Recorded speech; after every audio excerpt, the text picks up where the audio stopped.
Spy Z28 Tong Van Bin Audio Works by NLJ Channel December 2022. Nude Dance Dome. Chapter 1. Missing Cases. The first disappearance occurred on a late spring day in the City of Light, Ballet. Every year, a densely populated cosmopolitan town, full of amusements, has hundreds of such disappearances. But this disappearance is completely different from the erotic whirlwinds that have happened. Because the victim is not a husband who is bored with his wife, leaves his family to build a new one, nor is it a guy who is disappointed because his wife cuckolded on his head or a cat let him climb a tree. The victim was a famous scientist, in his 50s, living a quiet and simple life with his wife and children in the suburbs of Paris. The victim's name is Dr. Tony, 100% French. Because she is 100% French, Tony likes good champagne and beautiful women. And like many other middle-aged intellectuals, with status, money and energy, Tony became friends with a young girl, whose body was as tight as inflatable rubber, whose poetic name was Rose. In French, Rose means rose. Her flesh exuded a strange fragrance, like that of roses grown in private gardens along the southern coast of France. That night, it rained heavily. Nothing touches the heart of a man who has reached the age of spring more intensely than the evenings when it is both cold and rainy. Tony counted the heels of his shoes on the sidewalk, the traffic passing by like a loon with the sound of tearing his ears, but he could not see or hear anything. He was thinking of the Rose Beautiful waiting in the lovely warmed inn, the windows covered with thick velvet fringes. Tony should have stayed at the laboratory to join his colleagues to a party at Maxima, the most upmarket restaurant in Paris. On Friday night, diners all wear evening gowns, a custom that has existed so far in Maxima. The banquet was organized to entertain a delegation of Soviet scientists who had just arrived from Moscow, whose assistant director Tony could not be absent. Yet Tony still managed to be absent. Because she called at noon. Tony did not inform his wife that he was late that night. His wife is 55 years old, that is, past the age of jealousy and love. She only obeyed a small voice when her husband walked out of the room, saying goodbye to his wife to go to the work center every morning. At noon, he stayed at the department. Lately, he often stays at night. Once his wife asked, he shrugged. Have your own job. The wife was silent. She had known that he was researching some defense science secrets. While walking steadily, Tony suddenly stopped. I don't understand why he just remembered his wife. The couple has lived together for 20 years. He had just remembered his wife, perhaps because the smell of burgers wafted from a restaurant into the street. His favorite dish is bouillabaisse cooked by Chef Mazie, with special shrimp, fish and clams, eating it as if he was about to die and come back to life. Bouillabaisse is the immortal soup of the south of France. At school, Tony fell in love with his classmates so passionately and fiercely that he was nicknamed the Bouillabaisse. Because cooking this soup, people don't use cold water like for normal soups, with seafood, but use boiling water, and heat it up. Skilled cooks call this way of heating, the way to make a stormy fire. Mature, graduated with a Doctor of Science degree. Tony got married. The hectic work and family ties do not allow him to find a storm of love with strange women. Until one night. Tony meets the Rose Beauty. She was only 25 years old, that is, 39 years younger than him. His eldest daughter is older than Rose, 25 years old, unmarried with such a bubbly body. She must be an experienced girl who likes to live a long life to taste life, not because of lack of love. Fit. The scientist Tony is no longer the petite figure of youth, but not so old. On his body, women only criticized his slightly bloated belly, but ask the ladies, there is no one without a belly like Tony in a 57-year-old man, salt and pepper hair and thick bifocal glasses hanging over his pair of glasses. Tiny eyes because always sitting under the strong light. But he was only worthy of a widow 40 or older as a friend. It was strange because he caught the eye of Rose, a long-legged beauty who was qualified to conquer 30-year-old millionaires. The 57-year-old old man, Tony, did not notice the strangeness. After many years alone with his stern and dry wife, he was hungry for love. Should meet Rose and be loved by her, he rushed in, not understanding the reason as usual scientists in the laboratory. If you think hard, you will see that the love affair with the beauty queen contains many confusing questions. She told him that she lived by modeling clothes. This profession can make a lot of money when it is famous. But she is not famous. So where did she get the money to rent luxurious rooms in a state-of-the-art military? Her car, her fur coat, all her things are expensive, people with above-average incomes can't afford. Poor Tony. The sweet 57-year-old man can't remember anything. At noon, she called. Tony was as happy as he was caught. The two have not seen each other for a long time. It's been more than 3 weeks. 3 long centuries in a prison of bottles, chemicals and electronics. He hasn't seen her, been in the same room with her, enjoyed the magical moments of flesh and blood rubbing with her. Then enjoy delicious glasses of wine, delicious dishes of the highest class that he has never seen after decades with his wife. As usual, she parked her car for him near Le Baride restaurant on the street named after a famous artist. The special menu of this seafood restaurant is bouillabaisse. He had first met her in Le Baride over a platter of bubbly soup filled with olive oil and turmeric, so he took it as a date. The inside of the restaurant is modestly decorated but beautifully decorated, with ships, maps, and fish nets hanging across the walls. Every time he went to Le Baride, he met her and ate there with her before getting in the car she drove to her private room. Under the neon lights, Tony saw Rose's gorgeous AMX painted in pale pink parked by the side of the road. The AMX is one of the most expensive vehicles in the world. It was built by Rambler, USA, and its engine was even bigger and more powerful than that of a giant 12-wheeler. Every time I sit in the car, next to Rose, leaning my head on the mattress, watching her drive the scientist's house, I feel like I'm leaving the dusty land to go to heaven. The scientist opened the car door, avoiding the side for the beautiful woman to get out. But she waved her hand. Is not more home? Tony was a bit surprised. We don't eat anything. She laughed. Slut. Lack of food. Am I not good enough for you to eat? Just kidding, I already bought it. Tonight is cold, eating at home is more interesting than eating at the restaurant. Can you stay until morning?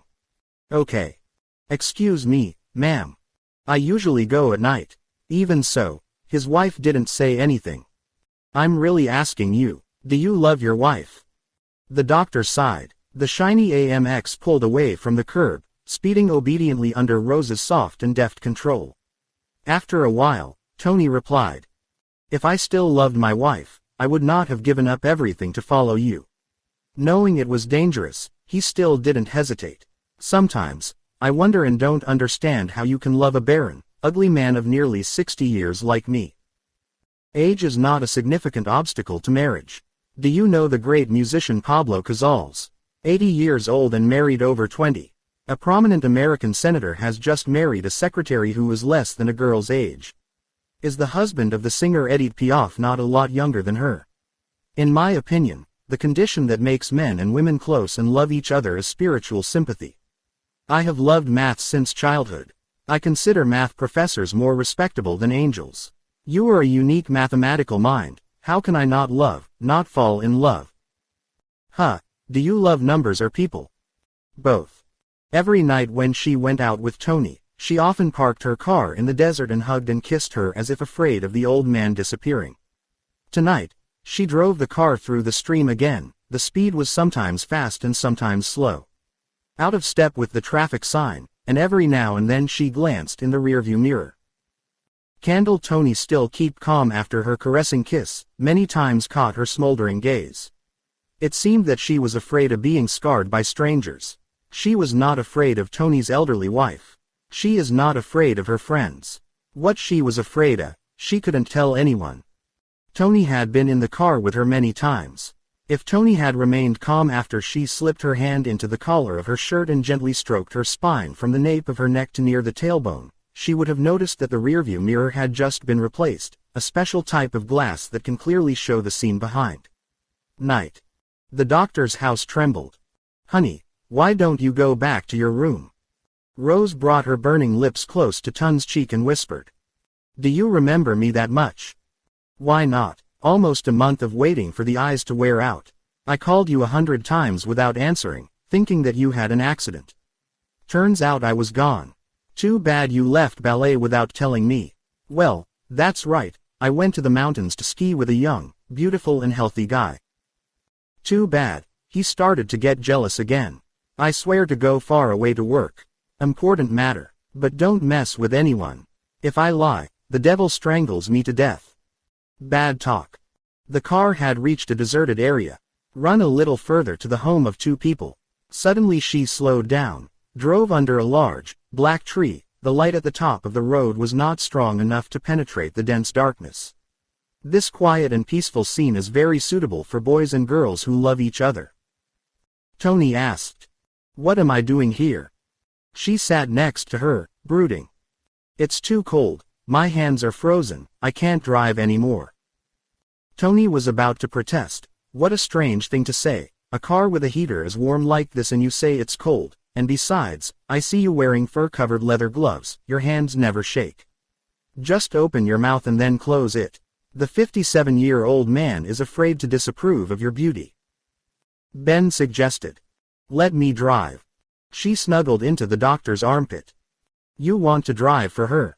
Well, I beg you. My eyes are blurry like that, but driving a racing car in the dark, I have to go to the hospital early. Besides, the car mattress is also quite wide. No one around. The doctor's voice is hoarse. I want us to. She brushed aside. But what else? We love each other between the four walls forever, bored to death. I propose to change dishes tonight. We'll fall in love in a hip PY fashion. Saying that, she hugged the doctor's house tightly. The hot skin of the young girl made the scientist freeze. Date nights in her luxurious room, she made a stimulant cocktail that was left on the table and then darted into the bathroom. When she came out, she wore a brocade dress as thin as glossy paper, so that the amorous scientist could see her lipstick moles on her chest and belly. She curled up to the Egyptian belly dance for Tony's passion and then swooped down. While making love, she took care of the doctor's house like a mother takes care of a nursing baby. That unique attraction can't be found in a slightly cramped space. Tony loosened her arms and legs when she began to caress. The double-haired man was panting on the car seat, his eyes closed in boundless pleasure. She was panting too, but pretending. Because she is wise, she served Tony as coldly as a soft drink vending machine on the sidewalk of Ballet Street. Relationships are paid, pre-arranged. She is just one of many roles in a school play with brilliant directors. Tony snorted. I love you so much, baby. Rose, do you love me? Hey, why don't you hug me a little tighter? She had to let go of the scientist's house because in the rearview mirror, she saw a shadow of a person. It was a tall man, wearing a shaggy sandal hat and a baggy nightshirt. He walked over to the car door, hands shoved deep in his pockets. Meanwhile, the scientist has reached the highest level of carnal love.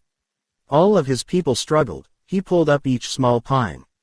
The rack of large caliber cannons exploding right above his head or a big fire right next to him, he neither heard nor saw. Rose slowly slid her hand into the car's dashboard, pulling out a tiny lint-free tube. The black shadow was close to the car door. He put his hand on the knob, preparing to open it. With a soft thud, the needle pierced the scientist's ass. Tony exclaimed. Father. Then I let myself down on the mattress. The car door opened. The shadow ignored the naked woman. She wore a robe. Her face was as calm as if she were changing clothes in a closed room. The black shadow holds the doctor's wrist to catch the pulse. Did he react? She replied. Is not. Does that mean he doesn't know anything? Is not. He thought I was driving him to his room as usual. When I stopped the car, he didn't ask why. For him, only love, love above all.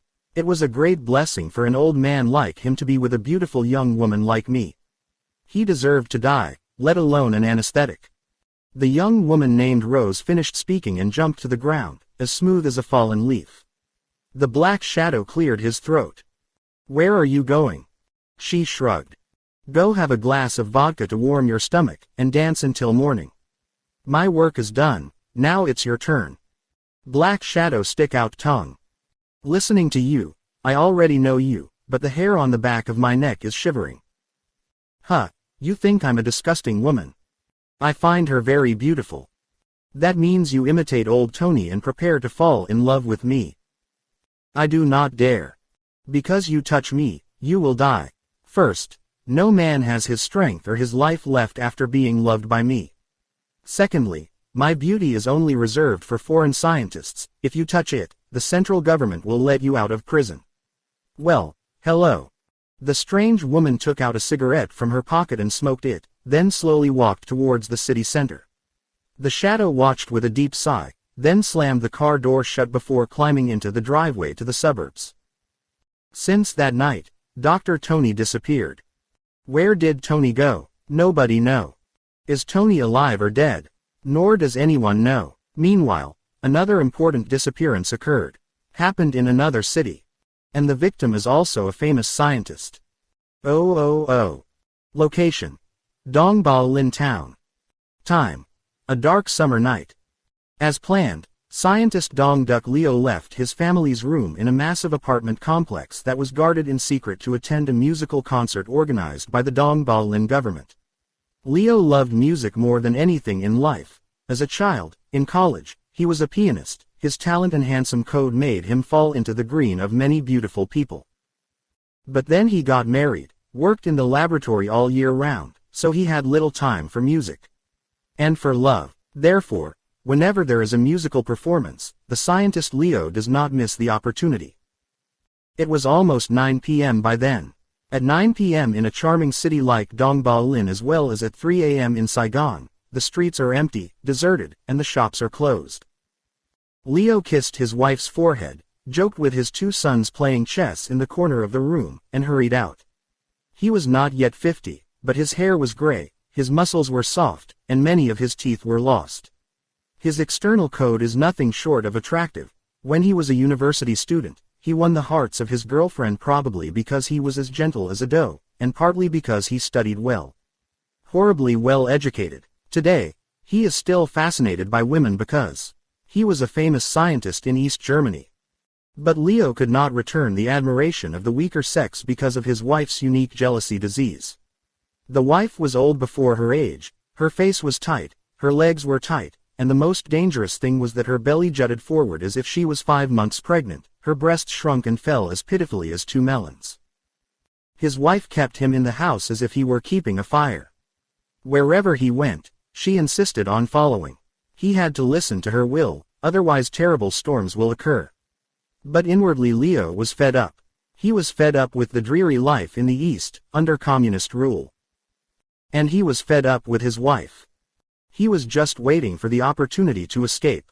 This opportunity came to him 2 weeks ago. That day, he went to listen to chamber music. His wife followed him like a shadow with a figure but hated music, so he was allowed to go alone. With the security department's own bodyguard. I don't understand because it was unintentional or intentional that a beautiful woman like the full moon sat next to him. The lights went out. No one in the theater saw anyone. Everyone held their breath watching the musician's quick fingers on the piano, and heard the sound of holy silk lulling people into the dreamland. The bodyguard with a black bronze body was smoking a cigarette outside. The doctor freely enjoys the magical moment. She dropped the handkerchief on the ground, and Leo bent down to pick it up. He is often polite to women, especially beautiful women. For 20 years, he had never met a woman as beautiful as her. Alas, in her face, as in her body, all is proportionate, all is whole, all is fiery. Leo blurted out, "Pleasure to sit next to you." She put her mouth to the doctor's ear, her voice as soft as love music. "Nice to meet Dr. Leo." The doctor's house was startled. "You know me too." Her mouth moved closer, as if she was about to kiss the scientist's cheek. My God, anyone in this East must hear the name of the great scientist Leo. But I just want to be reincarnated to turn into her shoes. For what? To serve her, to get her to step on top. I didn't expect a scientist like you to have a poetic soul. You don't need to be reincarnated. I want to be your friend. Do you accept it? Of course, Leo signed with both hands. To be friends with leisure, to forget the hell life with a jealous and ugly wife like Chung in Diem reincarnated, he had to jump into the fire. Leo did not hesitate. She handed Leo a small box. Only half a pack of cigarettes, wrapped in black velvet. When he opened it, he understood immediately. Inside was a button the size of a little finger, and a short cigar. This little button and cigar is the speaker and microphone of an extremely sophisticated radio instrument built by the Soviet Union, exclusively for the professionals of the spy industry. She also pulled a similar box from her pocket. She put the earphone in her ear and the fake cigar in her mouth. Everyone thought she smoked a cigarette but forgot to light it. She did not open her mouth, nor mumble on her lips, but still spoke out loud, clearly reaching the doctor's ears, as if speaking next door. "Wear it like that, I'll have something to talk to you about. Because of security conditions, I have to go to another seat, do you start listening?" The doctor stammered. "Dear Grandma, already. The first thing I need to tell you is that the word, grandmother, sounds too serious. Currently, I live alone, so you should call me aunt more appropriately." "Yes, I will use she. You know what I'm going to talk about. Is not. Let me tell you, I came here to see you at the request of Renus."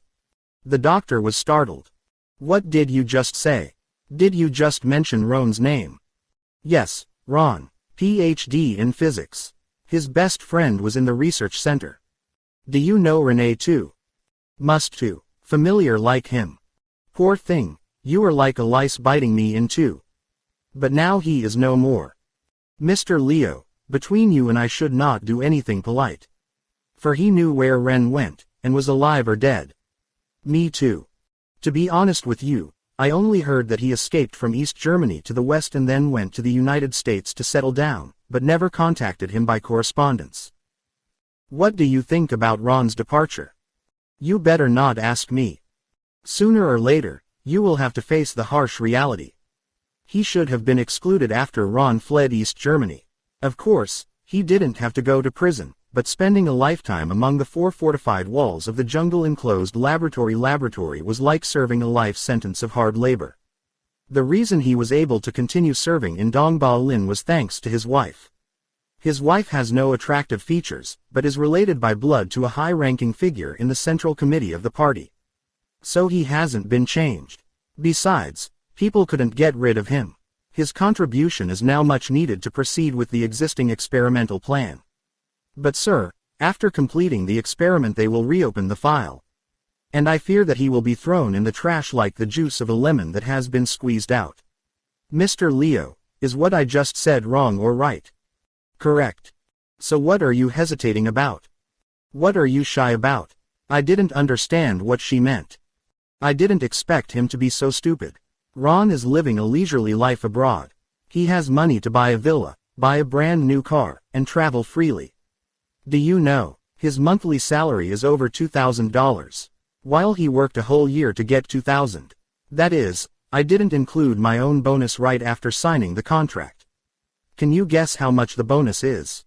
I can't guess. He rushed up. In that case, $2,000, $3,000. Well, the bonus that the US government paid to Ron was 20 times the amount of $2,000.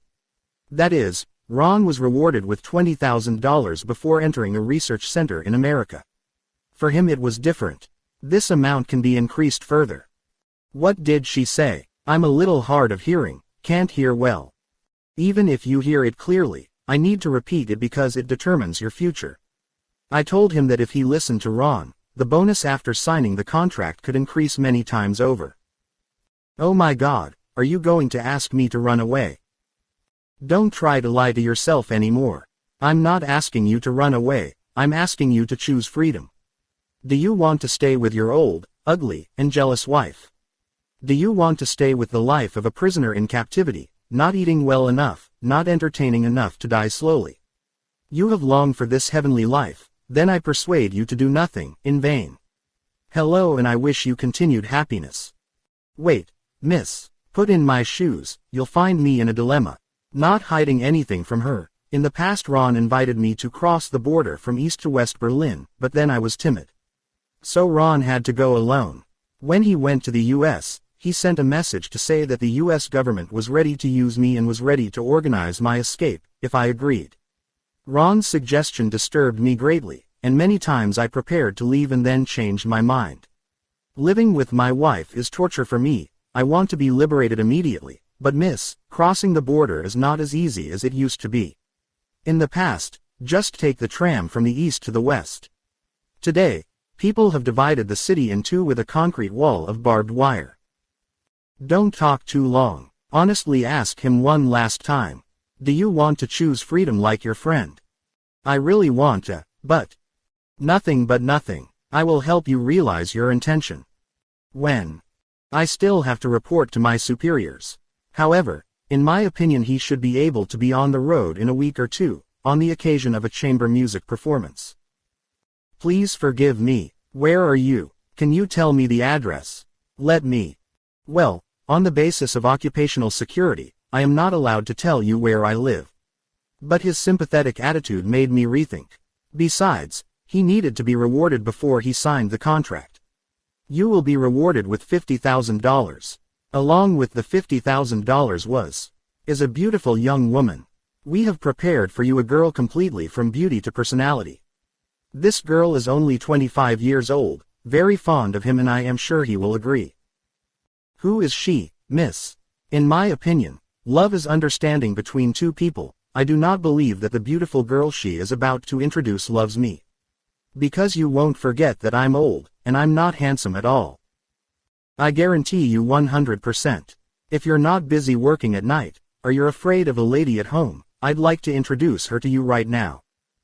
Right now? Yes, right now, if you want. Well, don't be shy anymore. A fit man like you needs sex more than a car needs fuel. He had known her for a long time. And long ago he confessed to her, but she did not accept. Who is she, miss? You are so hot. Now he got up and snuck out through the left door near the stage, the door usually reserved for musicians. She stayed in the yellow-washed binder opposite the theater, just across the boulevard. Oh, it's not good that she lives with binding with my personal secretary. Because across the street there is only one unique yellow-washed binden. What floor does your secretary have a room on? Floor 3. The flower-faced girl I introduced to you also has a room on the 3rd floor. But there are room numbers. What's her room number? Number 15. Oh my personal secretary is also in room number 15. Must have been mistaken. There's no way the secretary would love me and be so willing to receive me. What is the name of that private secretary? Coralana. Yes, the girl you are about to meet has a lovely name, Coralana. Then she has been my secretary for many months. Oh my God, is it possible? Just yesterday, when I tried to say goodbye, she sternly scolded me for being an old man playing the drums. If she cared for me to die, I wouldn't even dare to give up. You should be happy, because she will love him. She will give him unprecedented pleasures. Oh, don't forget this. Only 60 minutes left for the concert to end. He was only allowed to stay in Coralana's room for exactly 30 minutes. 30 minutes was the longest. Anyway, you go back to the theater, sit in your old chair, don't be afraid. If by chance the soldiers in binding find you, that's okay, they won't accuse you of cheating on the secretary. Private. Moreover, in this Dong Ba Lin city, is there any director of government who can be proud of a female secretary? The soft voice stopped. Like a drunkard dozing at night on an empty stomach, Leo pulled the corkscrew out of his ear and looked around in all directions. Everyone is heading up to the stage, souls drawn in the magical piano music. The seat next to him was empty. The strange woman left behind a seductive scent of flesh. It would be great to hug her after a hard day's work. It was much more enjoyable to hold Coralana in my arms. Unexpectedly, Leo had the once-in-a-thousand-year-old happiness to climb into the bed of the fragrant rosebud of the mangosteen beauty Coralana, share the pillow with her, cover the blanket with her, know the strangest secrets in the world. Her burning body. Heart pounding, Leo climbed up to the 3rd floor. 3 legs and 4 legs ran to room number 15. Along the way, he was only afraid of the woman in the theater making jokes. It's common for hysterical women these days to tease middle-aged men who are afraid of their wives like this. However, his sharp miscellaneous told him she was telling the truth. Nearing room 15, Leo paused to catch his breath. Suddenly he was cold all over, muttering, "Or am I crazy?" He pinched the muscle of his limp hand and felt a pain. That means he's not crazy. He is still awake. What is happening is reality. Kolelana, as beautiful and radiant as spring, opened the door to window 15, and smiled at him, the same reality in the flesh, visible and palpable. The doctor's house redecorated the moment. He leaned against her extraordinary breasts, stammering. Lana. Unexpected, unexpected. Lana hugged Leo and gave him a long kiss on the lips, then helped him sit down on the sofa. He insisted on continuing the conversation in bed, but she dismissed it in a sweet, condescending voice. Relax. Not convenient today. He had to return to the theater lest people get suspicious. See you another time. There is no chance between you and me. No chance to make love, right, dear Leo? Agree that we lack any opportunity, but when? When will you be?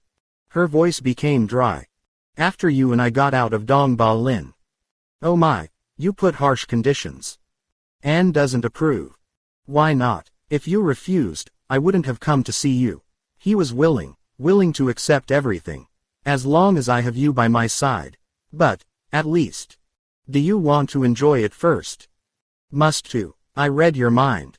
Easy to do. I am ready to comply with the wishes of the customer. He opened his eyes wide and observed.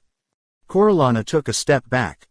With a split sound, her clothes were sewn according to her own style, the style of a stripper on the stage, only a slight tug as a long skirt running from top to bottom, tearing the clothes into two pieces, falling off. Always on the ground. Lana leaned over for Leo to see. She is completely naked. Leo stepped forward, waved his hand, was about to hug, but she pushed away. Can't. I just bought it, not the owner. Just a few more weeks. And 2 weeks as long as 20 years passed. The day of the appointment with Lana has come. It was almost 9 p.m. by then. As usual, Leo left his home on the way to the amphitheater in the department's car, accompanied by bodyguards. But the bodyguards sat outside while the doctor's family showed the honorary invitation card to the box office staff. Inside, the concert had begun. In the silence, the audience seemed to hold their breath to hear the beautiful piano music.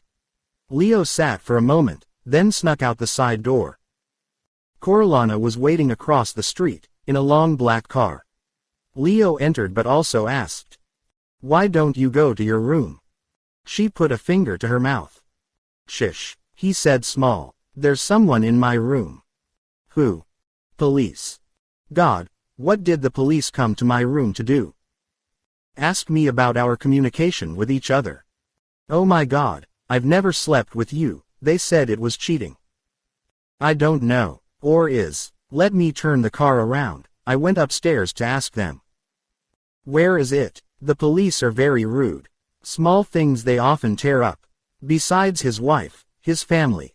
Just the jealousy of his wife is enough to make him break bones and flesh." "Where do I go now?" Looking up at the front, Leo noticed the looming driver. Uncertainly, the scientist turned to look at Lana. She clicked her tongue. "Go to West Berlin." The doctor's face turned green.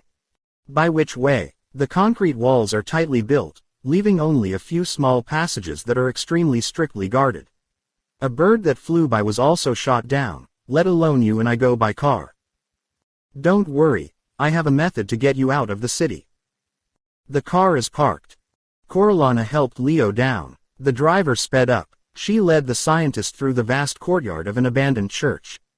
Up ahead, a block away, was an impenetrable concrete and barbed wire wall separating the city of Berlin. Walking beside her, although the smell of her body exuded ecstasy, the scientist still got goosebumps. If the police catch it, they will be released from prison. Or being dragged to the cellar and locked in a cold cell, not allowed to eat or drink, wait until tired, then let the hungry rats eat each piece of meat. The scientist followed the girl into a dark room, spread her hand in front of her face and couldn't see her fingers. Leo panicked. "Lana, where are you?" "He is very afraid." The girl holding the doctor's hand. "Scared? Why are you so in love? Come on, let me hold your hand so you won't be afraid." He stood close to me. Obediently, the scientist snuggled into the girl's chest. In the dark, she smiled a secret smile. The anesthetic stick was being held up by her. That night, Dr. Leo disappeared.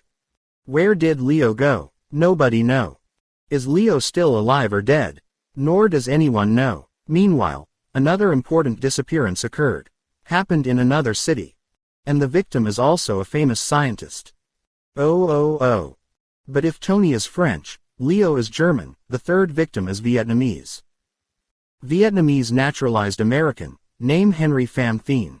The disappearance was organized according to the classical style used by spy agencies around the world. However, Pham Thien is not as fascinated by the flesh as Tony, or as passionate about the prospect of free choice as Leo. The person who controlled the kidnapping of Dr. Pham Thien could hardly be an ordinary spy director. Because he did not leave out any small details that he did not exploit. The first is Pham Thien's past. And the second is Toi Van, the only bloodstone of Pham Thien, who has become a beautiful young woman. Pham Thien was living quietly at a scientific experiment center of the United States when suddenly a secret hand poked deep into the negative past. For nearly a quarter of a century, Brahma tried to forget the past. He immigrated to the United States in the last days of World War II, and thanks to his mathematical talent, he was used by the United States. As a reward, they allowed him to join the U.S. citizenship. An extensive and meticulous investigation is entrusted to the Central Intelligence Agency CIA and the FBI. The results of the investigation show that Pham Thien is a trusted member. Despite some doubts, he was still granted U.S. citizenship at the urging of the State Department. In a secret letter, the U.S. Secretary of State said that Dr. Pham Thien should not be prevented from becoming an American citizen because many countries around the world, including Britain, France, Germany and Japan, have expressed their willingness to receive him. And gave him a huge prize of millions of dollars. For nearly a quarter of a century, Pham Thien tried to forget the past.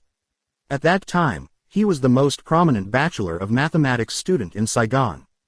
Although he did not graduate, he was admired by the entire faculty, because in many respects the students were better than the teacher. Many times in the class, Professor of Mathematics, Ph.D., said to student Pham Thien, "I see that you have no reason to stay in this class anymore." Because he finished the program. Bachelor since passing the baccalaureate, learned all my knowledge and experience in the second year of the bachelor program. Now, I am no longer qualified to teach you. Mathematics is Pham Thien's reason for living. Working hard at the desk all day, in the laboratory is not enough, at night he even thinks about the filter in a dream. He was so enamored with numbers that he somewhat neglected his wife, the former beauty queen of Zalong Girls High School, the goddess of love for hundreds and thousands of single young Saigonese. Loving his talent, she accepted to be his wife. She no longer thought of anyone but her husband. However, she was young and beautiful as a poet. She could not lie alone for many cold nights in a large room while her husband was only attached to her mathematics. What has come must come. 3 years after the wedding, she had an affair. Life is really boring, because her new lover is also her brother-in-law. One night, I just found the answer to a crazy space problem that used to make many scientists in the world lose food and sleep. Pham Thien excitedly returned to his room to tell his wife the good news. And met his own brother in his wife's private room. Jealousy arose, he grabbed the shotgun hanging on the wall and fired rapidly. Faced with his ferocity, the younger brother tried to explain but it was too late. The victim writhed in a pool of blood. At that time, his wife was 5 months pregnant. He was about to shoot her, but seeing her pleading eyes, he threw away the gun. She choked on holding his hand and said, "Brother, I'm innocent, but Pham Thien knocked his wife over and broke the door to escape. 10 years later, by an accident, Pham Thien discovered the truth. Before dying of his injuries in the hospital, his younger brother told the doctor that he was assaulted by thugs on the street, so he stopped at his sister-in-law's house to take refuge, not to have an affair. If a sister-in-law has an affair, it is an affair with someone else, not with her brother-in-law." Extremely regretful, Pham Thien returned to Saigon to visit his brother's grave, and to find his wife and children. But the songbird flew away.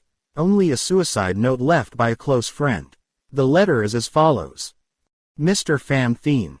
Knowing that you will return sooner or later, I am writing this letter to you to clarify the things you misunderstood or that I deliberately kept hidden in my heart. To be honest with you, right after you left, I took out a pen and paper many times to write, but I could not write once. In the end, I decided that after giving birth, my mother would write a letter. First of all, I would like to say that Pham Ton is completely innocent. As time has passed, you must have had the opportunity to clearly see the innocence of Uncle. Here I would like to refrain from repeating it. Sir, Uncle Ton loves me, I don't argue with that. When I was still studying in Zalong, Uncle Ton was one of many young people who had a strong affection for me. But I have returned to you, and since the day I got married, I no longer think about anyone, just as since the day I was a sister-in-law, Ton has always been respectful to me. Before the spirits of the dead, no one has the courage to lie. I'm not a liar either. So believe me, you should believe in Uncle Pham Ton's innocence. I am the guilty one. Yes, I was guilty. Crime of adultery, but I only have a romantic relationship, but I don't think about the above things in the bride. I had an affair because I couldn't continue to live alone, to live coldly, with or without a husband. I had an affair because I was dumped by my husband right after my honeymoon. Alas, a honeymoon lasted only a few short hours. I left you in the spacious building to be friends with numbers and bottles in the lab. I have lamented, pleaded, warned you many times, you didn't listen, so I had an affair. I was going to ask a lawyer to file a divorce, but fortunately I am pregnant. The pregnancy of the first child in her womb helped her overcome the desire to leave her husband. Uncle Pham Ton died, he left without a word. I was sad, I wanted to find death. But I think about you. Uncle Ton is partly innocent, he is 100% innocent. So I patiently waited for it to be born. And it was born. When he was away, I took the liberty of naming my son Toy Van. Toy Van because she is a girl. I breastfeed my baby, not the breast. Exactly 18 months, when the child was hard, I realized that my challenge was temporarily finished, so I gave the child to the blessed Aunt. I go bride, what do I do? You already know. Why do I act like this? I don't know. I'm a math genius. I tried to put equations to solve for you. Anyway, we've lived together for 3 years. If we weren't happy in the true sense of the word, we would have left a lot of memories together. Toy Van is exactly like him. I am an unfortunate mother who cannot raise children. If this letter is fortunate to reach you, please have mercy on our blood. Goodbye. His wife. Toy Nok. That fact, that letter, the mathematician has buried in his mind, lived for his stomach, and taken away when he died. He absolutely did not tell anyone, although he still silently searched for the whereabouts of Toy Nok and Toy Van. He was told she was dead. But where is death? Why die? Nobody know. He went to the orphanage to meet his aunt, and he took Toy Van to raise him, but the aunt died in a war bombardment. The dilapidated house used as an orphanage also collapsed because of bombs. The board of directors and staff were scattered everywhere. The orphan's records were lost again. Pham Thien's search did not yield positive results. Disappointed, he returned to the United States, determined to live his life in a foreign land with painful memories. He assumed peace, but they wouldn't leave him alone. CIA Intelligence Center and the FBI only vaguely know about Pham Thien's past, but they know very well. Like a cat stalking death, when you know for sure, you can grasp Brahma. They just showed up. That autumn, Dr. Pham Thien led a delegation of American scientists to the Far East to conduct research at the request of the United Nations. As always, he did not forget to stop by Saigon to visit relatives and friends. But unlike usual, he disappeared ever since. Where is he missing? Nobody know. Only know that he did not return to the United States with the delegation of scholars anymore. CIA Intelligence launched a series of powerful spies into Southeast Asia, with the task of uncovering with any sacrifice of blood and money the secrets of the disappearance. The search work of U.S. intelligence still does not leave the starting point after many days of active work, with advanced scientific means. CIA have to give up and give up. At that time, a small man, skinny, old, with gray hair, wearing thick myopia glasses, wearing an old and worn suit, looking like a retired miner, appeared. This humble, unassuming man was respectfully referred to by intelligence leaders from east to west as Mr. Hoang. General Director Hoang appeared to control the search for missing scientists. Z28 Don Vu Nude, Chapter 2, Quan Tien Assembly. Normally, Mr. Hoang has his capital in Saigon. He changed offices and houses all the time, but from the day the multi-story building, fully equipped with modern amenities, was completed at Nguyen Hue Boulevard, not far from the Saigon River and the Citadel, and is used as a headquarters, the general manager no longer migrates, as before. Day and night, he worked, ate, and slept in the compound dedicated to the so-called electronics company. It must have been a very important matter for him to leave Nguyen Hue's headquarters. Government officials contacted him by private phone lines, without fear of being recorded or overheard. If they wanted to discuss or find out the details, they had to come to the office, but he refused to go. Mr. Hoang stayed in the middle of the four walls and refused to lower the mountain, not because he was arrogant and conceited after having achieved great success in the field of espionage. The reason he did not want to go out was because in recent times dozens of assassination plots had been discovered one after another. With pistols, submachine guns, with dum-dum bullets, anti-tank ammunition, curare poisoned arrows of the South American cannibal tribe, by gas made in the engraving factory, by laser light, clock bombs, portable rockets. There are all kinds of weapons, all kinds of layout. Because his luck had not ended, and also because of the extremely effective defense system, he escaped every time. After a near-death time, Mr. Hoang was personally visited by the Prime Minister, and kindly told him to close the door to the port, for a while. Another reason why he refused to lower the mountain, was because he was overwhelmed by work. The work was more and more each day, so much so that he worked at the desk for 20 hours a day and couldn't do it. He seemed to feel that he did not have much longer to live, so as long as he was healthy, he buried oil in espionage leadership. However, that day Mr. Hoang stopped working at dusk, rang the bell to call female secretary Nguyen Hong to get a new suit to steam for him, and at the same time told Trudung to temporarily control the Secret Service. Turns out he went to a meeting on a giant aircraft carrier anchored in the waters of international waters between Da Nang and the Philippines. At 12 o'clock at night, the plane carrying the director of the Secret Service landed on the deck of the aircraft carrier with the lights on. Mr. Hoang was immediately brought down to the meeting room, a large cabin. The entrances and exits were carefully guarded by armed sailors, and mosquitoes did not get through. The audience was crowded around the white wooden oval table, on which there were dozens of telephones of all sizes and colors. These special phones can contact every presidential or prime ministerial palace in the world without waiting. Seeing Mr. Hoang, everyone pushed their chairs and stood up. This solemn reception proves that Mr. Hoang is respected. Of course, everyone respected Mr. Hoang, but the respect of the old men in the aircraft carrier meeting room that night had an unprecedented meaning. Because they are not ordinary citizens. They are the soul of the free message in the universe. Most are in their 50s. Guessing the age of spy leaders is a very difficult task, and it is even more difficult, perhaps even more so, to guess the age of a beautiful woman. There are young people whose hair has turned gray because of day and night, when their noses are kept on files. No time to exercise or enjoy sex. There are old people who are 6 or 70 years old, but their faces are as young as middle-aged people, thanks to their good disguises or because of their hermit and monastic lifestyles, which have made their skin unsightly, their hair not gray, their eyes without tails, and their shoulders empty. Cuffs. Mr. Hoang bowed to everyone, then pulled a chair and crept down to sit down. He crept as if a girl who had just graduated from school for the first time was applying for a job and was honored by the director. Opposite Mr. Hoang, at the end of the oval table, was the General Director of the U.S. Central Intelligence Agency, known in the profession as Mr. Simmet. Or for short, Mr. S. According to civil status papers, Mr. S is 55 years old. But on the surface he was much older.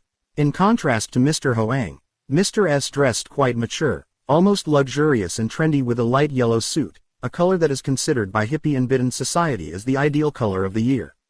Oversized lapels that took up nearly half of his chest, a button-down striped shirt, and a dark yellow tie. The blind striped top pocket was also gold, but patent yellow, the newest yellow. He has just been appointed Director General of the CIA. So I only heard his name, but never met Mr. Hoang. Therefore, ever since Mr. Hoang entered Mr. S, he couldn't see eye fatigue. And it seems that he is afraid that his myopia glasses will catch dust and he can't see clearly. Mr. S has taken out the glasses 2 or 3 times from his eyes, wiped them with a piece of sheepskin, and then put them on to continue looking. After Mr. Hoang sat down on the chair, Mr. S muttered to himself.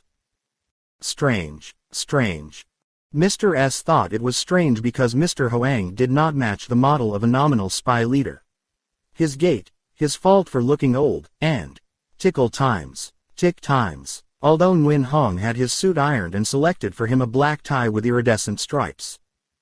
Mr. M also kept his eyes on Mr. Hoang's slender body and gentle wind blowing down. Mr. M is the General Director of the British Spy Agency, Military Intelligence 6, abbreviated as MI6. People who go late at night from east to west are called Mr. M for convenience. Mr. M has been famous since the Second World War, although he was always behind the scenes. He was the oldest spy commander of the Congress. Someone said he was almost 80. But many people insist that his real age is just over 70. Even though he was in his 70s, his appearance was still younger than his years. Mr. M has known Mr. Hoang for a long time, since he was still floating on the 5 oceans, working as a spy for the Western powers. Mr. Hoang knew the reason why Mr. M was always young. Because MI6 is the first spy agency in the world to have a coronal surgery team. Thanks to the improvement of living standards, and the invention of antibiotics and vitamins, human life in the second half of the 20th century has been longer than before. It is no longer a strange thing for the elderly to live 80, 90 years old today. Recently, the medical profession has applied the art of acute surgery to assemble new organs into the elderly body, increasing life expectancy. One of these eminent physicians who care for the elderly is Broca, who serves in a nursing home in France. 1. The spy MI6 sent some young doctors to France to study Broca's activities. Returning to the country, these medics set up a reconstructive surgery team, using a scalpel blade, along with vitamins, to keep the spy from aging. Mr. M has gone through the surgery department many times, so each year he gets a little younger. For the sake of friendship, and also for the love of a super talented spy that is about to be lost before time, Mr. M repeatedly sent letters or made phone calls to invite the General Director of the South Vietnamese Secret Service to London to attend the full-body rehabilitation surgery. But Mr. Hoang refused to go. Sitting next to Mr. M is a muscular man, teeth always biting on a pipe. This person's face is square, his thick eyebrows run straight in a rectangular shape, showing strong energy and integrity. He is Australia's Director General of Intelligence, commonly known as Mr. P. If Mr. Hoang is a cigar smoker, and is a cigar made in a foreign country, Mr. P uses a meerschaum sponge pipe. The pipe that wobbled over his mouth weighed almost a pound, always spewing smoke like a racing car wax pipe on a roundabout. Such an old man, with his teeth still strong enough to bite down on a 500-gram pipe, I don't know how strong he was in his youth. The Western intelligence community rumored that at the age of 20 Mr. P was one of the most powerful athletes in Australia. Australian cows are famous for being big. There are giants-like armored vehicles. Bullets hit a dangerous place, but Mr. P just swings his fist and falls. This unique talent for painting helped him escape death many times during the Second Great War, when Australia fought alongside Great Britain. At that time, he was a commando colonel. The unit he commanded was ordered to land on a beach on the Japanese-held island of Saipan, with the task of destroying radio communication facilities and anti-aircraft guns. Soldiers on both sides fought closely in the dark, so they did not dare to use guns, but only daggers, blades, or daggers. Near dawn, his unit prevailed, but most of his comrades were wounded. On the enemy side, there were some young men who were good at judo. They surrounded him, determined to kill. His unique punch settled the battlefield in the blink of an eye. He had just dragged his wounded friends into the cave when the enemy's cannon exploded, pulverizing the place of boxing earlier. If the duel had lasted, he would have perished on the atoll. Mr. P is also a friend of Mr. Hoang. It was not after becoming general manager of the spy agency that the two met each other. They have known each other since Mr. P was still a captain and Mr. Hoang was also a journalist in disguise. At least they're close because they're on the same page on one point, the smoking point. Mr. Hoang loves cigars but must be genuine Haven cigars, Cuban cigars of the bearded dictator who is pro-communist Castro, not fake Haven cigars, wrapped in the Philippines. New or United States. Mr. P. loves Dunhill pipe tobacco, Dunhill finely chopped, licorice scented. Both smoke around the clock. Stop smoking only while sleeping. Still smoking in bed, even the blankets were burned in places as if they had been eaten by bullets. Both smoked solemnly, thinking that smoking was a sacred religious ritual, not for brain stimulation or a mouth-watering treat. The other spy chiefs all hate smoking. They believe that sucking nicotine into the lungs and stomach is a slow suicide. But Mr. P and Hoang are of the opinion that nicotine is a necessary substance for the body. Of course, the scientists serving under him disagreed with that argument. But the two men continued to smoke continuously, and continue to live long. Around the Oval Table, in addition to the generals of the spy agencies of the United States, Great Britain and Australia, there were 3 other people younger, with stiff gestures, always looking straight ahead, who appeared to be former generals. They are the chief intelligence officers of Thailand, Taiwan and the Philippines. After Mr. Hoang was seated, the meeting began. The chairman was Mr. M, General Director of British Spy Agency. In a loud voice, Mr. M announced the opening procedure. On behalf of the oldest member of the International Vigilance Council, I would like to open today's extraordinary session. As you already know, the International Vigilance Council was established 18 months ago, bringing together intelligence leaders in the free world. Today's session only reviewed the situation in South Asia and the Pacific, so some colleagues were absent. Before the date of the Council's inception, there were many forms of bilateral or multilateral signing between allied governments on matters of espionage, especially on information exchange and operational cooperation. This intimate relationship has brought many positive results. However, in recent times we need to cooperate more closely because the other side has established some unifying bases. In Europe, Smerch represented the Soviet Union to establish the Supreme Coordinating Committee, placing the organization to spy on the Warsaw Pact states such as East Germany, Poland, Czechoslovakia, Hungary and bow under direct control of the Soviet Union. Committee. To some extent, Yugoslav intelligence also cooperated with the Commission, although politically Yugoslavia remained outside of Soviet domination. In the Far East, Beijing established the Institute of Unification, consisting of the North's spy departments. Korea, North Vietnam, Eastern Laos, Romania and Anhani. Alert to new threats, the intelligence agencies you have burned stage, erase the guilt of the past, to sit together. By convention, the International Vigilance Council considers only matters relating to common security. From the date of birth until now, the Council meets all 3 times, every 6 months. Last time, we met 5 weeks ago, it should be almost 5 months before we meet again.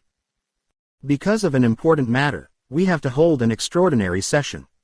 Here, I would like to give my speech to Mr. S., the Speaker of the meeting.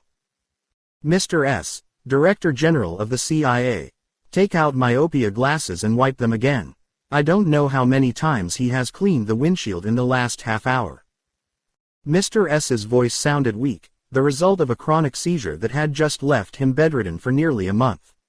He opened the file in front of him and said, "Since your time is very limited, I will only mention the outline of the case, leaving the details for future experts. The topic I am presenting today involves a series of strange disappearances. You must remember the case of Dr. Tony who went missing on a rainy night in the middle of the city of Paris, right in front of the bodyguards. Nearly 3 months later, it was Dr. Leo's turn to go missing on his way from East to West Berlin. And recently, Dr. Pham Thien went missing in Southeast Asia. Those are the cases that are reported in the newspapers because the person is a famous scientist or the government and his relatives make a lot of noise in the search. If including other disappearances and disappearances in the past 12 months, there are nearly 50 filter departments from east to west suddenly leaving and not returning.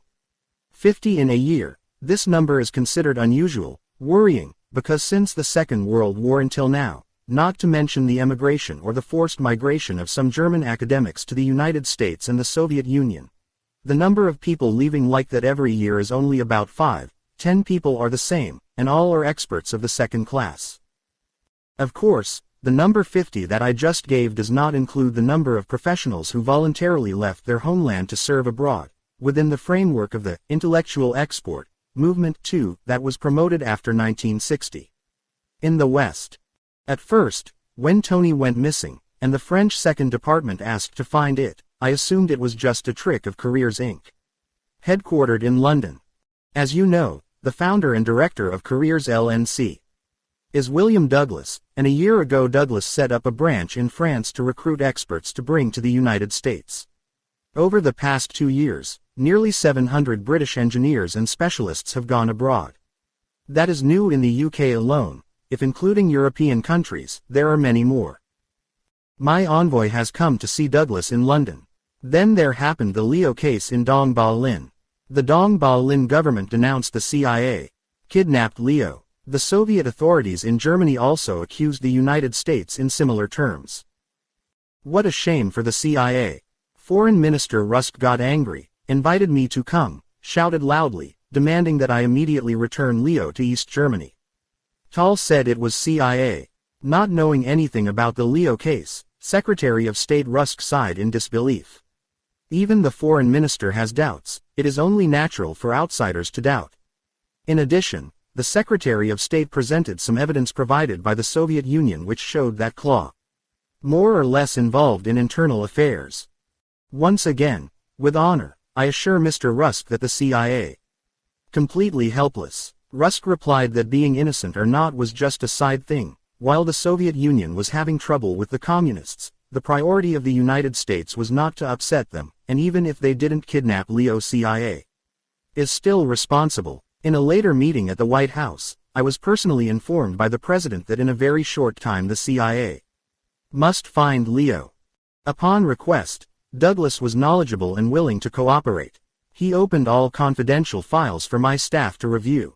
He again connected my staff with people who specialize in making a living by recruiting scientists in France. After 8 weeks of active work, my staff returned to Hua Tin empty-handed. The incident of Pham Thien was a great loss for the United States, but it helped us breathe a little. Because we have an excuse to send a message to the Soviet Union, blaming them for kidnapping. This time they were bouncing around like they were being burned with boiling water. They cried out to heaven and earth that they didn't know anything about Brahma. After a while, I was urgently called to the White Palace. The President's foreign security advisor showed me a private letter from Soviet Prime Minister Kosygin. In the letter, he plainly stated that Pham Thien did not disappear as we complained, but the fact that Claw hid Pham Thien in a secret experimental center to use the pretext of sucking blood and spraying people, slandering the Soviet Union, in order to cover up the crime of kidnapping scientist Leo.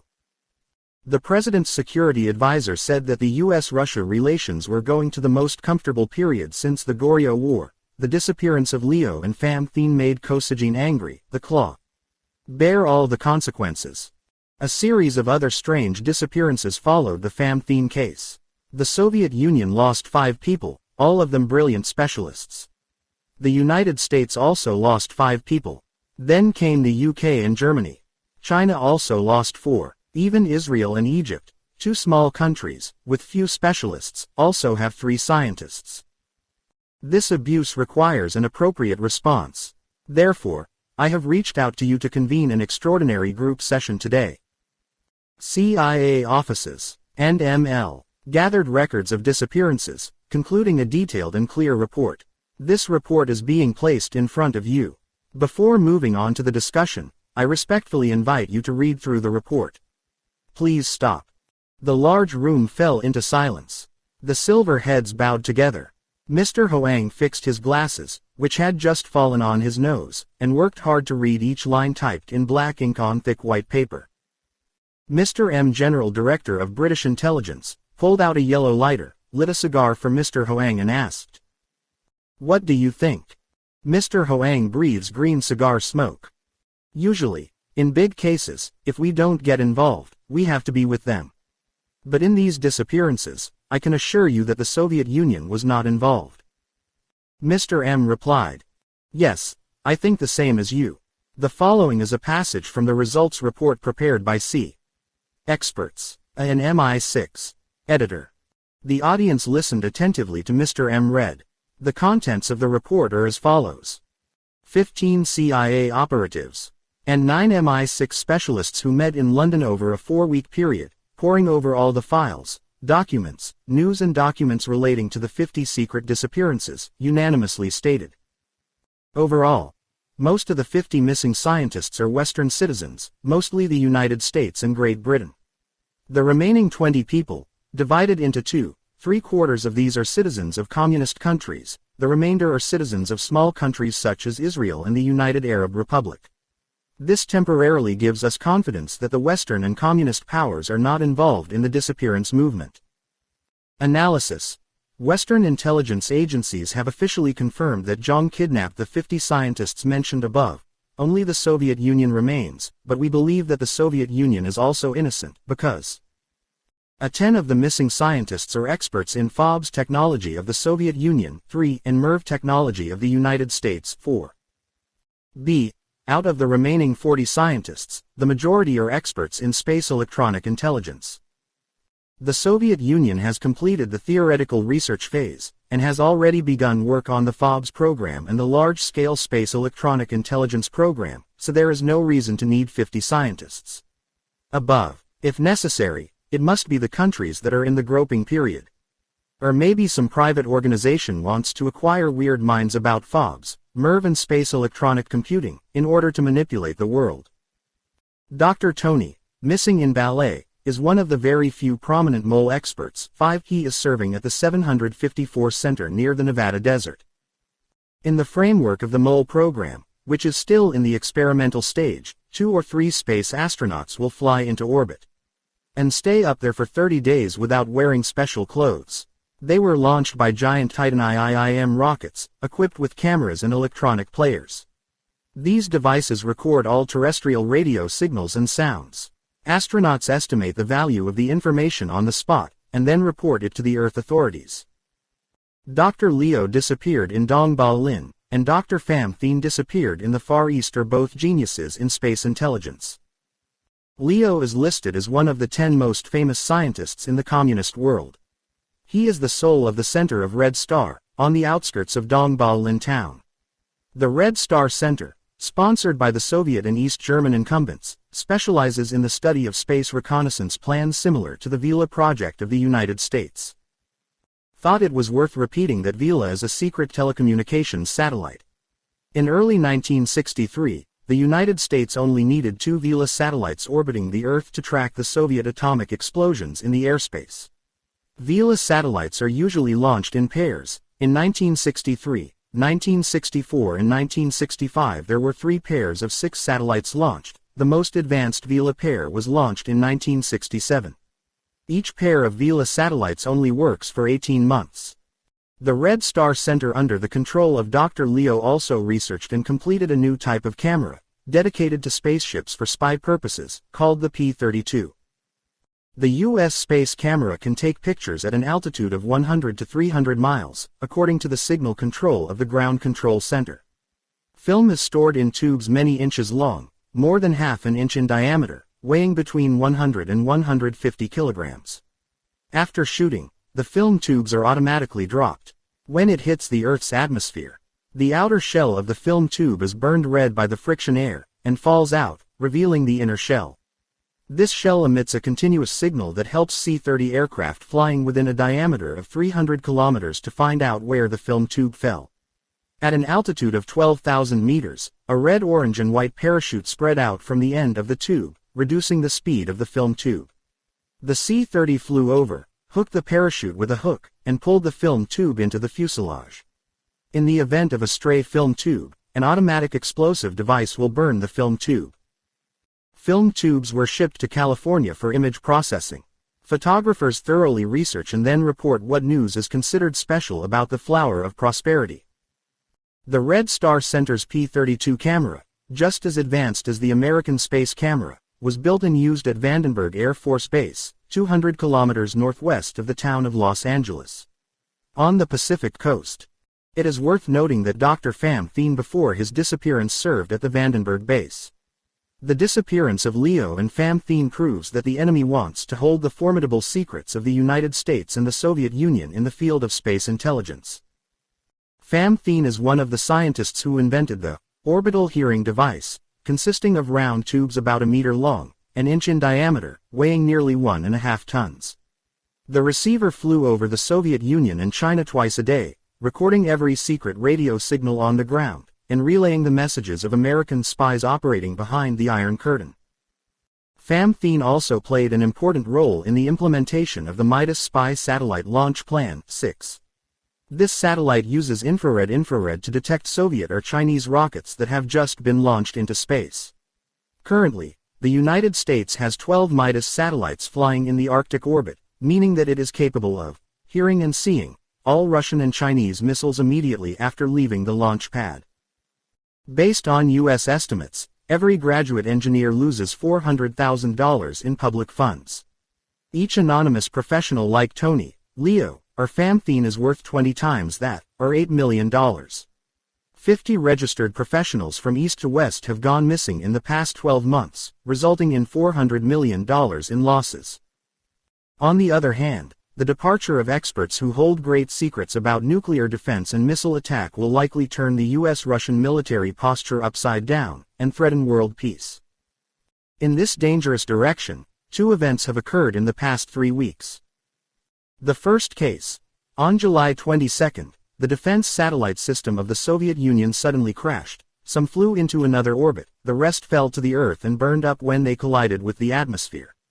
The reason for this rare accident was because a certain secret organization knew the control frequency and interfered with the disruptive waves. Only Leo and the missing scientists knew these frequencies. The Soviet Union hastened to change the frequency of communication between the satellite in orbit and the control center on the ground, but the work was unfinished when the commotion occurred.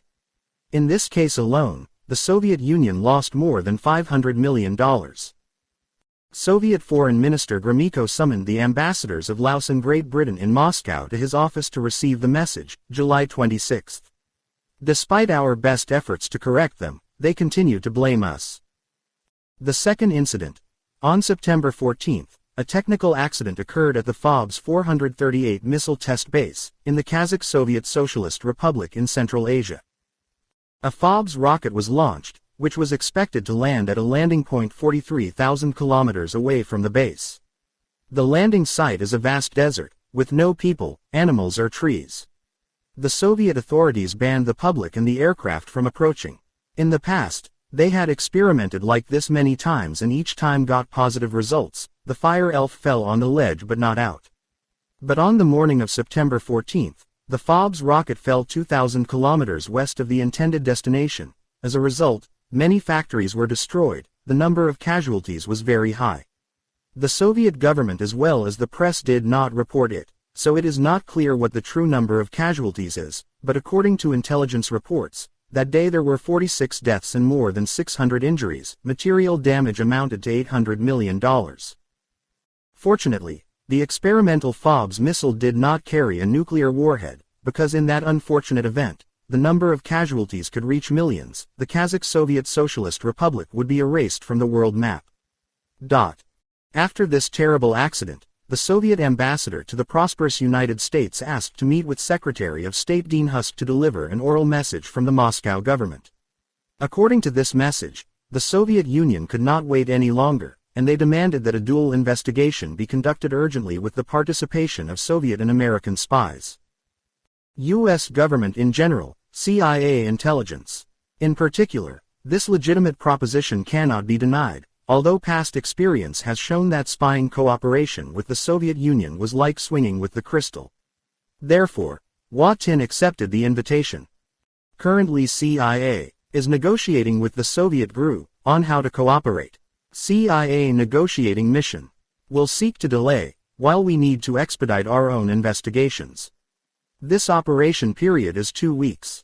After this time, if we have not obtained concrete results, it is imperative that we cooperate with the Soviet GRU. However, in the case of success, we also keep cooperating with GRU. They intend to take advantage of cooperation to uncover our secrets. On the contrary, we pretend to cooperate to uncover their secrets. Note: Attached are some details of the International Vigilance Council's preliminary investigation into the missing scientists. Sutras. Sign. Head of Analysis Team ML6. And Head of the CIA Analysis Team. Reading to the end of the report, Mr. M, the Director General of British Intelligence, deliberately lowered his voice. It seemed that the atmosphere in the cabin of the aircraft carrier was too silent, too solemn, so that his voice resounded, twisted deep into the ears, making the audience's brains numb. Mr. M folded the file in front of him, put his elbows up, and then looked at Mr. Hoang, the General Director of the South Vietnamese Secret Service. I don't understand why all the celebrities sitting around the meeting table all followed Mr. M's example, looking intently at the sick, rural old man called Mr. Hoang, who was looking wistful behind the green cigar smoke. Blue. Mr. S, Director General of the CIA, said in a soft but firm voice. Before he came, we brothers discussed with each other, and all agreed to ask him to troubleshoot. Because of his flight, no one could do it. The staff under him are all the most famous spy officers in the world. On the other hand, among the missing scientists was a Vietnamese, Dr. Pham Thien. Mr. Hoang ashtrayed his cigar and said in a low voice, "Yes, if you have compassion, I dare not refuse." Then smile. Before leaving, I had a premonition that I was requisitioned by you, so I gathered the files and documents on the case of Dr. Pham Thien. I find this case very complicated, but I will try to complete the task within the allotted time.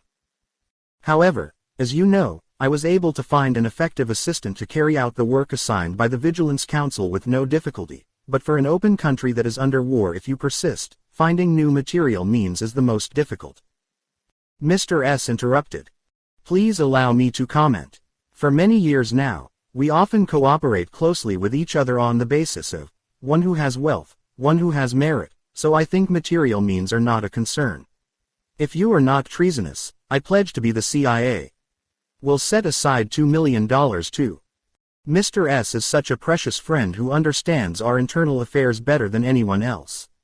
As you all know, CIA, or USA, all had their own respective accounts in the national budgets of the United States and Great Britain, while the so-called Secret Service, which I had the honor of directing in South Vietnam, continued to live in the shadows, not being granted a license.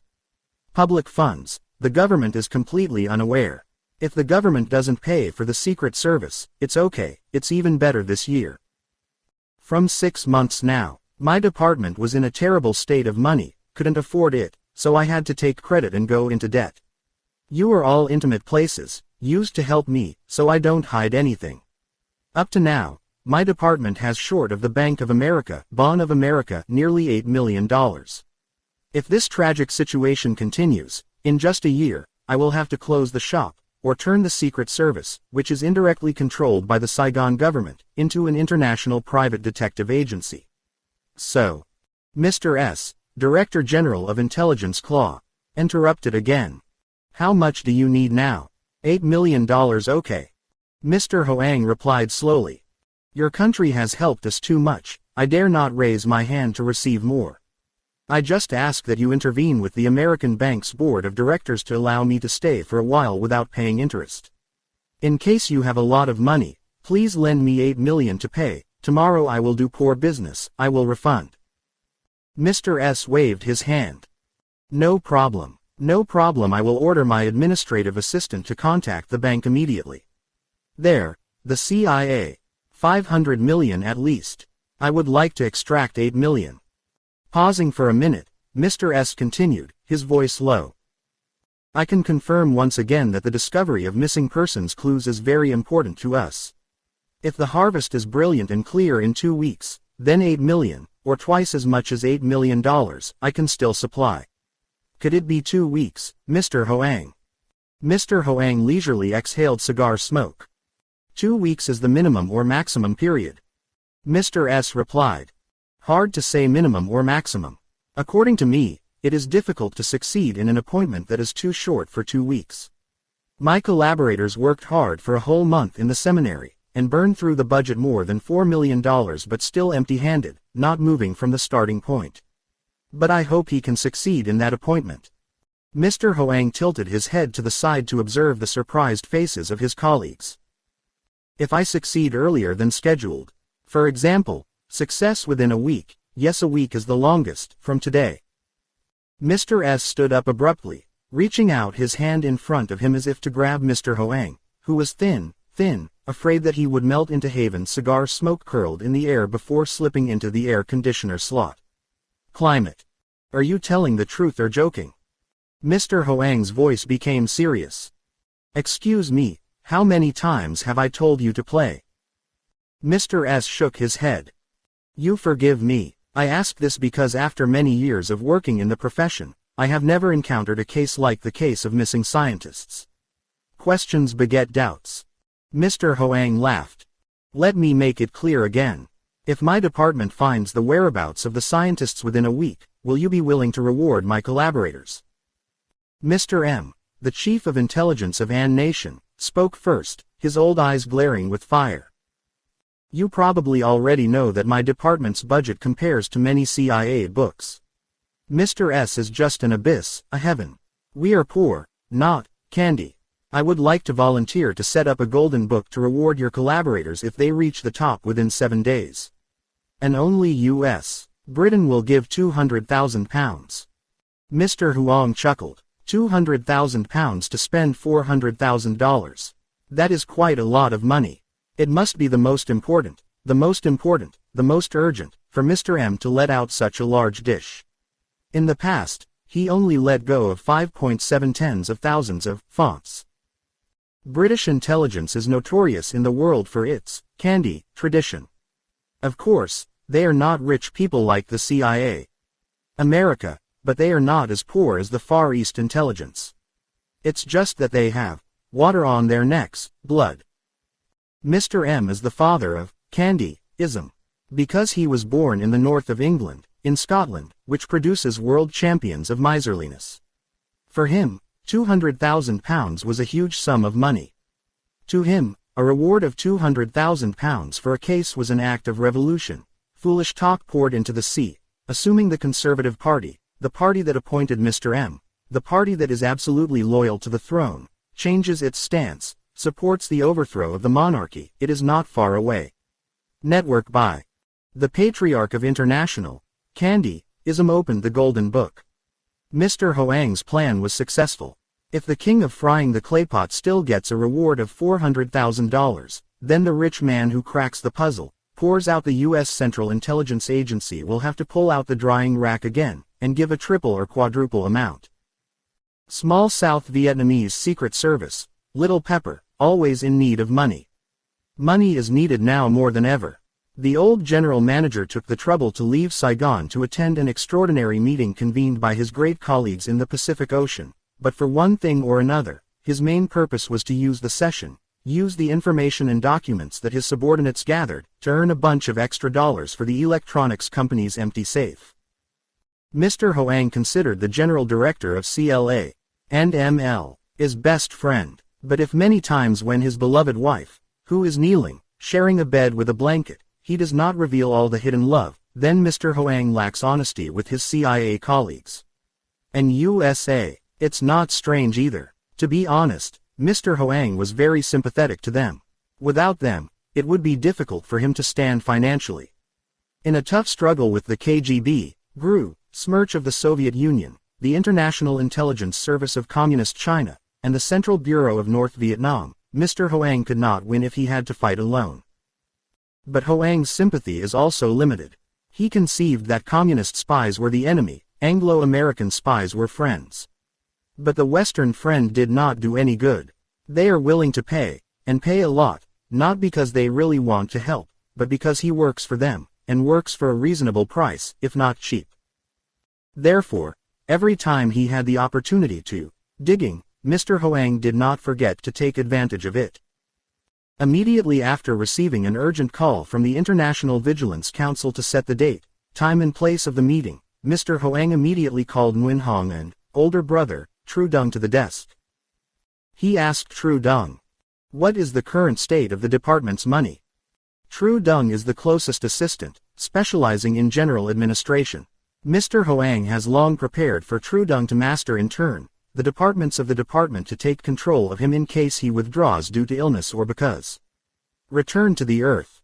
True Dung is a living phoenix, so he answered immediately, without thinking. Yes, it's quite good. Since 5 years now, this is the best time. Cash still in the safe of the department, and placed in 12 banks in Saigon is currently 300 million silver. Accounts in Switzerland, the United States, the United Kingdom, and France include $43 million. In addition, $16 million was deposited in bank accounts in Asia, Africa, Yugoslavia, Myanmar, Cambodia, New Year, Egypt and Cuba. What about pressed gold and peas? Yes, it's still the same. Since 18 months, the department has not used gold and diamonds. However, maybe in a few weeks we have to sell. I am currently asking for a sale in the Netherlands and Switzerland. Is there a shortage of money to implement the 5-year development program? Yes. How much is missing? How much is enough? But there should be at least 10 million in the next few weeks. Gold and peanuts are falling in price on the international market, so they are afraid of big losses. Tens of %. Yes, from 30 to 40. If possible, we should temporarily borrow tens of millions. At the end of this year, the price of gold and peanuts will increase, we will sell to pay. Who are you going to borrow from? Yes, that's up to you. Normally, I borrow from the CIA, or USA, or work on debt relief. Now they are also terribly poor. Both houses of the US Congress competed to cut the budget, especially the disguised budget of the intelligence agencies, so the CIA friend suffered heavy damage. The anti-war movement in Britain also affected the budget for MI. I indirectly inquired, and they all shook their heads in turn. They are in poverty, but their poverty is thousands, 10,000 times richer than their own. I think only if they conspire, then those billionaires will just let it go. True Dung hesitated. Dear, the department needs money urgently. Mr. Hoang asked again. It's urgent. In how many days? 3 weeks, or 4 weeks? Well, 4 weeks is the maximum. Okay, I hope to get the money out 3 or 4 weeks before your due date. The chance has come. Has Nguyen Hong told you the details yet? True Dung's face is a little embarrassed. Yes, not yet. Mr. Hoang says. I am about to leave for an extraordinary session of the International Vigilance Council. The session will discuss the ongoing disappearance movement. A secret organization has in turn kidnapped dozens of famous scientists from east to west. The United States and Great Britain suffered heavy losses. Surely they have to rely on me. Then I will bid. They were trapped on all sides and did not dare to be miserly anymore. The voice of older brother, True Dung seems to be worried. Will they be willing to pay me, sir? Mr. Hoang laughed. Not satisfied must also be satisfied, you can rest assured. Then turned to Nguyen Hong. She took the file. Luan Vu, here for True Dung to study. Looking at the surprised face of the talented assistant, Mr. Hoang continued. Immediately after the first scientist went missing, I sent people to follow, collect information, documents. Wherever the disappearances happen, I will add them here. Up until the most recent incident, the Pham Thien case, I encountered red luck and discovered a number of important clues. Opposite Mr. Hoang's booyah table, one can't help but see a large cupboard, close to the wall. This cabinet is 1.5 times the height of the average person's head, 5 feet long, almost taking up the entire width of the room, and 1.5 feet deep. This cabinet is used to store all documents. It is not an ordinary safe, with many drawers, numbered from A to Z, or from 1 onwards, or numbered chronologically, according to the importance of each agent, like safes. Material used in every spy agency in the world. It is a feat of invention and invention of the technical department of the South Vietnamese Secret Service, with the cooperation of a number of Western electronics companies, especially the US company IBM. Its name is Venus. Mr. Hoang spent nearly $35 million to produce Venus. Currently in the world there is only one Venus cabinet. The first one is being placed in Mr. Hoang's office. The Venus cabinet is an extremely sophisticated and complex electronic brain. All information, intelligence documents are translated into its own language, by punched cards like IBM electromechanical bills, and then given to the public. The Venusian mind memorized. It automatically folds information and documents into a complete file. When needed, just press some electrical buttons, the relevant file will slip out from a gap in the machine. The file is a small box like a pack of 10 cigarettes, inside is full of movies and televisions. Put the box in another hole in the camera, the film will be projected onto a picture frame in front of you.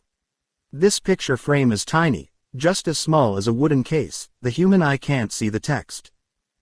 To read the text on the tiny picture frame, you must wear a special kind of glasses. These glasses are associated with hearing caps, like the radio operator's hat. People wear a hat to listen to the head. 2 round glass holes will be a magnifying glass that increases the size of the printed text and drawings in the film by dozens of times. Wherever the film is shown, there is accompanying sound, but like the printed word, the voice of the film is also very difficult to hear.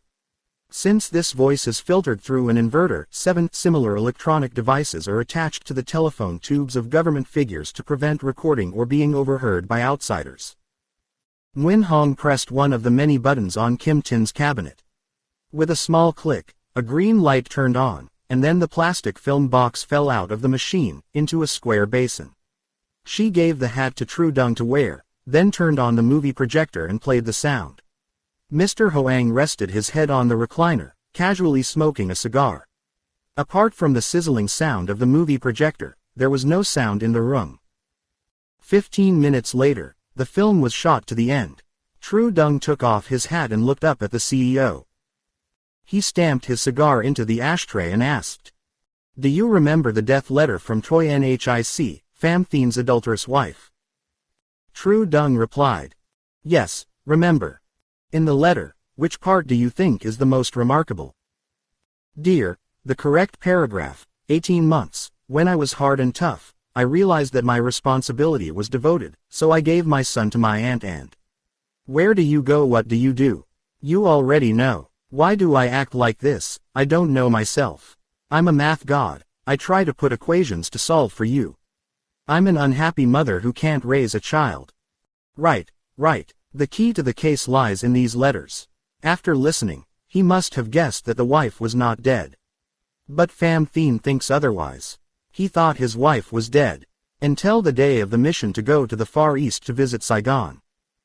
"Sir, I think the reason for Pham Thien's disappearance is because he was told that Toi Ngoc and Toi Van were still alive." Right. That's why I believe that the department is about to have money. A lot of money will be brought by the rich men to their hands and respectfully donated. Well, I'll get ready, you stay at home and continue to monitor Luan Vu's movements. Everything happened on the aircraft carrier as planned by Mr. Hoang. As he had predicted with Tru Dung in Saigon, after an hour of meeting, the rich men brought a lot of money to their hands and gave it respectfully. It is not possible to be inferior to the fat-frying CEO of the British spy agency, Mr. S of the CIA. A spy agency that is so rich that he doesn't know how to spend all his money, so cleared his throat, in order to get the audience's attention, and then said, "Yes, next I would like to add another $4 million to the gold book." Since then, Mr. P, the Director General of Australian Intelligence, and the 3 intelligence chiefs Kai, Phi and Taiwan just sat still. Except for Mr. P who has money, they are all poor. The Taiwanese representative waited for the 2 British-American intelligence chiefs to stop their invitation to stand up. He wore a high collar of black T-shirts, tailored to Mao Zedong's fashion, elephant leg pants, and thin shoes. No need to look at his identity, people know that he is 100% Chinese citizen. After standing up straight, he looked around the table, his expression serious, as if he was about to announce to the audience some news concerning world peace and security. Everyone looked up at him. Although he is old, he is still handsome, his skin is white and blue, and his mustache is meticulously trimmed.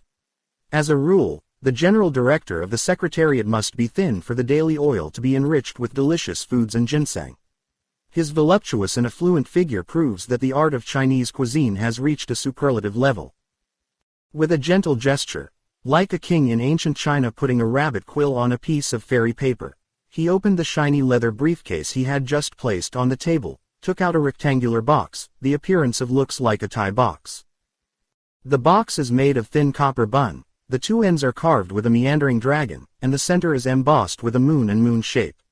Mr. Hoang is a connoisseur of antiques, so he knew right away that this old hunk of bronze was a precious relic of the Three Kingdoms period.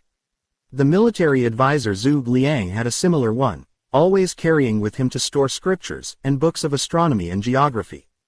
Recently at an antique auction in London, a collector dared to immediately sign a check for $1 million to buy a bronze box and still get paid more and get lost.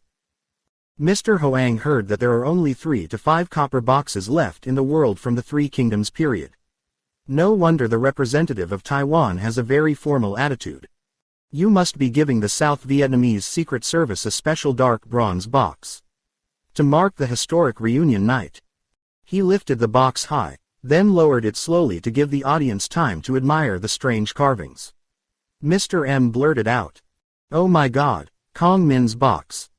The representative of Taiwan replied, "Yes, this is the box of the strategist Kong Min, a unique character of China and the whole world. In the name of the message of Bai Lone, I would like to present this box to my friend Hoang to express our affection and respect for a talent not inferior to Kong Min in the heroic life of the Three Kingdoms."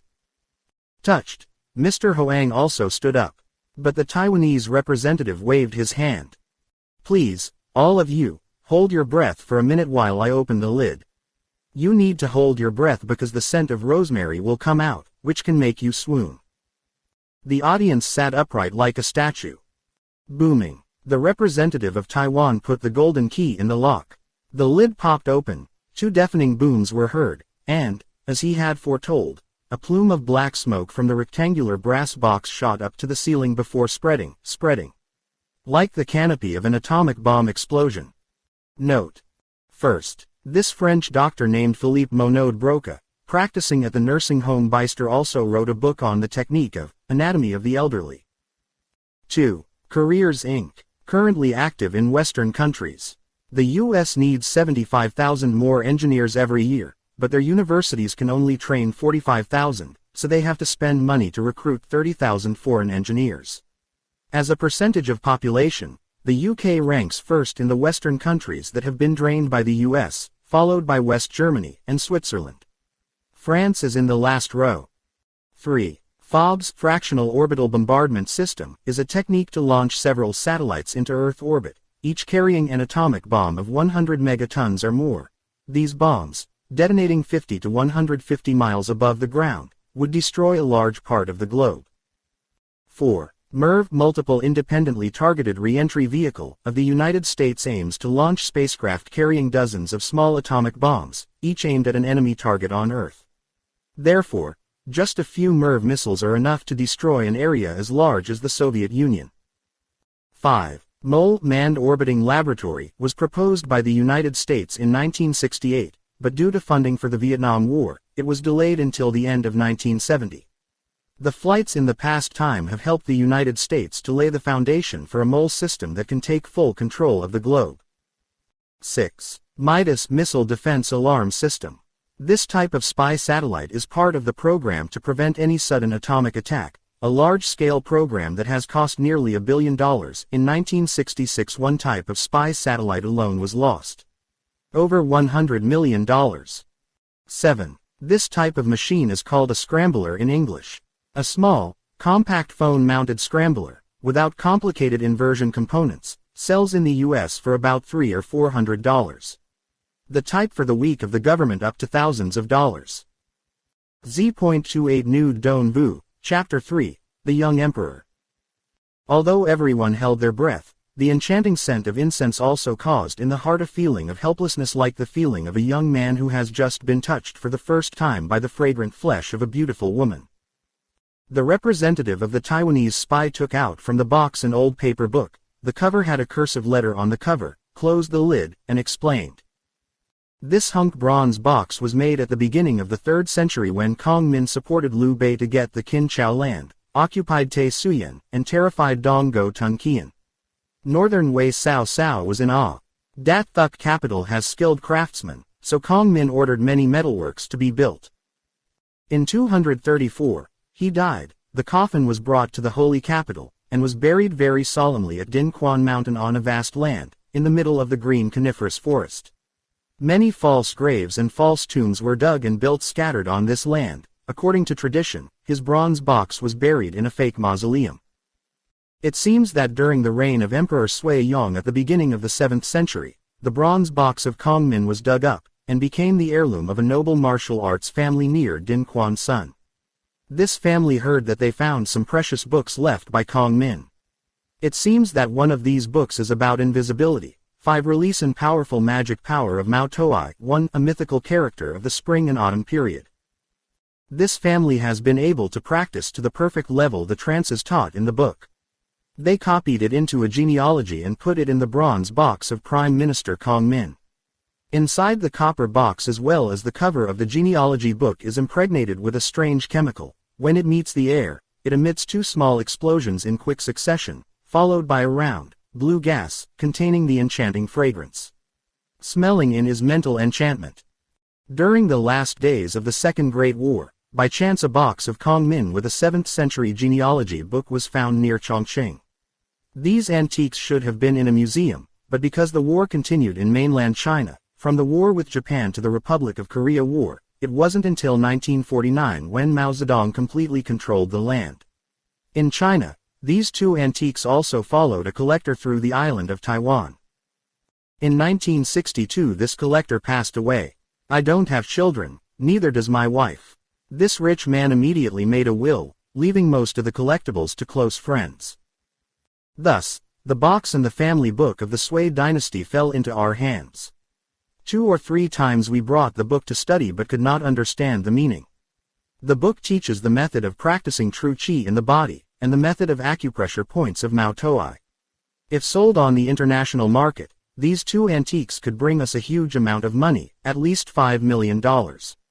Even though we were short of money, we decided not to sell. However, because of the future of world martial arts, a martial art that is besieged by materialism, we cannot hide the family genealogy of the Sui dynasty, causing Mao Toai's tragic practice method to be lost. 1. After discussion, we decided to donate the bronze box and genealogy book to the Vietnam Secret Service, which is controlled by Mr. Hoang. Based on past and current achievements, we find that Mr. Hoang has a close collaborator. An extraordinary martial art named Van Bin is eligible to practice Mao Toai's martial arts. On behalf of the Taiwanese press, I would like to hand over these 2 antiques to Mr. Hoang, and express our great admiration for such an outstanding organization and intelligence leader. With 2 hands, the representative of the Taiwanese newspaper, The Palace, carried the bronze box above the family book of the Sui dynasty and approached Mr. Hoang's chair.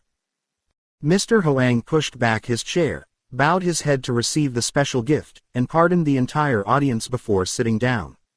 If Mr. Hoang did not wear a suit, but dressed as a man, if the surrounding landscape was not a large cabin in an aircraft carrier decorated with fashion, but a grass house beside the murmuring stream and murky pine forest, then the La people might mistake the general director of the South Vietnamese Secret Service with a hermit Confucianist who was attached to the theory of literature, conduct, loyalty, and faith of the Van Su Bao who was born in the 5th century BC.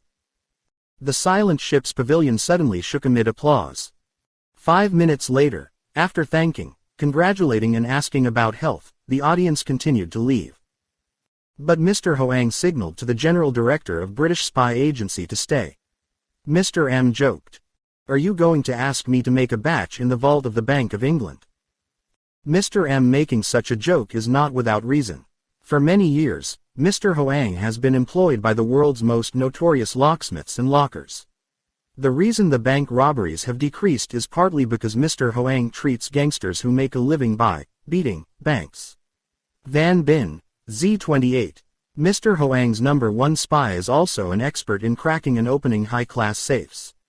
Many tea parties after drinking, he often joked that the day after tomorrow his knees would be long. He would not be able to do martial arts and gun skills anymore. He would set up a restaurant and banking company in Europe.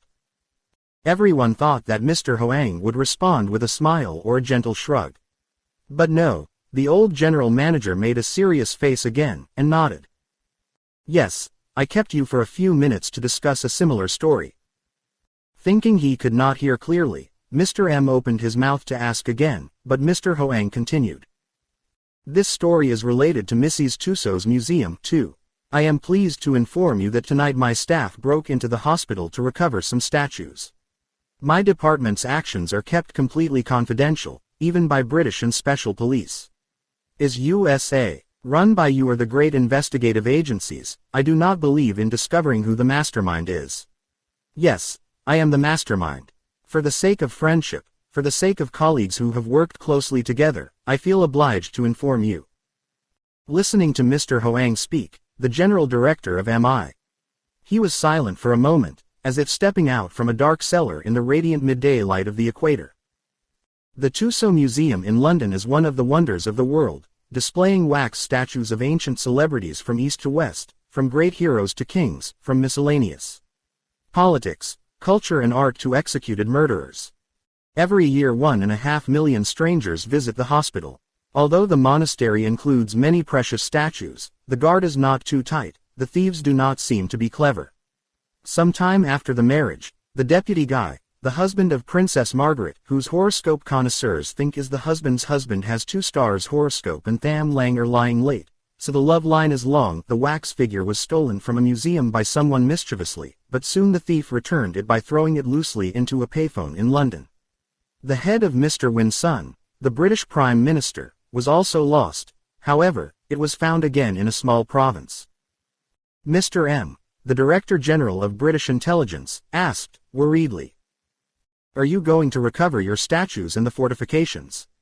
The General Director of the Vietnam Secret Service replied, "Must to." In the past, the Tussauds Museum only molded the statues of famous people one by one and then displayed them, rather than displaying dozens of famous statues and fortifications at once. Husband and wife Elizabeth Taylor in raincoats stood with their heads together under a huge umbrella in the midst of a crowd of press reporters. Even a famous naval battle between Admiral Nelson of Great Britain and the French Emperor Napoleon was also sculpted into a wax figure with 5-6 dozen sailors, with the sound of cannons exploding. So they carved statues of Mr. Hoang, Van Bin, Ladeep, Nguyen Hong, Tutu and Katie in a separate room at the museum. Mr. Hoang is sitting in front of a desk full of documents, with Nguyen Hong opposite. His hand is scribbling notes in a notebook on his lap. The thighs are protruding and exposed because she wears a mini skirt. Ladeep crossed his arms behind him, the pistol at his waist. Katie calmly smoked a cigarette, glancing at Van Bin with her eyes. Tutu, wearing a dress, is also glancing at Van Bin. Her body is well proportioned and sexy, with a bra so short that there is almost no Siamese anymore, a pull-down shirt close to the curve, bright red V, on the chest laid down courageously, almost recklessly, causing all her golden treasures to be fully flaunted. As for Van Bin, he leaned back against the file cabinet near the door, puffing out a Salem cigarette, one hand holding an empty glass of wine, the other holding a nearly empty bottle of whiskey. At his feet was a case of smoked wine. KY Black Label. Pants pockets, shirt pockets are full of color photos of naked women sticking out from the edge. The suit he was wearing was beautifully sewn, but also very promiscuous, the color too flamboyant and sophisticated. Van Bin is smiling at Tutu. Van Bin's statue looks like the real thing. However, people got the impression that the sculptor did not love him very much, so he deliberately flaunted his bad features and covered up his beautiful features. His eyes are sideways, his mouth is full of laughter, his stance also seems indecent in front of women. Normally, celebrities who are sculpted have to go to museums to be photographed, measured, and studied eye and hair color. But there are also many people who can't make it, like in the case of North Vietnamese President Ho Chi Minh, and Mr. Hoang in Nam Viet's face was molded with clay, and then colored wax was poured in. When it was about to dry, paint was applied, and eyes and hair were attached. The eyes are made of glass, the hair is real hair, and the eyelashes are squirrel hair. The hands and feet are molded with clay, and the face and hands are made of wax. Mr. M split the king, poor voice. "I'm sorry about this, but please understand. Great Britain is a free country, the U.S. Department of. Neither we nor Scotland Yard can agree with the Tussauds Museum management. Last month, I asked them personally, almost prostrating them. But they don't approve. Even I offered to reimburse the costs, no matter how much they firmly refused. They said that he and his collaborators had become celebrities in modern history, so it was imperative to sculpt the statue. Besides, since his statue was displayed, the number of visitors to see it has increased. Anyone who comes will stop in front of the statue of him and Colonel Van Bin. If I were you, I would consider it an honor. Mr. Hoang was impatient. Thank you. For reasons that you know, I reluctantly had to take strong measures. You have harmed me, Mr. Hoang. The museum board will blame me for the theft. Please delay for a few more days so that I can negotiate with them one last time. Technically, I cannot postpone. Knowing that we are going to take it, they will strengthen the guard. I would like to tell you that. Futile, because 6 statues were taken out of the museum exactly half an hour ago. I'm sorry you let them know that. I'll pay for it. They won't. That's it. I showed an extreme spirit of understanding.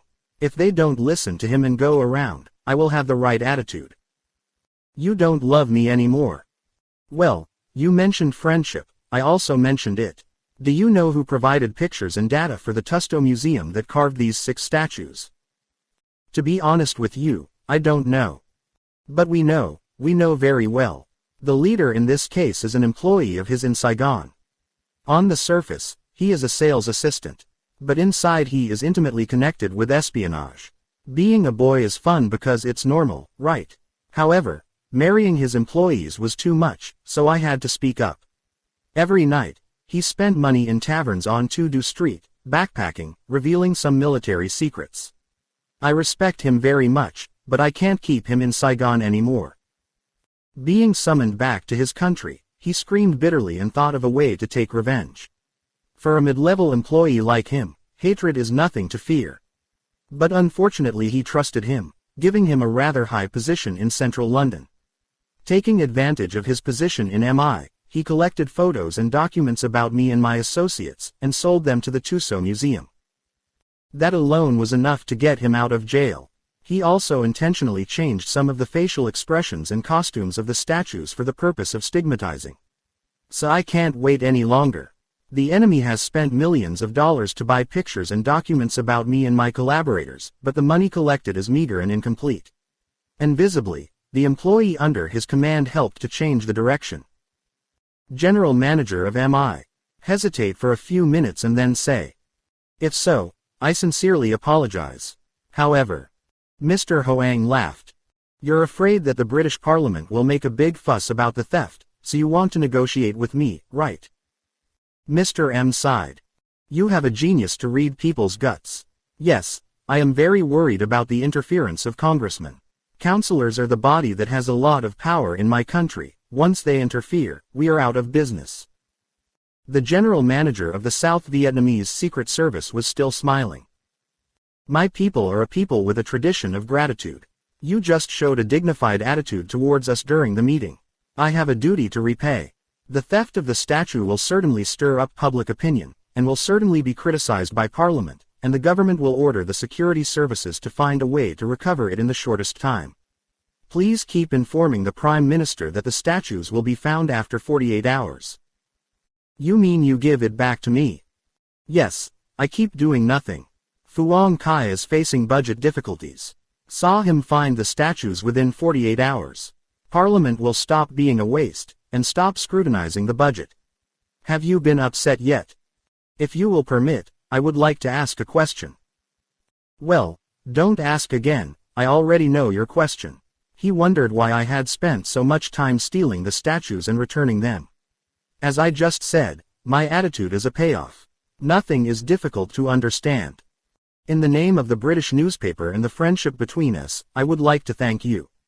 He did not set any conditions for being discharged from Win Sun, but I could not compromise, even though he had been a loyal associate of MI for a long time. Win Sun. Must too. Win Sun, former Assistant Commercial Affairs Officer in the British Embassy, my former employee in Saigon. I will return to London, expel Yuan Shen from the intelligence service now. Let me ask you the truth. Do you want to please me or do you want to offend me? God, if I wanted to offend you, I would not have fired Win Sun. Anyway, he has a distant surname from my wife. No, I don't like that. My conscience will be greatly disturbed if Win Sun is dismissed. You should love me and forgive him. At the same time, please send him to Saigon immediately. Let him continue to flirt, entice, deceive Vietnamese women and girls. I'm sure his mood will change. You should give him one last chance. Hard to understand. Mr. Hoang, you are the most difficult person in the world to understand. He intervened with me demanding to recall Win Sun from Saigon to London, forcing him to board the plane at the earliest, even if he asked permission to stay for 24 hours to say goodbye to his friends. He also refused. Win Sun took up a grudge against him to sell pictures of him and his collaborators to the Tussauds Museum, causing him to have a hard time arranging to steal wax statues. I decided to fire him, but he asked me to leniency, and moreover he asked me to dispatch him to Saigon immediately. Can you tell me the reason why? In your opinion, I am the most difficult person in the world to understand, so don't make me explain why. People often criticize me as a crazy old man. Yes, I would like to please you. Do you want Win Sun to still hold the old position in the mission?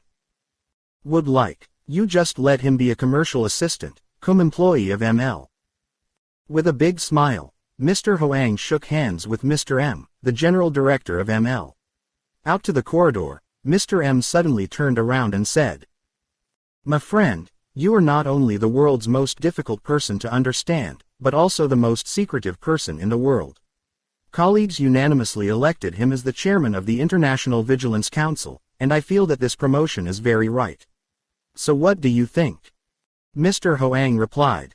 The chairperson is elected on a rotating basis, each member serving as the chairman for 6 months. Last year it was my turn. Mr. M shook his head. No, we discussed it before you came, and agreed to elect you as honorary president for life, because we see you as the most deserving person. The United States as well as Britain cut profits as advanced, large and rich countries, but in terms of organization, leadership and espionage, they were still inferior to South Vietnam.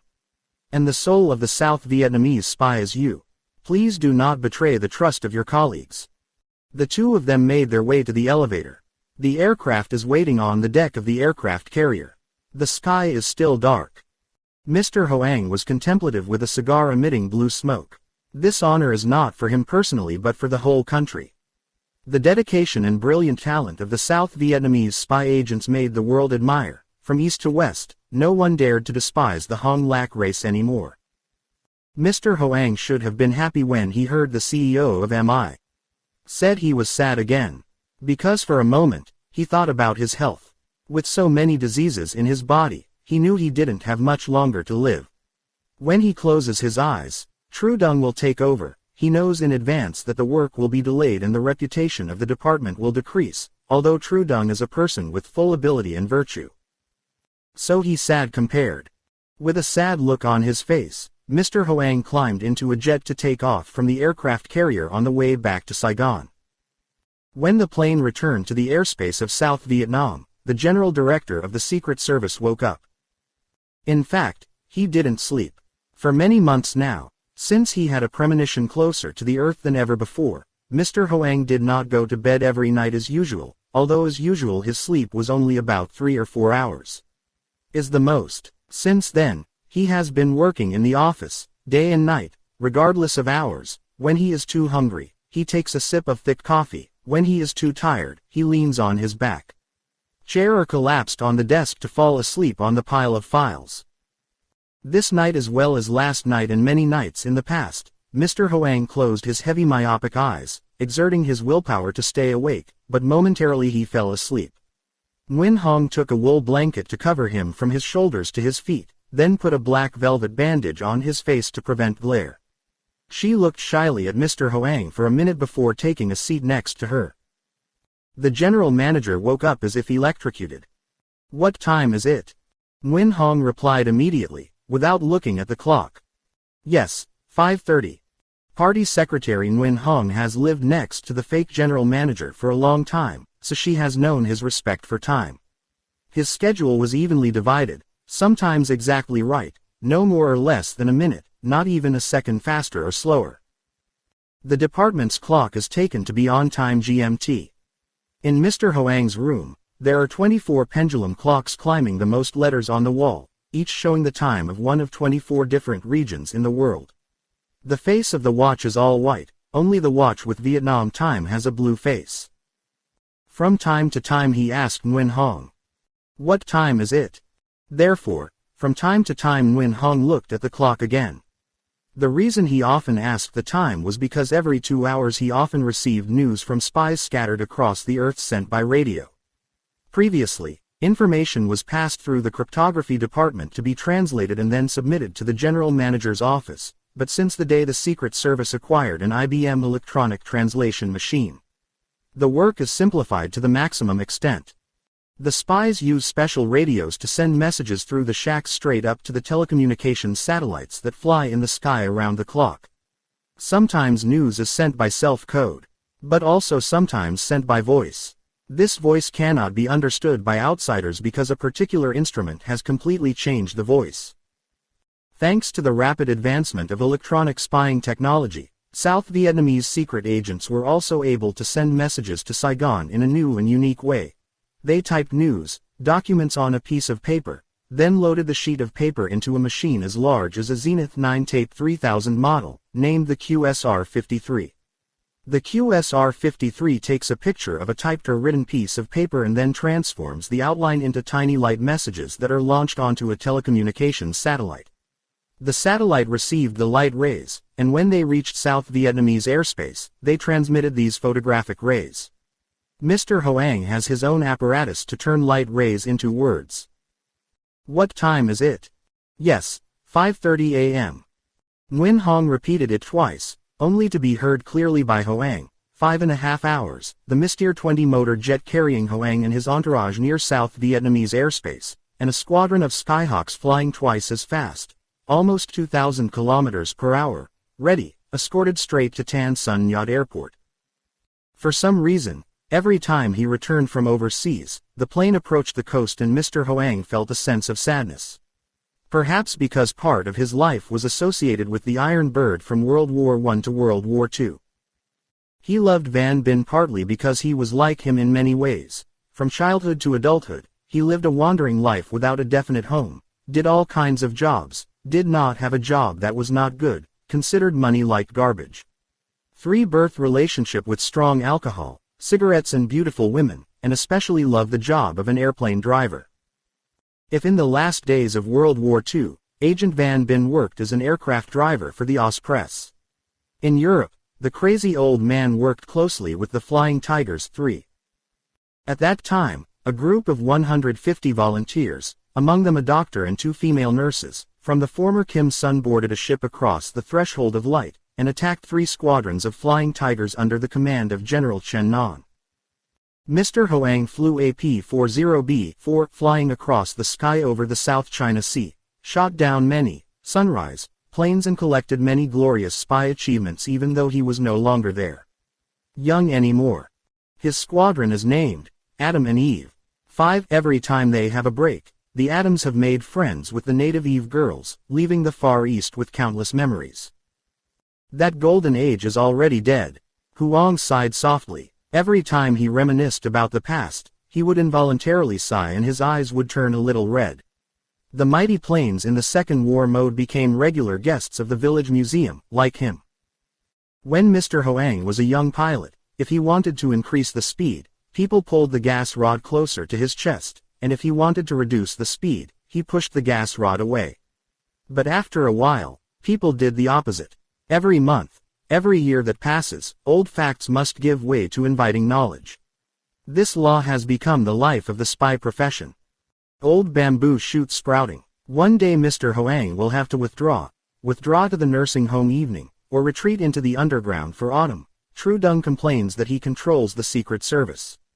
Van Binh, a famous young spy who will never grow old, will grow old. His body is balanced, strong, invincible, will be weak, just tickling the top of the basket will shake like a willow plow. Unknowingly, Mr. Hoang put his hand on the file in the suitcase that Nguyen Hong had just opened and left it on the table for him to read. This file bears the following text on the cover: Report on Z28's health. Mr. Hoang put on his glasses and muttered. Following the orders of the General Director's office, we have expedited the treatment of Colonel Van Binh Z28. Immediately after successfully completing the Trong Hu work in Thailand, 6th Van Binh lost his mind, suffered from extreme heat for half a month with symptoms such as typhoid, talking all day and night. A special mission of the department, consisting of 2 doctors and 3 female nurses, led by Ladeep, was sent to Vong Kak to take care of and monitor Van Bin's condition. On the 16th day, suddenly the intense heat fever subsided. "You stop talking nonsense." On the 20th day he regained consciousness, but from that day on he completely forgot everything. He no longer misses friends and work, he even forgot Ladeep. Asked for his name, he couldn't remember what it was. The state of danger lasted exactly 1 month. Gradually with the new treatment, he came out of the coma. The treatment team said his condition was in remission, although the results could only be achieved slowly. After 3 months in Vong Kak, the department's treatment delegation brought Van Bin by private jet to Saigon. Currently, Van Bin has recovered, but according to the general opinion of the doctors, the patient still has to recover for at least 3 to 6 months. And after this time, doctors must re-examine the patient to be sure that he can return to normal activities or not. Based on the foregoing, we respectfully request that the convalescence period of Van Bin Z28 be extended for another 6 months. With a sad expression, Mr. Hoang folded the report. Since Van Bin returned home to work with him, this was the second time he was put in a motionless state. For the first time, in an impulse caused by despair, he pulled his hair into an ancient temple near Van Tuong to become a monk, and then a year later was forced to renunciation. And this is the second time. The cause is also despair, because of the tragic death of a beautiful woman. Mr. Hoang called out to Nguyen Hong. She raised her head, her pencil and roll of white paper notes open in her lap. Mr. Hoang still has a habit of reading letters and instructing her to write them in shorthand on the plane. But Mr. Hoang waved his hand. "Did you just receive a call from Tru Dung?" Nguyen Hong was startled. The general manager really has the talent to read people's hearts. 5 minutes ago, she received a short telegram from Saigon. She did not want to present it to Mr. Hoang because this telegram had just created an awkward situation for her. The contents of the telegram are as follows. Dear HH. Sincerely report to you. Tru Dung and Ladeep just had a car accident at 10:24 p.m. tonight. On Ladeep's birthday, some brothers and sisters held an intimate meal. After the party was over, Tru Dung drove Ladeep to the headquarters of the electronics company. The car returned to Nguyen Hue Street and crashed into a large tree on the side of the road. At that time, Nguyen Hue Street was deserted. May had Queen Loan's car behind, so both were escorted to the headquarters for medical care. Ladeep suffered a broken shin bone and had to be in a cast for at least a month to recover. Tru Dung was only lightly scratched. The cause of the accident was that Tru Dung suddenly fainted, so he could not control the steering wheel. The chief medical officer said that Tru Dung fainted because of overwork in the past. It is possible that Tru Dung also has complications of heart disease. I temporarily replaced Tru Dung to harmonize the work of the department. Waiting for instructions from the superintendent. Signed. Tu, Chief of the Secret Service. With slightly shaking hands, Nguyen Hong handed the telegram to Mr. Hoang. After reading, Mr. Hoang sat still. He looked through the plane window on the right, so Nguyen Hong could not see his face clearly, but he was sure that the CEO was thinking and more depressed than ever. In the Department of Grass, 3 talented male spies, all of which are Van Bin, Tru Dung and Ladeep, all 3 invited each other to the hospital in the middle of Mr. Hoang's need for them. The department's floating and sinking staff have hundreds and thousands, but finding exceptions like Bin, Dung, and Deep to entrust dangerous tasks with a straight line to hold firmly in hand is not an easy task. IBM's Electromechanical Mathematics Department. In the probability calculations 7, it was concluded that it would take another 500,000 to 2 million years for the Vietnamese nation to regain the trio of clever wits, and good at martial arts, to the point of overwhelming the masses. Such as Van Bin, Tru Dung and Ladeep. Mr. Hoang lifted the septum out of his eyes, took out a tiny piece of lambskin from his pocket, and wiped it. His ant-eyes were suddenly blurred, as if covered by steam. He often wipes his toes like that when he is worried and confused inside. Mr. Hoang asked again. What time is it? Nguyen Hong immediately replied. Sir, 6:15. Oh, almost home. Now I want to sleep for a while. When arriving at the airport, she wakes me up. Mr. Hoang squeezed his eyes shut, and turned to the side. Nguyen Hong knows for sure that the general manager does not sleep. He just wanted to be left alone in the face of the raging events that happened to the Secret Service and to him personally.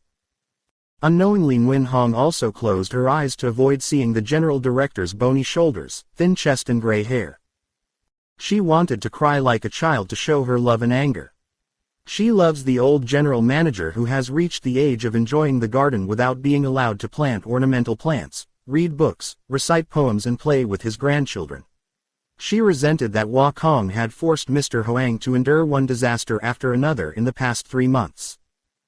Disasters that humans rarely encounter during a lifetime of 36,000 days happened to Mr. Hoang within 90 short days. At first, it was an accident in Trong Hu's work. Van Bin suffered from dementia and had to go to a nursing home, causing the tasks that were prepared for him to be put on hold. Completely reversed. As a result of this delay, the department fell into a financial shortfall. Most, if not all, the survival of the South Vietnamese Secret Service with hundreds of facilities scattered across the world, with tens of thousands of male and female employees in the office and depending on their resources. Hoang's own. Most of the time, Mr. Hoang earns money by working for rich secret organizations, and most of the money-making plans are assigned to Van Bin. Secondly, Mr. Hoang relied on Trudung and Ladip to continue the work that Van Bin left unfinished in order to partially fill the huge financial hole, but both of them were in distress at the time when the department needed them most. Third, in the past 90 days, Mr. Hoang has lost nearly 20 mid-level employees and 50 primary employees. Of these, only 25% were killed or imprisoned on the other side of the Iron Curtain. The remaining 75% were revealed. But in espionage, being exposed as well as dying, is of no use to the organization. To subsidize the family of a deceased or incarcerated spy, and to train replacement staff, Hoang had to spend between $5 million and $10 million. $10 million in this period of wise people, difficult people, and shoulder jerks was a shock to Mr. Hoang. Besides, making $5.10 million is hard. But it's not as hard as getting employees that meet the essential qualifications to train. Fourth, a heart attack that had been dormant for a while had resurfaced, threatening the remaining days of the emaciated CEO. According to the doctor's assessment, Mr. Hoang could die suddenly. In order to prevent serious recurrence of heart disease, Mr. Hoang must live in a comfortable atmosphere. The department's budget has money in and out, and senior associates continue to work effectively. But comfort did not happen. Suddenly a tear fell down Nguyen Hong's white cheek. She tried to hold back her emotions, determined not to reveal her inner weakness, but tears kept pouring out, one drop after another. She quickly wiped her eyes with a blind soap, but she couldn't make it in time. As if there was an eye on the back of his neck, Mr. Hoang woke up, turned around, and said sternly, "You're an adult, why are you crying like a baby?" Hearing Mr. Hoang scolded her, she should have stopped crying. Unexpectedly, she burst into tears. It seemed that the worry and suffering that had been stored in her heart for a long time was waiting for an opportunity to flare up. Mr. Hoang sighed and said, "Don't be sad anymore." Why she was sad, I already know. But don't be afraid, everything will fall into place. Coming back to Saigon soon, have you contacted Mrs. Tutu? Yes. At his command, I informed Tutu that the plane would land at Phi Long Airport to prevent prying eyes. Journalists gathered in Tan Son Nhut as crowded as grass ants. Did they wait for the plane to visit the front or accompany the Prime Minister to visit? Nguyen Hong showed a slightly surprised expression. But a few seconds later she regained her old-fashioned spontaneity of espionage. More than anyone else, Mr. Hoang must know the reason why domestic and international journalists are located in the capital, permanently in Tan Son Nhut. More than anyone else, he must have known that this large presence was not due to waiting for a flight or accompanying the rich man. But he pretended not to know. He often had such a naive reaction to test the comments of his subordinates. For several weeks now, journalists have formed a powerful detective, photography cameras and tape recorders full of people, constantly guarding the airports from the 17th parallel to the Cape of Ca Mau, with the aim of face-to-face with the director of the Secret Service or close associates for an interview about a hot topic. The reason is that 6 wax statues are displayed at the Tussauds Museum. The authorities in Saigon have always claimed that the Department of Investigation is just an imaginary agency. In Vietnam there are no super spies like Mr. Hoang and Colonel Van Bin, Z28.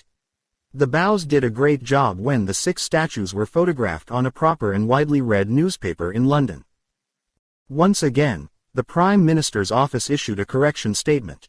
During a press conference, reporters held out a podium with photos of 6 wax statues to question, but the spokesman of the Prime Minister's office replied sternly, "To be honest with you, I have never met the people you call Mr. Hoang or Colonel Van Bin. I asked the public service, and was told that there was no one named Mr. Hoang on the list of officials. The Ministry of Defense has reviewed the list of colonels and has stated definitively that there is no such thing as Tong Van Bin." A female reporter interrupted. "Sorry sir," the spokesman before him said so 6 months ago in a similar press conference. 2 years ago, another spokesman said the same thing he just said. "We're here to hear something new, not to hear you repeat arguments as old as the earth." Personally, I can confirm that Mr. Hoang as well as Colonel Van Bin are 100% real characters. I ate rice and danced many times with Mr. Van Bin. The spokesperson joked. "He must be very handsome. Just listening to her narration, I was also mentally addicted. Unfortunately." The female reporter slammed a club fiercely. He expressed regret is correct. Because before him, many people were also mentally addicted. Among them is his sister. The case of this interesting oral battle was published on the front page by the press under big headlines. For many days in a row, readers, especially female readers, demanded more extensive and deeper exploitation by the press.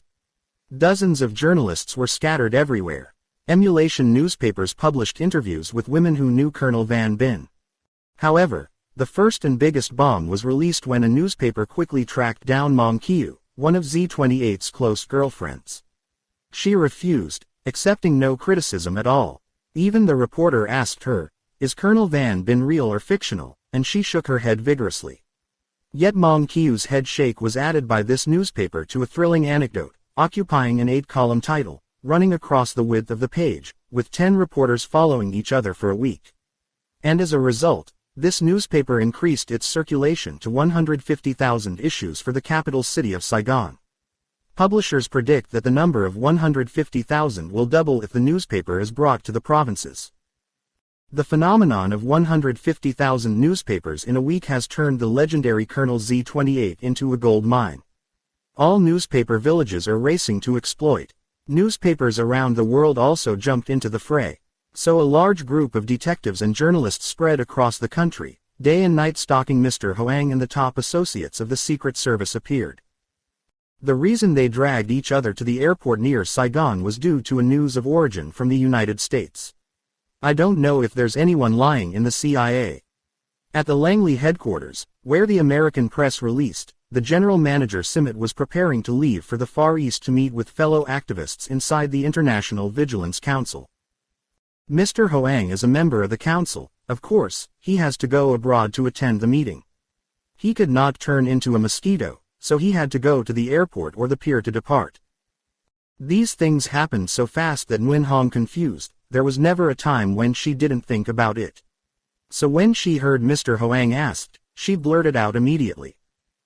"Sir, journalists gathered at Tan Son Airport, especially to wait for you to return. Because they heard that he was going abroad to work with Mr. Smith and Mr. M at first, I wanted to ask Tutu to pick him up at Bien Hoa Airport, but Bien Hoa also had dozens of journalists waiting for him. I had to change back to Phi Long Military Flight School. Upon arrival, he will take a helicopter to Tu Duc and then take a car to the headquarters." Mr. Hoang dispels. "No problem." She kept telling the pilots to land at Tan Son Yacht. Nguyen Hong hesitated. "Sir." Mr. Hoang laughed. "Do you remember the part where Hua Dong was revealed in the story of the Three Kingdoms?" Nguyen Hong was startled. Hua Dong revealing is one of the most performed acts on the stage of Tuong Chio. When she was a child, she heard her grandmother tell about the hardships of the villain Cao Cao and the mastermind Kong Min, who had just been performed in town by a boys' singing troupe. Growing up, stepping into the world and entering the profession of spying, Nguyen Hong had the opportunity to ponder the three kingdoms. Especially at the specialized spy school, the coach took the details of the three kingdoms and Zon 2 life as a teaching topic for the students. However, the fact that Cao Cao was defeated and had to retreat to sell his life and sell through the small road of Hua had nothing to do with, although it was far away, with the general manager's intention to land in Tan Son Nhut. Suddenly, she felt worried. Unfortunately, the old man was crazy should. Old age, working regardless of day and night and lacking in nutrition. Even the great martial artist has a crazy disease, let alone Mr. Hoang is always sick. Like a machine, she nodded. Mr. Hoang said. The reason Zhuge Liang predicted that Cao Cao would flee to Wadong because he knew that Cao was a suspicious person. Back to the current story, don't forget that espionage and journalism are two brother jobs. If the spy is suspicious, the press is also suspicious. They were stationed at Tan Son Nhut, but in fact they kept an eye on other airports such as Bien Hoa and Phi Long because they thought I wouldn't dare to show my face at Tan Son Nhut. Do you understand? Sir, understand. So it's not true. I will go straight from the plane through the police and customs to the front door. Will they recognize you? Oh, it's hard to rust. I will disguise. The Department of Rheumatology has just completed a new rubber face for me. Nguyen Hong muttered to herself. No wonder, no wonder. Mr. Hoang asked. What did she ask? Sir, no. Then you see. Well, I'll go first, you'll be out a minute or two after me. She already knew the faces of the reporters, so she observed them carefully to remember them all, not to miss anyone. Yes, for what?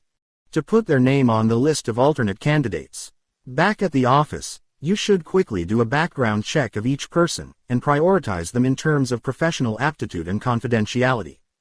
I will ask Trudung to contact them in turn to enroll in training courses. Nguyen Hong was silent and lowered her head.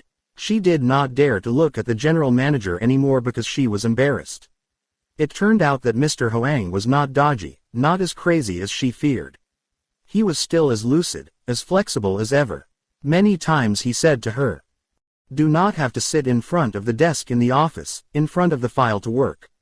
Spying works around the clock, 24 hours on 24. Many times we play, we also work. Mr. Hoang did not miss the opportunity to recruit staff. He wanted to recruit journalists on duty in Tan Son Nhut because he realized that they met the essential conditions, the virtue of skepticism and reality, while his colleagues surrounded Phi Long and Bien Hoa airports. Trespassing. They waited at a commercial airport that the government officials did not use, but no one dared to expect that Mr. Hoang, one of the most important people in the world, would use it properly. Nguyen Hong did not raise her head, but if she raised her head, she would not see the general manager anymore. He quickly got up and went to the bathroom in the back of the plane. Airplanes started to land. Nguyen Hong panicked when she saw that everyone had finished wearing the seat belt, but Mr. Hoang had not come out of the toilet. Outside, the red light with the word, someone, still burning. She followed the row of seats to the front door. She put her hand on the knob, but did not dare to open it. But if she waited another minute and Mr. Huang did not come out, she would knock on the door. Security rules oblige her to do so. According to this rule, she must always be with the general manager. That strict security rule was listed as a common practice by spy agencies from East and West. The bodyguard of the Director General of SMERSH, the Soviet counterintelligence agency, was also responsible for standing in the restroom at all times. When the CEO takes a shower or goes on request, the bodyguard must sit to one side. Nguyen Hong is not a bodyguard, so she can't follow Mr. Hoang. She's a woman, so she can't stand on one side, but the rule is still the rule. She turned the doorknob. But from the inside, Mr. Hoang opened the door and stepped out. Nguyen Hong paused. Ning almost let out a startled cry. She was 100% sure that the man standing in front of her was Mr. Hoang, the General Director of the South Vietnamese Secret Service, her immediate superior. But that face, that body is not Hoang's. If it was Mr. Hoang, he would have been half his years younger. Nguyen Hong wants to scream. Oh my god, Mr. Hoang is young again. Note. First, Mao Toai, an ugly general, sleeps short arms, short legs, amputee body, small head, and narrow neck but has a high temperament, a loyal disposition, a friend of Man Changjun and saves you from an accident. Mao Toai is also close friends with Sun Tan. Legend has it that Mao Toai knew many miracles, such as invisibility, and so on. 2. Tussauds Museum was founded in Paris in 1761, and moved to London in 1802 and has been permanently stationed there ever since, having lived through nearly 6 generations of the Tussauds family. 3. That is, Flying Tigers Tigres Volants, a volunteer squadron founded by retired Lieutenant Colonel, later promoted to General, Blair Chennault in Central Coast in 1941. 4. It's a Curtiss Tomahawk P-40B. In 1941, the United States donated 100 P-40Bs to the Chinese nation. 5. The Flying Tiger Squadron is divided into 3 squadrons, including the Mr. Adam and Eve Squadron. 6. Please read The Siamese Cat Goi Tai, with the same author, published in May 1969, Tan Quang, 54 Le Vanduyet, Cho Louis, General Publication. 7. That is, Calcul des Probabilités. 8. Please read Tai Siamese Cat. Z28 Nude Duan Vu, Chapter 4, The Spy Guy the 1001st 6. That night, Saigon rained heavily. Normally, Saigon only rains intermittently. Sometimes a few drops threaten pedestrians and then the sky is dry again. Sometimes tens of thousands of tons of rainwater poured down, but the fierce devastation lasted only half an hour. That night, however, the custom was broken. The torrential downpour from sunset continued until late into the night. Working neighborhoods turned into rivers and creeks in the blink of an eye. Convoys of state-of-the-art cars, flooded with engines, lay scattered on the luxurious streets of the city center. Water is everywhere. Everywhere you see a sad scene. From the 6th floor, a giant Bindon looked down the street. Nguyen Hong also felt sad. This floor is one of many houses of the Secret Service. Leaving the airport, Mr. Hoang did not return to the headquarters of the electronics company on Nguyen Hue Boulevard, but to a newly built apartment building on Go Duck K Street, in which Mr. Hoang rented a whole floor. The memory film from the morning at Tan Son Nhut Airport suddenly returned to Nguyen Hong's mind. Oh. From the bathroom at the rear of the twin-engine Mystere plane, Mr. Hoang was completely different. In the past, he changed many times, especially when he secretly went abroad with the purpose of blinding his enemies. But in the past disguises, he only used chemicals to change the color of his hair, the way he combed his hair, his glasses, the bridge of his nose, his teeth, and his clothes. But he never changed completely. Mr. Hoang's rubber face looks exactly like his real face. Nguyen Hong has a sophisticated and professional line that does not recognize fake faces. This face is made of Poratherm, the synthetic rubber used by a West German company to manufacture car steering wheel covers. 1. The technology of making fake rubber faces over the real ones has advanced tremendously in recent years. Important spy agencies like the CIA, the United States, and the KGB GRU of the Soviet Union, both set up laboratories to produce prosthetic faces for shape-shifting personnel. Mr. Hoang's white and sparse hair has disappeared.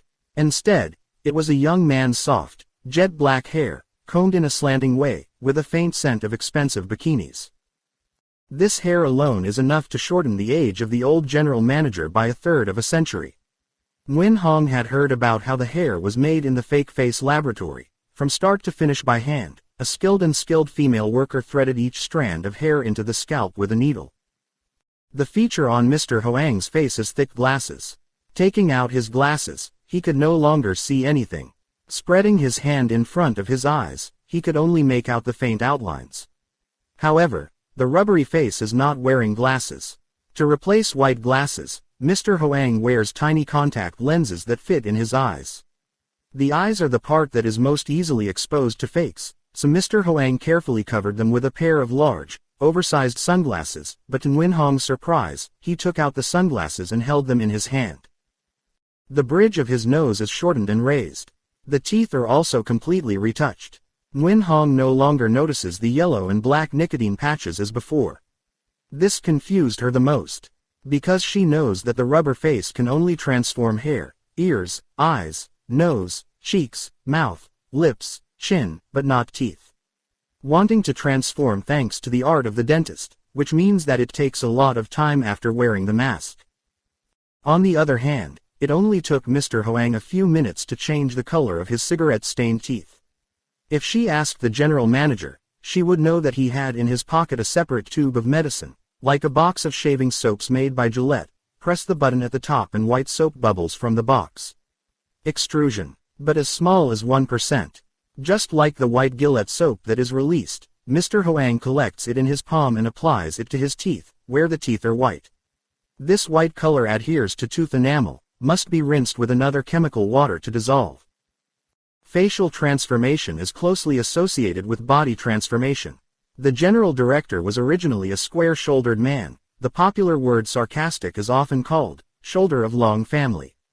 Men with square shoulders are often less attractive to women. Square shoulders and skinny people like Mr. Hoang. The more square the square, the less attractive the body is.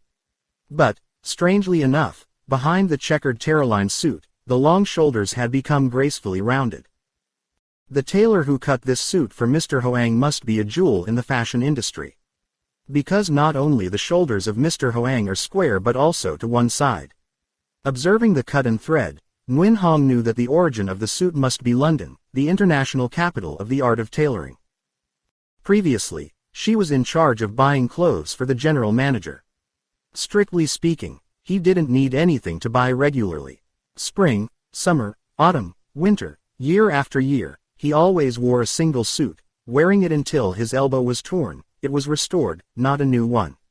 Later, because the office work was too messy, and also because Mr. Hoang was forced to disguise himself every day to avoid being assassinated by the enemy, Nguyen Hong assigned the responsibility of taking care of clothes to the Department of Professionals. Mr. Hoang smiled when he saw Nguyen Hong staring at him. Then he spoke softly. "Well, do you recognize me?" Nguyen Hong is confused. "Yes, you disguise very well. If I hadn't sat with him on the plane earlier, I wouldn't have guessed it now. The art of spying disguises has progressed so quickly.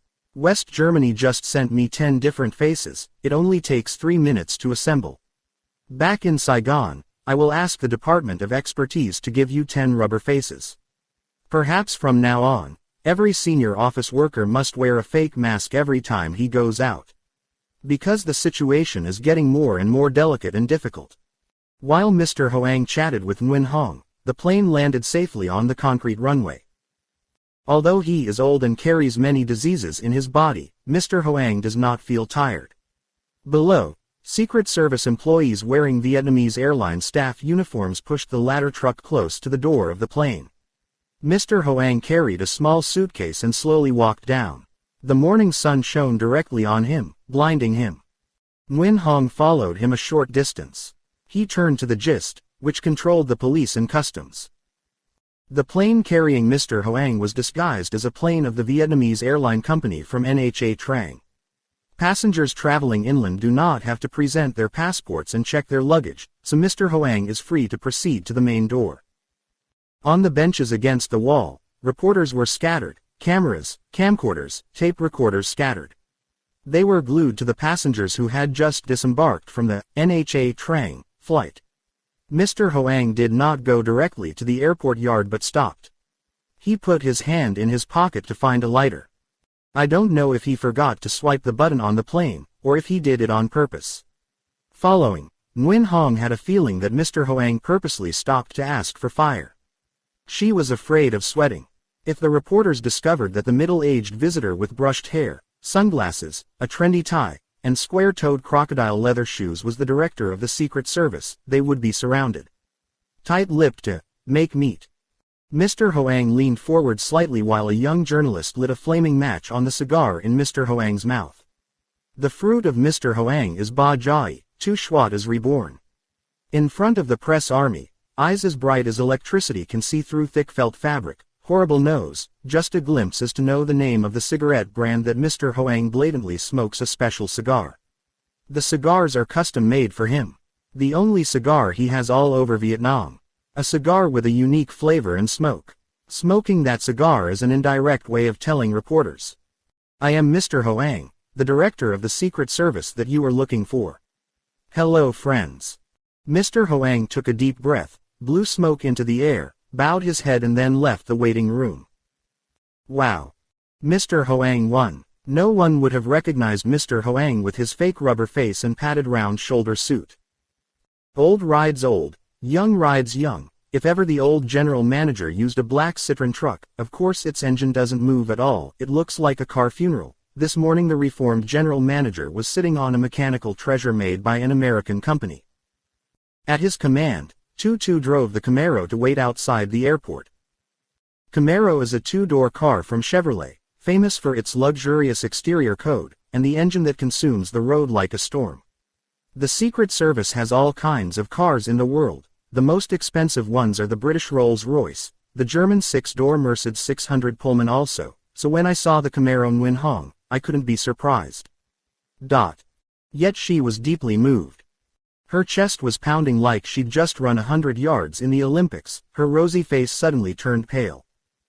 She was deeply moved by the brand new white car parked under the sun with the same name as the man she loved so dearly. Z28. The name of this Camaro is Z28. Whether by accident or on purpose, Chevrolet took Van Bin's number to name a Camaro racing car in the fall of 1967.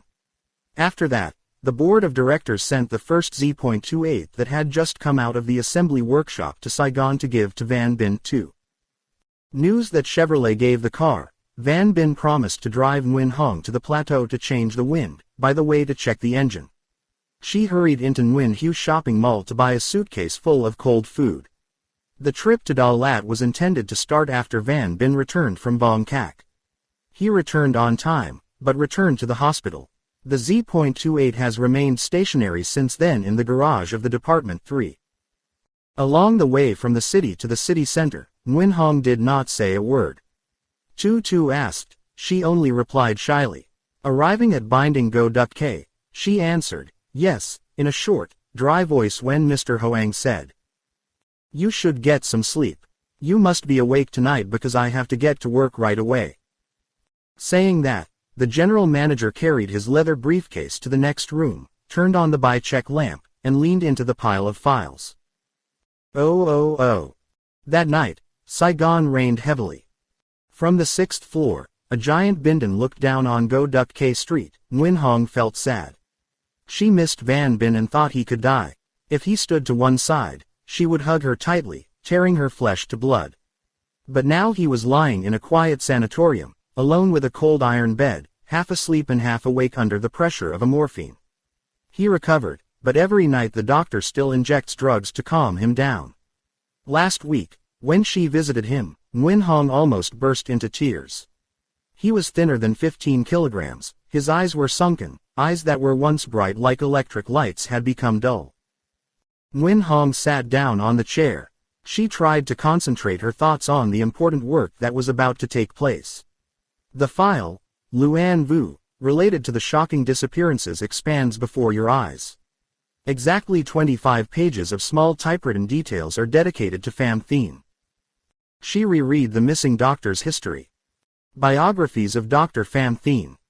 Pham Thien was born on July 16, 1915 in Long Suyen Town. From childhood until he passed a bachelor's degree in mathematics and medicine in Saigon. From grade 2 to 2 Thai, at Chasalup Laobat School, now Lucky Don Education Center, located on Hong Thap 2 Boulevard. Pham Thien always won first prize in math. In 1935, he passed the valedictorian bachelor's degree in mathematics. He is probably the youngest math graduate 20 years old. In 1936, he received a scholarship, went abroad to France, and in 1939 graduated with a doctorate in mathematics from Sorbonne University. In 1942, he obtained a master's degree in mathematics, also in Paris. That same year, Pham Thien got married. His wife is a female student at the French College of Music, whose name is Toi Ngoc. The wedding was held in Paris according to the Catholic rites, both husband and wife are Catholics. Pham Thien did not have time to enjoy the honeymoon with the new man, he had to rush back to the country because his father was seriously ill. When the couple returned to Saigon, Pham Thiene's father had passed away. Pham Thiene's parents are business owners in Long Xuyen. Although Pham Thiene is the only son, he has 3 sisters. Pham Ton, the person he killed because of misguided jealousy, was his half-brother, rather the second wife's child. Partly because Europe is living in a war situation, partly because of listening to his father's last words, Pham Thiene stayed at home. He teaches math at the university, and also set up a math lab. In 1945, Pham Thiene shot and killed his younger brother, Pham Ton, then fled to Cambodia. From Myanmar, he entered the U.S. and was used by the U.S. government. From 1946 to 1955, Pham Thiene held many important positions in NASA, KOC and Commune, specializing in space mathematics, and more recently, superintelligence in space. In 1955, after the division of Vietnam in two, Pham Thiene returned home. He was not afraid of being arrested for murdering his brother because his family kept it a secret, causing public opinion to believe that Pham Ton died of illness. Besides, at that time Pham Thiene had naturalized in the United States, bearing the name Henry. He went to Tu Duc to find his son because he heard that after he left, Toi Ngoc gave birth to a daughter, named Toi Van. When the two got married, they traveled around the world for their honeymoon, but while in South America, they had to return home to mourn. During their visit to South America, the newlyweds went to Mount Kilimanjaro. That afternoon, the top of the mountain was white and the color of snow, the clouds hovering above it staggered like drunken dolls. Pham Thiene was deeply moved. Pham Thiene told his wife that if this drunk gave birth to a girl, she would name her Toi Van to remember the clouds after wine on Mount Kilimanjaro. Pham Thiene discovered the injustice of his wife and brother, and learned that his first daughter's name was Toi Van, so he spent many worlds searching. But he tried in vain. Where did Toi Ngoc go? He had to return to the United States and pay to hire some private detectives to continue the search. Details of the missing Pham Thiene case. In September 1967, Pham Thiene left the United States, on his way through Vong Cac, to attend an international conference on space exploration convened under the auspices of the United Nations. The Pan American Airways plane flew over the Pacific Ocean, and as usual stopped in Saigon before continuing on to Vong Cac. According to the program, passengers only stayed at Tan Son Nhut Airport for 2 hours, but due to an engine failure, the flight was delayed from noon to dusk. That day coincided with the full moon of the 8th month of the lunar calendar. The streets of Saigon were as busy as a loom, so the American delegation of scientists was invited to take a car ride around the city. In fact, some scientists, including Pham Thiene, wanted to visit the street by their own means, so for the sake of security, the U.S. Embassy had to provide a large bus with a bus escort security unit. At the last minute, the plane still had problems. The flight was delayed until midnight. Do welcome the delegation of scholars to have dinner at my gun-floating restaurant at the pier. Done, the delegation returned to Tan Son Nhut and the PAA aircraft took off safely at 12 o'clock at night. When arriving at Don Muong, Vong Cac Airport, the scholarly delegation was still full, not missing anyone. But when going out of the airport gate, Pham Thiene disappeared. This disappearance is very strange. The delegation of scientists all went together, always accompanied by security personnel. At the police station, the tax official, Pham Thiene also bent down to tie his shoelaces, which means he was missing in a corridor 200 yards long. Since then, no one has found traces of Pham Thiene anymore. The above are details drawn from the investigation reports of the U.S. Intelligence Center CIA and U.S. Defense Intelligence DIA. The American investigative team went to Don Muong Airport and unanimously concluded that Pham Thiene could not have disappeared along the airport corridor. However, the delegation made no other inferences. Following the order of the Secretary's office, we sent staff to Vong Cac to take pictures of the aisle from where the plane was parked to the outside of the airport. We personally went to My Gun restaurant to ask questions among the waiters and waitresses. So far, we have not yet reaped positive results. Nguyen Hong sighed lightly, and closed the Luan Vu file. Inside was another stack of thick papers, but she found it useless to read. Instinctively she looked to the next room. Mr. Hoang just pushed the chair and stood up. With this half-lean and half-fat news, how can Mr. Hoang complete the investigation within a week, as he solemnly pledged at the extraordinary session of the International Vigilance Council? She had heard Mr. Hoang mention the role of Win Sun, former British Embassy officer, MI6 employee, but what Win Sun did in the Pham Thien case, she did not know. Mr. Hoang took out his glasses and wiped them with a gentle voice. "Where do you think Pham Thien disappeared?" Nguyen Hong replied shyly, like a student who did not know the lesson being called by the teacher. "Dear, probably not in Vong Kak. Of course, she has been to Don Muong many times. It is no wonder the way from the customs office to the airport. Unless it turns into a Pham Thien mosquito, it will escape the sight of security guards. However, if there is a hand of an important spy agency, Pham Thien can still escape easily." "Yes, by what way? I thought for a long time." The journalists waiting in the waiting room at Tan Son Nhut Airport also couldn't figure it out like her. Nguyen Hong was startled as if she had been electrocuted. Yes, so simple that she did not understand. The disappearance was not as dark as the night of honey, but as bright as on the cinema floor, under dozens of powerful lights. There is no journalist who does not know Mr. Hoang's face through many pictures taken secretly in the past.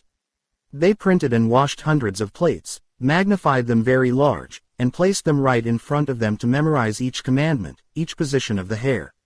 Yet the general manager strode past them, and more than that, he stopped, pulled out his familiar lighter, lit the lighter with a familiar gesture, and took a long drag of his familiar cigar, the cigar.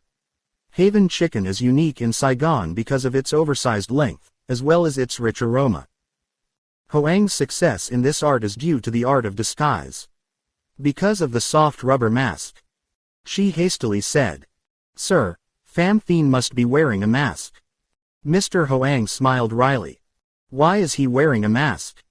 Nguyen Hong was silent. The strange old general manager's question was beyond her thinking. Mr. Hoang ashtrayed his cigar and continued. "There are only two theories. He voluntarily wore a mask to escape the security net, meaning he voluntarily cooperated with an enemy intelligence agency. Or Pham Thien at Vong Kak Airport that day was a fake Pham Thien, an enemy officer wearing a mask sitting on an airplane from Tan Son Nhut to Don Muong, and then in the flight crew who were busy with airport procedures. He snuck into the bathroom, took off his mask, and calmly walked out. Immediately after grasping Pham Thien's file, I studied the two hypotheses mentioned above.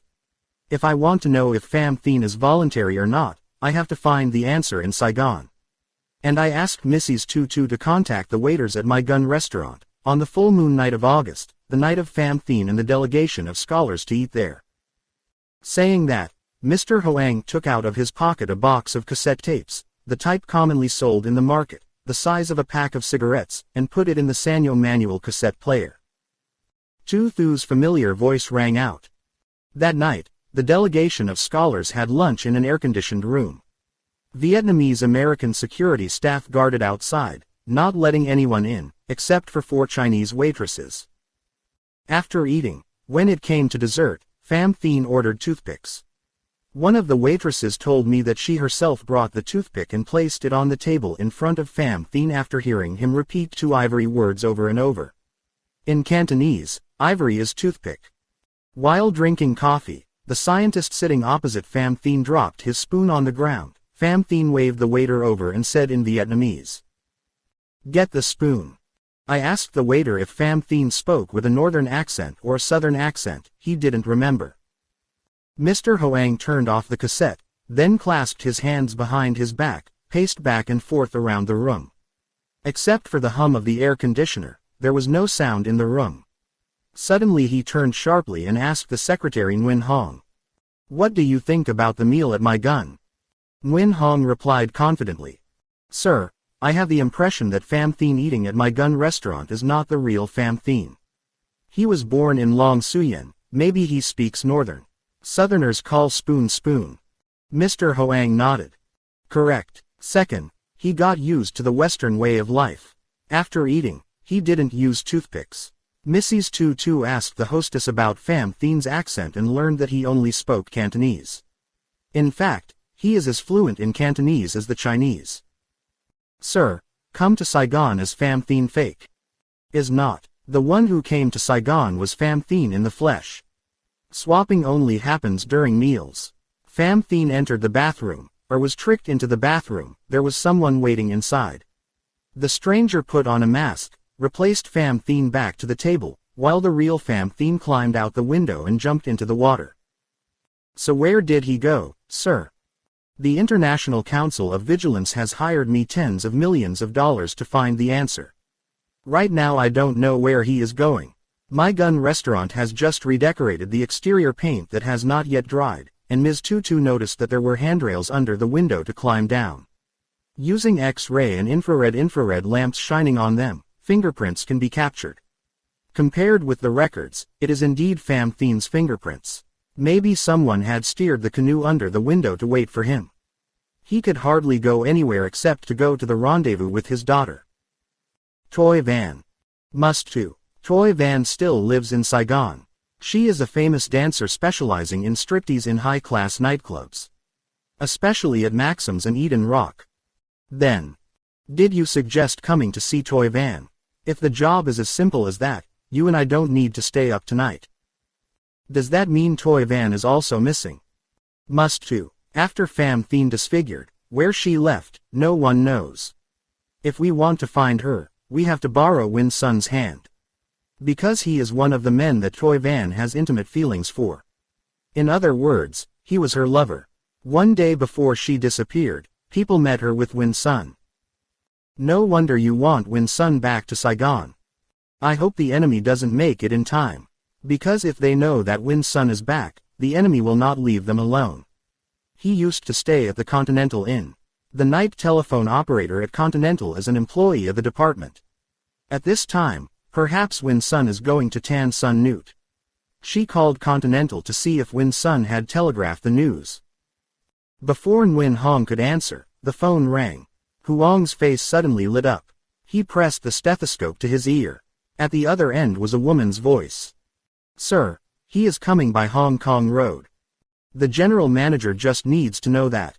If it is a flight from Tom Port, there are 45 minutes left. Mr. Hoang ordered the female secretary Nguyen Hong. Go. An Air France flight landed at Tan Son Nhut. Every time he uses a plane, Win Sun chooses Air France. It's not because he has sympathy for France. Air France aircraft are really smooth, luxurious and safe, but for many years now, commercial aircraft of any company in the world have also been smooth and luxurious. Equally important and safe.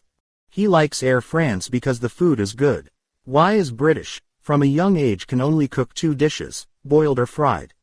If the fish is not boiled, it's fried. If it's not fried, it's boiled. The British only know how to pour cold water into it to boil or pour fat into it and fry it until golden brown, that's all. Although only a short strait from France, England is different from France in terms of cuisine, and ranks last in the art of serving the gods. There are 3 things in the world that are hard to avoid, so Win Sun loves all 3. Glue. He did not drink whiskey, even though it was the first-class whiskey of the north of England, but drank grass and champagne. Fat goat. Must be a dish cooked in the French or Chinese way, and, a young girl, must be a gentle and obedient Asian girl, and especially must be small and solid. During his service in Saigon, he left many carnal memories. The transfer order came so suddenly, he just had time to pack his luggage and go to the airport. He was thinking in Hong Kong when he was ordered to return to Saigon. Win Sun was overjoyed like a lottery winner. After all, winning the jackpot, he is not as happy.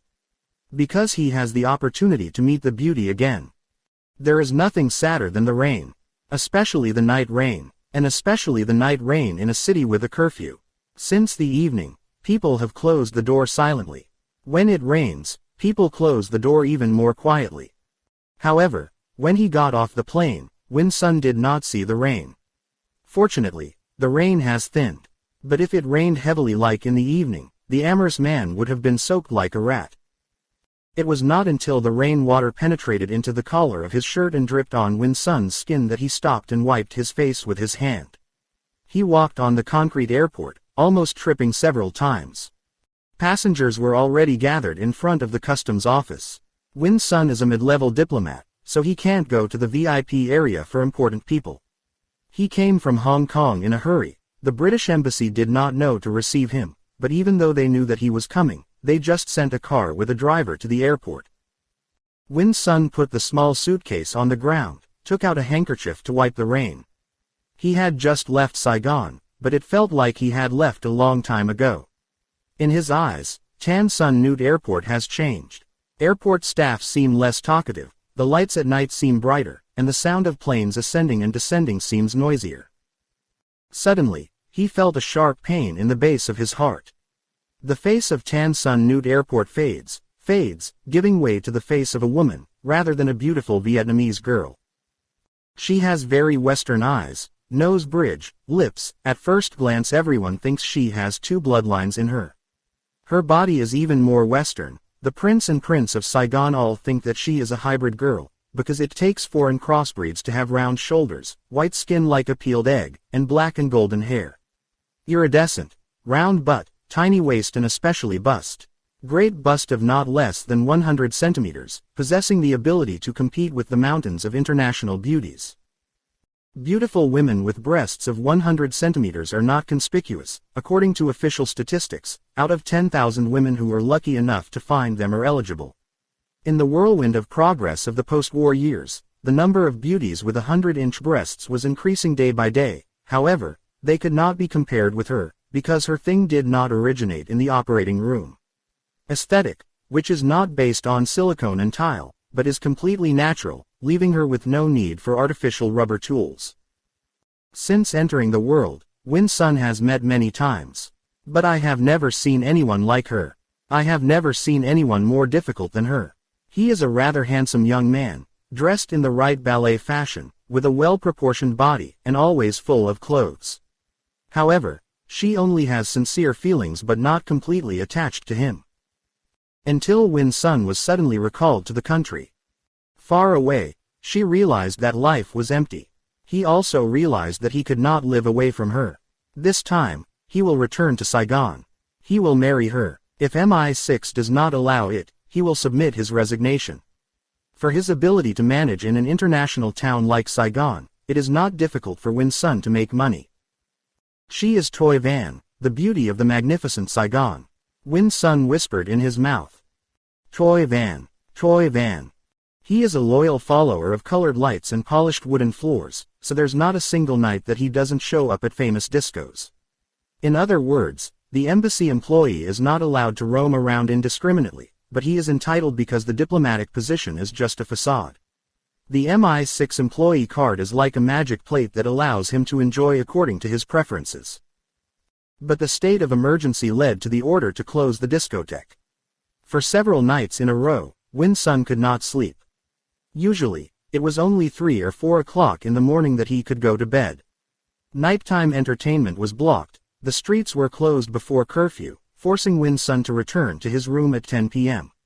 He bought a bunch of detective books to read to fill in the sad moments, but the epic martial arts fights in the novel still couldn't make him forget the smoky air of the dance hall, the beauties.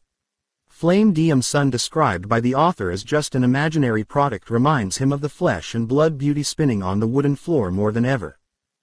Fortunately, he found a new horizon. The discotheque closed, another makeup industry quietly appeared. And one night, Win's son was introduced to a special club for foreign guests. Win's son does not know all of the streets of Saigon, but if he had to close his eyes at night, he would still find the pleasure-giving building near the intersection of Ky Dong, Trong Minh Giang, in a calm area, including large and luxurious villas. Outwardly, it is like dozens and hundreds of other high-class villas, built according to modern architecture, with 3 floors and many air-conditioned rooms, overlooking a large yard planted with strange flowers. There is a fake painted island that splashes with fun music, an expensive wine cellar, and on the rooftop a swimming pool. The water is always clear blue, with a subtle aroma of herbs. Inside it is a noble castle. Every whimsical pleasure on earth is available. If desired, guests can spend money to become the most emperor of the night, next to the world's thinnest beauties, or at least customers. Also enjoy special color films. And most especially, striptease. Having a beautiful and long-legged stripper is difficult in a town with strict rules, yet this building can provide an entire troupe of strippers, mostly imported foreign girls. Legitimately or surreptitiously into South Vietnam. This cave is organized according to the principle of intelligence secrecy. To enter, you have to go through many checkpoints. The spacious building on a land of 3,000 square meters is built with brick walls higher than a person's head, the top is covered with corrugated iron, and the top is also covered with barbed wire. Since Saigon had many foreigners who liked to live in privacy and security, the corrugated iron fence had become a familiar thing, so the people living nearby were not surprised. Besides, they were curious but could not see or hear anything. The corrugated iron fence does not have a small gap for the curious eyes of strangers to see inside. If anyone dared to approach, the dogs with a slightly terrible hearing would bark. A guard will go out, inviting the curious to go elsewhere. And if anyone has the talent to fly through the barbed wire into the garden, they have to deal with hunting dogs trained to bite the neck, but these dangerous flaggers are not as dangerous as the ostriches. Tall clams can crush hundreds of pounds of meat. Every wall in the villa is lined with silencer rubber, so noise, including the loud singing of the piano, cannot escape. Club members have their own, well-numbered cards, and cards each month, sometimes weekly, and exchange. Guests who pass through the gatekeeper are led into the waiting room, where they control their membership cards and then they are free to break into the cave. Win Sun became a loyal member, and he found in this club the modern pleasures of famous nightlife areas in the world such as Soho, London, Mongols, and Paris. Hamburg Pier, Germany, Pito, Taiwan, Copper Phalanx, Van Tuong. However, Win Sun's loyalty also stems from another emotional cause. Because of Toy Van. Because in the hard nights of reveling, he caught the eye of the first stripper Toy Van. Tonight, back in Saigon, Win Sun is as nervous as a person who has been away from home for many years and has just seen the motherland. He was carrying his suitcase out into the lobby of the waiting room when he bumped into a beautiful girl. He paused for a moment. As a lover of beauty, Win Sun could not help but start a conversation with her. Her oval face, smiling mouth, black eyes, and curled eyelashes prove that she is a Vietnamese woman, but her breasts, her waist, her buttocks, and especially her long legs in a tight dress closely reflect the flourishing and solid identity of Western beauty. He was still confused, had not found a way to enter the subject. The beauty spoke first. If he knew the name of the beauty was Nguyen Hong, the chief secretary of Mr. Hoang, the general director of the South Vietnamese Secret Service, he would not be as happy as the flag in his stomach. Poor Agent MI6 Win Sun. He was familiar with Secret Service agents, but Nguyen Hong wore a poor other mask, so he thought she was a stranger. Nguyen Hong stopped Win Sun, her voice rude. Are you Win Sun, an employee of the British Embassy? Win Sun was startled. Yes, I am the assistant commercial attaché. Nguyen Hong pointed to the door on the left. Please come in here for a bit. Jian Nguyen Hong is a man, Win Sun asked with wide eyes the reason for this confusing invitation. Song Nguyen Hong is a woman, and a woman capable of seducing men. So he obeyed orders. Win Sun obediently followed Nguyen Hong into the room. Outside there was a small board with the word, tariff, written in red. After he entered, the door was closed, and outside, another young woman wearing a blue ao dai with a golden dragon embroidered with embroidered thread quickly removed the sign and put it in a leather bag in her hand. Win Sun looked at the well-dressed middle-aged man sitting behind the biro table with disdainful eyes. This is the first time the customs have stopped him at the airport. He did not violate the customs law, and besides, even if he violated it, he did not mind.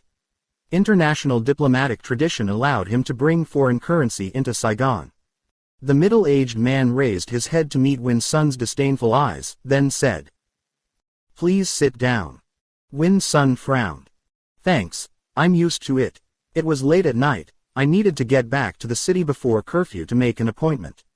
What do you need to see me for?" "Personal. Are you a customs officer?" "Almost the same. Please let me see the papers." Customs officers do not have the right to examine the identity cards of diplomats. "I will." "Useless, Mr. Win Sun. First, he is not an employee entitled to diplomatic status. Second, in this room it's just you and me. If you object, force me to take strong measures." Then you just take strong measures. I'm ready to take revenge. Don't forget that I can strongly oppose your government. And he will lose his job and go to court. That's the latter. You want to object to whoever you want. Ask him to present documents. Because we were informed that he was a fake Win Sun. Yuenshan is actually in London. Win Sun laughed. What ideas? But if you suspect that I'm Win Sun in disguise, I'd be willing to show my passport. Please let me know. You are the lowest security officer. Before coming here, if you contact the British Embassy, it is clear that I am the real Win Sun, from Hong Kong. As he spoke, Win Sun sat down on a chair. He pulled out the clothespin and gave the passport to the middle-aged man. Nguyen Hong stood by and grabbed a drying basket full of papers. Win Sun objected. Oh no. Nguyen Hong smiled. Are you against me too? Win Sun remained silent. Nguyen Hong gave the drying basket to the middle-aged man. He got up and opened the door to the next room. Nguyen Hong approached Win Sun, looked into his eyes. His voice was gentle but threatening. Please wait a moment. Just a moment. Win Sun clicked his tongue. Because of you, I have to endure one side. Don't think I'm scared. Nguyen Hong laughed. I know very well. Her fragrant breath blew into Win Sun's nose. He opened his mouth to speak but closed his mouth. Beauty's breath is like an anesthetic. His heart was pounding. He had snail scales all over his body. He wanted to reach up and touch her two voluptuous pairs with his hands, but his body was glued to the chair. She dared to ask. Are you offended? Yu quickly shook his head. Is not. She shrugged. You think very right. In his position, I not only did not resent it, but also kept it a secret. Because if you say it, you'll be at a disadvantage. Quite a few disadvantages. Well, you threatened me. I said earlier that I am not afraid. I should have been silent, but now I won't be silent anymore. When I get back to the hotel, I'll phone the foreign ministry. For what, Mr. Win Sun? She knows what to do. Nguyen Hong's face is serious. Please remember what you did in Saigon. If you open your mouth to protest, we will find a way to send you back to London. He will not be reunited with his lover here again. Oh my gosh, fall out.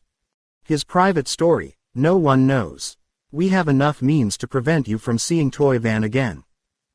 After a few minutes of bewilderment, Win Sun regained the composure of a professional intelligence officer. He challenged Nguyen Hong with fiery eyes. Yes, I admire you for discovering my secret love. But Saigon is a free land. It is not a crime for foreigners to love native women. Toy Van is a dancer. She wants to love someone but can't. She is unmarried. She has the right to choose friends for 100 years. As for me, I'm an unmarried man. You forget so quickly. Have you forgotten the woman you lived with in London?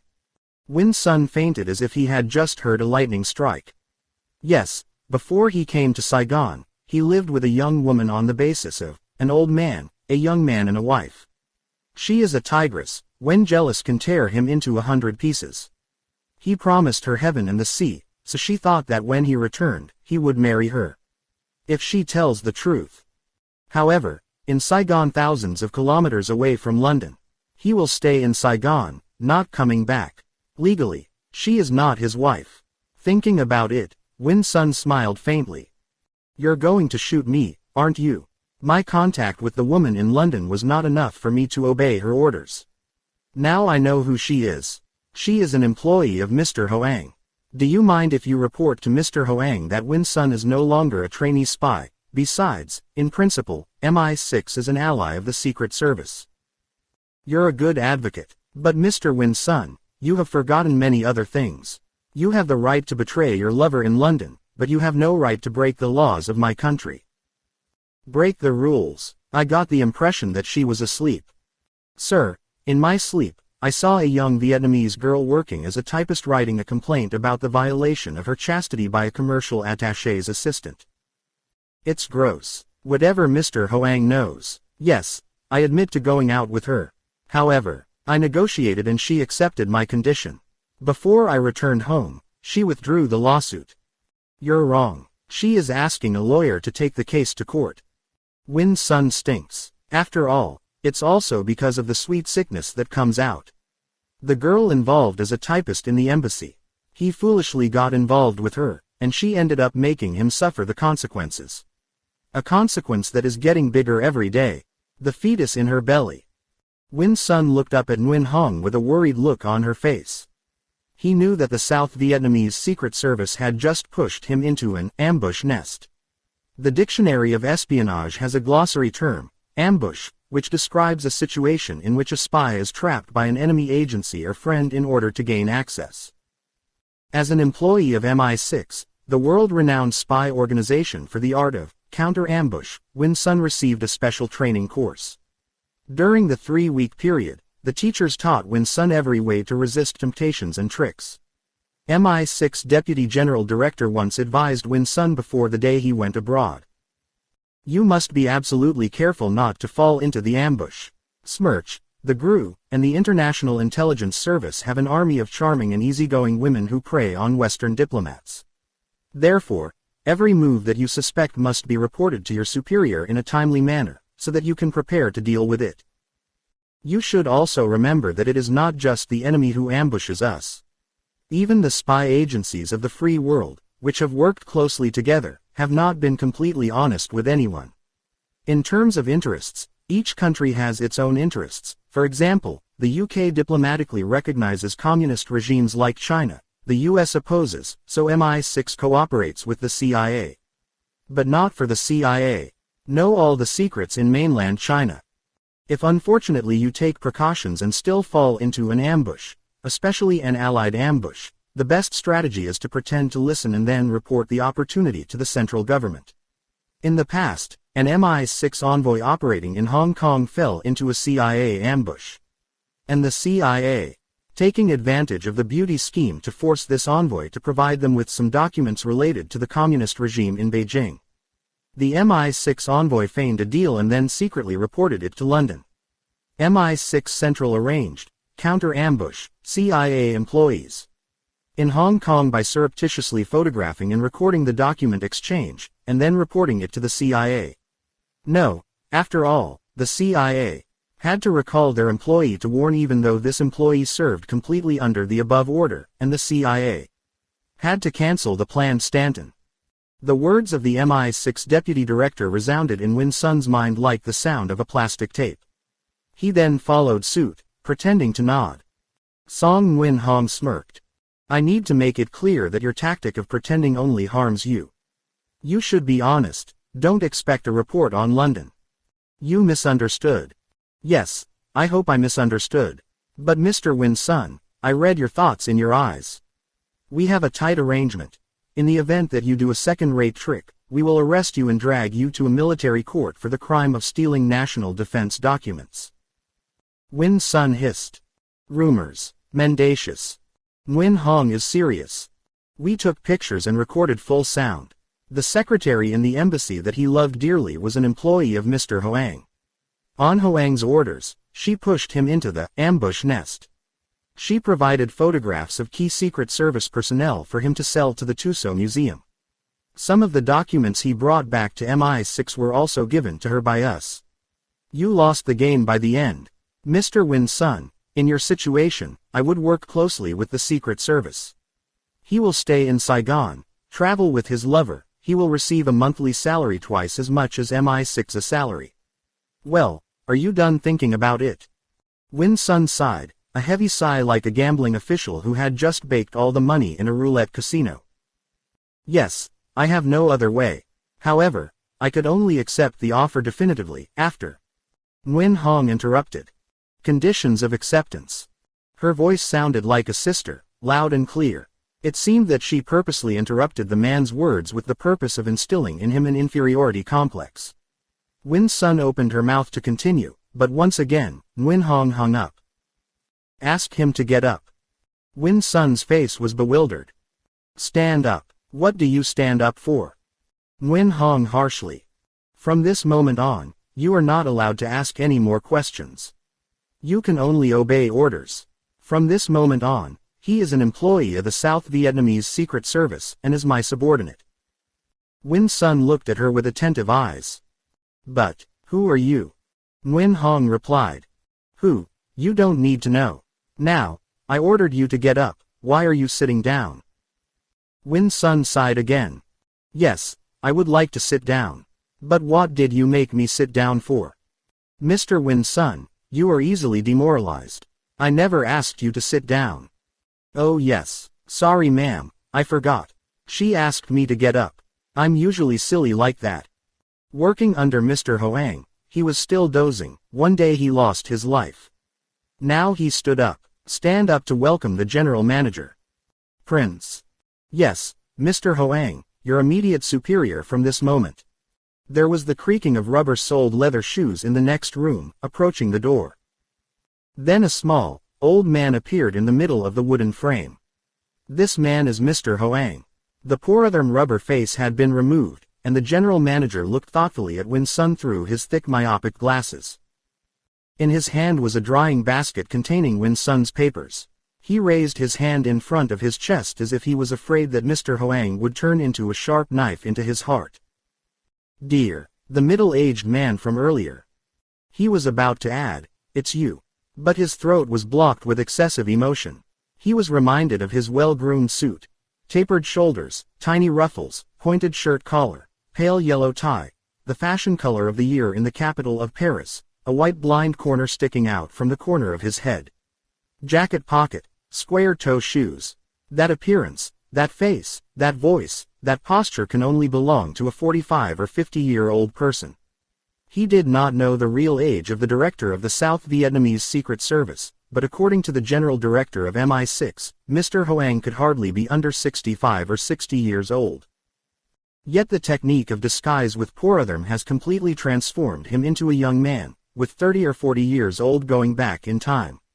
Win Sun involuntarily shivered. He has heard a lot about Hoang's talent in demonic incarnation.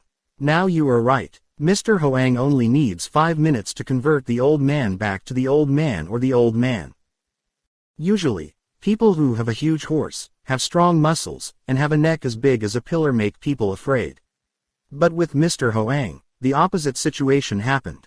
His body was thin, he was short and short, his limbs were short, his chest was as small as an omega clock, his eyes were blurred due to severe myopia, his movements were slow and sluggish, but anyone who met him, talked to him, must be timid and respectful. Because those thick, myopic glasses wearing eyes harbored an anomalous power. When he looked at someone, an invisible line of light spread out and enveloped him, like a mother holding a baby. Sometimes that invisible line flashed like steel. His voice is usually sporadic, dull, can become solid, bright like the voice of a young general dispatching troops in the front. Win Sun shivered as if he had a fever. He closed his mouth and said, "Hello, sir." Mr. Hoang returned the drying basket to Win Sun. Don't mind. Before joining the spy industry, everyone had to go through such frustrating moments. Because he has a family relationship with the Director General of MI6, he was accepted directly into the organization. Once upon a time, when I joined the OSS, they even interrogated me from morning to night. From now on, we are friends. If you are honest, and always try, I will especially support you. Win Sun asked with a ginger voice. Sir, what will I do? Mr. Hoang shrugged. Oh, it's not difficult at all. I'll let you know later. Now he needs to rest for a few days to regain his strength. I'm not in a hurry either. Well, you should put this in your pocket. Mr. Hoang pressed into Win Sun's hand a package of newspaper the size of half a box of biscuits. I knew right away that it was silver paper. Silver 500 copper ranked so high can be 1,000,000 or more. With 1,000,000 silver, Win Sun spoiled. He withdrew his hand, his voice timid. Sir, I dare not accept. Mr. Hoang patted him on the shoulder. You just take it. This is 1.5 million. When you run out of money, just give me a call. While handing the silver package to Win Sun, Mr. Hoang flicked the drying basket lying on top of her. The puffy leather wallet fell to the ground, papers and money splattering. Win Sun bent down to pick it up. Mr. Hoang also bent down to pick it up. The MI6 employee turned his back so he could not see the mysterious smile on the face of the General Director of the South Vietnamese Secret Service. Why thought the drying basket fell because Mr. Hoang had a clumsy gesture. He had clumsily intended to let a $5 green dollar bill, more than half a dollar bill, fall out. And he stooped down just to pick up that halved piece of paper. The dollar bill was cut with sharp scissors into a zigzag line. During World War II, Western spies devised a technique to communicate with each other by cutting a banknote in half in a separate way, each person holding one half, meeting and reassembled the two pieces, if the fit is correct. This simple technique has been imitated by international pimps, especially in the prostitute villages of Dongkin, Bala, and Hambua when they lead their customers to hidden expensive cobwebs. Mr. Hoang picked up the piece of silver paper to observe. Win Sun's face suddenly turned red. Mr. Hoang did not ask him, but he felt obligated to answer. Anyway, he also received money from the South Vietnamese Secret Service. Then he raised his voice. Sir, this is the contact code to enter the Nguyen Hoi Club on Yen Du Street. Mr. Hoang pretended to be deaf, causing Win Sun to repeat again, his face red and red again. What he calls the 5 Days Club is actually one of the international devil's nests. He was a smooth guest, but somehow he felt embarrassed in front of Nguyen Hong.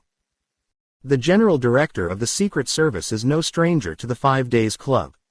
In ancient Greece, women used to hold an annual festival lasting for 5 days, i.e. pentagram, called Thesmophoria Festival, in memory of the two goddesses of love, Persephone and Demeter. This strange custom spread beyond the borders of Greece and the Black Sea and into the Middle and Near East as well. 9 days before the festival, women must completely fast about sex. The purpose of this fast is to prepare for the frenzied lovemaking in the Pentateuch. Mr. Hoang put half a dollar bill into Win Sun's upper pocket and then spoke. Yes, I know, I've heard reports about the 5 Days Club. However, dealing with it is not within the jurisdiction of my department. Besides, it's not illegal to organize private parties for a select few, isn't it? We are human, and humans must live and love, so I sympathize with the travel of the collaborators. Don't be shy. Well, it's late at night, you have to get out of the car right away. Like a lost soul, Win Sun bent down to carry a suitcase. Mr. Hoang leisurely smoked a cigar, watching the MI6 employee disappear into the darkness of Tan Son Nhut Airport. Note. First, the author mentioned this fake face in the published work, Tiger Siamese Cat. The POROTHERME steering wheel is now sold in Saigon. Readers can also see fake faces in the TV series Mission Impossible in Saigon. 2. Model Z28 was exhibited in New York in the fall of 1967, and production began in 1968. Image of the Camaro Z28, printed in this book. 3. Please read the released Tiger Siamese Cat.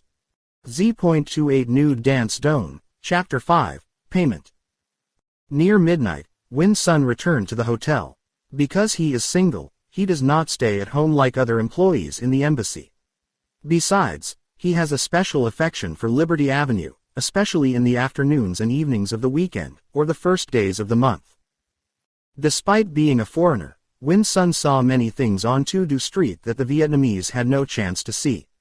He met so many times that he was familiar with the face and clothes of people who lived by changing money on the black market, operating in a decent shop, behind a glass case containing books or groceries, or traveling.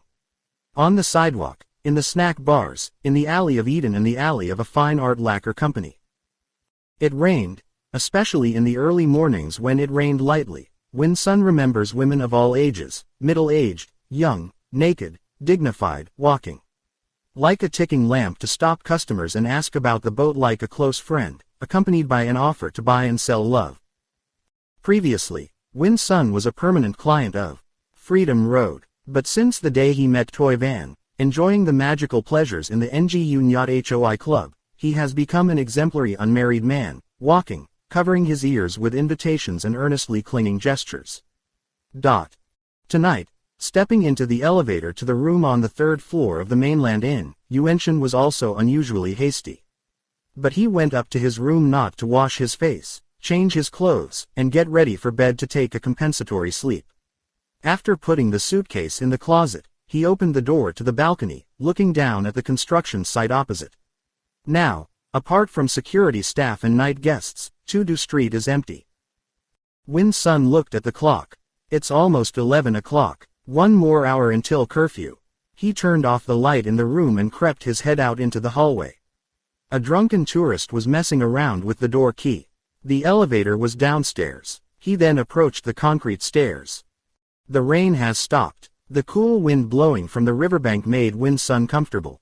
He crossed the street in the midst of a touring car speeding past traffic lights despite the traffic lights. An inch later, Win-sun was crushed to death. He pulled out his blindfold and wiped the cold sweat from his forehead, let out a frivolous curse, and walked along the side of the road to the Pagode restaurant. Y turned left, reached the door of the Vietnam Airlines office, bent down and tied his shoelaces. In fact, he used shoes made in the American way, not laced, but closed with rubber bands. The reason he stooped down was so he could see through the legs of his pants to see behind him. Win-sun's chest was pounding. He is an MI6 agent, well trained, so it's no wonder the techniques are applied by the Secret Service. Mr. Hoang must have ordered his trusted staff to monitor him every hour, every minute, right after he left Tan Son Nhut Airport. Behind him, he did not see a suspicious figure. He was a little embarrassed because a young woman with a faint scent of expensive perfume chased him. Is this young lady an employee of Mr. Hoang? She passed where he was crouching, stopped, and said in faltering English, "Hello." Win-sun stood up startled. Afraid. "Hello, teacher." The young woman held his hand and said in a friendly voice, "Will you come with me?" Win-sun sighed. It turned out that the young woman was a disciple of the white-browed god. He was conceited that he was familiar with all the faces on Tudu Street, yet the young woman with her chest pressed against his shoulder still made the hairs on the back of his neck. He pushed her away, then said in a sharp voice, "Thank you. I don't know her." "What do you need to know each other, bro? I just need you to be okay. Do I look clean? Ask her to get out of my way. If not, I have to call the police." The young woman glared at him. Perhaps for the first time she was shocked to see a handsome foreign man walking alone at night threatening to report to the security officer. The young lady snorted and went straight away. Wow. Win-sun circled back to Tudu Street, bent down to tie his shoelaces again, before shoving open the door of a pub still lighted inside. He pushed aside the naked girls, found an empty chair in the corner, sat down and whistled. But he only suggested alcohol and did not drink. He threw money on the table, then quietly walked over to the phone. Tonight, Win-sun needs to make a phone call. He did not dare to use the phone at the inn for fear that Mr. Hoang's staff would overhear it. A boundless fear filled the MI6 employee's soul. He suddenly felt lost and alone. Mr. Hoang has ears, eyes everywhere, if Mr. Hoang knows his true activities. He mutters to himself. Oh my God, it was true that the old man Hoang knew. If so, it's dangerous.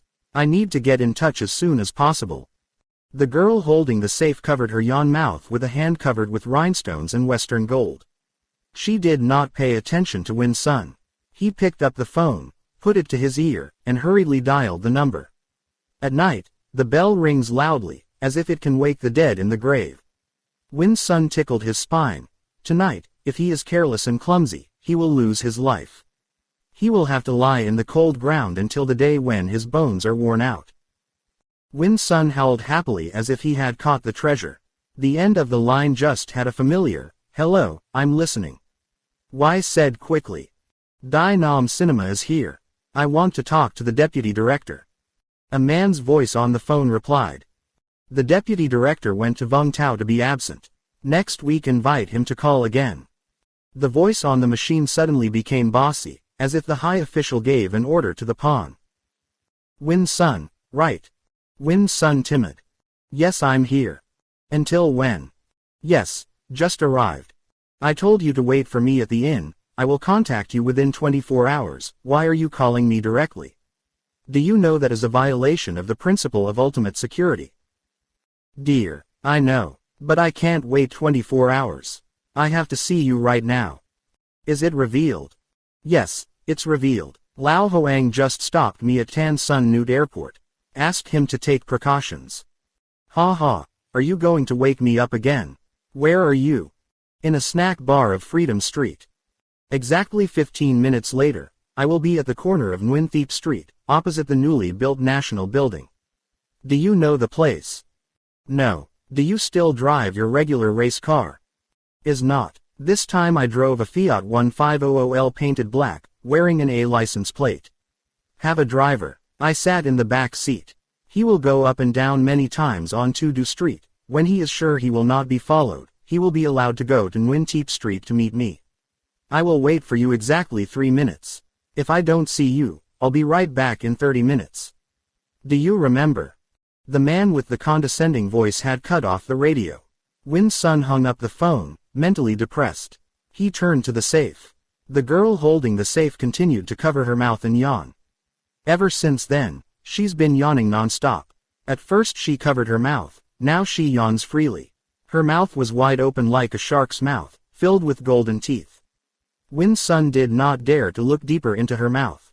Her tongue and gums were gray, indicating that she was a disciple of the vagabond. She yawned and twisted her jaw, perhaps because she missed the medicine. But maybe it's because I didn't sleep last night. Observing her big face with white powder and the corners of her eyes that were wrinkled before her age, Nguyen Sun knew that she had taken on another profession, besides collecting money.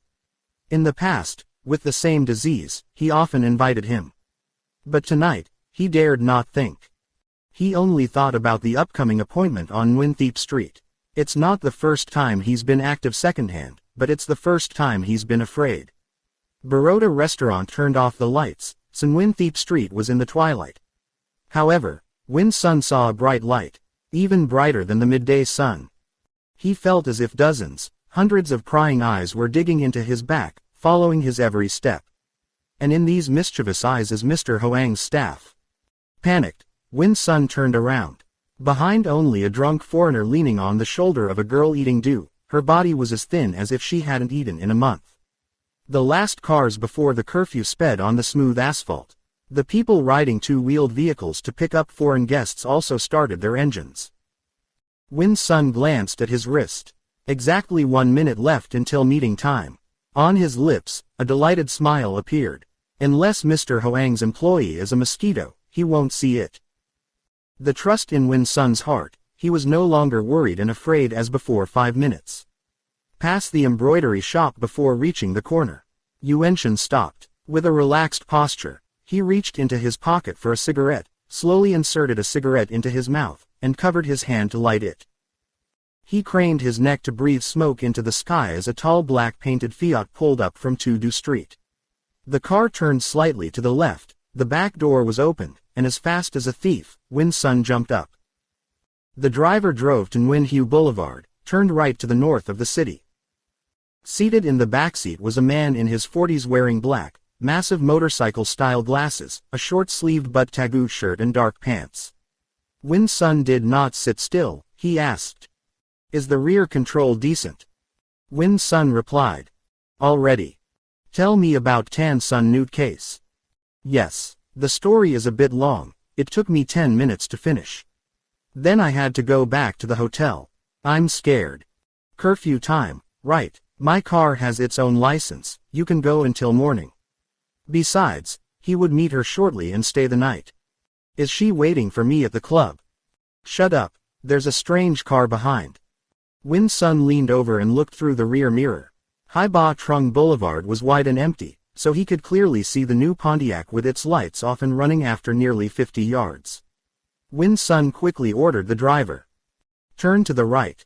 The driver growled. Have you lived in Saigon for a long time and don't know that Phan Ding Phung Street runs one way? Turn right to hear the police siren to stop. The man in the butt tagu was still quietly watching behind. The Pontiac turned left to Phan Dinh Phung. He shrugs. Follow the old route. In a few minutes, I'll know if they're coming or not. Even if they follow, it won't help. Unless they have magic ears to hear voices in the car. Nguyen Sun, ignore them, you tell me. In a monotone voice like answering a post. Nguyen Sun recounts what happened at Tan Son Nude Airport. Sitting next to the man in the butt tagu, he increased his confidence, as if a child could fit in a mother's lap. But Nguyen Sun was wrong. The man in the butt tag was also wrong. Mr. Hoang had magic ears to follow the conversation in a black painted Fiat car running on Hai Ba Trung Street. At that time, Mr. Hoang was in heaven, in a small helicopter flying in circles over the sleeping city. At night, the people of Saigon were too used to the sound of helicopter engines, especially since uncontrolled measures were increased to the maximum to prevent enemy missiles. Saigon is the second most noisy city in the world, so even though it is quiet at night, the sound of helicopter engines is still drowned. In the flight cabin, besides the pilot, there were Mr. Hoang and the female secretary Nguyen Hong. The helicopter is equipped with state-of-the-art electronic eavesdropping devices. Flying at high altitudes, it can clearly hear the whispers on the ground. Mr. Hoang put a hat on his ear. Nguyen Hong pressed the button on the machine in front of him. "Sir." Nguyen Sun got into the car at the corner of Nguyen Thiep Street. Mr. Huang nodded. "Very good. Now take a picture of the car." Under the belly of the helicopter, there are many strange photography lenses. One of these lenses can shoot through hard objects. In other words, it can shoot through the roof of a Fiat 1500L car to clearly see the occupants inside. At first, geologists used this special camera to photograph the Earth's lower layers for the purpose of exploration and discovery of oil and precious metals. Gradually, its use spread to espionage. American space satellites were equipped with similar lenses to be able to see through the corrugated iron that camouflaged military bases or military bases. Thick concrete of an intercontinental missile launcher cellar behind the Soviet Iron Curtain. U.S. Central Intelligence Agency (CIA) was the first spy agency in the world to use this special camera to capture suspects or enemy personnel meeting in secure headquarters. The South Vietnamese Secret Service's specialty service relied on it to build a portable, 10-kilogram camera that looked like a television camera. The picture it takes is very clear, no need to explain to a non-photographer, ordinary people can understand it. Its characteristics are the same as the American Polaroid machine, meaning that after taking a photo for about a minute, there is a printed image in the machine. Nguyen Hong showed the still wet photo to Mr. Hoang. The picture was taken at a 45-degree angle, so the faces of 3 people sitting in the car can be seen. Mr. Hoang ordered. She asked the identification board to know who the 2 men with Nguyen Sun were. "I want to know the internal results tonight." Nguyen Hong obeyed with a small voice. The identity tracking department has a great archive, portraits, facial features, details of the lives of tens of millions of people recorded fully on television film. The file is classified scientifically. It only takes a short time for the staff of the search department to find the identity of the stranger. However, it was late at night. As usual, the hunting department is only open during the day. Later, back to the department, Nguyen Hong had to ask the bodyguards to drive to each employee's house, rush into a private room, pull their necks up before the bewildered, depressed and angry eyes of their wives, and then press them inside. The car was closed, escorted like a prisoner to the office. Fortunately, with that arbitrary kidnapping method, Nguyen Hong had hoped to submit the results to Mr. Hoang before dawn. Mr. Hoang only gave orders, and sat waiting for members to execute, but did not know the heartache of female Chief Secretary Nguyen Hong. Mr. Hoang is a master of espionage. He knows everything, he can do anything, but sometimes he is more of an artist than a genuine artist.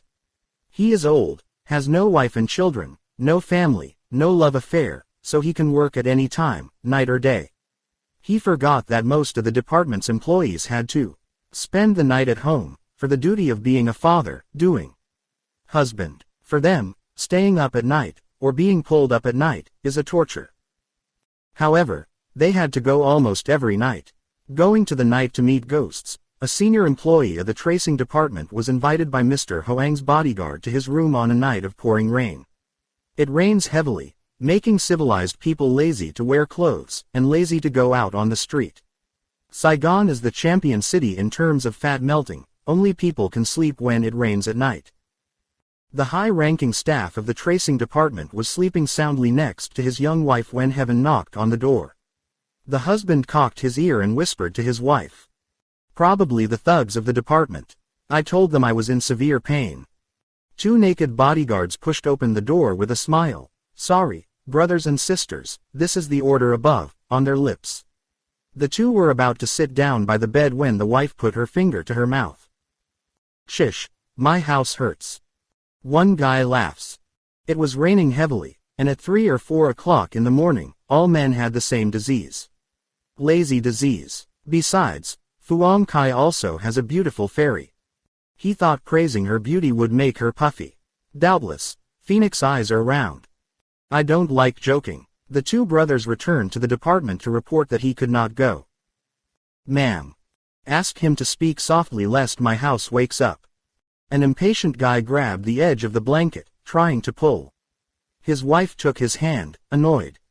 I ask you for the last time. For many months now, I have been waiting for the opportunity to do evil for Mr. Hoang to kick my husband out of the department. It's better for him to ride a cyclo to feed me a meal of vegetables a day than to be a big man in the tracing department. Saying that, she shoved the bodyguard hard. Unexpectedly shoved, he leaned against the wall. The second guy jumped into the can and was beaten by his wife, Lion Ha Dong, with a karate shot in the neck. It turned out that she was a karate bodyguard that the two bodyguards didn't know. If they fight honestly, they will eat her salad. But they are men, and friends of the husband. So they had to be patient with the department, narrated the story to Nguyen Hong. After his wife assaulted the general manager's bodyguard, the panicky husband rushed to find Nguyen Hong to apologize. The internal affairs were arranged smoothly, but since then the bodyguards have evaded each other to avoid having to infiltrate their colleagues under the orders of Mr. Prince. Unknowingly Nguyen Hong peeked at Mr. Hoang, who was concentrating in front of the triple amplifier. The private espionage industry has long produced a number of sensitive electronic devices that can eavesdrop within a kilometer or two. At this distance, one only needs to point a device like a car headlight directly at the source of the sound and hear it as clearly as standing next to it. If there are no impediments such as doors or hills, people can eavesdrop further. The triple amplifier used by Mr. Hoang is a feat of science. Mounted on the plane can still hear the conversation clearly in the closed room on the ground, through the medium of a tiny, pea-sized logistics unit.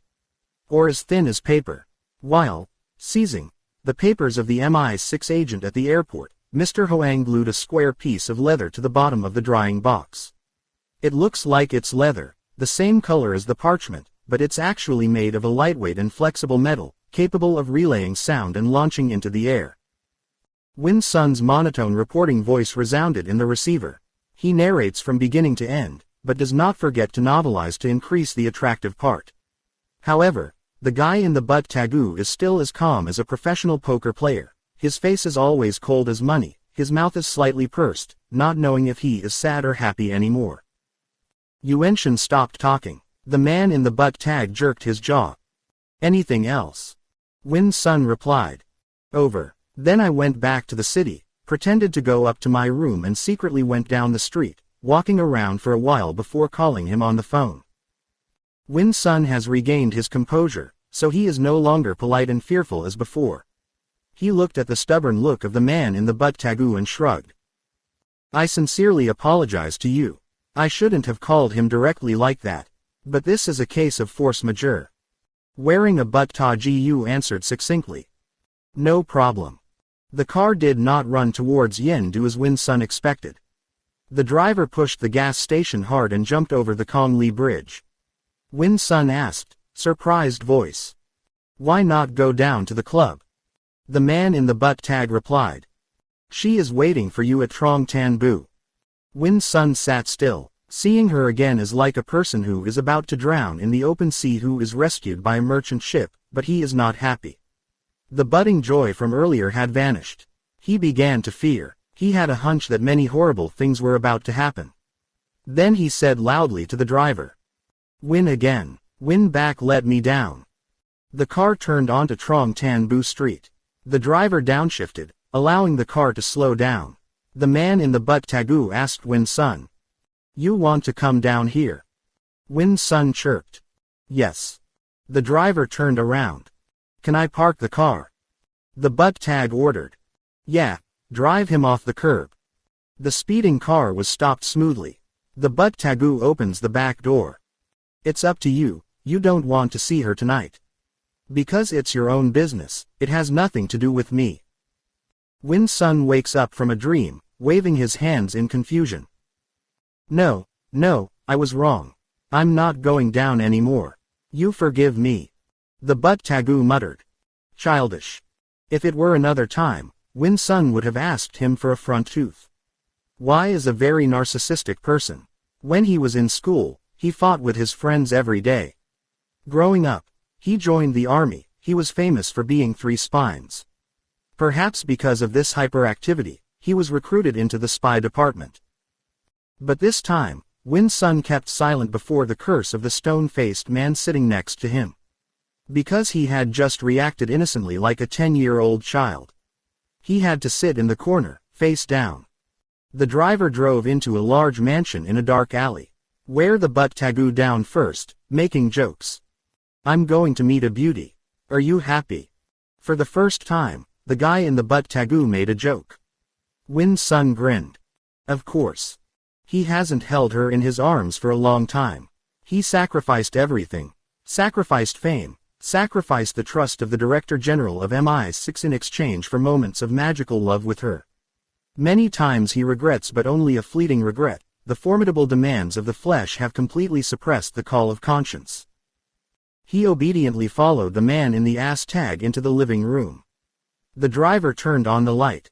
The air conditioner hums. The man in the butt tag pulled the fringe over the door, then pointed to the sofa and said to Win-sun, "Please wait a moment." He winked at the driver and walked into the next room. Win-sun hesitated, looked straight ahead, then pulled out a cigarette and smoked it, hands shaking slightly. During his dates with her, he had visited many strange parlors, yet he still found there a familiar atmosphere. But not as creepy as here. She is a stripper, specializing in displaying her white, balanced and beautiful body for people to admire every night, so she has a special affection for the white, balanced and beautiful flower. Wherever she is, there are flowers, no matter how rare, she must find them and put them in a white vase in the corner of the living room, near the door. She loved flowers so much that she always carried a crystal vase of white roses in her car. Every time she went to sleep with Win-sun, she never forgot the vase. She often confided to him, "Flowers are my life, my reason for living." The night she celebrated her birthday, her room was almost submerged in a forest of white flowers.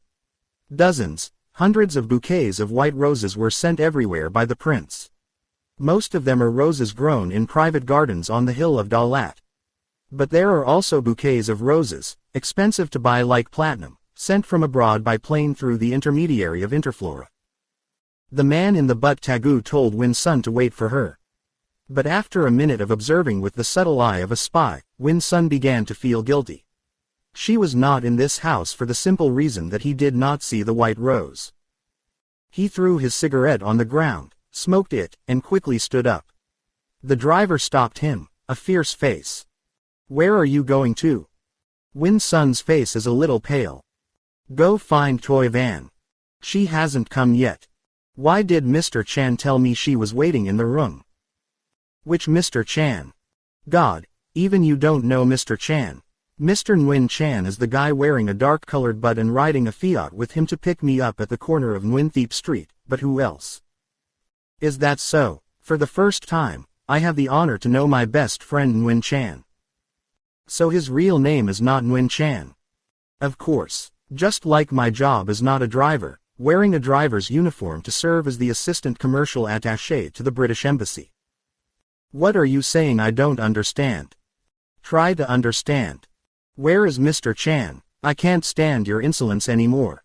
Anyway, I can help you guys with many important things without taking a penny. You have a duty to treat me with respect." "Huh, you hound, you stupid girl. How long will it take to be treated with respect?" Win-sun blushed furiously at the driver's rude change of language. He took a step forward and waved his hand to strike. Because of his professional needs, he was trained in judo and rose to the rank of first black belt. During his service in France, he learned panache, a close combat martial art invented before World War II, one consisting of the quintessence of Japanese martial arts and sambo. The fighting style of panache martial arts is similar to Vovinam, but when it comes to battle, it is more fierce. Win-sun's finger was about to poke the driver's face when he slipped and fell. Only then did he remember the wooden floor of the house as polished as a disco dance floor. Win-sun scrambled to his feet to receive a brutal punch to the center of his chest. Thanks to the practice, He only crouched down, but was not knocked down. If he hadn't squandered his energy on a life of frequent orgies, the chauffeur's smugness would have done the trick. Hot blood rushed to the membrane of morning, when Sun jumped at the driver. The two hugged and rolled on the wooden floor.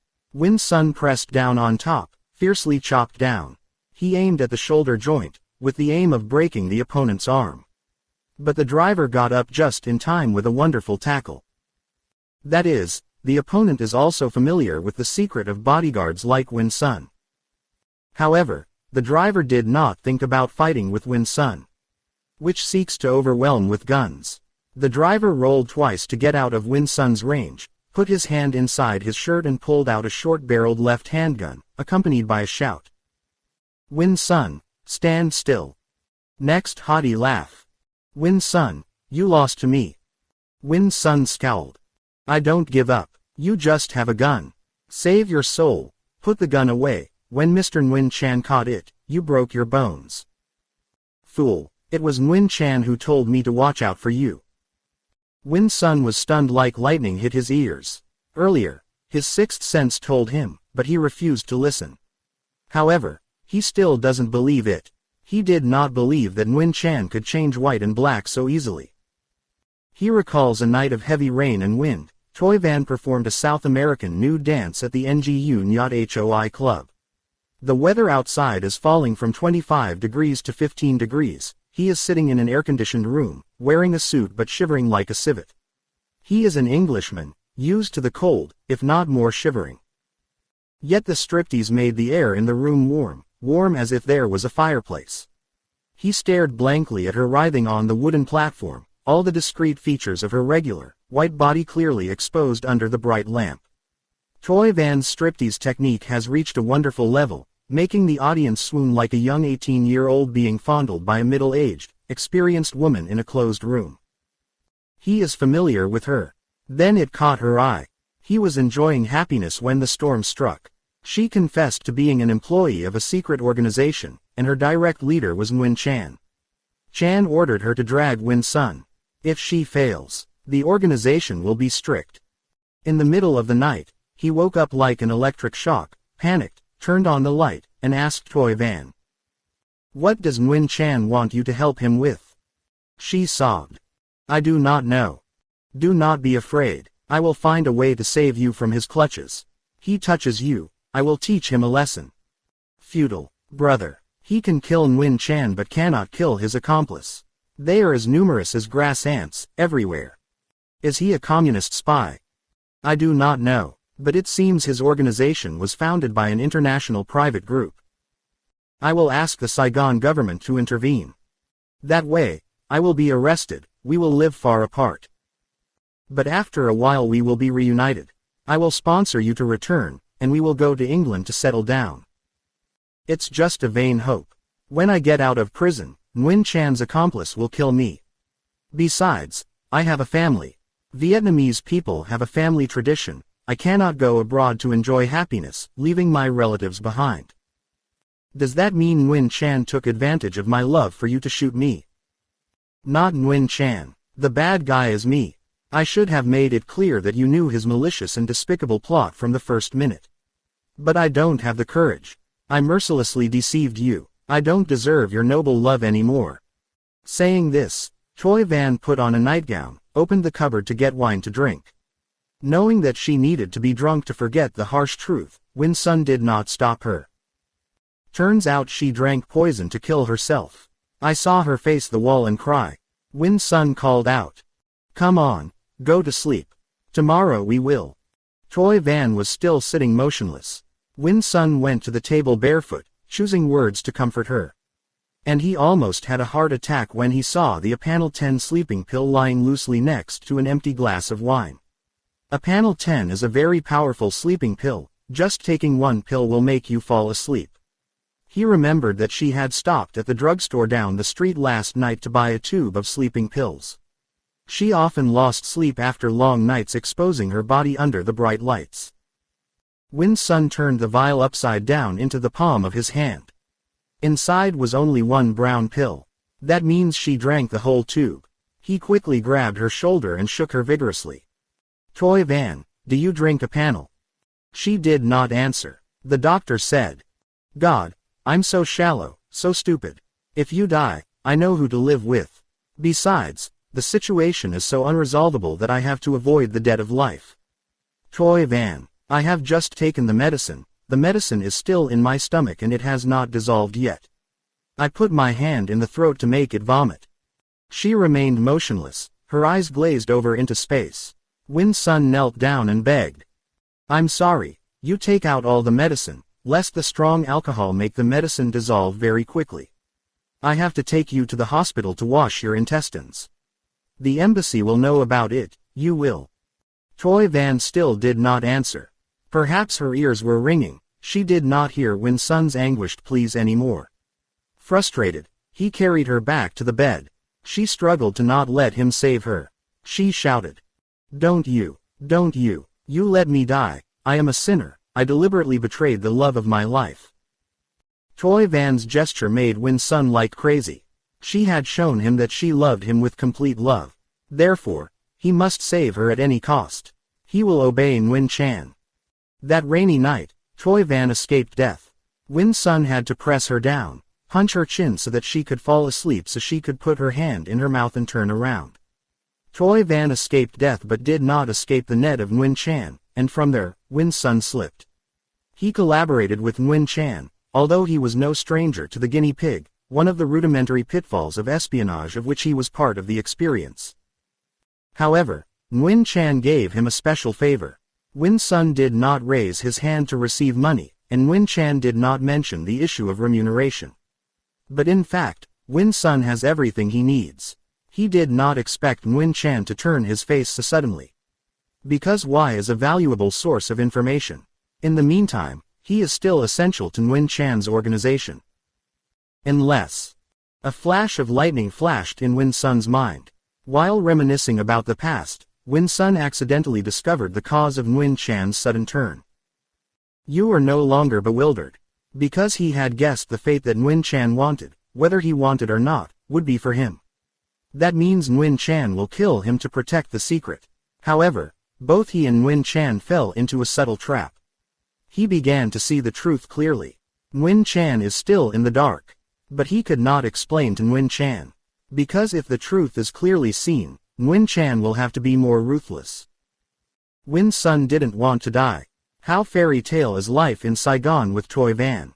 He had spent many nights with her, more intimate than husband and wife, but still had not discovered all the sublime secrets of her body, in her flirtatious smile, in her firm breasts. Her softness. God, Toy Van is an endless treasure, he must fight to live. Thinking so, Win-Sun was not angry at the driver's insolent words anymore. The driver called him a fool, a hound. But you don't care. He is only interested in the left handgun that is in the opponent's hand. Win-Sun softened her voice. You must have heard wrong. You and I are still friends. That was what Nguyen Chan said earlier. What did he say? The driver had committed an unforgivable fault. Yuan Shan should have stood within gun range. He foolishly let Win-Sun advance 1 foot. When he unleashed Win-Sun's terrible intentions, the gun in his hand was swept to the ground by a stormy foot. Win-Sun used all the quintessence of panache martial arts in a hook hit to the opponent's jawbone. The driver let out a short sigh and sat down on the couch. In fact, Win-Sun had to take another fierce blow to the driver's throat before escaping to prevent a disaster. But he quickly ran out the door. Before Win-Sun could put his hand on the handle, the massive door was shoved in from the outside. He hit the thick and heavy door, his forehead swollen with a lump the size of a guava, his eyes glazed over with fireflies. The sudden obstacle slowed Win-Sun's escape plan by half a minute. And that was the most unfortunate half-minute of the MI6 employee's life. Because Nguyen Chan, huddled in a prostitute's butt shirt, had had enough time to look around the room and pull out his gun and pull the trigger. The bullet was fired through the silencer, so it only made a happy sound.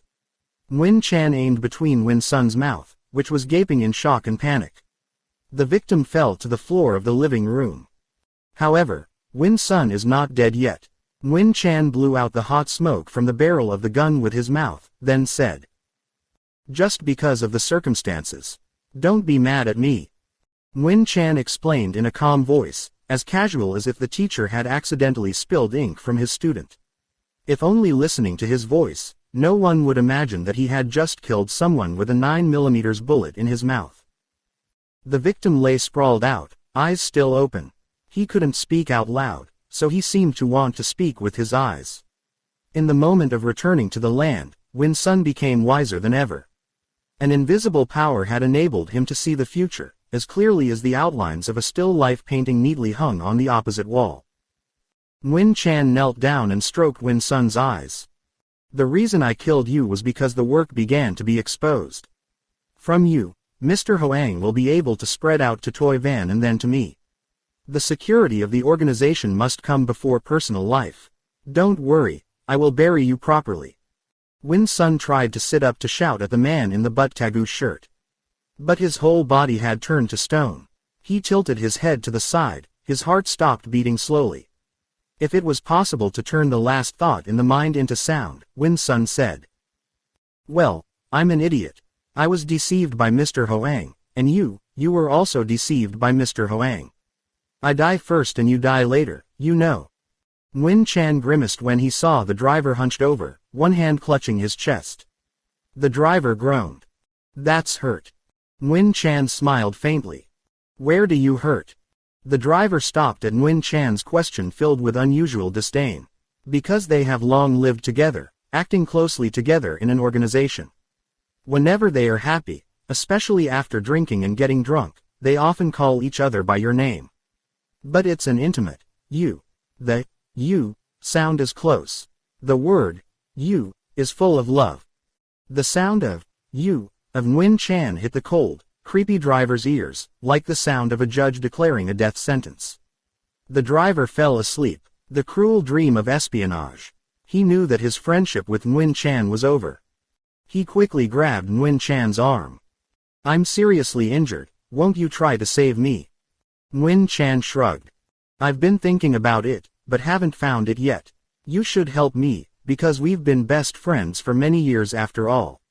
His jawbone was broken. I had to drive him to the hospital to have enough facilities for ant scans and casts. People are very curious these days. Hospital staff will question why you broke your jaw. He cannot lie. Besides, me too. The driver's voice was wet with tears. Then you drive me to the doctor at the beginning of Trong Tan Bu Street. I will go in alone. Nguyen Chan shook his head. Can't either. You and I, we both use fake IDs.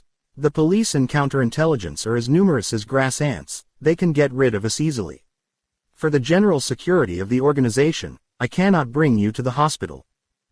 Nguyen Chan helped the driver down on the couch and continued, in a chillingly calm voice. You have long remained absolutely loyal to the organization. Once again, I humbly ask you. What do you want me to do? God, you want to destroy me, your best friend and comrade. I have no other way. You are the driest, most brutal person in the world. In my situation, you would act like me. If I respect your friendship and don't kill you, my superiors will also kill me for being careless. More than that, he was starting to get disgruntled. As a rule, discontent often pave the way to betrayal. Betrayal must be prevented by preventing discontent. I will do my best to let you die completely. The driver roared. Don't try to kill me. In terms of martial arts, I'm not that bad of you. Nguyen Chan coldly took a step back. He didn't want to waste any more time. Because tonight, time is precious to him. Tack. The silencer made another low sound. The driver did not have time to rush into Nguyen Chan's gun hand when he received a 9mm bullet in his mouth. Nguyen Chan has a strange killing animal. The animal shoots in the mouth, causing the victim to break his teeth, break his tongue, and break his throat. That beast has always haunted him since nearly 10 years. In the past, he was an industrious civil servant of the Department of Van Tuong Steel Wire. If I Lau continued to maintain a peaceful and quiet life, not being reeled in the whirlwind of smoke and fire, perhaps the postal clerk would not have left the department, left his family, and engaged in a life of wanderlust. Because he kept too much money, people invited him to gamble. At first, he refused. But everyday people are drawn to him. If you don't want to fight, come see for fun. Bui Tai, Nguyen Chan stepped into a casino near Cho Moi. At that time, the new dish of fainting was introduced to Van Tuong, but the level of killing was not inferior to international casinos like Macau. Like everyone else, he was passionate about it. At first Nguyen Chan was determined to watch, not play. But gradually he respects you to put a few hundred silver. If you place a fortune, you will get a fortune. If you place a feint, you will faint. Nguyen Chan began to crave. Then he rushed down the slope without knowing when. He baked all the money from the post office's safe into the casino. Losing bitterly, unequivocally, he had to manage to revenge. And to refund the borrowed money. Nguyen Chan stabs to steal the devil. Still not enough, he turned to cooperate with the smugglers. Ai Lao is a smuggler's paradise, so Nguyen Chan makes money like water. The worthy thing has come. In the days and nights of working hard at the table of talents and opium lamps, Nguyen Chan caught the eye of a pretty girl. If it only caught his eye, it wouldn't be so bad. He was always in her arms full of love. He threw out money to lock her in the basement, guard the purple, keep her exclusive for him. She swore that she loved only him. That old love history ended on a dark night. Nguyen Chan caught a faithful beauty in love with another man. It turned out that she loved him just to get money. He shoved the door into the room, his eyes bloodshot at the provocative nakedness of his first lover's arms and knees. Nguyen Chan thought she would kneel at his feet and beg. But the reality was quite different. Seeing him enter the room, she calmly sat up and asked him. "Is that you? Why did you enter the room without knocking? What man is so impolite?" Nguyen Chan hissed. "You are my wife. You bring home boys to have sex. You still don't know the crime." The wife laughs at the guest. "Who told you I'm your wife? You made a big mistake. I'm just a prostitute. You run out of money and I have to go to bed with someone else." His wife's words were so brazen and raw that he froze for a moment in shock and horror. This cruel word pushed his life into a drastic turn. The dream of passionate love was completely destroyed. Nguyen Chan rushes into the killing. In fact, he didn't want to kill her. After all, he still had some pity. She died for foolishly provoking him. She didn't bother to put on her clothes. She was naked, got out of bed, and pointed to the door. "Please wait outside for a moment." Nguyen Chan pulled out a gun and threatened. "If you continue to be insolent, I will blow my mouth open." She opened her mouth and challenged. "That's my mouth, try shooting." Like a madman, he put the gun in her mouth and pulled the trigger. Her face was crushed. The name of her lover who rushed in also received a bullet in the mouth. The image of a couple who lost their teeth, lost their tongue, and lost their jawbone stuck to Nguyen Chan's memory since then, and then never faded again. Since then, he only likes to kill people by shooting victims in the mouth. Nguyen Chan clicked his tongue and looked at the two corpses lying on the floor. Both broke their mouths. Both of them widened their eyes. Nguyen Chan muttered to himself. "Don't be mad at me." He turned off the lights in the house, closed the doors and got out of the car. A few minutes later, a black-painted Fiat 1500L was driving along Yendu Street. He reluctantly pulled out a cigarette and smoked it. In the dark of the car, he grinned. It seems that this proud smile wants to say, "That's it, everything is done." If he knew that Mr. Hoang was flying around in the airspace of Saigon in a helicopter with a special silencer attached to the hose, Nguyen Chan would not have dared to lean his head on the seat to smoke a cigarette, smile proudly and fly. Lazy car with two fingers. Because the general director of the Secret Service had clearly heard every sound in the villa on Trong Tan Bu Street from beginning to end. When Nguyen Chan stopped the car at the corner of Yendu, Trong Minjiang, Mr. Hoang took off his headset and turned off the triple amplifier. He gestured with his finger to the pitcher of strong coffee on the helicopter deck beside a large leather briefcase filled with top-secret files.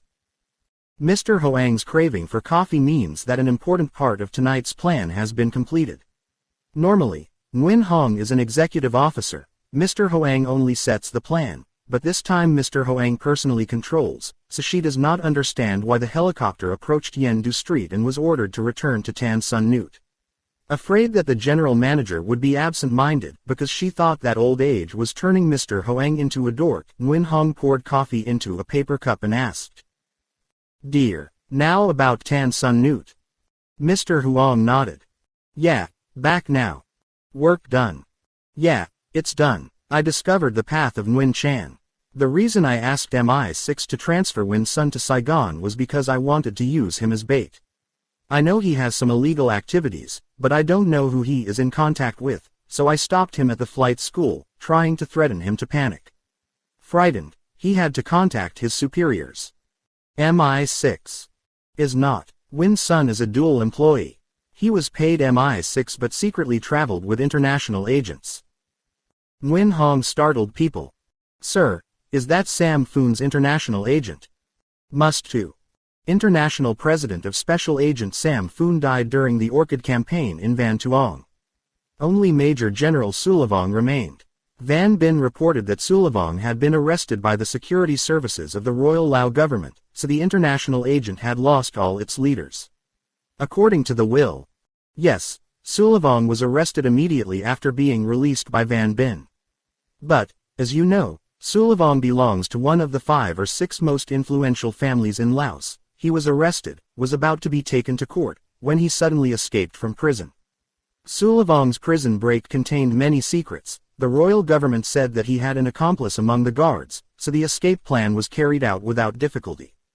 However, according to the department's own investigation, Sulavong was secretly released from prison due to the intervention of Pathet Laos and the Chinese embassy. Prince Suphanuvong apparently pledged to the royal government that if Major General Sulavong was helped to escape prison, Pathet Laos would immobilize the army, temporarily suspend military attacks and open negotiations.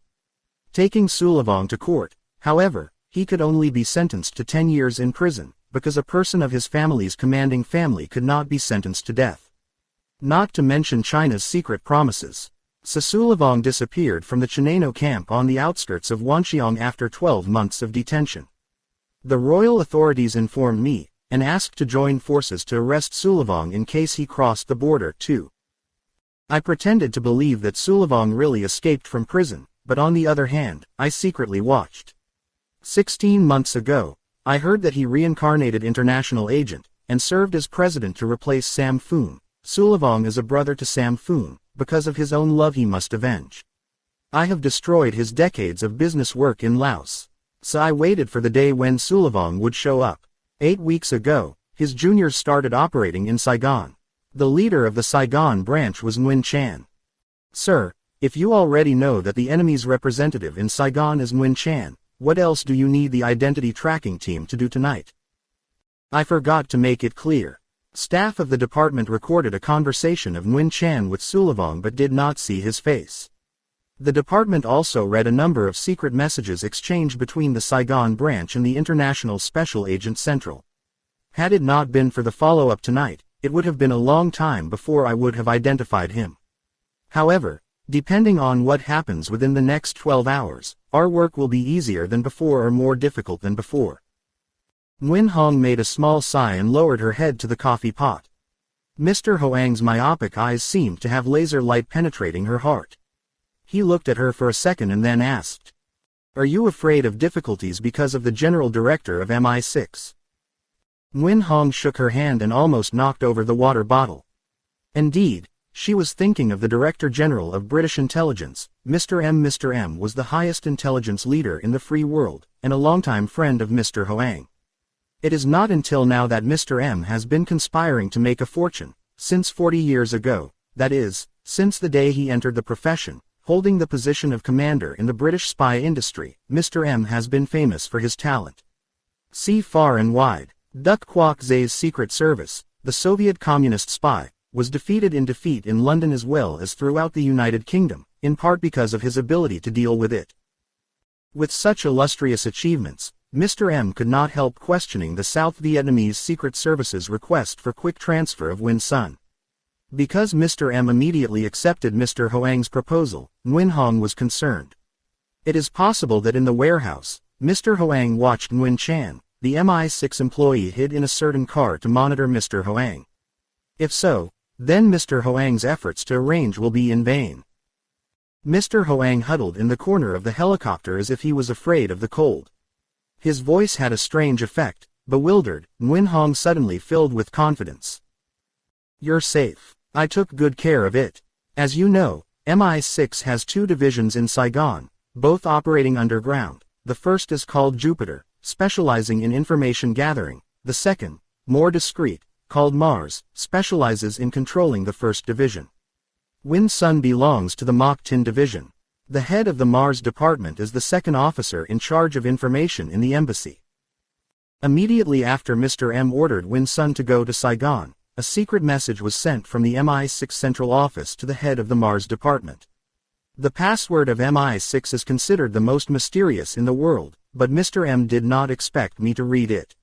So I know well Mr. M's intention, which is to order the Mars division to contact Win Sun on the night of his arrival in Saigon. The code also states that the contact should take place during curfew. The Mars chief will use Win Sun as bait to uncover my secret. They did not expect that I had spread out my hand, arranged to prevent Win Sun from flying on Tan Son Nhut Airport. Sir, the second officer will come to the mainland in Must to. Mr. M works very carefully. He told the head of the Mars department to call Win Sun first. If Win Sun did not answer, he would break into his room at 2 a.m. Ah, what time is it now? Less than 15 minutes full 1 hour. So it's still early. She phoned me about the mainland hotel. Mr. Hoang's communication system on this small helicopter is many times more advanced than the communication system of the Cabinet Minister's office or the General Director's office of the U.S. corporation. All communication equipment such as super-frequency radio telephones, recording equipment, radio equipment that cannot be eavesdropped by outsiders, were packed into a rectangular box similar to the national television set. 23 inches. The helicopter's super dial phone can communicate directly and instantly with all domestic and international phone numbers.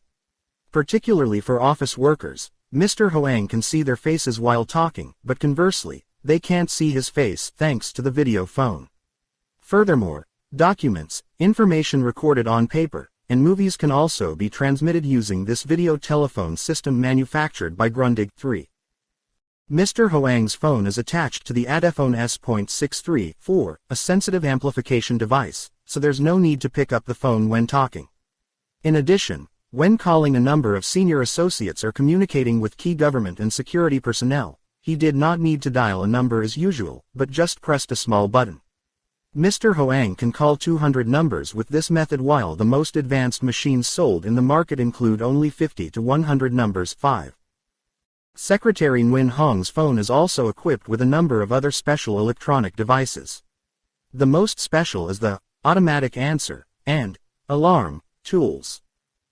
The principle of operation of the answering machine is very simple. When she is not in the office and someone calls the phone will reply that she is away, and ask the caller to present her wish. The phone I will record it, thank you and wish you well. Hundreds of kilometers from the office, Nguyen Hong dials her phone number at the office, presses a vertical button, the machine will play back the recorded words. 6. Her phone also has a special ringtone. This bell will ring an alarm when a stranger breaks into the office. 7. So she sat on the helicopter and still watched everything happening at the headquarters. Nguyen Hong made a phone call to the staff in charge of the switchboard at the mainland inn. She exchanged passwords. The beautiful voice of the Hugh girl said, "Yes, I would like to hear." Mr. Hoang asked, "Has anyone called to tell Win Sun yet?" Hugh girl replied in VHF superphone, "Hello, a foreigner who speaks English." He called all 3 times. I plugged into Win Sun's room but all 3 times no one answered. Perhaps he was fast asleep or absent. Okay, thank you. Mr. Hoang turned to Nguyen Hong. Earlier at the airport I took a picture of a handwritten letter from Win Sun. You should rely on his handwriting to write a few lines in his room in mainland, saying that he has to go to House No. Trong Tan Bu Street for professional reasons, and if he did not return after 1 a.m., he would be in danger. Just like that, we'll put the head of MI6 to sleep. Yes, and you. I'll call later to let you know where I'm going tonight. Hello.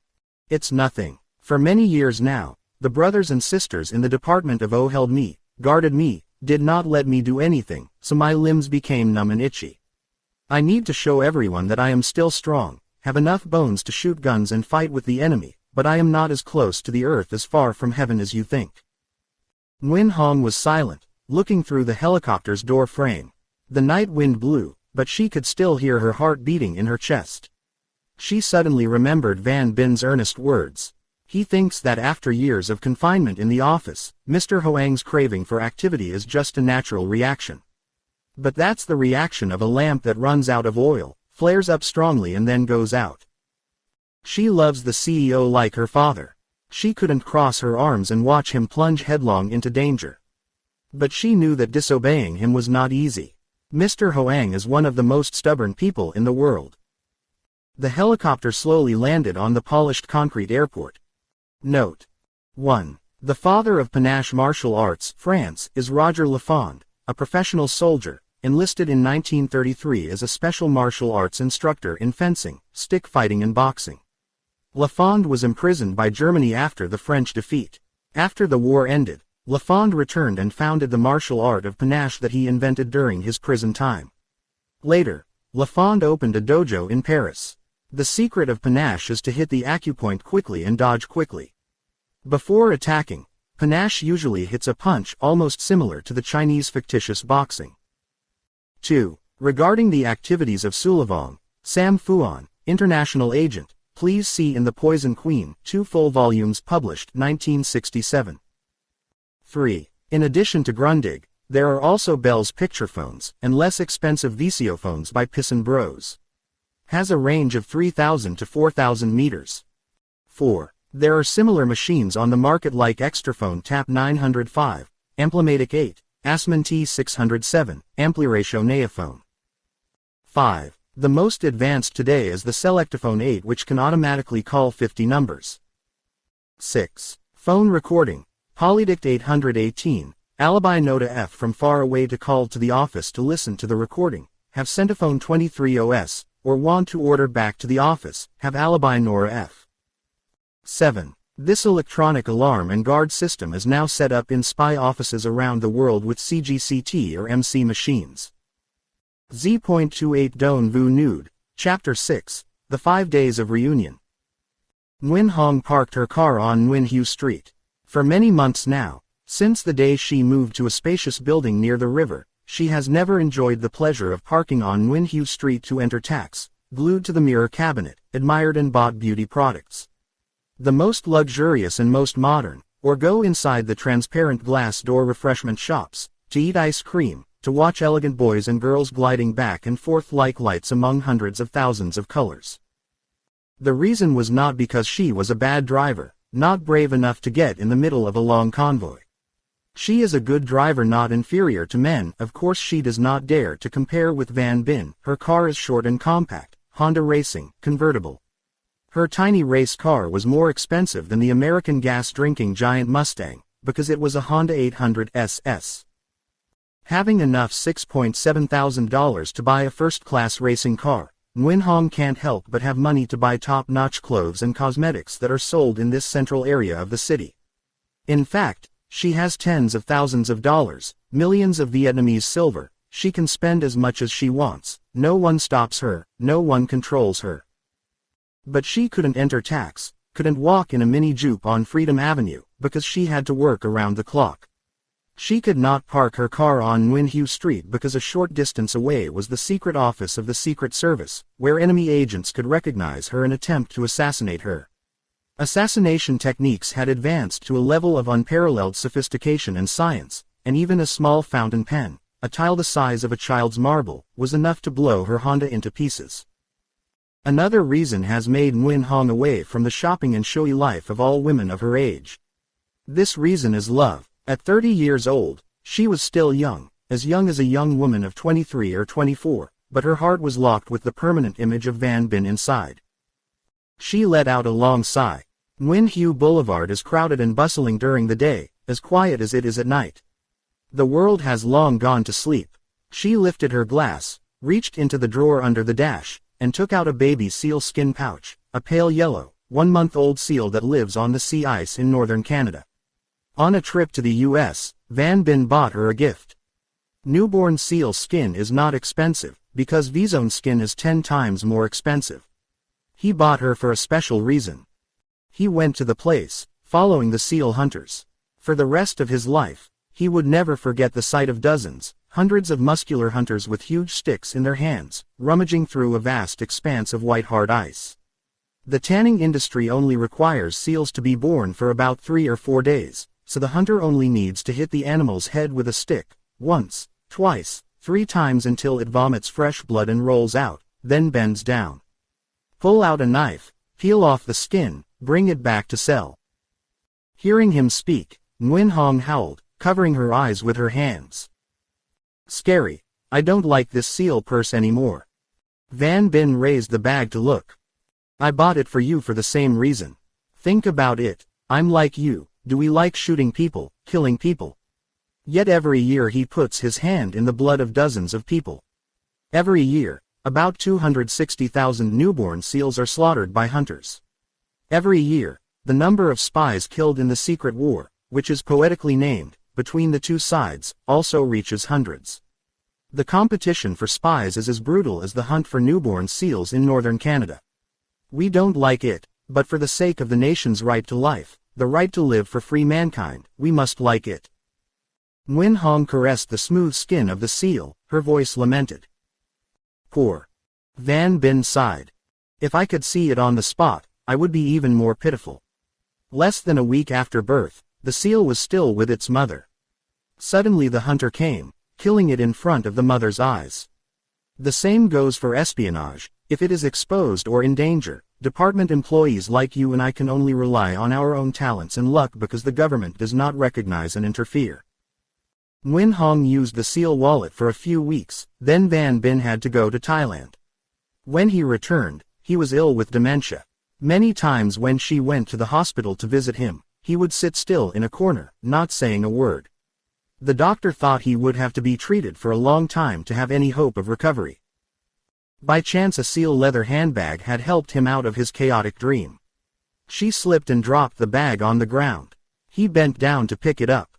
On previous visits, she was affectionate with him, but he remained as nonchalant as if he had never met her and fell in love with her. Heartbroken, she covered her face and cried. Then he asked, "Why are you crying?" She sobbed. "Because I love you so much. I did not expect that spying has made a healthy, lovely, talented man like him become a deranged patient." "Do you love me? Why do you love me? I'm Nguyen Hong here." "Well, just a while ago an old man came in and patted his chest claiming to be Mr. Hoang. Mr. Hoang, General Director of the Secret Service, now it's your turn." "She annoys me too. Last night I couldn't sleep for a minute. For the sake of etiquette, you should leave and close the door for me to sleep." "You forgot. Last night, I took sleeping pills so I didn't wake up for a minute." She lied. "I told the truth that, because last night, I visited you at 9 o'clock, when you were asleep. I sat by the bed, watching him sleep. At 3 a.m., he turned around and asked for a drink of water. After drinking, he fell asleep immediately. I left at 6 a.m. while I was still asleep. Yes, she's a lunatic. I was awake last night, and she slept." Nguyen Hong looked at the bag for a while, then somehow she dropped it again. Van Bin bent down again to pick it up. He grimaced slightly. "If you look like this, I'll go crazy." When he raised his head, Nguyen Hong froze. The neurosurgeon standing beside her was as frozen as she was. The dull eyes of the dementia patient Van Bin suddenly lit up like a lamp in the pupil. The lamp of the intellect and subconscious mind, which had been extinguished for a while, reignited intensely. Burned back fiercely because of the pale yellow sealskin bag. Van Bin's hand trembled. He lifted the purse to his brow, and looked at it for a long time. Then he slowly opened it. Nguyen Hong's heart beat fast as if she wanted to burst open her chest and jump out. The big moment has come. A disease of insanity is like a machine that has cut off the electricity. The power cord must be reconnected for the motor to run. According to the doctor's orders, Van Bin's close friends came to visit him one after another, trying to recall past memories to help him remember. Nguyen Hong did not expect that the inanimate seal skin bag saved Van Bin from dementia. Van Bin's awakened eyes just glimpsed a piece of the past and memories. In his mind a transformation occurred. But the newborn seal skin bag has not yet struck Van Bin's sleepy five senses with the tiny flat heart-shaped tick that Nguyen Hong always keeps in her purse. This cicada is white and transparent crystal, specially created to hold perfume, so whenever he visits France, home of the world's most expensive and noble perfumes, he does not forget to visit the region. Nam went to Grasse to buy juice. For women, nothing is more precious than perfume. Women like the most perfume that others don't have. Van Bin went to the factories and prepared it himself. Mixing perfume is an extremely difficult and sophisticated art.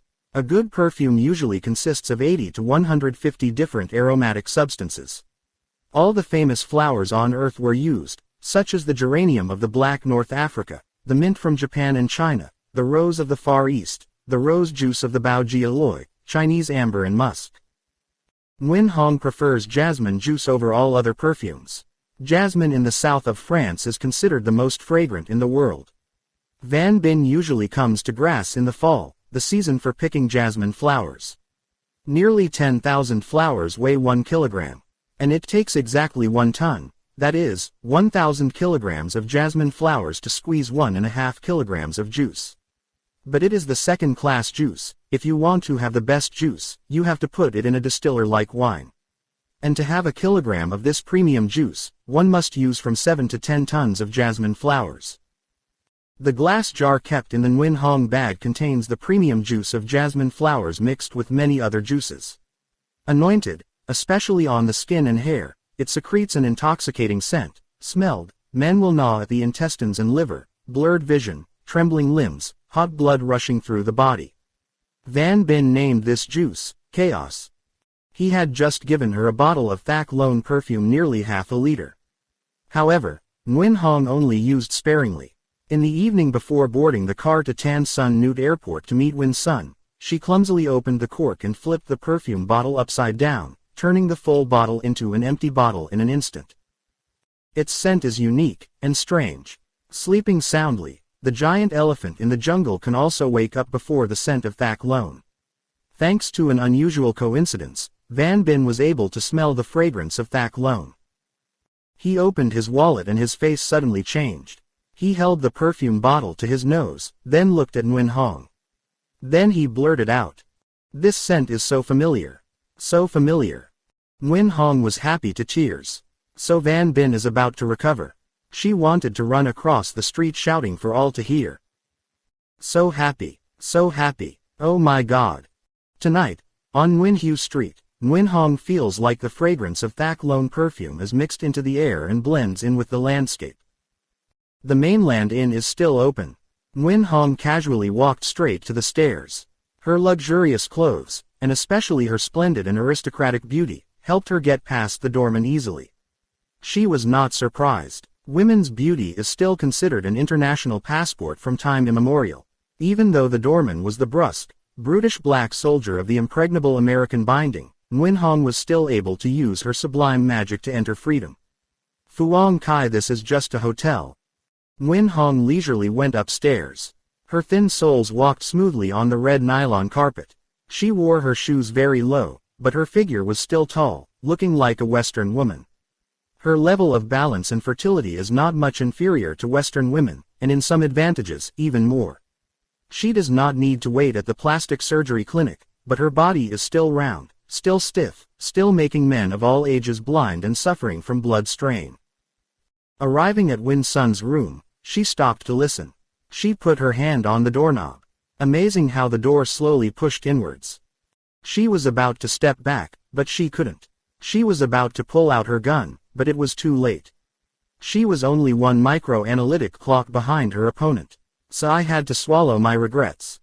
A gun barrel was pointed through the half-opened door frame.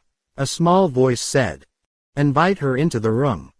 Only then did Nguyen Hong realize the brilliant talent of Van Bin. Tellingly, she had many occasions to enjoy and admire him. However, perhaps this was the first time she realized the absolute necessity, the paramount importance of the sixth sense in espionage. Among the female agents of the Special Service, Nguyen Hong is the one with a rather sensitive sixth person. She often predicts what will happen. But compared to Van Bin's sixth official, she is only considered a naive schoolgirl. If Van Bin was on her side, she could have escaped. For his nose, his ears, his eyes could smell, hear, see, through the door and wall of the inn. And he tries to counterattack. Even if he was accidentally pointed at the gun, he could still counterattack as usual. Many times the enemy dropped his gun without knowing it. Van Bin taught Nguyen Hong some esoteric postures to capture the enemy's weapons, and she did not remember that. However, he was still not completely satisfied. He shook his head wearily. Can you react faster? Nguyen Hong replied. It's over, bro. It's hard to understand. By nature, women tend to react faster than men.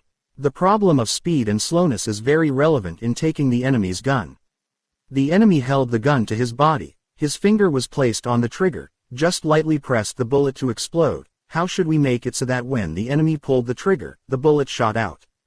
Come on, I'll practice again.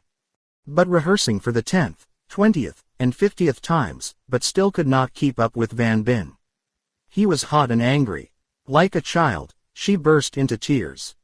That poetic memory came to life in her heart when the enemy's gun was pointed at her chest. Maybe that's why she forgot to counterattack. The door opened wide. Nguyen Hong graciously entered. She paled a bit, but remained calm. The enemy raised his gun to threaten her, meaning that the enemy did not intend to kill her. That means she still has a chance to turn defeat into victory. The fragrance of the upper-class jasmine perfume blends with the scent of her skin to create an enchanting scent that fills the hotel room. She noticed the intense impact of this fragrance in the sudden change of her gaze. He kicked the door shut. There was only him and her in the room. He was a head taller than her, his white sleeveless shirt showing his muscular muscles and his large chest. His side-parted hair, thick shoulders, loose nose bridge and earlobes prove that he is a loyal disciple of the ring. His leisurely grip and cold demeanor also hinted at her that he was an expert in the use of lead bullets. His eyes blinked a few times and then returned to normal. He had just managed to control his boiling emotions. However, Nguyen Hong firmly believes in her natural talent. She knew that the enemy could control his lust in an instant. To a certain extent he will no longer control his mind. Then desire will overflow like a flood that sweeps away the most fortified dikes. The hero who shouted with one voice was 100,000 mighty soldiers who ran away but were easily subdued, let alone this meat-filled man. He slightly rounded his 9mm star gun. Who are you?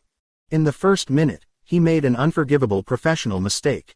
He shouldn't have asked who she was. Because of this question, he foolishly admitted that he did not know anything about her. Nguyen Hong then asked back.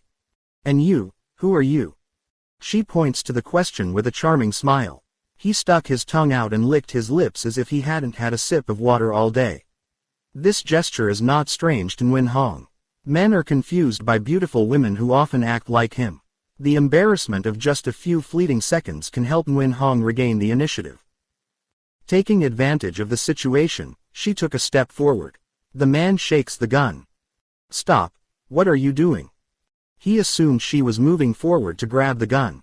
He could not have expected her to take a step forward to counterattack with the Bagua fist. Bagua is one of the mysterious martial arts of ancient China, and was once considered the forerunner of modern judo or karate. Nguyen Hong, thanks to Van Bin's dedicated guidance, has grasped the essence of the trigrams. According to the department's long-term training program, every 6 months senior office staff must go to the gym to rehearse the learned martial arts, and learn some new martial arts. That day, Nguyen Hong was practicing hitting with her heels and feet. Van Bin stood watching her practice and then grimaced. Cannot. She worships. For me, what's mine is no good. Van Bin laughed. I said it wrong. Whatever is mine is fine. Unless I'm crazy I'll criticize something of you. The reason he said no was because he realized that women were not suitable for kicking. Nguyen Hong blushed and stood still. In her heart, she thought like him for a long time. There is nothing more inconvenient than a woman wearing high heels, long toes and glossy lipstick, launching her feet in a single or double kick. This pose makes women lose their natural beauty. Moreover, it also dangerously affects the physiological ability and makes the body skewed, losing its aesthetic balance. Van Bin held her bamboo shoot's hand, lovingly voice. Let me wake you up. Women are only suitable for certain atemi key positions of judo.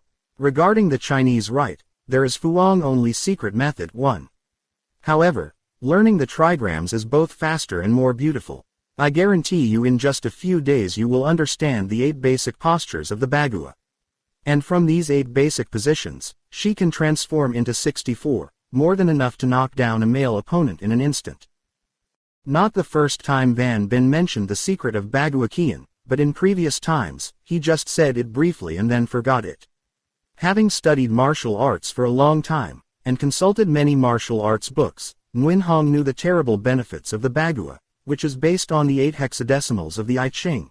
Can, Mosaic, Can, Kai, Tun, Li, Wise, Long.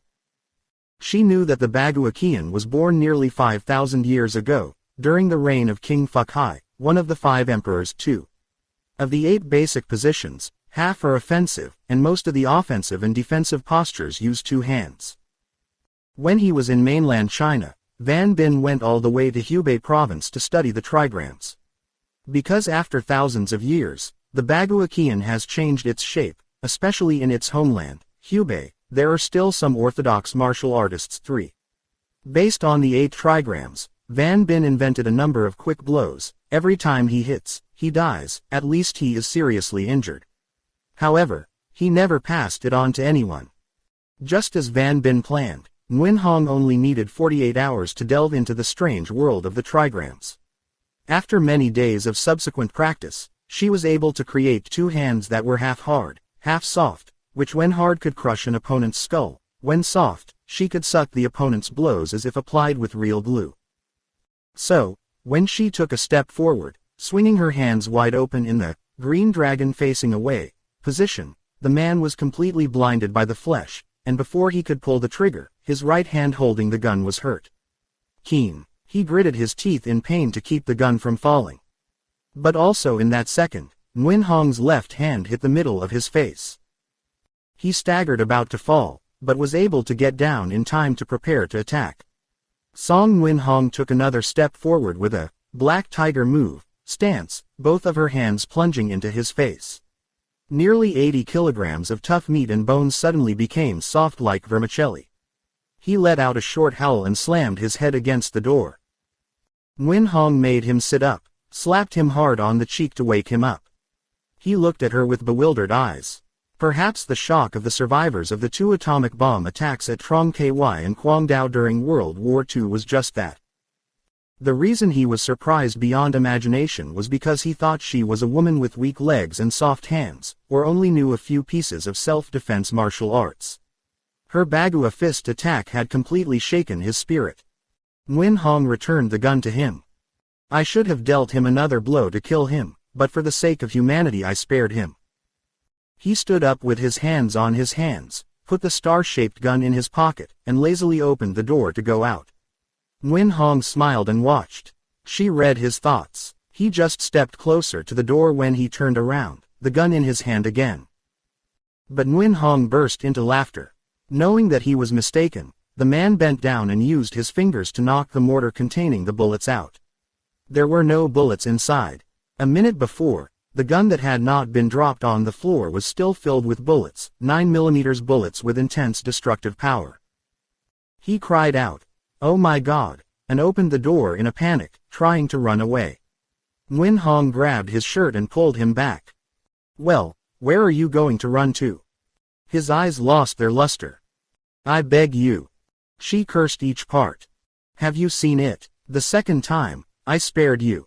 Fortunately, he met me, but if he met someone else, he would be lying flat on the ground right now.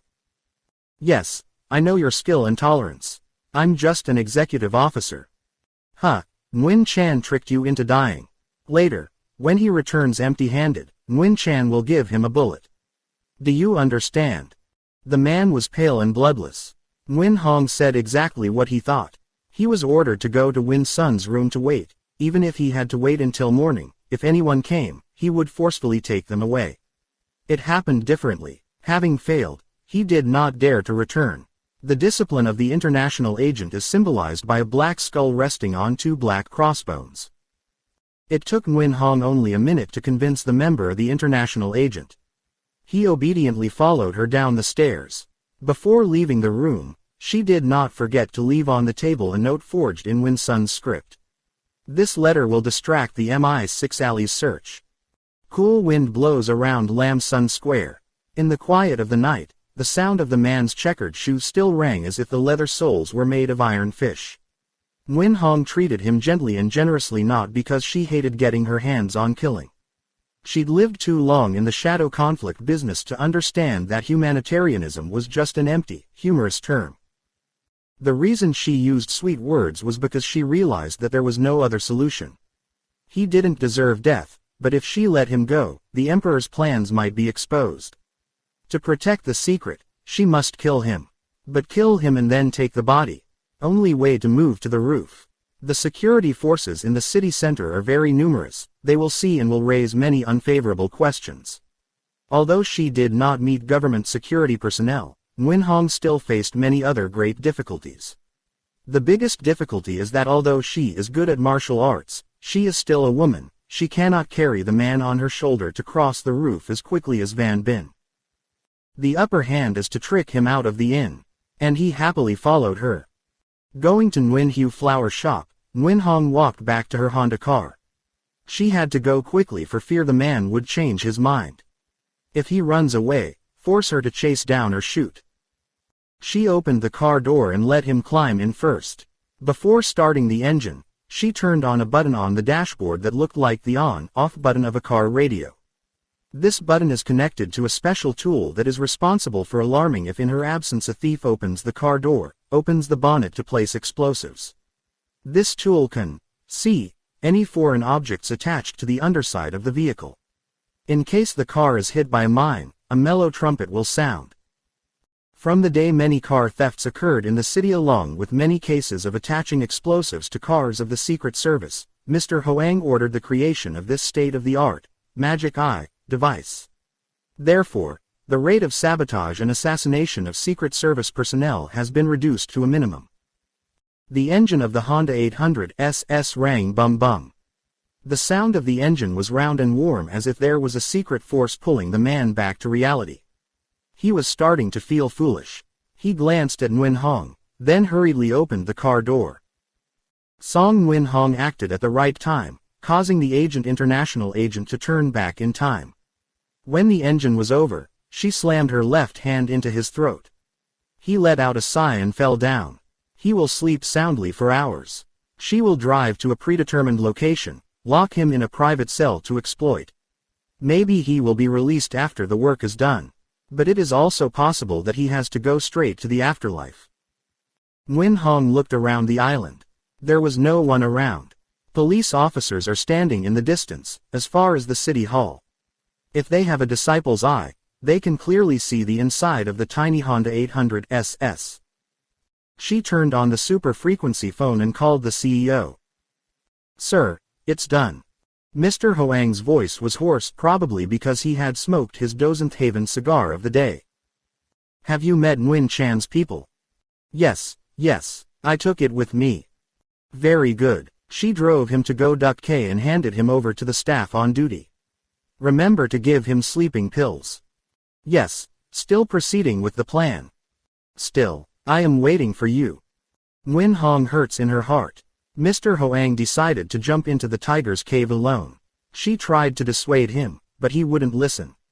She sighed, pulling the car out of the way. Speaking of which, Nguyen Hong was worried a bit too much. As a relative of the old CEO, she has every right to worry. But she forgot that Mr. Hoang was only old, not mentally old. In terms of strategy, he was as sharp and effective as ever. So he really jumped into the tiger's den but was not afraid because he brought all the appropriate tools and equipment to kill the tiger cubs. Mr. Hoang drove to the grassy side of Trong Min Jiang Street. About to embark on danger, he suddenly felt a sense of innocence in his heart. For a long time, he did not have the opportunity to rehearse his shooting and boxing skills.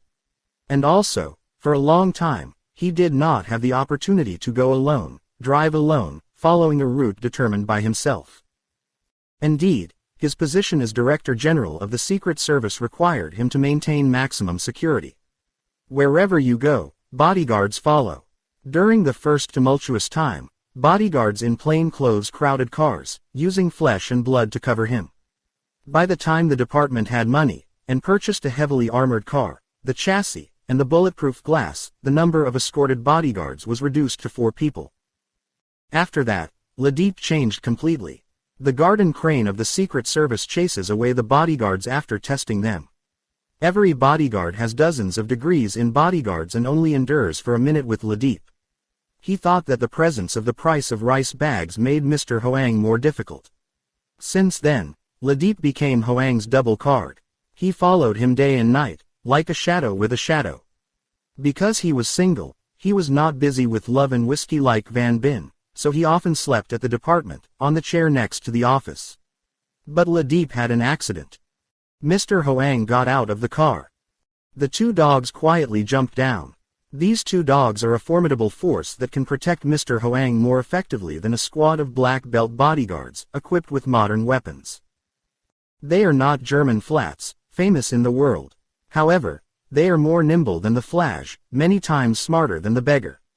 They are Japanese dogs, but not short Japanese dogs, long hair with black and red dots, gentle faces, ornamental dogs for noble women, like Pekinoa dogs. It's the Japanese dog fighting. The Japanese hound consists of 4 things. The smallest hunting dog is the Shiba Inu, 40 inches tall, small ears, triangular shape, long tail curled, salt pepper or gray fur, normally very happy, loves to play, but when in battle, he does not lose to a tiger. Leopard. It was born in the 5th century BC, imported from China to Futang Island. Larger than Shiba Inu is the Hokkaido Inu breed, 50 centimeters tall, with a sharp snout, small eyes, dark brown irises with gray or striped tassels, living in Hokkaido Island.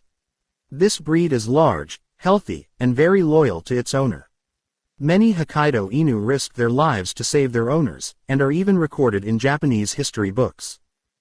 The largest dog is the Akita Inu, 70 centimeters tall, with a hard spine like an iron column, small 3-sided eyes, small and thick ears, a back full of hard hair, and a smooth undercoat. In the past, it lived in the northeast. From the 17th to the 109th centuries, it was used by the samurai world to fight. Currently, the Japanese government lists this Akita breed as a protected useful animal.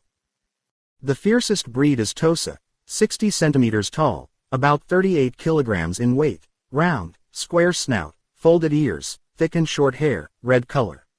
It was born at the end of the 19th century by crossbreeding between Western and local dogs. Hoang's 2 dogs belong to the combination Tosa, Shiba and Akita. Van Bin personally went to Japan, went to a large dog farm on the outskirts of Guangdao, bought it and brought it back to Saigon. The department's dog training department is in charge of raising them since they are only a month old, taking care of every inch, starting from the 2nd month of training. They are 3 years old now.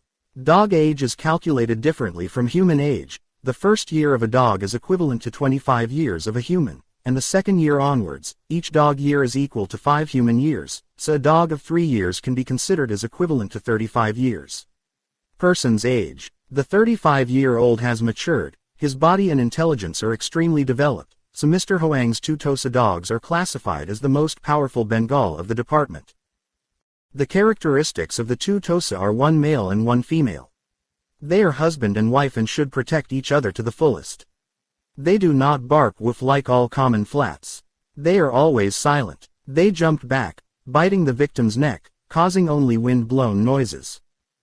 The breed can only distinguish about 500,000 different flavors, however, this pair of Tosa dogs can distinguish over 3 million, that is, much more. The training program was planned and conducted in a scientific, sophisticated and patient manner. In addition to the permanent staff of the department, Mr. Hoang also invited Mr. Hansman's assistant, general manager of the most famous dog training center in the world, to Saigon to supervise the training. 5. After jumping to the ground, the Tosa pair licked Hoang's shoes and then split into 2. The male ran first, the female followed, and Mr. Hoang walked in the middle. With this silent backing, Mr. Hoang could operate on enemy land as if he were in a no-man's land. Anyone who comes in, the pair of dogs just leans up and knocks them down. At a distance of 100 yards, They also sniff out people hiding to shoot stealthily. A few minutes later, Mr. Hoang turned right onto Yendu Street. The three-story villa that Mr. Hoang was about to break into stood in front of him. Its facade faces Trong Minjiang Street, near the corner of Ky Dong Street. In case of strangers upstairs using the telescope around, Mr. Hoang walked in Yendu Alley. He was waiting for the right opportunity to cross the street and begin the raid. This convenient opportunity has come. All the lights in the area suddenly went out. It's not a coincidence or a mechanical glitch. It is part of Mr. Hoang's action plan. Exactly 3 minutes before, Nguyen Hong was present near the power transformer station of Trong Minjiang area. Her job is very simple. Open the door and find a way to stop breathing. The substation door is firmly locked.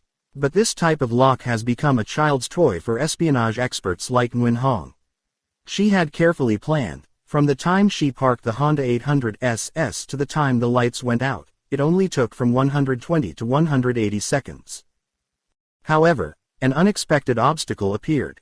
She did not expect that there was a guard in front of the station, and a guard with a gun. The curfew has long come. The streets are empty, deserted. If she shows her face, the guard will see and shout, "Someone, stop." She has all the necessary documents. Just a glance at the guard also explodes. But work will be delayed. And most of all, being exposed. Therefore, she had to find a way to execute the plan quickly and smoothly. Standing in the alley looking out, she clearly saw the M.16 submachine gun in the hand of the guard, a tall young man. He was about 50 yards from her. If the distance was narrowed to 5 or 10 yards at most, she could take advantage of him turning his back, leaping out to give him an Artemis. He will fall on the grass and sleep until morning.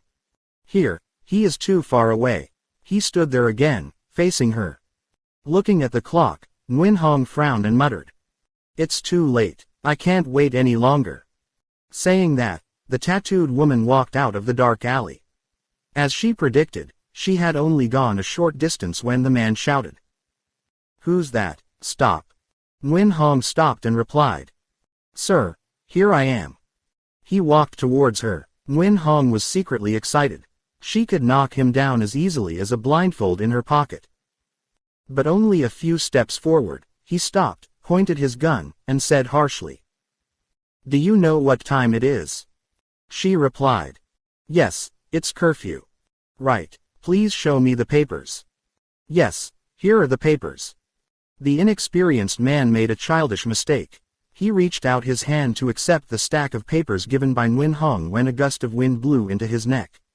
This wind is a lightning strike of the Bagua fist to destroy the opponent in the blink of an eye with the palm of the hand sweeping across the pharynx. This martial art has the poetic name of the phoenix flapping its wings. The phoenix had just flapped its wings to fly, when the 70-kilogram man was shot into the whitewashed brick wall covered with Taigons. He could only cry 2 short voices. "Oh, Dad." Then lie flat. Nguyen Hong bent down, picked up his bracelet to listen to his pulse. His blood vessels were still beating at a normal rhythm. That means he is only asleep, not in danger of life. She had rightly tuned the strength of the blow. If the victim is a little older, the victim's soul has left the body. In 3 hours, he will wake up. At that time, Mr. Hoang's plan was completed. He will make a report to his superiors. Within a week, a copy of this report will be sent to the Secret Service, and will be included in the incoming file of the Office of Chief Secretary Nguyen Hong. She smiled softly. To cure his shame, the other man will weave more. He would report that he was suddenly stopped by some strange thugs that made him unable to move in time. Nguyen Hong pulled out a set of keys from her pocket. This keychain consists of only 5 keys long, short, long and thin, different sizes and shapes. These 5 dividers can open thousands of the most mysterious locks in the world. She put the key in the lock. An hour later, the door opened. Then the lights in the area went out. Mr. Hoang walked along a fence as high as a person's head, corrugated together, covered like a blanket. Above the barbed wire was 220 volts of electricity. For Mr. Hoang, Tun Han Jia in the world spy business, it is not difficult to overcome the wall and jump into the garden. Although he was old, the tendons of his legs were still flexible enough to bend upward if there was a solid support underneath.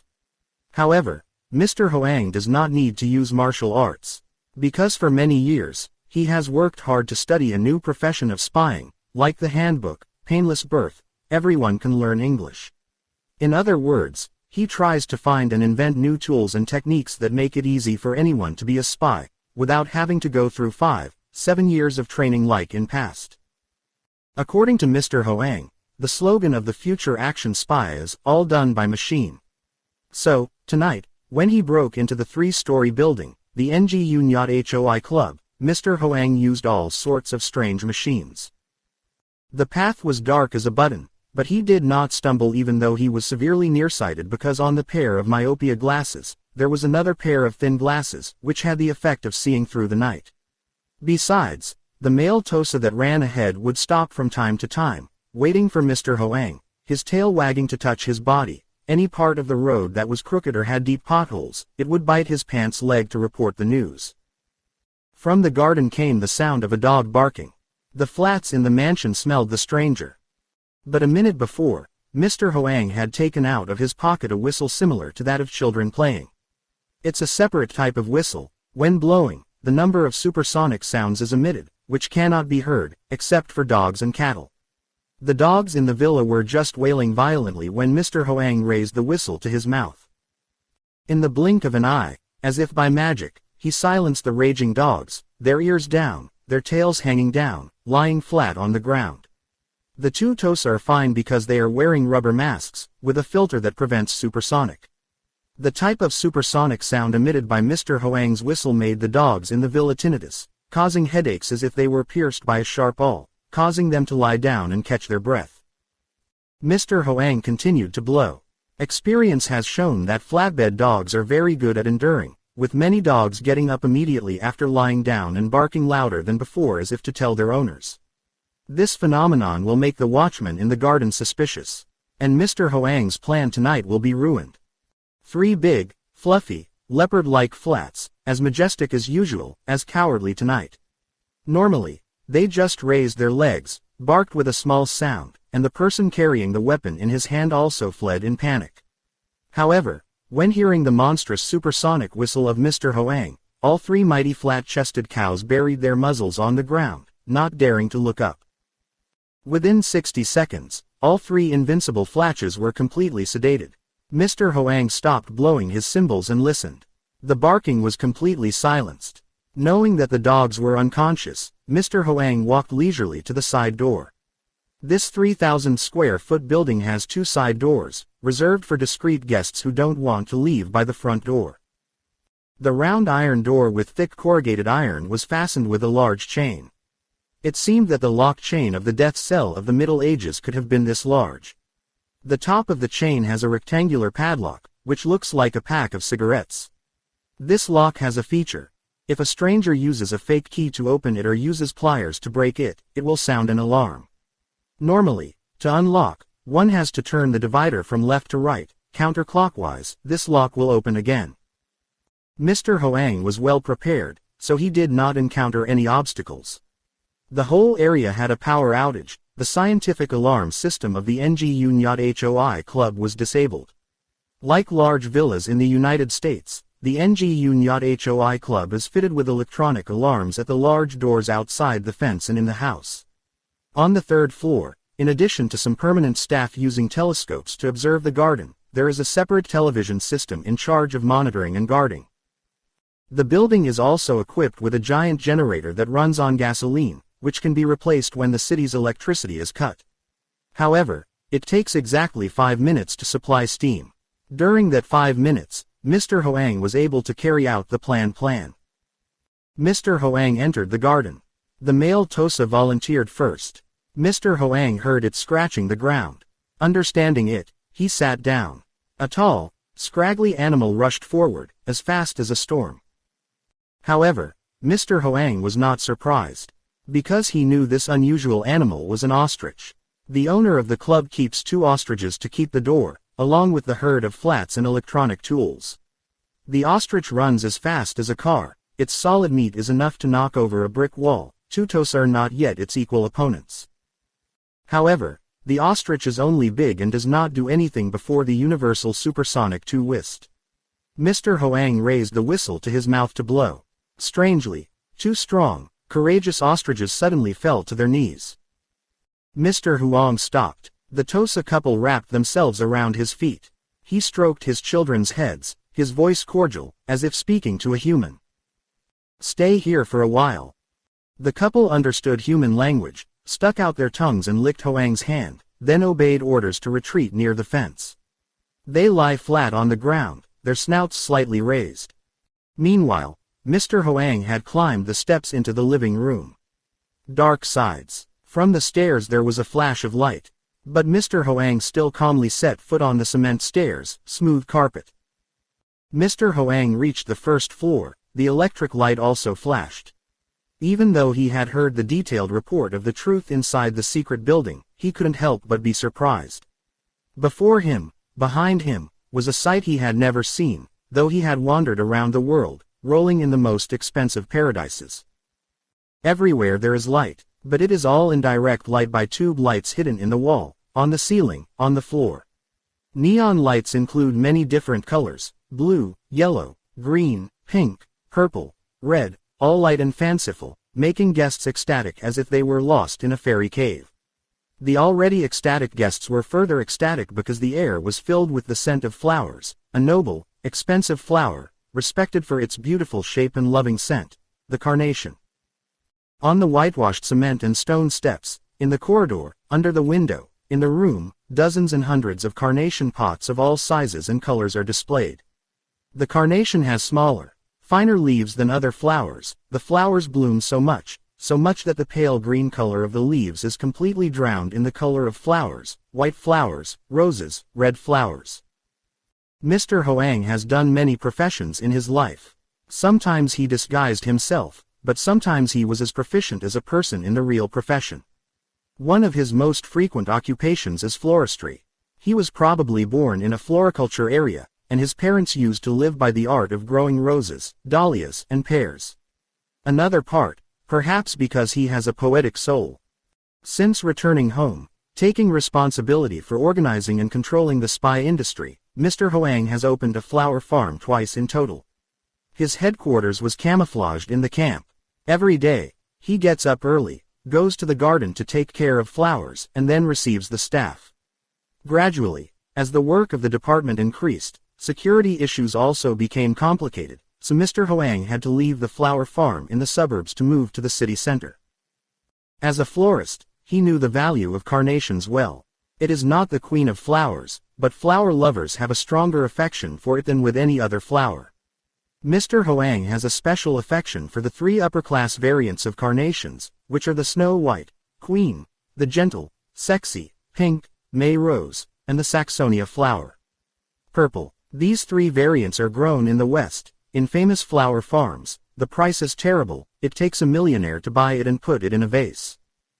But the noble carnations of white, pink and red colors competed with each other, showing off their fragrance in front of the eyes and nose of Mr. Hoang, General Director of the Secret Service. If there was no important work to deal with, he would have sat down to one side, cherishing the lovely flower. He stepped between 2 pots of pink carnations into the room. A large room, stunned most of the first floor. There were many people inside. They were all foreigners, dressed in fancy clothes, suits, black ties, white stiff-collared shirts. They sat around round tables, covered with pale yellow linens. Mr. Hoang counted nearly 20 tables, most of them on either side along the wall. On every table he saw an ice bucket of white clumps, protruding above the green neck of a champagne bottle. Mr. Hoang has read staff reports on the Người Hoi club many times. But he did not ask the police to intervene, because he thought that this debauchery and dumpy lair would be of great help in intelligence gathering. Besides, in a capital of nearly 3 million people with hundreds of thousands of foreigners like Saigon, this Tu-Ba woman's head was cut off, another Tu-Ba's head sprang up, never-ending like Pham Nhan's head. Moreover, the club is exclusively for foreign guests. However, the staff reports only said that the Người Hoi was an ultra-luxurious lair. Until now, Mr. Hoang did not know the connection of Nguyen Chan, that is, of the International Special Agent, with former Major General Sulavong. What did Nguyen Chan come to the NGU HOI club to do? Mr. Hoang did not believe that he went there for the purpose of having fun. The old professional instinct has implicitly told Mr. Hoang many important secrets. Most of the lights in the room went off at the same time. Only a few lights remained on the ceiling. Mr. Hoang calmly sat down at the empty table. He wore a polytherm rubber mask, so he looked younger, and his expensive suit made him 20 or 30 years old. Thanks to this sophisticated disguise technique, he is not afraid of being recognized.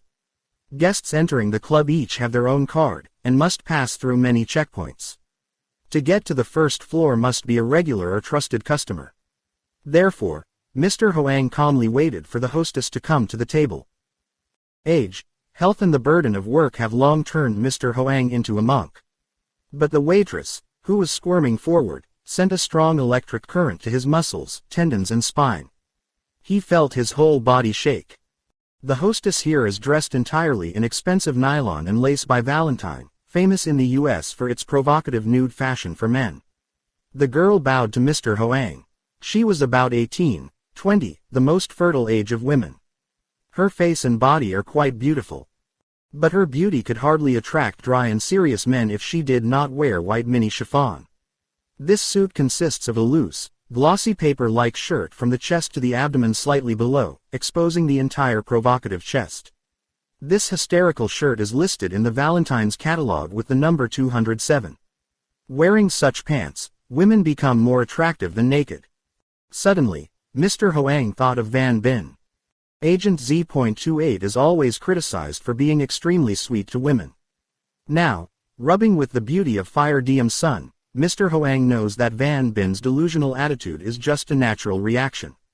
If he did not carry a load of years and great responsibility on his skinny shoulders, he would have swallowed his saliva, his eyes exploded with fireflies, his ears were ringing, and then surrendered unconditionally.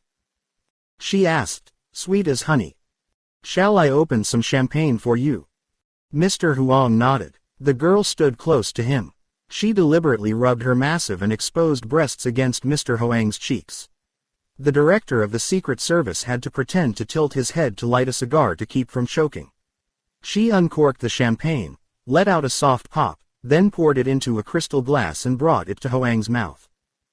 Despite his severe nearsightedness, the old Secret Service man could clearly see her two white pairs swaying less than 2 inches from his face.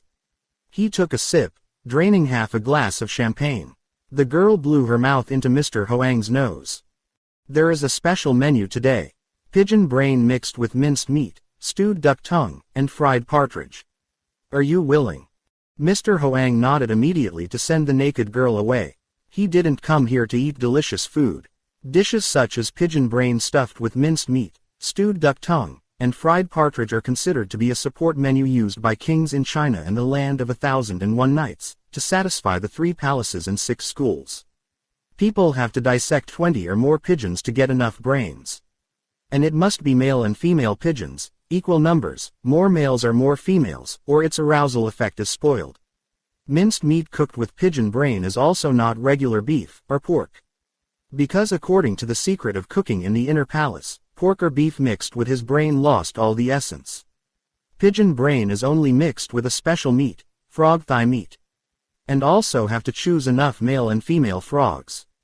Duck tongue stew is as difficult to cook as pigeon brain. Depending on preference, it is stewed with fine ginseng or with some precious herbs. And fried partridge, the dish that the French love most, is not the kind of partridge bought at the market, brought back to be cut, feathered, gutted, put in the oven to turn golden. This partridge is raised in its own cage, with its own food. These foods are kept secret so few people know. A plate of partridges served to 4 diners including 2 young males and females. According to the Chinese, there are 8 most precious dishes in the world, called the bowl of pearls such as dragon liver, phoenix marrow, leopard's womb, fish tail, owl meat, orangutan lips, bear's hand, and piglets. 6. Mr. Hoang had the opportunity to enjoy these strange dishes. Delicious are delicious, but they are too fussy. However, in terms of sophistication, bowling is far behind the art of cooking erotic dishes in Middle Eastern kingdoms. For many years now, Mr. Hoang has stopped using his chopsticks to eat delicious food. To him, every dish is the same. It seems that his taste buds have become weak because of his extreme thinking. For many years now, he has lived a frugal life like a monk, sometimes even more frugal than a monk. So, when he heard advertisements for high-quality erotic foods, he froze. He nodded, but not as a sign of approval. He wanted to be left alone to take care of his work. The volcano girl stepped away from the table and hurriedly turned around. Once again, she puffed out her white breasts for him to admire. Her voice is hoarse. "Would you like some extra special Italian soup?" The girl finished speaking. Without waiting for Mr. Hoang to answer, she turned around and walked away. Fortunately, she walked, but if she stopped, she would notice a clear change in Mr. Hoang's face. He was a man who did not know how to feel petty and useless, and yet tonight when he heard about Italian soup, he was moved with the same intensity as a young man who had tasted love for the first time in his life. His eyes are pretty. He could no longer see the dim tube lights, the fanciful carnations, the well-dressed men drunk with champagne. He only saw the vivid shadow of the past. Italy is the hometown of his wife, Maria. Though of a different race, he loved her dearly, and she loved him dearly. Maria left this world long ago. When she was alive, she skillfully served her husband's word of mouth. He was a drinker, and if his wife were not Maria, it would be difficult to choose a good wine among the 36 white wines and 41 red wines that were considered the best in Italy.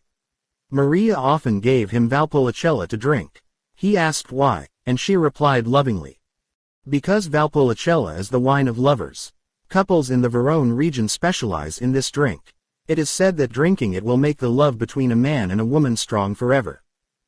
But there are also days when Maria gives him another wine that is more delicious and intoxicating than love wine.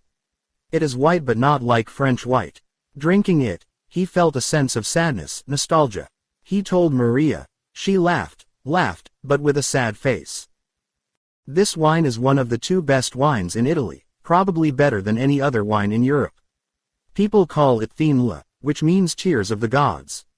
According to myth, the demon king, or Lucifer, was banished from heaven and stole a piece of the heavenly country to live on earth. This piece of paradise became the great Italian coast. On the occasion of his coming to earth one day, God traveled through Italy, moved by the wonderful landscape, and shed tears. Heaven wept because that wonderful landscape was no longer in the upper world. Heaven's tears fell to the ground, blossomed into a vine, and the juice of this vine was named Thinla. Maria tells stories as well as chooses wine and cooks.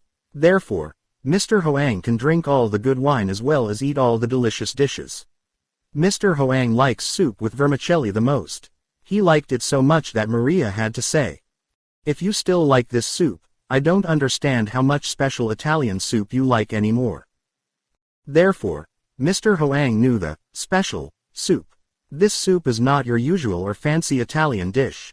It was the erotic dish of kings and nobility in ancient Italy. This dish is top paella consisting of veal legs, minced lobsters cooked with carrots, celery and shallots. 7.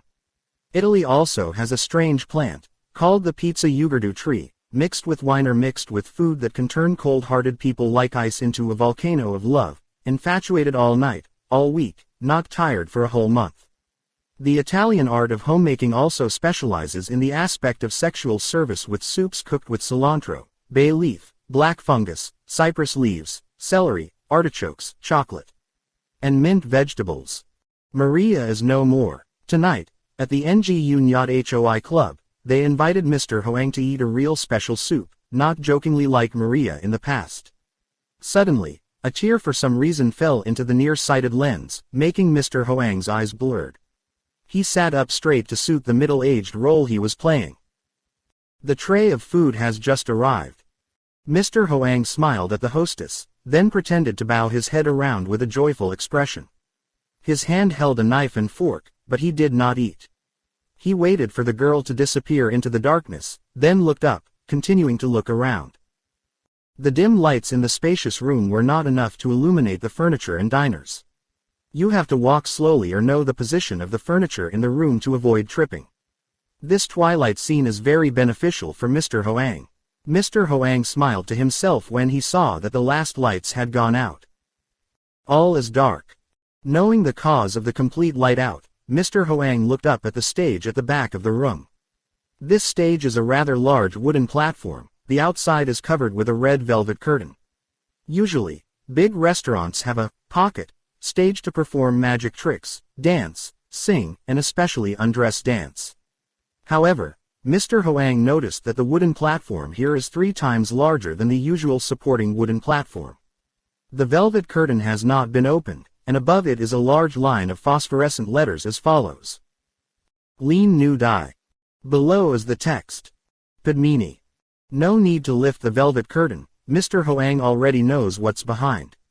Because Lean Nu, Padmini in India, is the embodiment of the god of love, a woman who is physically and mentally qualified to pamper the most difficult men in the world. A high-pitched squeal, followed by a prelude to a lewd fashion piece. The sound of the piano seemed to fill the room, radiating from above, twisting deeply into everyone's hearts. Then the velvet curtain was pulled out slowly. On the wall, a flood of floodlights cast down the stage into a circular loudspeaker. Standing in the middle of the speaker was a beautiful girl. Before coming here, Mr. Hoang knew that Người Hoi was the den of daring strippers. But he didn't expect that people would ignite the stage by performing completely nude from the first minute, and from the first minute, the music made the audience jump on the chair at the same time with incredible movements. The same erotic, extremely lustful dancing girl. All the secret gestures in the bedroom between men and women are recalled in sequence. The girl grimaced, moaning every now and then. The headlights changed from green to red, and then 1 dancer, 2 dancers, 3 dancers, 4 dancers, all without a piece of cloth on their bodies, came to the middle of the wooden platform, bending to the barbaric tune. An excite. Huang quietly stood up. He should have stood up from his feet. Decades ago, these sensations could have made him nervous. But now his heart is cold. It's colder than the western snow and ice. He followed the wall to the door in the corner, the outside covered with a curtain. He opened the curtain and put his hand on the knob. The door opened softly. Behind the door is a spiral cement staircase leading to the upper floor. This staircase connects to the stage. The nude dancers had to use the stairs to get down to the wooden platform to perform their skin. Meanwhile, the music reached its most dramatic notes. The troupe of dancers began to lie on their side on the wooden floor, their moans of joy drowned out by the urging of the piano. The stairs had only a faint pink light. Normally slow, Mr. Hoang suddenly became unusually agile. In the blink of an eye, he had climbed all 25 steps, and turned left. The corridor on the second floor runs along many small rooms with closed doors, outside with number plates. Mr. Hoang did not know which room he would enter when he heard a voice behind him. Hey, where are you going? Mr. Hoang returned. Opposite him is a meat tree about 90 kilograms, the left side of the gourd is pockmarked with sesame flowers, the hand is folded, the nose is flat, the mouth is flat, the chin is low, the cheeks are cast. Standing with him, Mr. Hoang was as small as a sharp frog. His huge hand just reached out and the head of Mr. Hoang was crushed. Moreover, in his hand was the notorious submachine gun for sensitive shooting, M.16. Note. 1. About Fuang Only Secret Method, the author has presented in detail in the Faceless Enemy series about to be published. 2. The 5 emperors are the 5 ancient kings of China. Fuxi, Shen Nong, Emperor, Tang Yao, Yu Shun. 3. King Fuck Hai only guides the way for the 8 trigrams, not the creator. The creator was Tong Hai Chuang, 1795-1880 BC, who lived in Hubei. Currently, there are only a few martial arts masters in the world who have mastered the secrets of the trigrams. Its fighting style is very spectacular but also very dangerous. 4. This was discovered by a Soviet biologist named Frolov.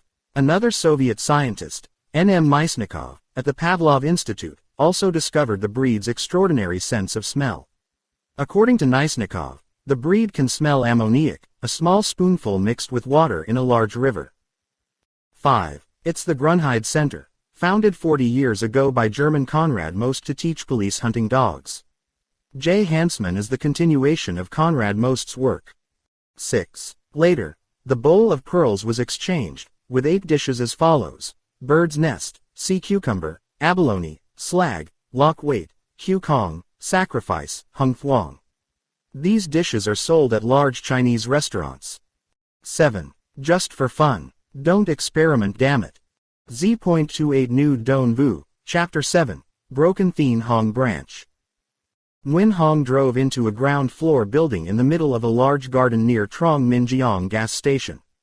The gate was closed but not locked, so when she hit the car, it slowly opened. She turned around and got out of the car and closed the door. The building was engulfed in absolute silence. Not a single sound, not even the chirping of crickets. This building is one of many department mansions dotted around the city. It is now used as a training center for female Secret Service staff. The course only takes place during the day. At night there are only a few staff on duty. Particularly tonight, at the direction of Mr. Hoang, the team on duty has withdrawn to another place. In the vast garden, only Nguyen Hong with her 800 SS racing Honda was hidden in the bushes beside the white cobblestone path. Nguyen Hong correctly implemented Mr. Hoang's plan. She cut off the electricity for exactly 4 minutes, enough time for him to get inside the 5 days club and return the light to the way it was.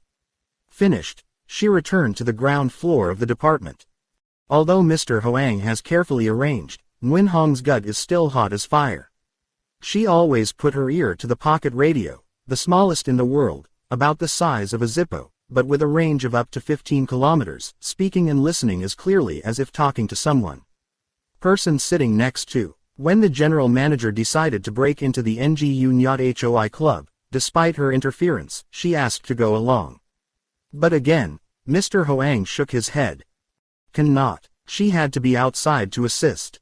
When needed, she intervened not too late. Besides, my pair of Tosa dogs was able to cope in the most difficult situation. I don't believe they lost. They can fight on par with dozens of black belt boxers, because in addition to the natural innate of clever animals, they also learn martial arts, extremely powerful esoteric martial arts. In addition, as you know, I have brought with me many newly made chemical weapons. These weapons can repel an entire battalion of highly armed soldiers. I got into the action tonight not because Van Bin, Ladeep and Trudung were absent. The department has no shortage of talented staff, and although no one can match Van Bin, the Special Service Department still has qualified female employees to complete the Luan Vu plan, bringing victory to the department. My reason for direct action is the same as that of scientists when it comes to finding a new instrument or medicine. Before testing for employees, and for outsiders, must test for yourself. I am sure it will be successful. My success will mark an important turning point in the field of espionage. Until now, spy agents must be excellent martial artists, their knowledge level must be higher than professional university students. Mr. Hoang has just mentioned a basic principle. Indeed, to join the Secret Service, one must have a full baccalaureate degree or higher. Action spy candidates must have a bachelor's degree or higher. On average, the introductory training class lasts from 6 months to a year. Beginner training from 1 to 2 years. Intermediate training from 2 to 3 years. That means that to become a real action spy, you have to go through a training level that lasts from 3.5 to 6 years. The position of commander is for employees who have attended advanced training classes. After the advanced level there are 3 more levels, the special level and the professional level. That means an average good spy has to go through 6 to 10 years of training. Normally, students graduate with a bachelor, especially a bachelor of mathematics, a condition for priority admission, after 15 years of teaching. Learn 10 more years of spying on action, the cost is 25 years. When he graduated from espionage, he was over 30 years old. Only serving 5-10 years is old. Thus, Mr. Hoang presented to a shrinking Congress of Free World spy leaders a project to replace flesh and blood staff with electronic machines and tools. Spies do not need to learn martial arts, just need to be equipped with some special weapons, which can be put in a pocket. No need to use a gun, use a bulky knife, waste time studying, just a lighter, a cigarette, a pen. Jumping over a high wall has a personal jet weighing 15 kilos, climbing a slippery wall has its own shoes, hitting a wall is sticky like a gecko, killing people with the push of a button. The General Assembly fully approved Mr. Hoang's project, but expressed skepticism about the prospects for implementation. Mr. Hoang quietly set up a research center, gathering the most famous inventors in the world, to embark on the digitization of espionage. And he got concrete results. And it was he who personally tested each device one by one before mass-producing it for distribution to employees and dissemination in your offices. His confidence and enthusiasm for success turned the old general director of the Secret Service into the most stubborn man in the world. Whoever intervened, he did not listen, including Nguyen Hong. And Nguyen Hong could only protest by sighing alone. Since that evening, she has sighed countless times. Never before had she sighed so much. It was not because her life had not met many contradictions, but because her mind was always haunted by the old advice of her grandmother. Her family consisted of only one young aunt. She died early and met a sacred time, so she was very sacred. Whenever she saw her, she would say, "I'm too naughty, naughty like a boy. Gotta be a little more dignified." Woe to the little girl who still grinds her crotch on an elementary school chair who knows what seriousness is. She then sighed. The aunt then scowled, then looked sideways as if she was about to do something forbidden. "Die, why do you sigh? Who taught you to sigh like that? From now on, don't sigh anymore, listen to me." "Why, miss? I'm stupid. There is an old saying that, girls sigh, boys lie on their stomachs. When a girl sighs, she begins to like boys and crave her husband. That is for adults." Nguyen Hong didn't understand anything. She only knew how to obey her. Of course, she did not dare to sigh anymore, or wanted to sigh. She hid in the garden, hid under the bushes and sighed for a while. Growing up, the disease of sighing sneaked into her bones. One day, when she went to see the fortune-telling cards, when she saw the fortune-teller, she sighed softly and sighed as well. Yes, she often sighs, so it's right to cheat in love. According to the card, it is difficult for her to get married soon even though she has a beautiful beauty, much more than her sister than me. And I'm afraid she'll stay there forever. Virtue wins numbers, auntie, just pray, maybe the numbers will change. She has to live alone not because she lacks a lover. The next day, there were tens of hundreds of talented, prestigious and virtuous men who wished to ask her to be his wife, but she refused. Because she only loves one person, he also loves her. But I don't understand why the two are still apart. That day, Nguyen Hong sighed a lot. Also sigh as much as tonight. Suddenly, after sighing, she felt her heart warm. She has not been kissed by Van Bin for a long time. He was busy from one job to another. The plane had just landed at Tan Son Nhut. He only had time to report to the Department of Work Results and hurried back to Tan Son Nhut to go abroad. Partly because she tried to avoid him since he had a child with Queen Lone, the cute little girl of the special service. However, the passionate kiss of the old days still lingered on her lips, on her hair, on her skin.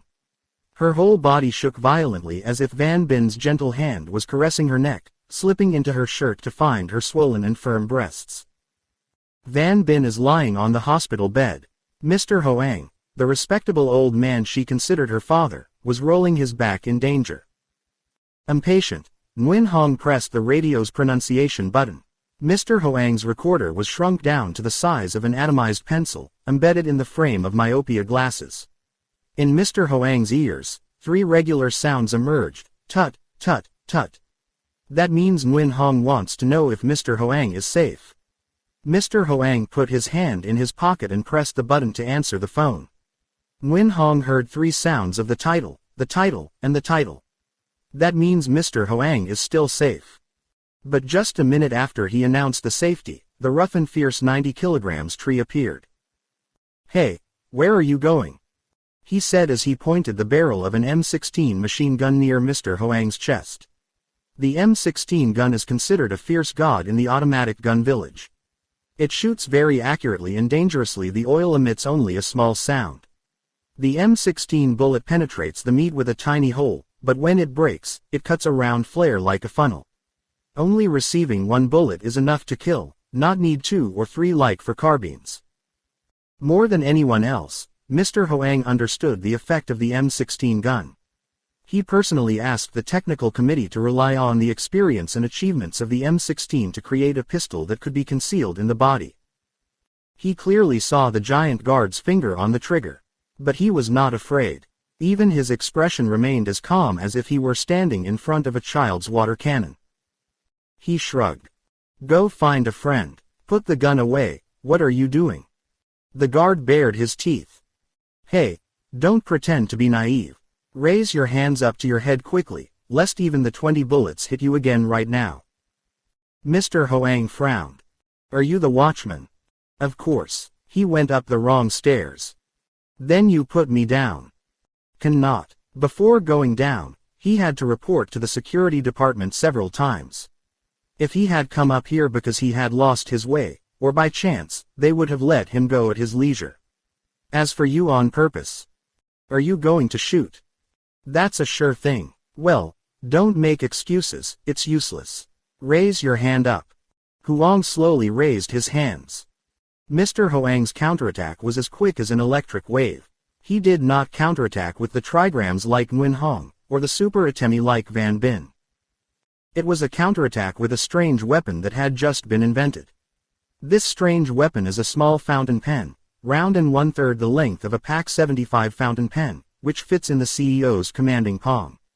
When he raised his hand, a puff of vapor came out from the tip of the fountain pen, invisible, colorless, tasteless, but the destructive power was twice as strong as that of Agent Z28's atemi. The steam hit the guard's face. His eyes darkened, his head aching like dozens of sharp needles pierced his brain. He dropped the submachine gun on the floor and staggered, clutching his face, leaning his head against the wall. For a moment, he was completely unconscious. The hallway is empty. The group of naked dancers under the stage was performing the last part. The audience choked only to notice the graceful bodies exposed under the headlights.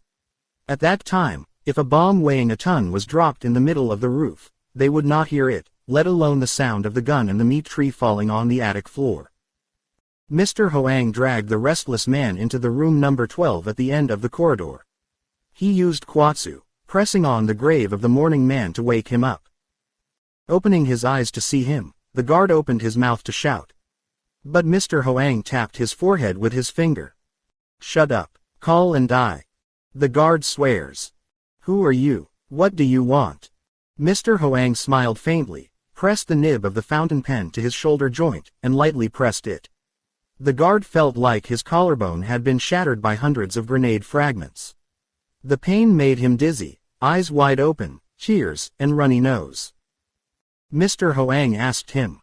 Want more confusion? He lay still and did not answer. Mr. Hoang raised his fountain pen again. He groaned hastily. Lord, forgive me, I am very painful. Is that so? If you want to get rid of the pain, you must answer my question. Which room is Nguyen Chan in? Who is Nguyen Chan? I don't know. Then you must know Ms. Toy Van. She's performing downstairs. When are you up? Be about to.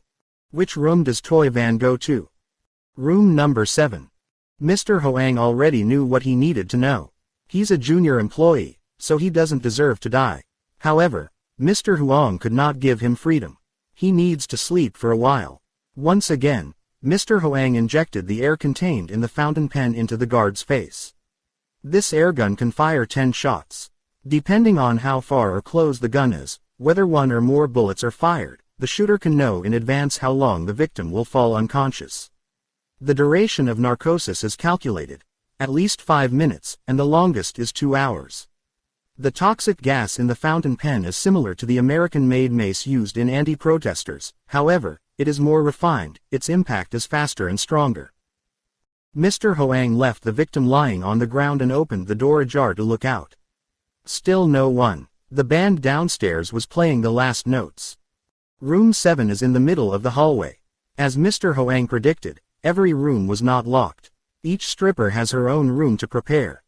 For a long time, Mr. Hoang has not entered the women's room, especially the private room of young women. Women's rooms are often different from men's, its decoration is completely different, the smell of tables and chairs, the smell of beds and mattresses is also completely different. It had a strange smell, coming from nowhere, a distant yet strangely familiar smell, vague yet ecstatic. It is the smell of hair, the smell of skin, the smell of sweat, the smell of makeup. In the past, When Mr. Hoang was young, the 20th century had just begun. Women's private rooms were often filled with the scent of coconut oil, jasmine flowers, grapefruit flowers, mixed with the smell of mothballs and the smell of new clothes dye. With the dramatic post-war changes, the women's room had new flavors. The smell of perfume, the smell of lipstick is more and more fragrant every day, but the smell of skin, the smell of soot is getting worse every day. If you want to know how beautiful or ugly the female owner is, or how beautiful she is, just break into a closed private room. And there is no need to meet, just using the nose is enough. The smell of women in the room rushed into Mr. Hoang's nose and mouth. He quickly stopped, his lungs tense as if they were about to burst. He closed his eyes for a second to calm his mind, then slowly opened them. The small room had a window overlooking the garden, tightly closed and heavily fringed. Furnishings are inflatable. In the corner of the room, near the door, were a table and 2 short and wide sofas in dozens of dazzling colors. This sofa set is deflated and can be stored in a leather handbag. In the opposite corner of the room, Mr. Hoang saw a bed also made of an inflated tarpaulin bag. The room was divided in half by a lacquered screen painted with long-haired young men and naked women. Behind is a chalkboard. On the left is the door to the bathroom. Mr. Hoang went deep into the room, stopping for a long time in front of the chalkboard. He sat down and pulled out a drawer. The inside was filled with letters and pictures. Mr. Hoang carefully examined each photo. If anyone sat near him, his face was slightly different. Then he got up and walked around the room with a Haven cigar in his mouth. The sweet smell of cigars filled the air in the room. Standing in the corridor, people with blocked nose can also smell that special cigar. It seems that Mr. Hoang doesn't care about being exposed. He leisurely took a puff of his cigarette, sending the smoke up to the ceiling. The sound of high-heeled women's shoes came to the door of room 7 and then stopped. Mr. Hoang was about to sit down on a chair, but suddenly changed his mind. He opened the door to the bathroom and stepped in, but the cigar continued to burn and smelled sweet. The room door opened. A beautiful girl stood in the middle of the doorway, her mouth also smoking a cigarette. She was only about 20 years old, her face and body exuded a voluptuous Western beauty. She had just finished her striptease show, so she was wearing nothing, except for a brocade robe draped over her shoulders, revealing 3 red stars of phosphor paper glued to vital points on her well-proportioned body, blooming and white. Mr. Hoang saw her reflection in the mirror near the bathroom door. Although he was old, his desire had long been extinguished because of his busy work. He also felt refreshed. He lifted the cigar from his mouth so he could focus his attention on the naked flesh and blood statue writhing in the neon-lit, overhead mirror. Her smooth and plump skin had no scars, acne or freckles. Most strippers take care of their body as much as their appearance, but the body of the girl who has just entered the room has strange attractive curves. Looking at her, Mr. Hoang saw an itch in his throat. He had to muster up his courage to keep from coughing. She closed the door, dropped her cigarette on the ground, and walked over to the mirror, about to sit down in a chair. But there was a loud knock on the door. Girl frowns. Who's that? Outside language. Open. There's something important. The girl's face changed slightly. She glanced around the room when she realized that the knocker was Nguyen Chan. Nguyen Chan went straight to the salon and stopped in the middle of the house, raised his face and asked the girl. Did you get my note? The girl nodded. Have. Why don't you go up to your room right away? I'm busy performing. I have to finish the song to stop. Earlier, I stopped 5 minutes earlier than usual, but the guests also shouted loudly. Guests screaming is not as good as me. I'm sorry. I didn't come here to hear you apologize. God, why are you so harsh with me today? Did you forget last Sunday night? No, I didn't forget. The reason I don't want to repeat it is because I think it's common sense. You are a treacherous man. When you have not conquered me, you solicit, give gifts, find ways to bribe, but when you have finished taking it, it is considered normal.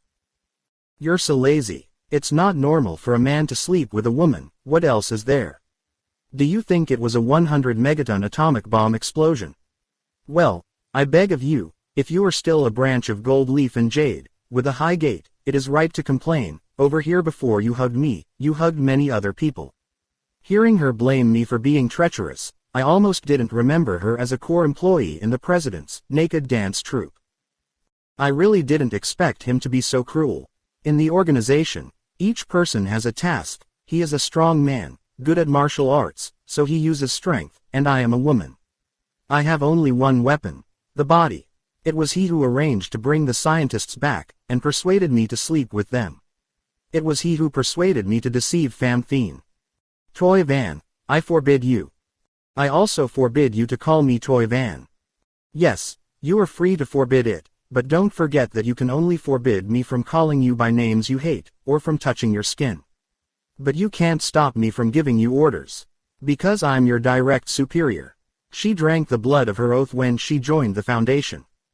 Disobeying a superior's order is the death penalty.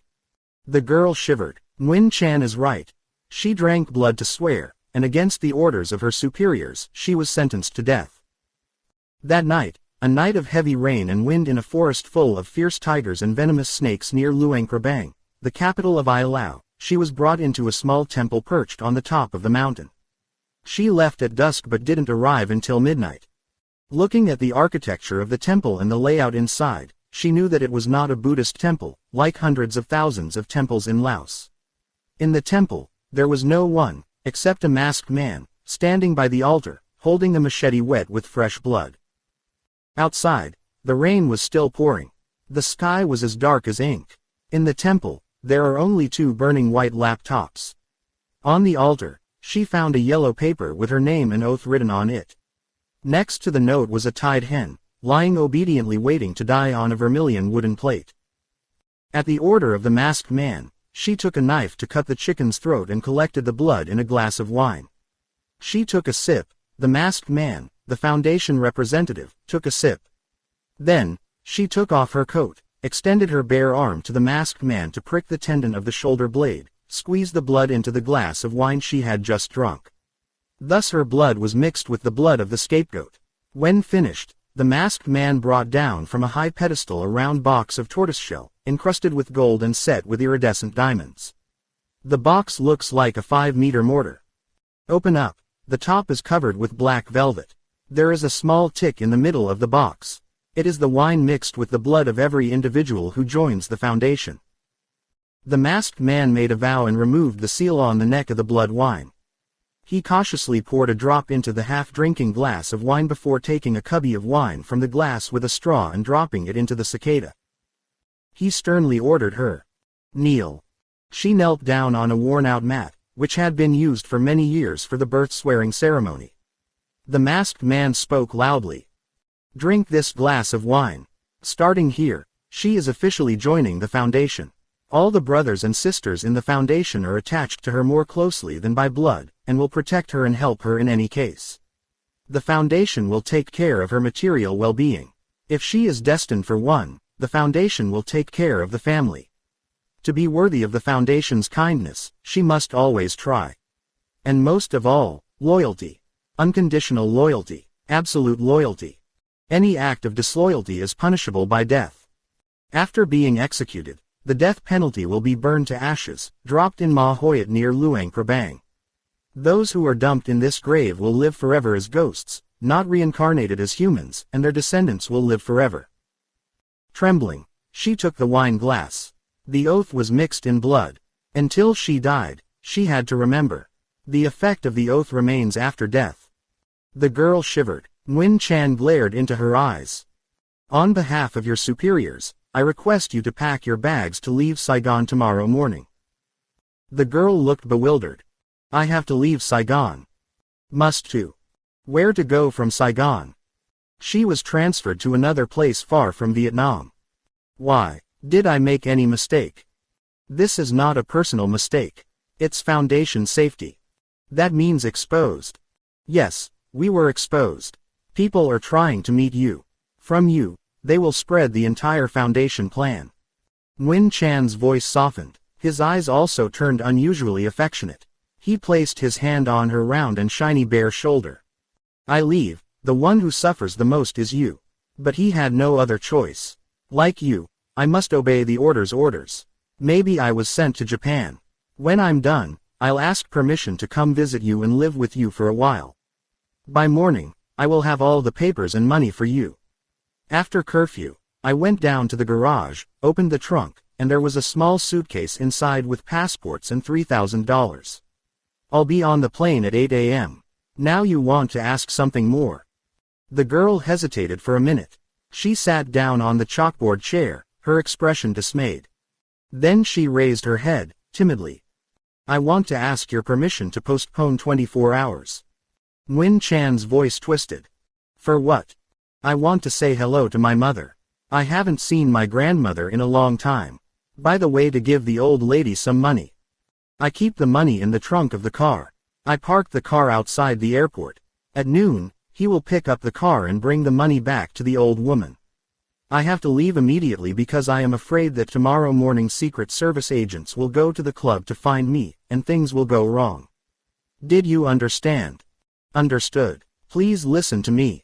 Nguyen Chan smiled. He pulled a small flat whiskey from his pocket and said, I drink to be healthy. Nguyen Chan walked out the door, but the girl called back. Before I go, will I see you again? Nguyen Chan shook his head. Is not. I also can't tell anyone. I'll tell them you're tired, go to level for a couple of weeks. Well, I wish you a safe journey. Nguyen Chan went to the door, the girl hurriedly followed. Hey you. He removed her hand. What is that? I smell a strange smell. Nguyen Chan laughed loudly. Of course, in the women's room, there was no shortage of strange smells. I'm serious. He smelled it. This smell is the smell of cigars. Expensive Haven cigars. Is it possible that in the NGU Nyat Hoi Club, the guests smoke water pipes and drugs? Too bad, you keep joking. I'm afraid someone is hiding in here. Mr. Hoang was still standing in the bathroom, leisurely smoking a cigar. The girl said it right. Haven cigars are expensive, the smoker does not burn his tongue, the throat is dry, the voice is hoarse, the person who smells it feels refreshed. He heard the girl speak without changing his expression. He continued to smoke, continuing to watch two pigeons pecking each other on an artificial branch by the window. Up until now, the birds had been looking at him with calm eyes, and while he smoked cigars they calmly confessed their love to each other. A pair of preening pigeons helped Mr. Hoang to find a new idea. He smiled to himself, then cocked his neck to breathe smoke toward the lovebirds. The suffocating smell of cigars was even more suffocating. Outside, Nguyen Chan snorted his nose and said, Yes, the cigar smells really good. But the cigar he smoked was much more fragrant. Mr. Nguyen Chan, how are you? Nothing. If you suspect a stranger in the room, open the closet and look. My closet is so small that even children can hide, let alone adults. Then you should look in the bathroom. Come in with me, I'm so scared. Nguyen Chan laughed again. I'm just as scared as you. Oh my gosh. Come on, don't be naive. Grandpa, Auntie, beautiful women are never afraid. Currently she is not wearing clothes, the iron sees her also has to get up, let alone the human. If there were a stranger in the bathroom, he would also be unconscious before her wonderful beauty. Besides, I don't believe there are people in this room. She was just haunted. The club is extremely fortified, even stronger than the presidential palace. A bird can't get in, unless it's invisible to jump over the electrical fence. Then deal with the flats geese, with ostriches, with watchmen, with state-of-the-art electronic security systems. She wasted so much time on me. That's wine, I choose all good medicine to soak you. She only took one sip and forgot all about life. The girl sighed. Thank you. Nguyen Chan kissed and then closed the door. Hearing the door slam, the girl threw herself on the chair, sobbing. When she turned around, a middle-aged man, elegant face, elegant clothes was sitting on the sofa behind her for unknown time. She fell over as if walking on a sandy beach that was nearly knocked over by the sea breeze. Mr. Hoang still smokes his immortal Haven cigar. The girl looked at Mr. Hoang and then at the Haven cigar, stammering. Who are you? Mr. Hoang put the ashtray into the purple liquid plate. Her best friend. Where are you hiding? In her room. Strictly speaking, I'm not hiding stealthily. The proof is that I smoked a cigar and she smelled it. Did you listen to the whole conversation between me and Nguyen Chan? Correct. So you are police officer. Oh, this job has nothing to do with the police. The girl gasped as Mr. Hoang slowly removed the polytherm rubber mask. 3 or 4 years ago, this rubber mask had to consist of many separate pieces, glued on top of each other, which took a lot of time to remove and sometimes even scratched the skin. But Hoang's polytherm mask is made according to a special secret formula, so it only consists of one piece, sticks to the face, and is easy to remove. Split, split. The rubber mask fell on the table. Mr. Hoang asked the girl in a gentle voice. Do you know who I am? The girl nodded, her face as green as leaves. I know. You must know, because all employees in your foundation have a close look at my picture. How long have you been with international agents? Dear Tool. It's okay, you can call me Mr. Grandpa's voice is too old, isn't it? Sir, I cannot speak. Why? I swore allegiance to the last minute. She only swore allegiance to the organization, not to Nguyen Chan personally. Yes, Nguyen Chan is the representative of the chairman. Suppose Nguyen Chan takes advantage of her loyalty to put her to death. Sir, never. Between Nguyen Chan and I, in addition to the party membership, there is also friendship and love. You are Mr. Hoang. The president of international agents once told me that Mr. Hoang is the best spy leader in the world, never mistaken. But this time, Mr. Hoang, you are fatally mistaken. I can assure you that Nguyen Chan never tried to harm me. The foundation has always treated me differently. The reason I had to go abroad was because the internal affairs were revealed. You are certain tens of %. 100%. So sad. I broke through the electrical fence, destroyed the animals, the staff and the electronic guard, and came here for the sole purpose, to save you. Yes, save her from death. Yet she didn't believe me. She also believes absolutely in Nguyen Chan, in the integrity of the international agent. Sir, I have long respected him. And it's not just me, everyone respects him. Respect for age, respect for virtue, respect for talent. Don't speak any more, lest your slyness destroy my respect. That means you let me lie. I dare not use that insolent word, lying, with a man worthy of his father's age, worthy of a teacher like you. Although the truth is almost the same. Saying that, the girl raised the bottle of medicinal wine to her eyes, watching passionately. She seemed to have forgotten that there was Mr. Hoang in the room. She thought only of the bottle of wine. Mr. Hoang asked. Alcohol. The girl replied. Yes, this is no ordinary alcoholic beverage. It is the wine soaked with the root of a precious tree called the School of Grace. If you drink it, a woman will stay young forever, her beauty will remain intact without fear of decay because of the years. In addition, it also brings health and endurance. Dancing for 5-6 hours a night in a row under the light of 1,000 candles, if it weren't for this herbal medicine, I would have been in the hospital a long time ago. Do you know how much a tiny bottle of tincture is worth? Mr. Hoang was silent. The girl continued, proudly. $1,000. Every week, Nguyen Chan brings me a tick. You spend $4,000 a month. The reason the charm field is as expensive as gold is because in the world it is only found in a mountain range in northwest Africa. Running throughout the 3 countries of Morocco, Algeria and Tunisia. In order to pick the long-stemmed herbs, one has to climb to the top of the highest mountain, maybe 3,000 or 4,000 meters. The Director General of the Secret Service remained silent. He didn't want to talk because he seemed to know too much. As the world's main informant, he couldn't help but know about the charming school. Its medicinal properties are to guarantee men and women endless health in the bedroom. The international spy agencies spent a lot of time and effort to find the charming school. Because science has discovered many drugs that increase the ability to love, but this ability is limited, not limitless as long charming herb. Moreover, it is not harmful to the body like chemical pills sold in the market. It also makes the drinker's skin change, gray hair turns green, wrinkled face becomes smooth, loose teeth harden, high blood pressure is reduced to normal level, all visceral diseases such as heart disease.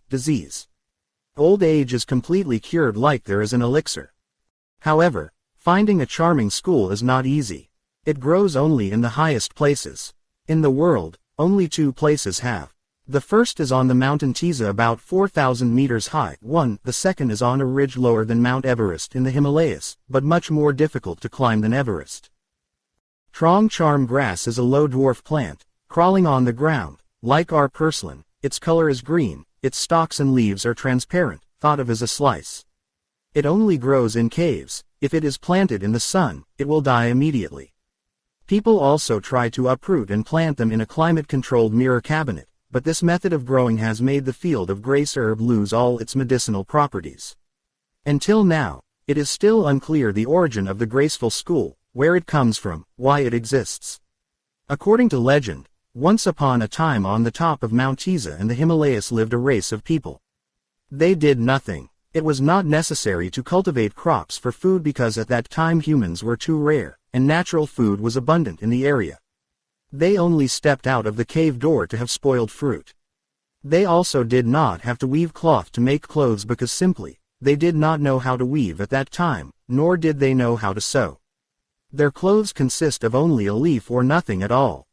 The weather is not warm all year round, so they just stay in the cave all year round. And their constant activity is love. In a great natural upheaval, perhaps because of the collapse of the mountain, this amorous breed perished. However, they are not extinct. Because their blood seeps into the earth, giving birth to a long-suffering field too.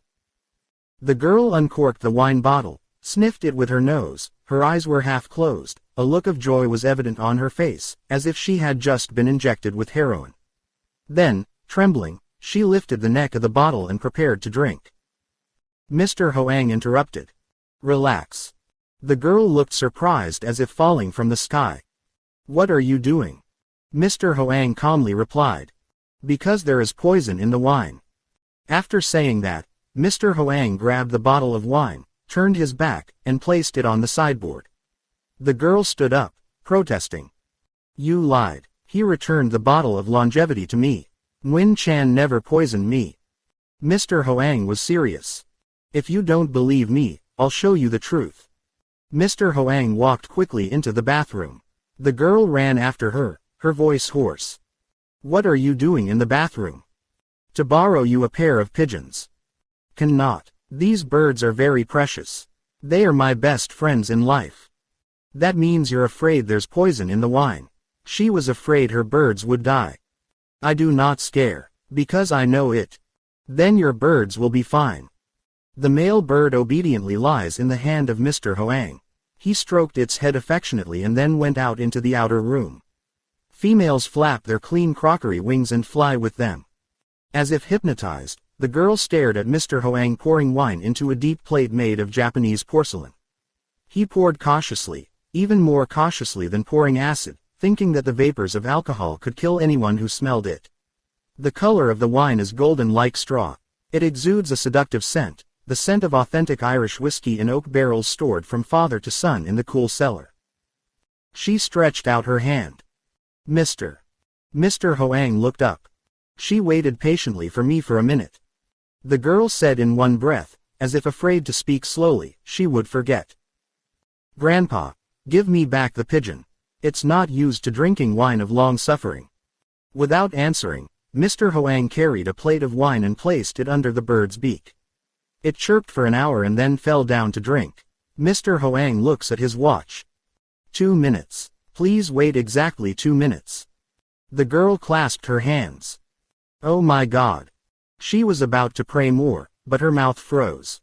For she had just seen her dear male dove raise its shining eyes to her and then to the female. Perhaps reading the male's mind, the female jumped to chirp pitifully. As expected by Mr. Hoang, after 2 minutes, the male bird fell onto the table. And died. The girl squealed. She pounced on the still warm bird and kissed it wildly on its silky feathers. But Mr. Hoang quickly removed her hand and said sternly. Cannot. If she touches it, it sucks. The bird was killed by a powerful poison made from the sap of the curare tree. The splash of a dead bird on her skin could paralyze her limbs.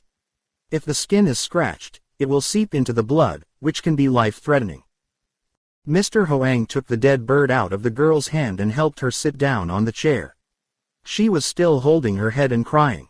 If she had the talent to see into the heart of Mr. Hoang, she would not cry anymore. Because the incident that happened was completely due to the skillful arrangement of the General Director of the Secret Service. Mr. Hoang only needed a little time on television to carry out the plan. Taking the opportunity to grab the bottle of wine and turn his back, he uncorked the bottle and put in a tiny white pill. This pill dissolves immediately in alcohol. It contains a powerful poison that can kill people in an instant. However, it becomes a harmless chemical if the wrong drinker is given the antidote. Blue pills, oval shape, put in alcohol mixed with white pills will turn everything red. Although she looked closely, she still could not discover the ingenuity of Mr. Hoang. Van Bin is famous for his skillful hands, but he also served him close to the board. In the Department of Professionalism under his command, there is a special section, dedicated to teaching staff how to do magic. Intelligence agents must be good at doing magic because when needed they have to pickpockets to get things, quick and skillful like a skilled pickpocket. This part of demonic training applies the method of John Scarney, the U.S. military's demonic expert. 3. Hoang's ingenuity has led to many interesting anecdotes. In the early days of the war, when France was occupied, he controlled an Allied base in the Paris region. One day, he received a roll of television film. Before leaving the cafe, he was arrested by German counterintelligence for treason. Somehow he managed to get the roll of plastic film to fit in the jacket pocket of the head of the Nazi counterintelligence team. He searched all over him, found no evidence, while Mr. Hoang insisted on complaining. However, he was still handcuffed and taken to a tree. He huddled up to pickpocket and shared the lock and cuffs, calmly opened the cuffs for everyone, always unlocked the door. Seeing the movement, the Nazis parked the car, but the arrested people ran away. Mr. Hoang purposely stayed behind to knock down the team leader, take back the television film and the submachine gun, and then retreat. Age does not make Mr. Hoang's dexterity decrease. 2 years ago, he used his humble job to seduce a minister who was prejudiced against espionage. This minister believes that Hoang's secret service is a ghost agency that cannot do anything worthy to receive subsidies from the Prime Minister's office. Mr. Hoang could not prove his achievements in documents. Besides, for many years now, he has remained silent about critical arguments. The minister was quite influential and persuasive, so he asked for a meeting of the Cabinet Council, attended by Mr. Hoang, to hear a report on whether the Secret Service should be disbanded. The report was prepared very elaborately, nearly 20 pages long typed, detailing all the crimes of Mr. Hoang and his subordinates.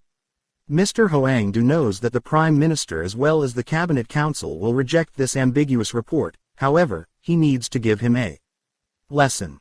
Mr. Hoang arrived early and waited for the minister. The minister got out of the car, his face solemn, shook Mr. Hoang's hand lightly and then went to the chair reserved for the presenter. He opened with firm words, attacking the Secret Service as a useless organization and saying, "I invite you to listen to the following report with full rationale and specific details." With that, he reached into his jacket pocket and pulled out a scroll. He pushed his glasses down his nose, and then said in a solemn voice like an oath of office, "Honey, I miss you so much. Tonight, after the meeting with the Prime Minister's Dead Bureau, I will come to you. Remember to bathe in hot water mixed with the perfume you bought to smell good, baby. M." The sweet loving minister suddenly closed his mouth, his face turned pale, and he couldn't pull out a drop of blood. He suddenly remembered that the paper he was reading was not the beginning of a report criticizing the Secret Service, but the end of a love letter he had written at noon, to a dreamlike girl, almost 2 years younger than him. He was inherently absent-minded and negligent, so he became a joke to the Director General of the Secret Service. On the occasion of the handshake, Mr. Hoang swapped a similar stack of papers into the minister's inner pocket. It's hard enough to slip your hand into the pocket of a high-ranking employee with cash to steal an important document, replacing it with another piece of paper is even more difficult. But Mr. Hoang did it. Not only that, the staff of the department also took a picture of a new letter written to the minister's lover. These achievements prove that the Secret Service is not a useless organization. As a result, everyone around the meeting table was filled with laughter. The Prime Minister is a generous employee, but he is still unhappy because his collaborators call him a debt bureau. Upper was not strict, lower was chaotic. The foolish and absent-minded minister had to quietly submit his resignation. Since then, the Secret Service and Mr. Hoang have been as solid as a rock. For tough things such as stealing keys or openly stealing confidential reports, Mr. Hoang made it as easy as playing. It was not difficult to put the poison pill in the bottle of Trong Duyen Thao wine. So the girl mistakenly thought that the enemy who poisoned her was Nguyen Chan. While crying, she looked up, her voice dry. Well, they're bad. Mr. Hoang sat down and patted. I told you, Nguyen Chan intends to kill her. Did you understand why? She shook her head, lamenting. Not yet. Because you know some secrets. He had to kill her to destroy the funeral. Funeral, sir, did I do anything sneaky that you use the word, non-tang? Try to remember. You must be referring to my father's disappearance. To be honest with you, I don't know anything. Like my father, I am just a victim. So your name is Toy Van. God, I thought you knew my name. Yes, I'm Toy Van, the daughter of Dr. Pham Thien. Because I was not raised by my father from a young age, living conditions were limited, so I had to work as a dancer, a profession. Bad talk. Dancer is not a bad profession. Only bad people, not bad jobs. Sir, you have to be a woman to understand our suffering at night, undressing for men to see. I've wanted to escape for a long time but haven't found the opportunity. I'm ready to help you. Please help us discover the whereabouts of Dr. Pham Thien. As I told you, I don't know anything. The master in everything is my mother. Mrs. Toy Nok. Must too. My mother is Toy Nok. Take me back to see you. Sir, until this moment I do not know where my mother has moved. Earlier, she asked Nguyen Chan's permission to postpone the 24-hour journey to say goodbye to Ms. Toy Nok. So she's not being honest. Oh, you misunderstood. Yes, I asked Nguyen Chan's permission earlier. But the woman I was about to meet was not my biological mother. When I was 2 years old, my biological mother gave it to an orphanage.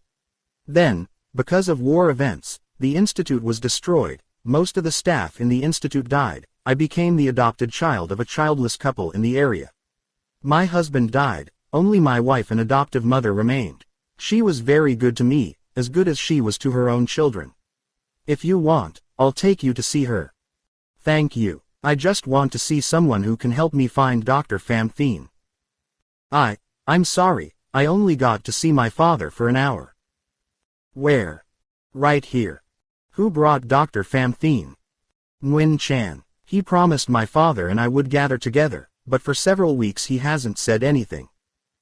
Mr. Hoang looked wistfully at the blue smoke of cigars. Then he stood up.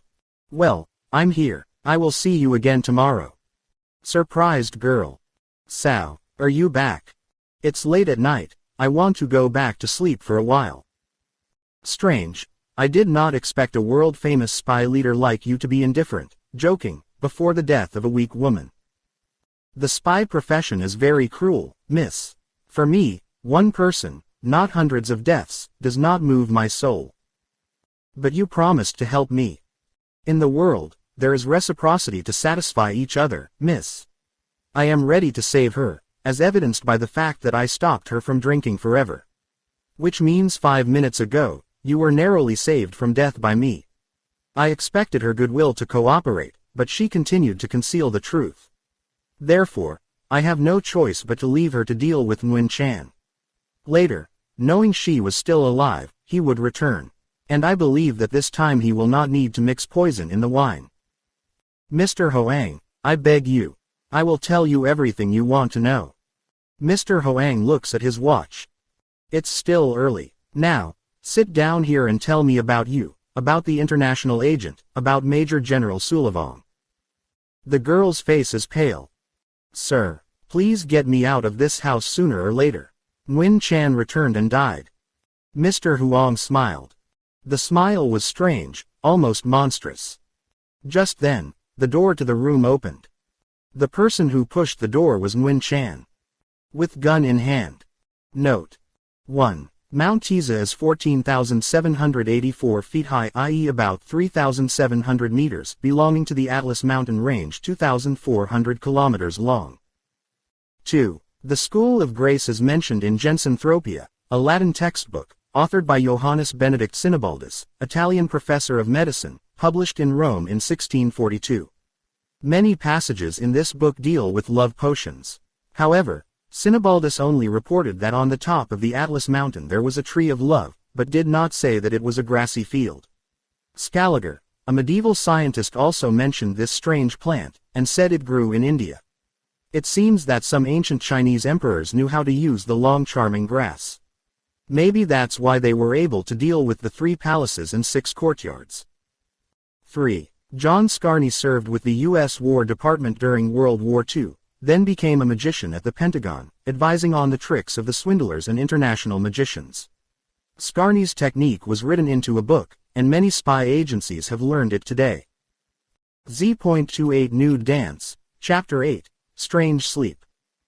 Nguyen Chan's eyes sparkled, thinking he could burn the furniture in the room. The Smith & Wesson gun in his hand is listed as a dangerous combat weapon, but looking at it is not as scary as looking at Nguyen Chan's eyes. The girl saw first. Suddenly, she lost her limbs and fell to the ground, her body as soft as noodles. She was so afraid of Nguyen Chan that she became restless. Mr. Hoang bent down and took her wrist to check her pulse. Nguyen Chan shakes the barrel of his gun, his voice triumphant. Who thought? It turned out that Mr. Hoang asked him to get up. Mr. Hang's face was serious. Relax. I only had time to chat with him after watching Toy Van's pulse. Have you finished watching? Already. She was only in a coma for about 5-10 minutes. The general director of the Secret Service had just performed a magic trick in front of Nguyen Chan. Taking the opportunity to take her pulse, Mr. Hoang pressed lightly on the maze near her elbow. For a reason that only he knew, he wanted the girl to lose consciousness. Nguyen Chan half smiled. I did not expect to be honored to welcome such a famous person in the world as you. Doesn't the general manager come to this shabby club for what? Mr. Hoang also smiled back. What to do at the club, you already know. Because you eavesdropped at the door for a minute. He should have wanted to eavesdrop more, but because Miss Toy Van was about to reveal the secret of the international agent, he pushed open the door to intervene. Nguyen Chan frowned in surprise. Standing in the hallway, pressing his ear to the door, he was absolutely cautious. He tried to hold his breath so that the inside wouldn't hear. No wonder Mr. Hoang knew. Mr. Hoang calmly breathed cigar smoke. I've been waiting for you for a long time. You'd better put the gun in a holster. As the general director of the Secret Service, under the command of thousands of capable employees, I would not dare bring myself into the tiger's den alone.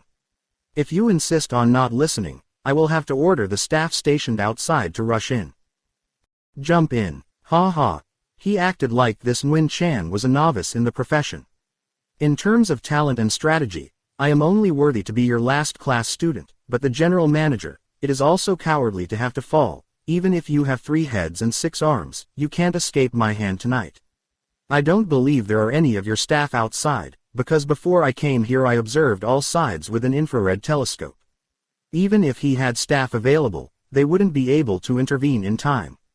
Sir, it took them 5 to 10 minutes to break through the defenses, while my gun took only 1/100th of a second to take you down. Here, you consider my gunnery. Behind me there are 3 lights attached to the wall. I'll hit the middle ball. Nguyen Chan turned around. The sound of gunfire. As he said, the bullet shattered the middle light bulb. Mr. Hoang shrugged. What a waste. Shoot as good as you, but join an illegal outlaw organization. I understand what you mean. He was trying to tell me to leave the Foundation to join the Secret Service under his control. To be honest, I've had a long-standing affection for you and your Secret Service. But sir, a man in this world cannot worship 2 masters. Eat any tree, fence that tree, I can only be loyal to the international agent. Besides, Major General Sullivan gave me a special favor. If there is a need to make sacrifices, I am also ready. Mr. Hoang calmly sat down on a chair, crossed his legs, and continued to smoke a cigar. Nguyen Chan frowned. Oh, I told you to stand up, why did you sit down on your own? I'm used to giving orders, so I don't like anyone to give me orders. If you are stubborn, I am reluctant to pull the trigger. You just shoot. However, I don't believe you dare shoot me. If you catch someone like me, you have to report back to Major General Sulavong for instructions. Here it is. Let me remind you of Special Command Number 25 of the Central Intelligence Agency. During the operation in Saigon, all personnel must not come into conflict with Mr. Hoang's Secret Service. In any case, whenever you catch a Secret Service agent with a number starting with the letter Z, you must immediately report to the center to decide your fate. Any action to the contrary will be severely punished. C. Do you remember? Spies with numbers starting with the letter Z are intermediate agents. I'm the commander of the Z system again. Unless you like getting bullets in the back of your neck, you dare to hit me hard. Nguyen Chan stared at Mr. Hoang.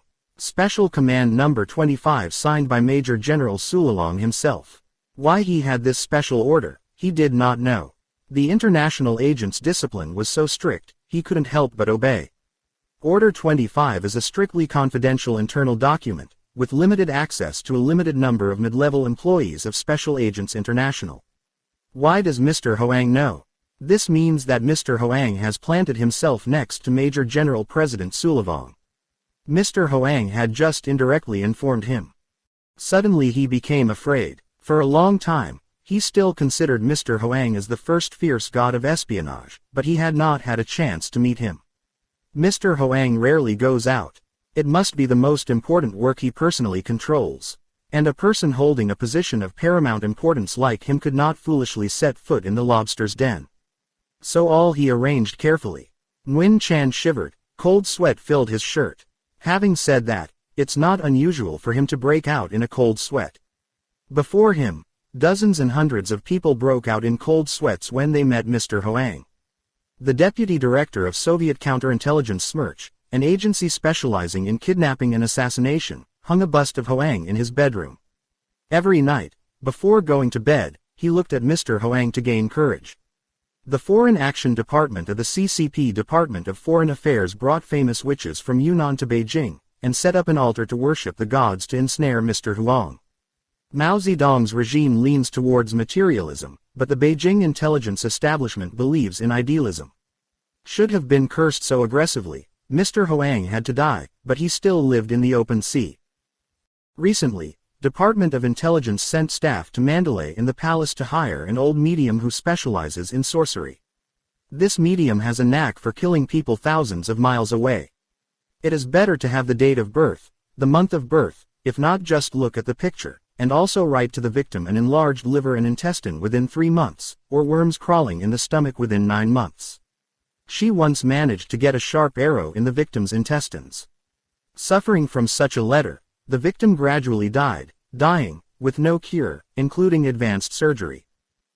The most severe form of correspondence was applied in the case of Mr. Hoang. At the latest, after 9 months, Mr. Hoang must return to the land. But 9 months, 18 months, 27 months slowly passed, Mr. Hoang's stomach still did not swell, there were no crawling insects, and no sharp poisonous arrows. These things, Nguyen Chan heard from friends. He prayed to God, prayed to Buddha so that on the way to work, he would not have to face Mr. But tonight Mr. Hoang stood before him, leisurely, calmly, arrogantly, treating the loaded gun in his hand like a child's water jet gun. Mr. Hoang pulled the cigar out of his mouth. You smelled my cigar earlier. If I didn't want to see you, I wouldn't smoke a cigar. This special Haven cigar exudes a unique aroma that can be smelled from hundreds of meters away. I hope you went to the bathroom to find me but you left. Nguyen Chan has a sharp pain in one side. Whenever he was confused, he often felt a sharp pain like a needle was pricked in the fat web. When he was in such pain, he stopped shaking his hands and broke out in a cold sweat. For a moment, he forgot about Mr. Hoang and the transcendent power of the Secret Service. He suddenly remembered the talent of General Sulavong, of the International Special Agent Organization with eyes and ears on 5 continents. Mr. Hoang is a real villain, but now that he is old and weak, it is difficult for him to use force to successfully switch defenses. The gun he was holding in his hand was one of the latest products from the Smith Wesson Gun Company. Among the pistols that appeared on the market from the mid-19th century to the present, the SW gun is considered the elder weapon one. Agent International conducted an exhaustive study of 69 types of 9mm 1954 semi-automatics too. This type shoots 8 rounds in the package. In the past, people used to use the left-hand SW gun for fear of choking bullets in the gun.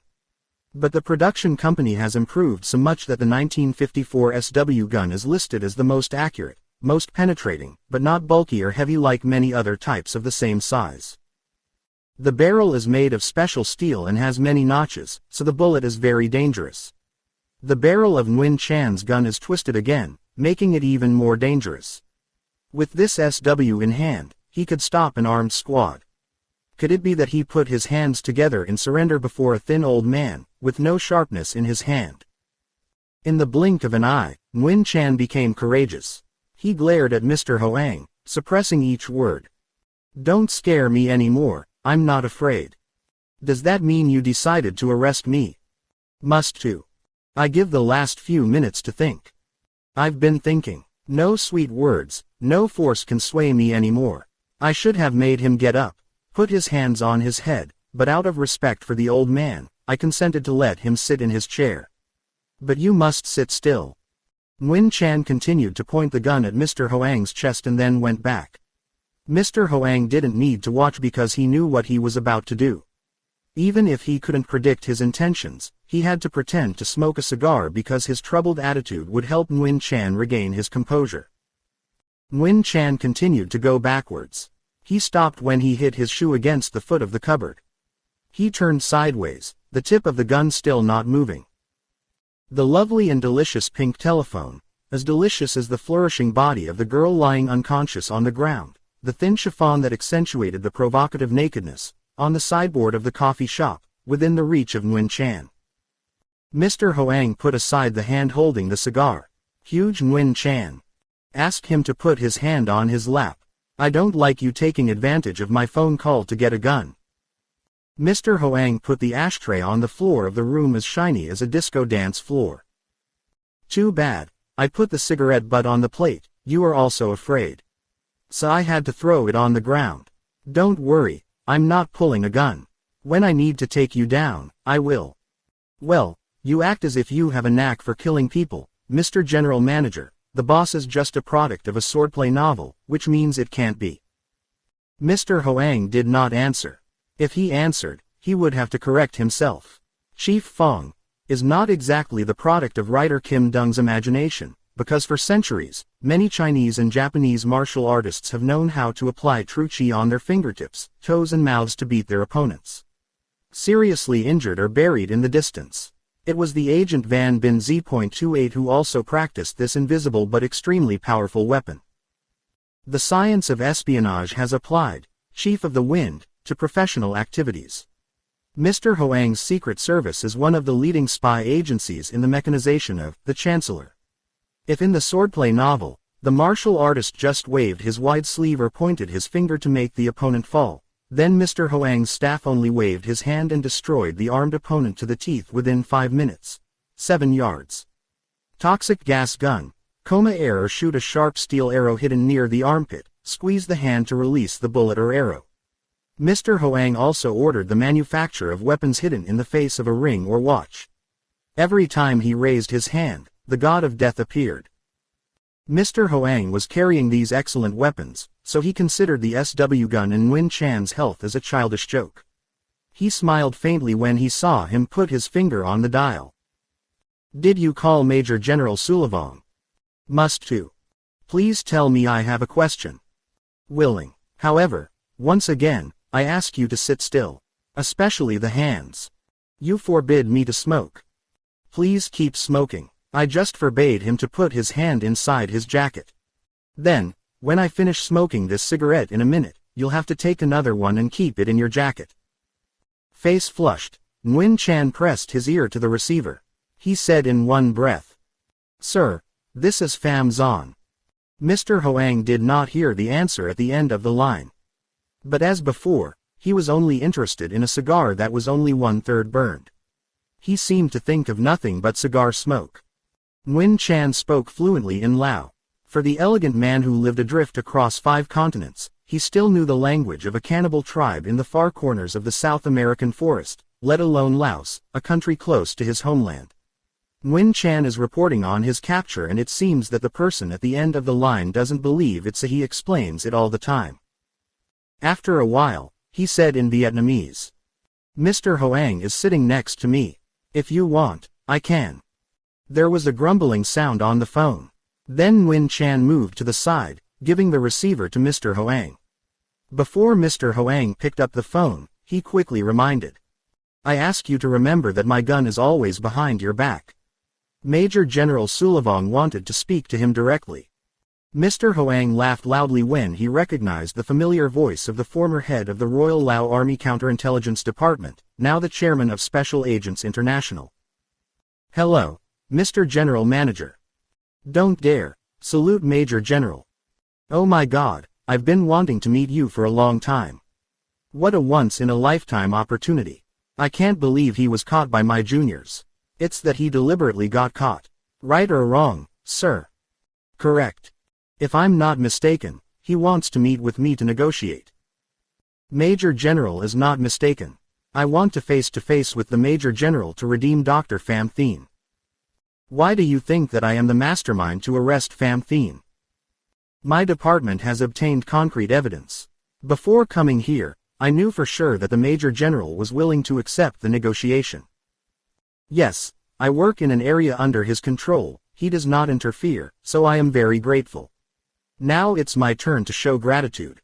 As you know, I have no enmity with Pham Thien nor with DIA intelligence. It's just a lack of money. If you are generous financially, I will ask to return Pham Thien to you." "How much did you bid?" "When we meet, we will discuss more conveniently." "Means when?" "Please allow me to open a bracket. He was a god and son in South Vietnam, as in Southeast Asia, I was just a party lord operating under the cover of the law. I want to see you like a child longs for his mother to go to the market, but sir, because of personal security conditions, I can't stick my head out. Of course, he will act in the name of the leader of the most prestigious spy agency in the world to ensure my security. But I dare not accept.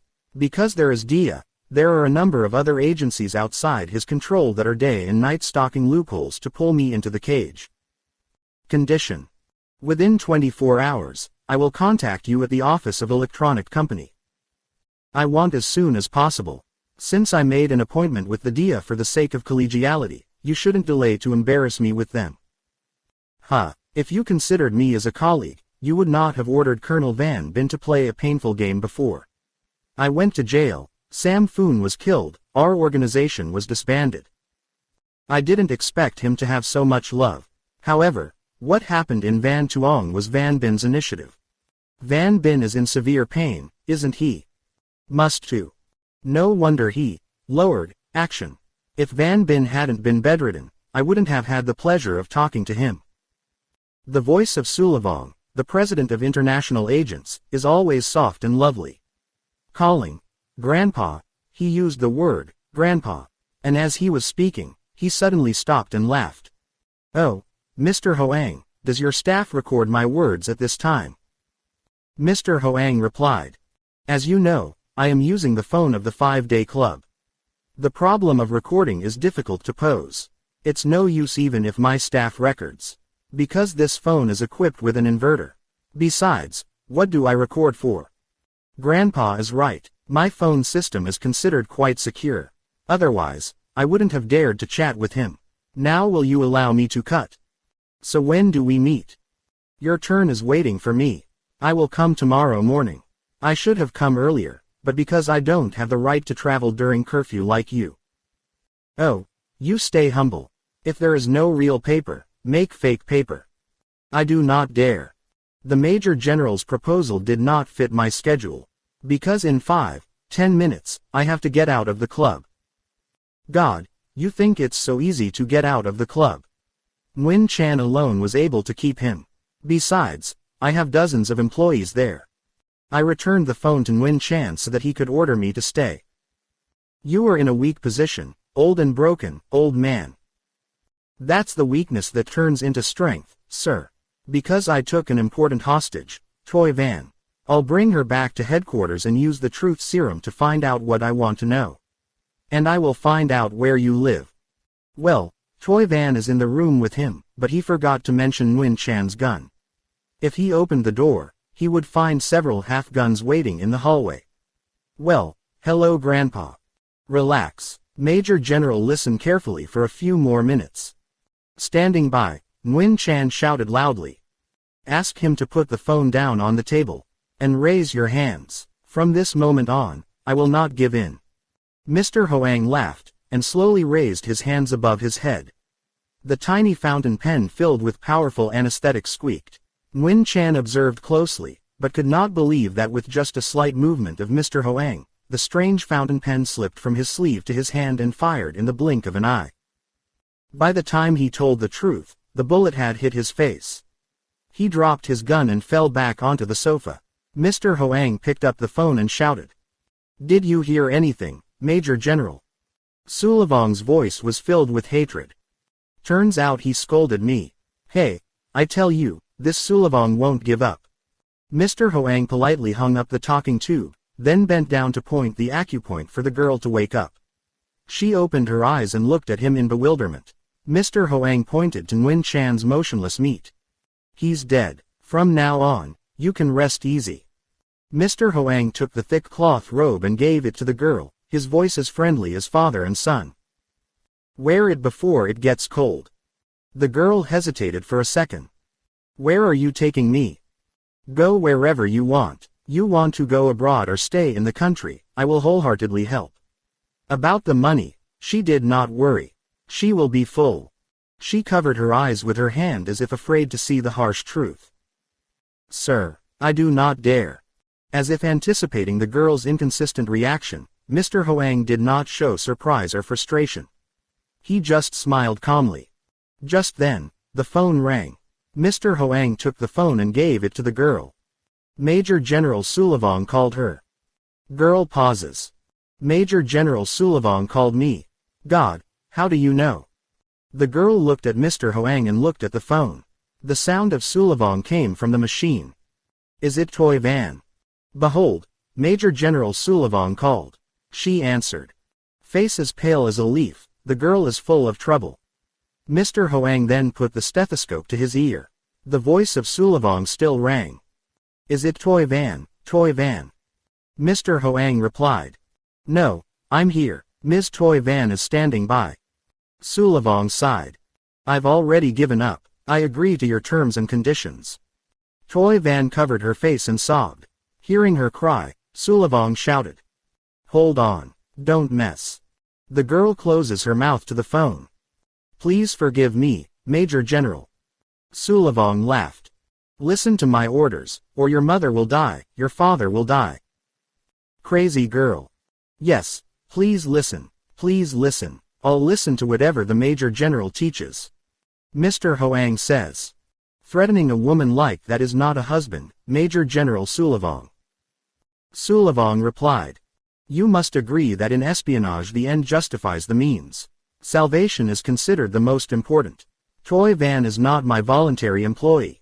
She joined the international agent, became a stripper because I was strangled. Thanks to her, I caught Pham Thien. Many times she wanted to leave the foundation, causing me to threaten her. This time, under his protection, she might betray her. So I have to remind her that if she betrays, her mother and father will be killed, burned to coal and thrown into the ghost grave in Luang Prabang. Grandpa Hoang, in his life, at least hundreds of times he used the sang ta advantage like me. Because I don't believe he is a purely emotional person. Mr. Hoang interrupted. I have a lot of other work to do tonight, no time to stay here to be with you. I just need to know, when will you pay Pham Thien? How much? How to pay Pham Thien as well as how to pay? Yes, you have asked, I will also answer immediately.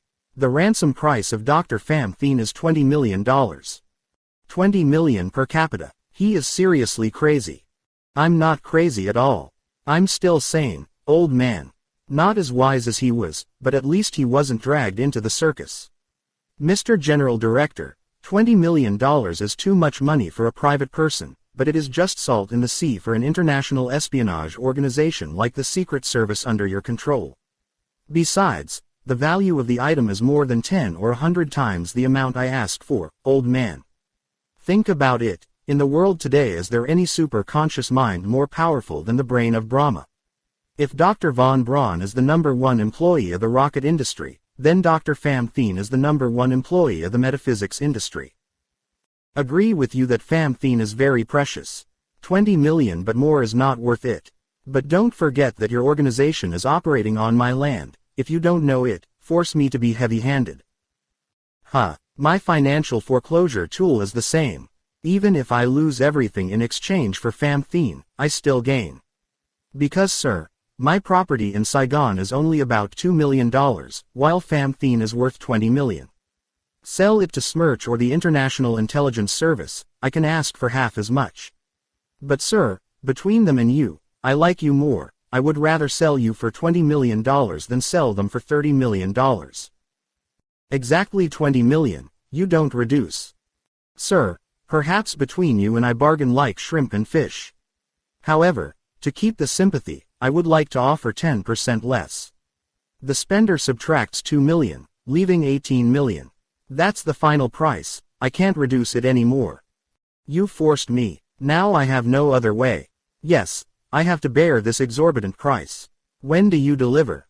You already know my account number in Switzerland. After you transfer the money, I will return it to Famthine. Does that mean you're flat on me? Please forgive me, it's the immutable procedure of kidnapping. Ransom. The immutable procedure of kidnapping for ransom is money-giving porridge. If you don't believe me, then I can't believe you either.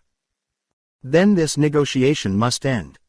It's up to you. Starting from this minute, I will order security personnel to strengthen the guard at the station, airport, pier and border. Unless he grows wings and turns into a bird, he will escape from Vietnam. I will kill Famthine. You will lose $18 million. His life would be in constant danger. The Agent International facility will be completely destroyed. You're ugly. Because he forced me to hold the tongue, I reluctantly asked for the handle. Actually, I just want to negotiate well. You have money, and I have Famthine. When will you collect enough 18 million? Do you need a check or cash? Cash is more convenient. Please give me 100 silver. The amount of 18 million in 100 silver must contain a large chest. As for the check, I can turn it out within an hour. But what about cash? You probably know that my account has hundreds of millions of dollars in stock. Yes, but sir, if you suspect each other, you should also be suspicious. It took me at least 3 days to send someone to his bank in Switzerland. Meanwhile, you can telegraph them. So, I take the liberty of suggesting that you collect enough money, and then ask me to go to a certain place. Money first. Mr. Hoang laughed. Aren't you afraid I'll overturn the donkey and catch it? Sulavong also laughed on the phone. Tang Tang is the general manager of a global spy agency. For the sake of public reputation, and especially personal honor, he could not turn around like that. If he doesn't keep his promise, the heroes in the gang will no longer believe him. Therefore, I am not afraid. But if you don't keep your promise, I wouldn't dare act so stupid. Business must respect credibility to think about long-term, right, sir? Must too. Back to the ransom issue, I ask you to wait a few days. When it's done, I'll trust you to know. Yes, please contact me on 9-kilometer wave at 12 noon or 12 midnight every day. I waited for him exactly 72 hours. Past that time, if he does not speak up, it means the negotiation is cut off. Okay, I hope to be able to speak up sooner than the 72-hour deadline. Now I want to go downstairs to head office. If there are no problems, would you mind ordering Ms. Toy Van to get me a car and a driver? Welcome. It is a great honor for me to carry the General Director in the car. You are used to using an armored car, with bulletproof glass, an oil hose, a cool and fragrant air conditioner. Don't know if my old car will make you satisfied. No problem. Then ask him to hang up the phone. I'll call my security officer in the club right away. In 5 minutes, they'll be knocking on the door. 2 of my trusted employees will escort you back to headquarters. Don't ask in detail because they don't know anything. They don't even know that I'm Major General Sulavong anymore. Because they are the juniors of Nguyen Chan. Do you want me to release them or keep them? You are a super leader of the spy agency. You have read my guts. Put him in my place, how would he handle it? What do you want? I will satisfy. However, I would like to inform you that I can only imprison them, but not kill them. Yes, please keep them in a hidden place. When the job is done, release it. Agree. As for Ms. Toy Van, please treat her kindly. Without Toy Van, I don't believe that Famthine would return. Well, I say hello to you, and I wish you a good night tonight. Mr. Hoang smiled, hung up the pipe, and grabbed a still-burnt cigar from the edge of the table. Toy Van sat huddled on the couch like a good daughter, her teeth chattering as if she had a cold. She seemed to want to speak, but her tongue was stuck. Exactly 5 minutes later, someone knocked on the door. Mr. Hoang opened it. 2 large men stood tall in the doorway. Seeing Mr. Hoang, they bowed respectfully. One person said, "Please get out of the car." Mr. Hoang signaled with his eyes to Toy Van. She got up and followed him to the door. The 2 bodyguards stepped aside. Their respect for Mr. Hoang seems genuine, not fake. Outside lights are still on. It used to be empty and quiet, now it's crowded and noisy. All women are women. Most are beautiful, not the graceful, effeminate beauty of the beauty in the picture, but the brash, tense and fiery beauty. Especially most of them are naked. They wore only a thin veil of chiffon, the kind of cloak that did not cover the body but exposed the erotic secrets of the body. In addition, there are tiny stars of colorful glitter paper, instead of clothes. Each girl has 3 such stars.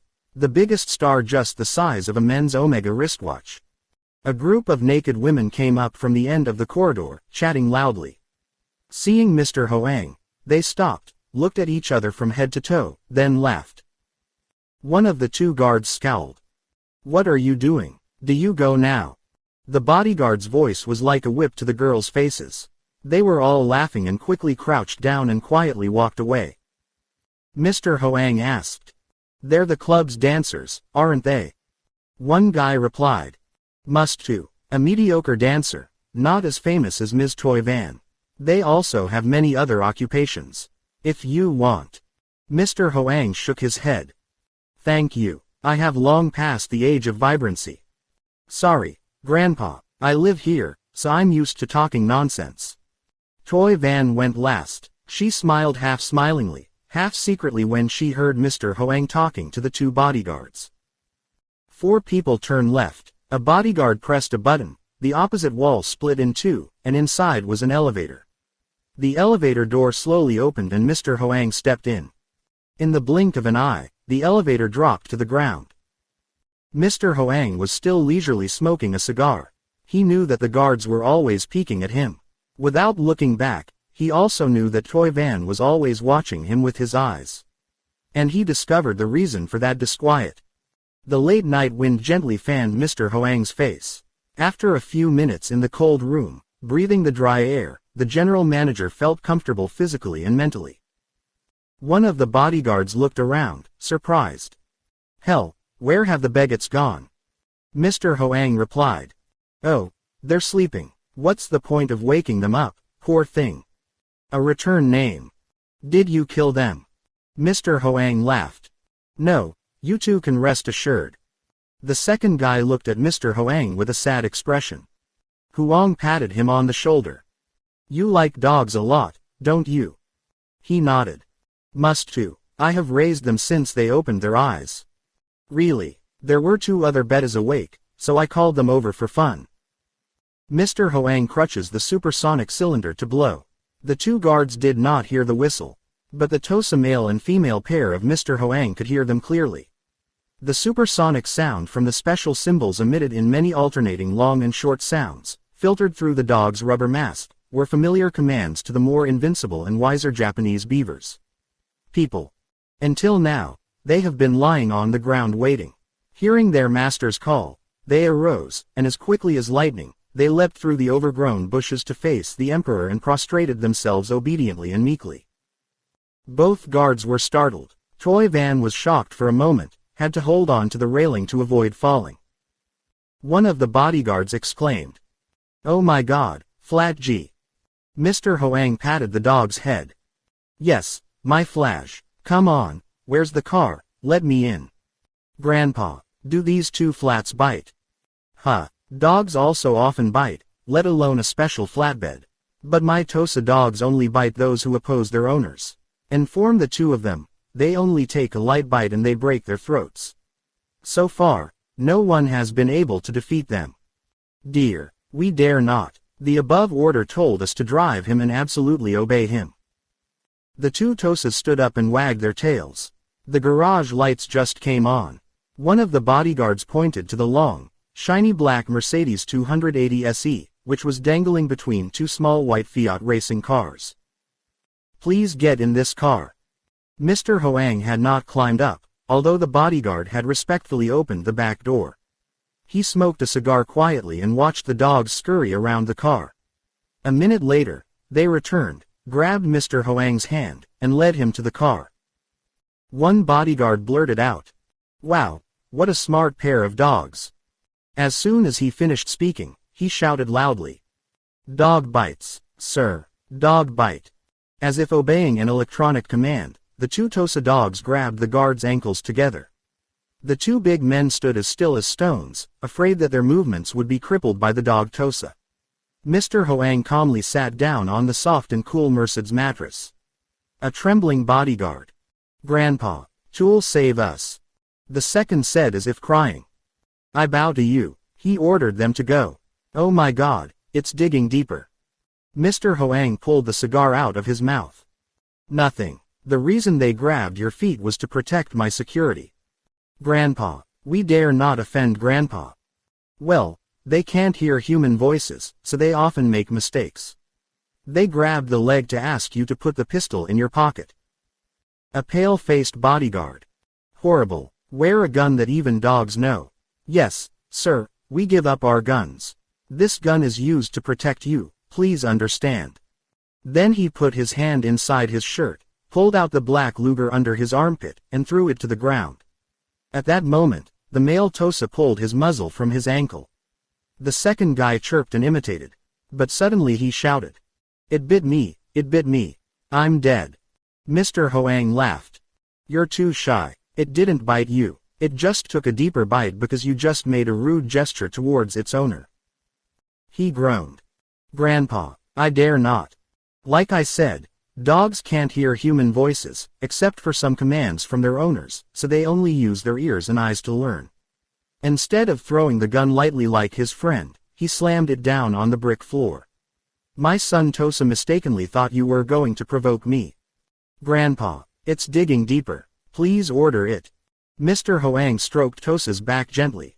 Strangely, the dog released the squire's ankle.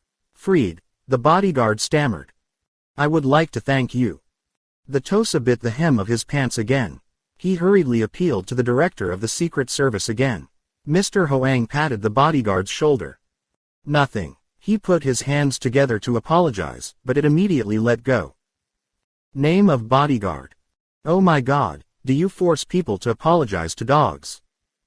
"Oh, because you insisted, I helped you. Apologize or not is your right, I do not interfere. Please order him to release me. My son Tosa has been taught this way for a long time, I cannot order the opposite." "Grandpa, it's about to bite me. Help me, Grandpa, so miserable." "Are you willing to apologize to Tosa's son?" "Sir, I beg your pardon." "Then you lower your head, give it 3 times. Tears, nose, and tears flowed. The bodyguard had to do as Mr. Hoang said. Then, the mischievous Tosa let go of the guard's pants, and jumped into the car.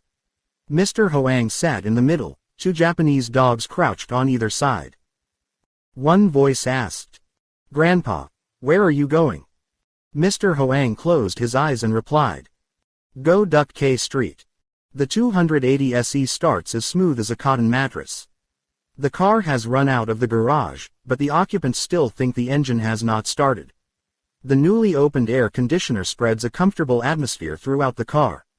Mr. Hoang leaned his head on the arm of the chair. "Now I need to sleep for a while. When I get there, you guys wake me up." The 2 guards glared at each other.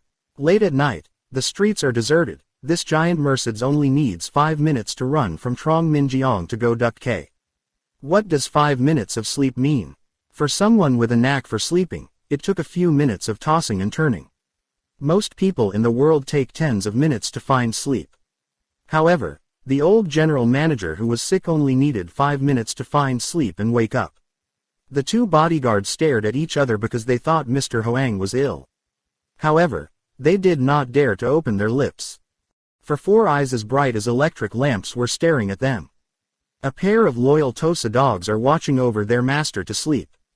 Martial arts and weapons have become useless for the invincible Tosa couple. Mr. Hoang has begun to snore. He snored softly and timidly like a woman. If you looked at the clock, the two guards would see that from the moment he stopped talking until he fell asleep, the minute hand had only made half a turn. That means Mr. Hoang only needs 30 seconds. Regarding his ability to sleep quickly, Mr. Hoang was listed in the championship gold table. The reason he works day and night without exhaustion is because sometimes he sleeps sitting on a chair for 5-10 minutes. Not only him, most of the top spy leaders and spies in the world have a natural talent for fast sleep like him. Many people just need to lie down to sleep, and at the appointed time, an invisible bell rings in their brains to wake them up. Studying this phenomenon of fast sleeping, waking up every minute, scientists believe that spy leaders or top spies often have extraordinary brains, so they can manipulate the body easily. Normally Mr. Hoang fell asleep very quickly, tossing and turning for a few minutes at most, but there were times when he couldn't sleep at all. Many times he lay awake all night despite taking sleeping pills or tranquilizers. Sometimes he couldn't sleep for a month. Then he went back to sleep again. The reason he lost sleep like that was because his nerves were extremely stressed. If he was an ordinary person, he would have gone crazy and had to go to a mental hospital. Mr. Hoang has begun to snore. Mr. Hoang's fast sleeping sickness has spread to Toy Van. She sat in the corner. From the moment he left the upstairs room until now, Mr. Hoang seemed to deliberately forget that she was following him. Mr. Hoang accidentally, or intentionally, she did not know. Huang's cold attitude annoyed her. However, she smiled. As before, her smile seemed arrogant and odd. The splendid Mercedes drove to Trong Minjeong Street. Mr. Hoang was fast asleep. The two bodyguards sat silently in the front row. The pair of Tosa dogs used their round bodies to cover up Mr. Hoang, as if afraid someone would sneak a shot through the thick glass door. The lights in the car were not turned on, so when the car came out, Toy Van street light poles realized the calm and kind face of the General Director of the Secret Service.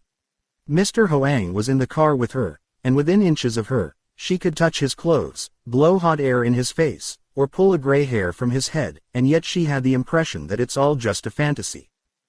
She shivered. An unnamed fear ran down her spine. She quickly shook her head dismissively. She slipped her hand gently into the leather purse. Her finger touched Elizabeth Arden's lipstick. Outwardly, it is the usual lipstick of beauty women. But inside it is used for something else. To make it, people have to spend thousands of dollars, not just sell a few hundred silver a tube like real women's lipstick. The tip of the lipstick has a small button. It's half the size of an Omega watch's date changer and winding crown. She pressed lightly, slightly. Mr. Hoang's snoring grew louder and louder. Toy Van has restored her usual calm. Working as a dancer and undressing in front of dozens and hundreds of men like her, she must know how to control her emotions and always know how to stay calm. She wasn't as confused and scared as she had been a minute and a half before. The Mercedes SE continued to accelerate towards the city center, fast asleep. Note. 1. The first pistol of the Smith & Wesson Company was born in 1857. 2. The beautiful 1954 SW model was produced in 1954 and discontinued in 1963. Currently, SW produces an improved 1954 model. There are a total of 69 types of SW pistols, but there are only 3 types of bullets, all of which fire bullets in a roller style. The first SW cartridge was produced in 1913. Z28 Nude Duan Vu, Chapter 9, The Luan Vu Plan. Tilt, tilt, tilt, tilt, tilt, tilt. 6 regular beeps came from a special transmitter as small as a Zippo lighter. That was the order of Mr. Hoang. 3 hours means that Mr. Hoang is safe. 6 hours means that Mr. Hoang started to leave the Nguyen Hoi club as planned by Luan Vu. At her feet, the unrelenting engine of the Honda 800SS turned, a cry breaking the silence of the night. She slowly drove out into the street. 2 minutes later, a massive black-painted Mercedes drove past, and she sped along. Through the infrared telescope, she clearly saw the long heads of the Tosa dogs. Working alongside the CEO for a long time, Nguyen Hong was used to all the strange surprises, so she was no longer surprised. Tonight, however, she was surprised. For a long time, she firmly believed in Mr. Hoang's ability to enter the Spirit Fund, but she did not expect that Mr. Hoang would be able to go to such an extent. As planned by Luan Vu, Mr. Hoang entered the club by the side door but would return by the front door. She wanted to know the details, but Mr. Hoang waved his hand. Then you'll see. The recent incident has eloquently proved that Mr. Hoang was right. The intellectual match upstairs at the Nguyen Hoi club between Mr. Hoang and Major General Sulavong, the president of the International Special Service, reached Nguyen Hong's ears from beginning to end without missing an hour. Now, she understood why Mr. Hoang demanded to go to the club alone. She sighed softly and turned onto Freedom Avenue. Rarely did she have such freedom to drive at night. The cool air of the quiet night poured into the car, giving her a feeling of lightheadedness. Mr. Hoang's experiment tonight will bring about drastic and great changes in the technique of spying on action. In the future, anyone can become a spy, as long as they are equipped with advanced offensive and defensive equipment. Nguyen Hong ran out of gas and overtook Mercedes. When the two cars were facing each other, she realized that Mr. Hoang was lying on the mattress. Mr. Hoang did not smoke cigars, perhaps because he was sleeping. She sped ahead, approached the Majestic Inn, then turned to the right. Approaching Nguyen Hue Boulevard, she stopped.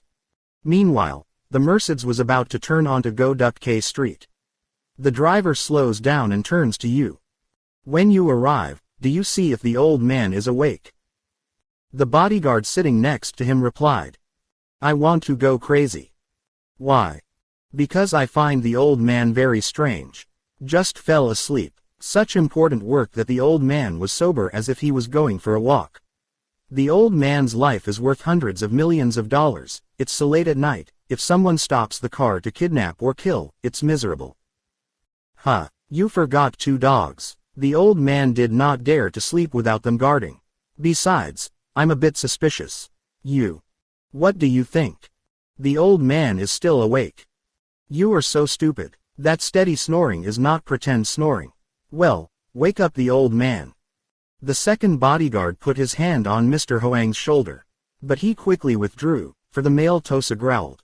The female Tosa seemed to understand the squire's intentions, so she rubbed her muzzle against Hoang's cheek. The general manager woke up. He woke up as if he had never slept. Sorry guys, I haven't slept in a long time, so I fell asleep. The brothers opened the car door and turned on the lights. 50 meters away, seeing the light, Nguyen Hong got out of the car and walked back. Toy Van shouted. Grandpa, there's a stranger. Mr. Hoang lights a cigar. Must too. There are people, but not strangers. They are my associates. One of the guards asked. Grandpa, does that mean your staff has been following us all this time? Mr. Huang nodded. Must too. A pair of Tosa dogs lined up on the street. Seeing Nguyen Hong, they jumped up, wagging their tails intimately. Mr. Hoang said to her. I don't have a car, so they lent it to me. Also take me home. Nguyen Hong tilted her head to greet Toy Van and 2 bodyguards. She let him go first with the Tosa pair, then said. Please follow me. In the blink of an eye, Mr. Hoang disappeared. He seemed to have entered the dark building through an open door. Nguyen Hong stopped in front of the iron door of a department store. She unlocked the iron door bucket and slipped aside. Please come in. This department store is one of many private entrances to the 6th floor, the last floor of the newly built binding building near the corner of Go Duck K Street, with its back to the electronic company headquarters, where Mr. of the Secret Service. The lower floors in the Bin Din are inhabited, but no one knows exactly what happened on the 6th floor. Because the stairs only go up to the 5th floor, that's all. So is the elevator. Mr. Hoang and the Secret Service agent went to the 6th floor by private elevator. There is also a spiral staircase connecting the 6th floor to the backyard of the department store, and an underground tunnel leading to the electronics company. After everyone entered, the electric lights in the shop were lit. Toy Van walked next to Nguyen Hong, looking bewildered and confused. Seeming to sense danger, one of the squire paused. "We did our job. Ask her to send us back." Nguyen Hong replied. "The general manager wants to talk. After that, it was not too late for you to return." "Is not. Please open the door for us." Until now, Mr. Hoang had stood between two Tosa dogs, calmly smoking a cigar in a corner of the room that the guards could not see. Without saying a word, he pulled out his familiar airgun, holding it in the palm of his hand. The anesthetic bullet was fired in the blink of an eye. 2 fleshy trees fell heavily. Toy Van nervously put her finger to her mouth. "Oh my God." Mr. Hoang carefully put the tiny gun in his pocket and continued to smoke his cigar. "Why are you surprised? The 2 bodyguards were not dead, but only unconscious for 10-15 minutes. You probably know that I fired air bullets to make them swoon to please Major General Sulavong." The girl's voice trembled slightly. "Grandpa, I know, but I find this attitude too cruel." "Well, there are 1,000 more cruel things in espionage. She rest assured, my bodyguards will take them to their own rooms and give them injections for the province. During their temporary stay, they will be treated with care." Nguyen Hong pressed the electric button hidden behind the wall calendar. The wooden wall cracked in half, revealing a small elevator. "Mr. Hoang says, I sent someone to clean your own room for you to rest. Ms. Nguyen Hong, my secretary, will take care of me on my behalf." "Sir, how long do I have to stay here?" "Until her father was released by Sulavong. You will help me identify Dr. Pham Thien." Listening to Mr. Hoang speak, Toy Van's face lit up. Like a child coaxing her mother, she clung to Mr. Hoang, hugged him so tightly that he almost suffocated, and they kissed his face and chest. So happy, Grandpa. He is my great benefactor, and my family. I would like to be a horse and buffalo in my next life to serve him." The general manager removed her hand. "Oh, you're so beautiful, it's a waste to be a horse. I pray for her to live forever and be beautiful forever." Mr. Hoang's joke made Toy Van more bold. She screwed Hoang's head down and kissed him on the cheek. Mr. Hoang almost said, "Well, I'm old, but being kissed by you makes me feel weak. I'll probably lose sleep tonight and many more nights." After saying that, he laughed loudly and then went out with a pair of Tosa dogs through a side door hidden behind a large glass cabinet. Like waking up from a dream, Toy Van turned to look at Nguyen Hong. The chief secretary of the general manager stepped aside for Toy Van to enter the elevator. Although the elevator is small, it is equipped with modern equipment, inside is air-conditioned and has a fragrant smell. Elevators are raised very quickly. Like elevators in American skyscrapers, the faint of heart can be dizzy and pass out. For a moment, the elevator stopped. The front hallway is a feat of purely Oriental Art Deco. The footbed is hand-woven with the special wool of a breed of sheep living in the cold northwest of China. On the wall are many paintings of painted water in Chinese ink by some famous Ming Dynasty painters. At the end of the corridor stood a wooden statue carved by skillful craftsmen in Mutton. Mutton is a small Buddhist country near Tibet, along the border of the Himalayas, where the art of chiseling has reached a sublime level. Nguyen Hong guided Toy Van to the room opposite the statue. The inside of the room is also decorated as ancient and luxurious as the outside. Tables and chairs are all polished ebony or eucalyptus, encrusted with mother of pearl. The screen behind the door is strung with iridescent silk woven by monks in the kingdom of Sikkim. Like Mutton, Sikkim is a small and mysterious land on the side of the majestic Himalayas. Nguyen Hong said to Toy Van, "In this room there are enough amenities: hot water, climate control, refrigerator for food and drinks, stereo, telephone." She lay back to rest. "There is a guard in the hallway. If you need anything, just call." Toy Van hesitated in front of the thick-rimmed window. "Can you open this door, ma'am?" Nguyen Hong nodded. "Okay, but you should be careful. Because this window looks down on Nguyen Hue Boulevard. Some of the enemy staff knew that this floor was a dependent residence of the Secret Service. They can shoot from the bottom of the room. Well, you stay. Nguyen Hong closed the room door. The female head of the Autumn Special Forces was waiting for her near the elevator with two girls in their 20s, dressed in sweatpants and a shiny blood-colored butt, with a circular badge on the chest, as big as a rice bowl, embroidered with embroidery. Image of a fairy with loose hair fluttering in the wind with iridescent glitter. The fairy with the loose hair is the symbol of the special service. Although she kept employee records, Nguyen Hong did not know the names of these two female employees. Perhaps they are interns who have just graduated from advanced training. Meeting her, Tutu grinned. Your job is done, now it's my turn. Nguyen Hong asked. Are these two ladies on night watch here? Tutu replied. Must to. I just met Mr. Hoang. Grandpa is waiting for you in the office. Nguyen Hong greets you, steps into the elevator. Downstairs, she turned left, to a locked door. This door opens down a tunnel running underground, through two private houses, to the headquarters of the electronic company. The tunnel is climate controlled, the lights are bright, so Nguyen Hong goes straight. As usual, Mr. Hoang waited behind a desk full of documents, with a Haven cigar on his lips and thick short-sighted glasses hanging down his nose. Seeing her, he ordered. Take out a pen and paper. I need to contact the permanent office of the International Vigilance Council immediately. Nguyen Hong put the whirlwind practice on her lap, looking up at the general manager. He took a breath of his cigar and then read in one breath. This is the content of the telegram. The Director General of the South Vietnamese Secret Service respectfully sends his regards to the permanent office, thanks to the transfer to Central CIA and MI6. The plan entrusted by the Council has been largely completed. In the next 24 hours, I will send Dr. Pham Thien on a flight from Saigon to Chong Thang Island. Ask the gentleman to arrange a reception. Nguyen Hong's pen runs smoothly on the white paper. When she finished writing, she froze, looking confused. Mr. Hoang is still indifferent with his immortal cigar. Timid Nguyen Hong. Dear, Sulavong has not yet handed over Pham Thien.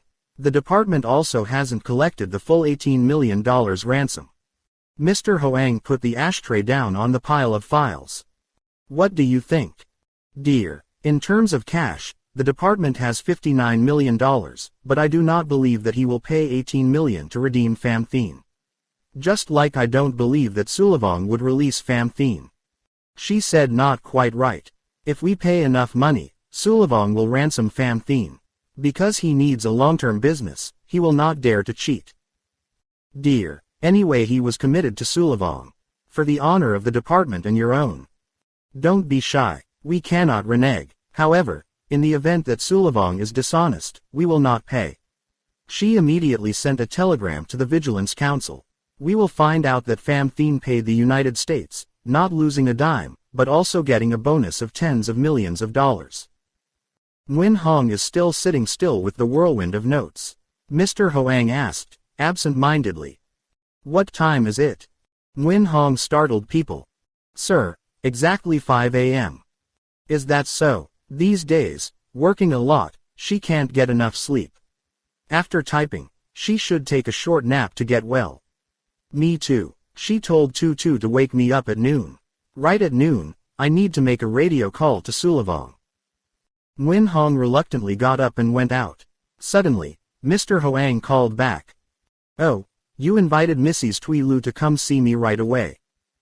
Nguyen Hong gave a short yes. Mr. Hoang's puzzled attitude took her from surprise to surprise. Thuy Lu, one of Van Bin's lovers in the Secret Service, is currently the head of the island department. This department only specializes in finding and training secret agents who have the same face and body as the senior leaders of the department. 1. Ban Dao Vu has an office on the last floor of the electronic company. All doors are made of thick steel, closed by electronic tools. No staff is allowed to approach, including mid-level employees. For regular employees of the department, the island department is just a part of the finance department, in charge of paying salaries for official employees. But for Mr. Hoang's closest associates such as Trudong, Van Bin, Ladeep, Tutu, Kathy, Queen Lone, and Nguyen Hong, The Daovu department is the place to store 5 different Hoangs, and nearly 10 others who have the same face, body, voice, gestures and lifestyle as some of his senior associates. General Manager. Ban Daovu includes a number of special rooms, especially the operating room and the training room. The operating room is considered a feat of Mr. Hoang in his constant efforts to modernize the country's spy industry because it is the most advanced operating room in Southeast Asia, worth nearly $500,000. It was not an ordinary operating room as set up in hospitals, but a large circular barrel nearly 6 meters in diameter, which could accommodate 1 patient and a 12-person surgical team. This barrel is made of metal, with its own oxygen inside, under a maximum pressure of 3 atmospheres, similar to the iron barrel used by scientists to explore the seabed, or like the Apollo spacecraft. Because the spy undergoing camouflage surgery needed a short recovery, the Secret Service had to adopt the OHB method, too, which means super pressure surgery in a closed container. The young skin will be pulled up in a few days, the wound after surgery can be closed, the surgical security issue is raised to the maximum. In addition to Mr. Hoang's Secret Service, the only 3 largest spy agencies in the world are the U.S. Central Intelligence Agency, British Intelligence and the Soviet GRU have a super pressure operating room.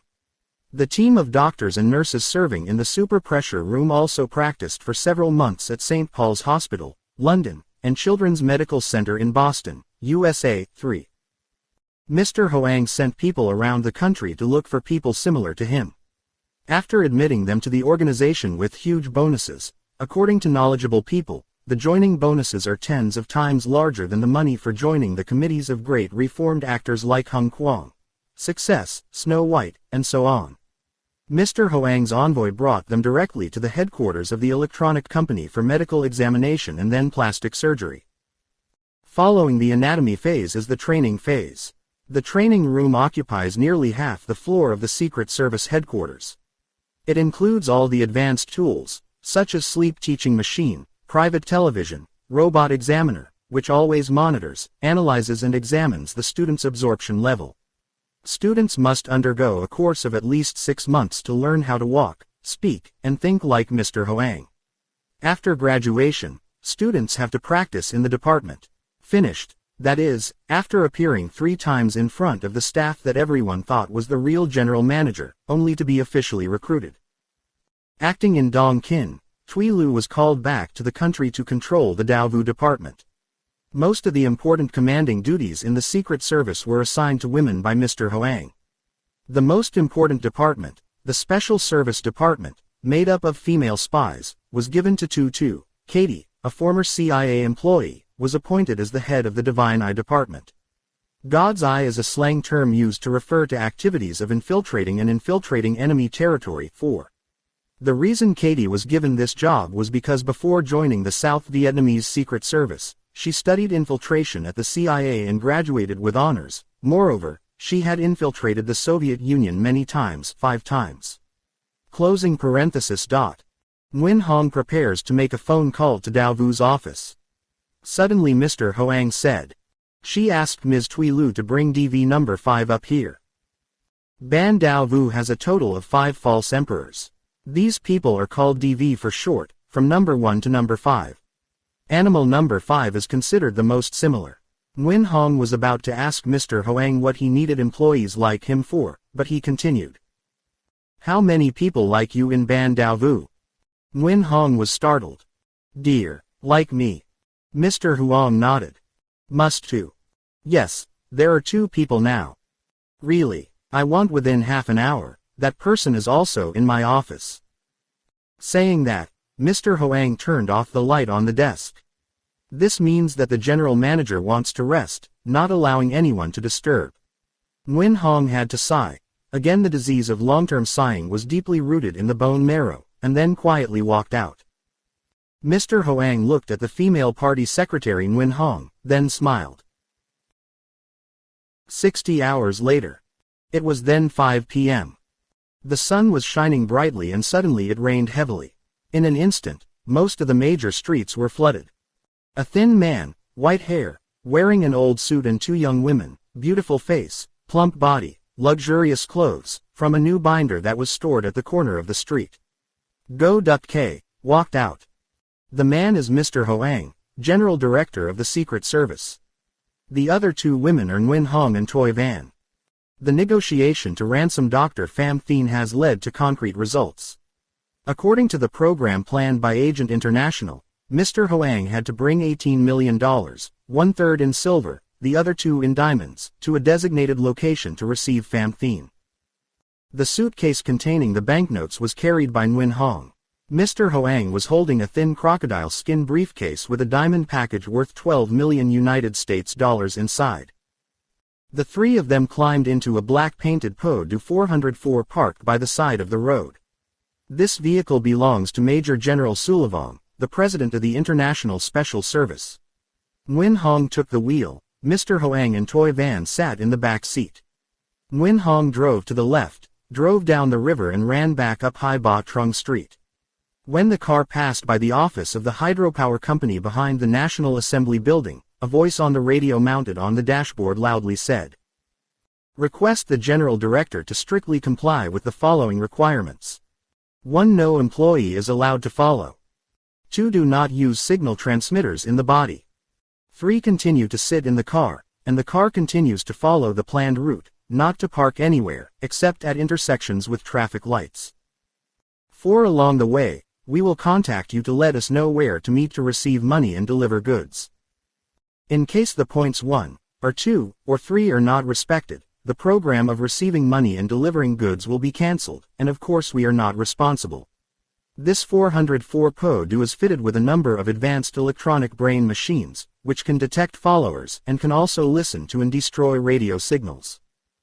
Once again, we would like to ask the General Manager, are you sure that conditions 1, 2 and 3 are respected 100%? If you answer, no, the agreed program will be terminated immediately, and if you answer, yes, please press the red button on the radio to contact us. However, we only asked this question as a rule because we were sure that he answered, yes. Mr. Hoang ordered Nguyen Hong, "Please answer for me." At the same time, she repeated the things that were agreed upon.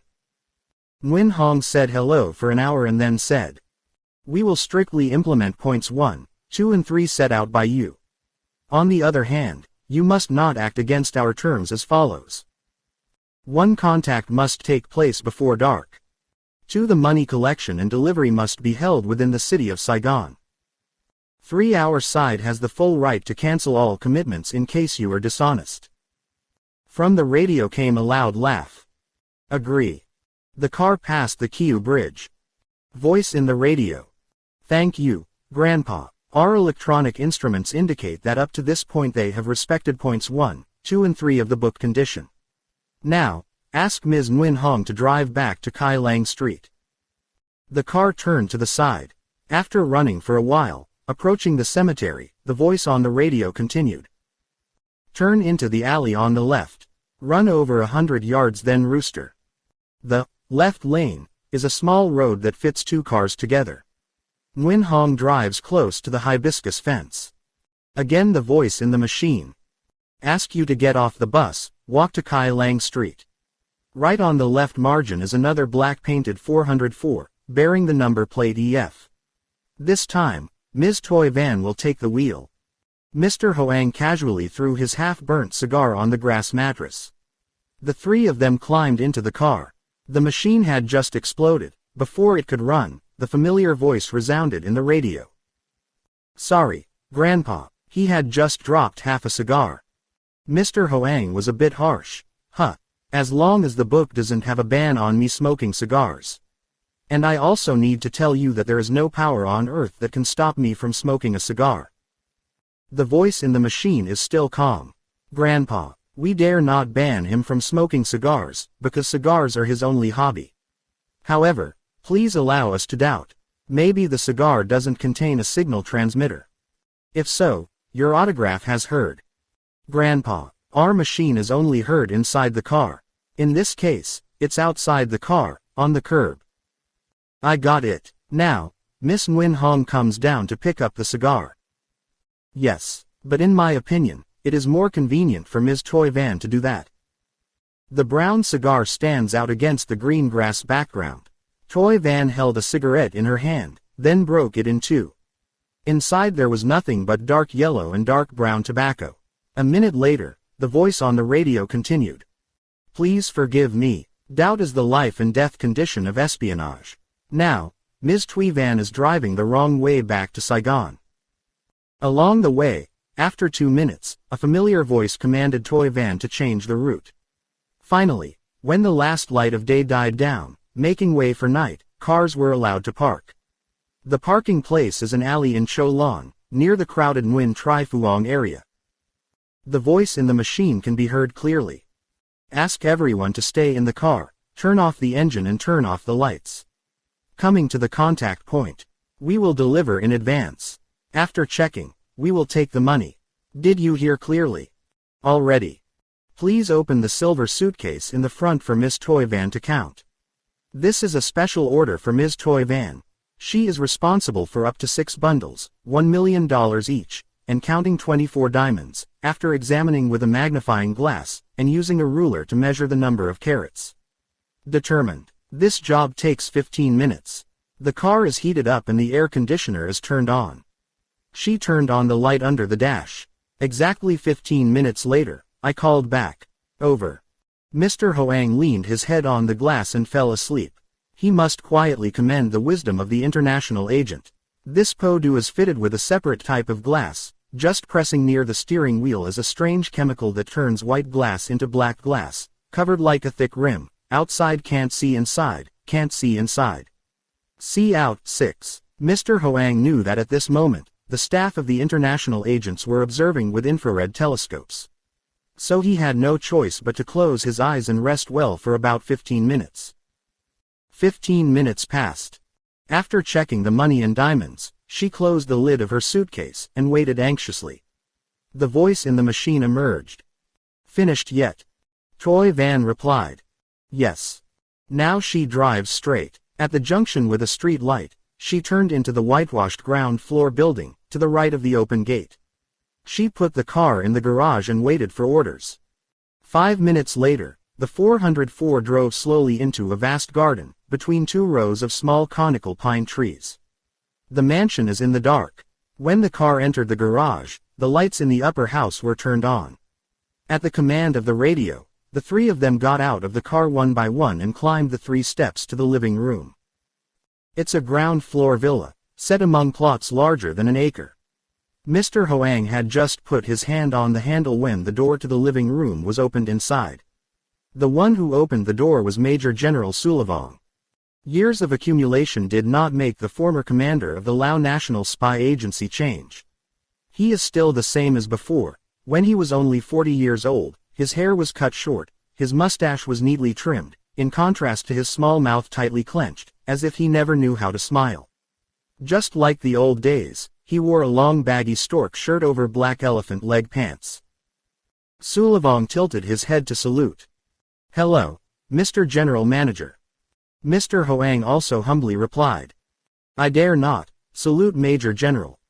Sulavong closed the door and said. Sir, I retired from the army a long time ago, so I am no longer a Major General. Mr. Hoang sat down on a chair. Colonel Van Bin often mentioned him, but until now I have had the pleasure of meeting him in the flesh.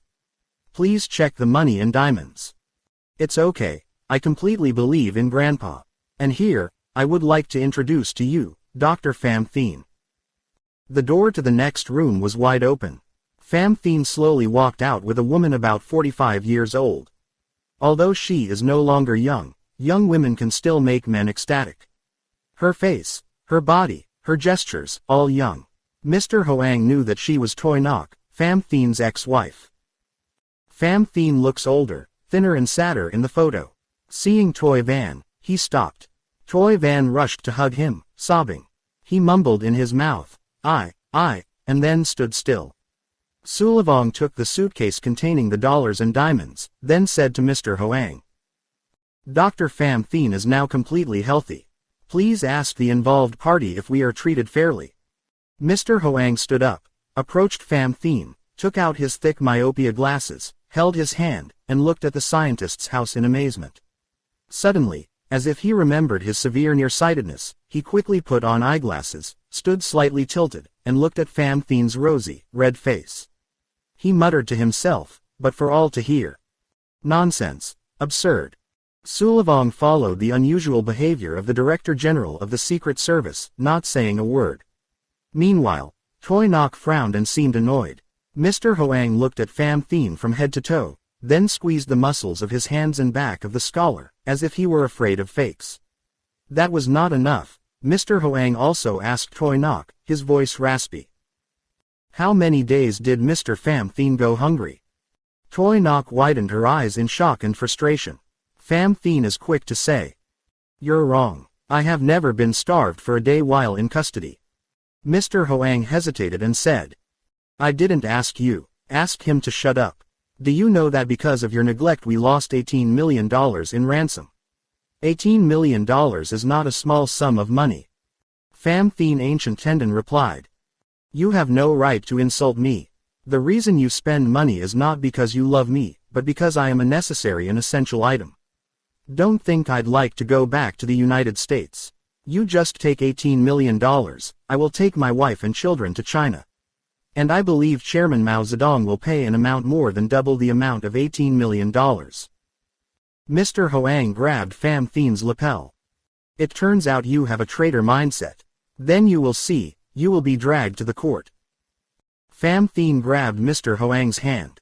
Despite his age, the general manager was still as agile as a young man. He took a step forward to keep his balance and then twisted the lapel of Pham Thien deeply, causing the white-faced scholar to lose his footing and fall down.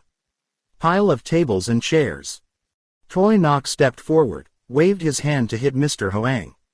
The female secretary Nguyen Hong was on the side, quickly deflected Toi Nok's blow, then used Ademi to smack on the floor. Sulavong hastily shouted. Don't do that. Sulavong rushed forward, using his thick shoulders as a carpentry, but he couldn't keep up. Nguyen Hong released a kick that hit Toi Nok's chest. The victim shot at the bottom of the wall. But Toi Nok jumped up, as fast as lightning. She had a polished Mauser pistol in her hand. She howled. Hey, give me a life worth dying. Panicked, Sulavong threw his left leg, intending to kick the woman's hand, who had lost her mind by anger.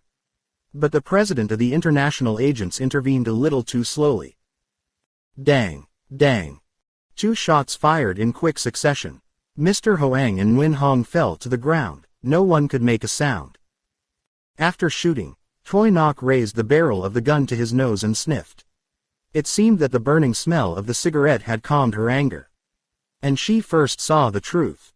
She accidentally shot and killed Mr. Hoang. Her face turned pale. She threw the gun to the ground and cried out. Oh my God, I just shot and killed Mr. Hoang. Hoang has long been considered the universal god of espionage. No one dared to touch his leg hair, let alone kill him. Because the consequences will be terrible. Major General Sulavong trembled, holding the edge of the table with his right hand to prevent fainting. A minute later, Sulavong finally managed to utter the words. Danger. She foolishly shot and killed Mr. Hoang. He turned to look at Toi Nok and hissed. Do you know what happens when you kill Mr. Hoang? Toi Nok's face was wet with tears. Honestly, I did not advocate killing Mr. Hoang. I don't understand why my finger is pulling the trigger. Murder is fake. Please go away. I will stay, accept all the guilt and pay for my life. Sulavong laughed horribly. Stay. Take the blame and pay for your life. I didn't expect chess to be so stupid. They'll kill you anyway. They'll kill me too. They will kill all international agents. They will kill all my relatives. They will destroy the international agency. Oh my gosh, I've been beekeeping my sleeve without knowing it. Toi Nok sobbed. Now kill me. Sulavong raised his hand, intending to sweep Ademi into Toi Nok's throat. But Toi Van rushed over and hugged Sulavong. I bite the straw, bite the grass and bow to Major General. Anyway, my mother has already missed it. Sulavong shoved Toi Van down and sat down on Nguyen Hong's hot body. I'm crazy. Who told her that this young woman was her biological mother? Toi Van scrambled to sit up. Sorry Major, I forgot. Sulavong growled. Acquaintance, forget Forget. If you forget like this, the whole button will die. Pham Thien was still standing still. Toy Nok knelt down, clasped his hands to him. He quickly stepped up, blocking between Sulavong and Toy Nok. Where you guys? I beg you to think again. It's over, they're dead, even if you scream and punish, they won't come back to life. When these poison bullets hit, they die, there is no cure. I would suggest. Sulavong shouted. Shut your mouth. Pham Thien Cavalier. Working with you for a long time, now I see that you are less calm. In my opinion, there is nothing difficult, it is not dark yet, we still have time to drive to Vung Tau. Ships are waiting for us outside the sea, motorboats only swim 20 minutes to arrive. Sulavong sighed. Yes, let's go, I just respect you, because Toy Nok has just committed an unforgivable mistake. In this profession, murder is common. Toy Nok can kill anyone, but should not touch Mr. Hoang. We are a private organization, people just squeeze and die. Sulavong looked at the bodies of Mr. Hoang and Nguyen Hong lying curled up inside again. They all climbed into a 1965 Falcon piloted by Pham Thien. It was getting dark, the road was sparsely trafficked, and Pham Thien was running at full speed. Near 8 p.m., they arrived in Vung Tau. Pham Thien driver seems to know the road well, so when he got to town, he still kept the same speed on the road. Looking at his thoughtful and calm driving, no one would dare suspect that he was a scientist, only making friends with bottles and chemicals in the laboratory. In real life, he is an excellent car racer, and must be the core player, with a slut smile always on those thick wet lips as always asking to kiss a woman. Sulavong rose to the front. Hey, are you sure you're not being followed? Pham Thien smiled proudly. You can rest assured, there's someone chasing, I've seen.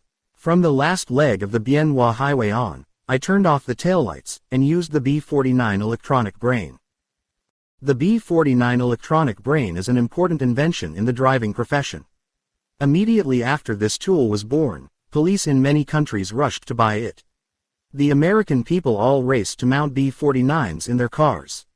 It consists of a tiny electronic brain, powered by car electricity, which has the function of observing the rear of the car, in case of being chased by strangers. Whenever it sees a car traveling at the same speed for a long distance, it sounds an alarm. Thanks to being equipped with an infrared telescope, it can see through the dark with ease. Sulavong says. Be more careful, because if they wait for me to come to Vung Tau to hunt, it's dangerous. Pham Thien laughed. You don't believe in my talent anymore. Besides, they can't know we're driving to level. At this time, perhaps they have just discovered that Mr. Hoang and Nguyen Hong are dead in the Nguyen Tri Phuong area. Ha. Thanks to the foolish impatience of Miss Toy Nok, I have just done an extraordinary thing. Tonight, hearing that Mr. Hoang was killed, the heroes around the world will fall back. My base in Nam Viet will be destroyed, but I will be famous. I will go to Europe to make a career. Besides, I will tell the central government. Right now I have $18 million. Plus tens of millions of central government. I will become a billionaire. Spending tens of years will not run out. Sulavong looks unhappy. You shouldn't be so optimistic. I've been worried since then, but because I'm afraid you're demoralized, I won't say it. Worry what? As you know, Mr. Hoang is no ordinary spy leader. Must master 100% success, he will show up. Maybe he was so stupid that he brought his body to eat. You're right, but don't forget, Mr. Hoang is an egotistical person. He thought that we didn't dare to touch the hairs on his legs, so he blatantly led the body to the International Special Agent's lair to receive the goods. He must die, because if he was still alive, people would laugh their brains out. Ha. Known as a great spy leader with 2 hair letters on his head, with half a century of wandering around like no one, now being fed copper candy by the lowest-ranking female lover of the international agent. Ha. Interrupted Sulavong. Behind there is a convertible race car, probably a Florida. Pham Thien firmly tongue. It's not their car. Pham Thien ran faster. In the blink of an eye, the Florida was completely abandoned. Pham Thien drove into the narrow street behind the market, and finally entered a rather large ground floor building through the open gate. A man is waiting. hastily closed the door. The car was parked in the middle of the garden, and Sulavong jumped down and asked the man who had just closed the door. "Is there anything strange, uncle?" The servant's name replied. "No." The servant respectfully opened the door for Sulavong to enter the house. Sulavong went straight to the bedroom. He opened the closet, took out a new shirt, and went to the corner, flipping over the thick cardboard calendar. Behind the wall is still flat, but if one looks closely, there is a small circular button in the middle of the same gray color as the wall. Sulavong lightly pressed, a secret door was opened. Inside was a safe embedded into the concrete wall. Sulavong scrambled to unlock the lock. A series of clicks emerged. Sulavong pulled the door of the safe, put his hand inside, and pulled out a box that looked like a box of biscuits but was quite heavy. He opened the lid of the check box inside. All diamonds, with beads the size of a finger, glittered under two neon lights. He put the box of diamonds in his carry-on suitcase, and then ordered the servant. "Bring him up here." 5 minutes later, a heavy middle-aged man entered the bedroom from the side door. Sulavong said, "Hello, Dr. Pham Thien." The man called Pham Thien looked up at everyone in the room.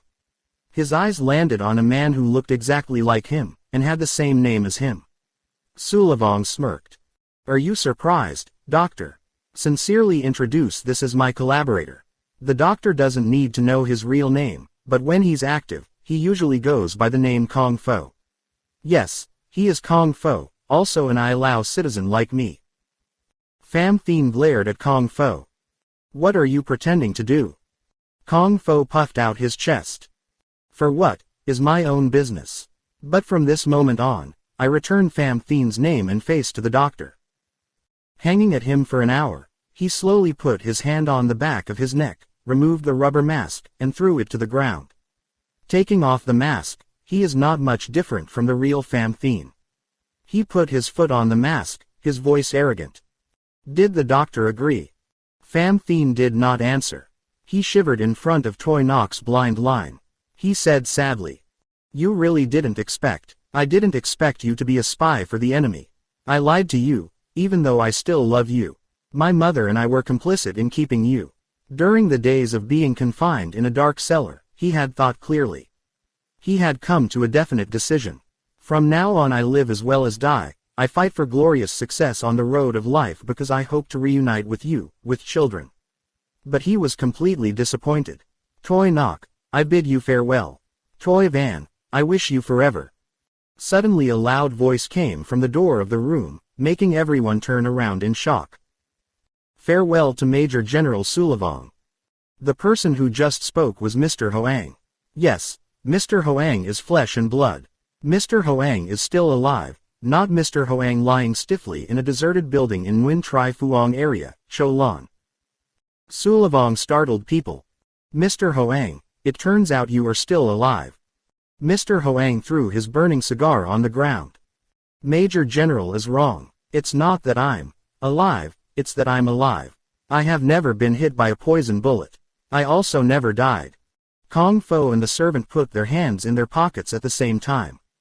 But Toy Knock pulled out the gun as fast as lightning. "Stand still, do not move." Toy Van approached her mother, her hands raised. "Mom, why did you do that?"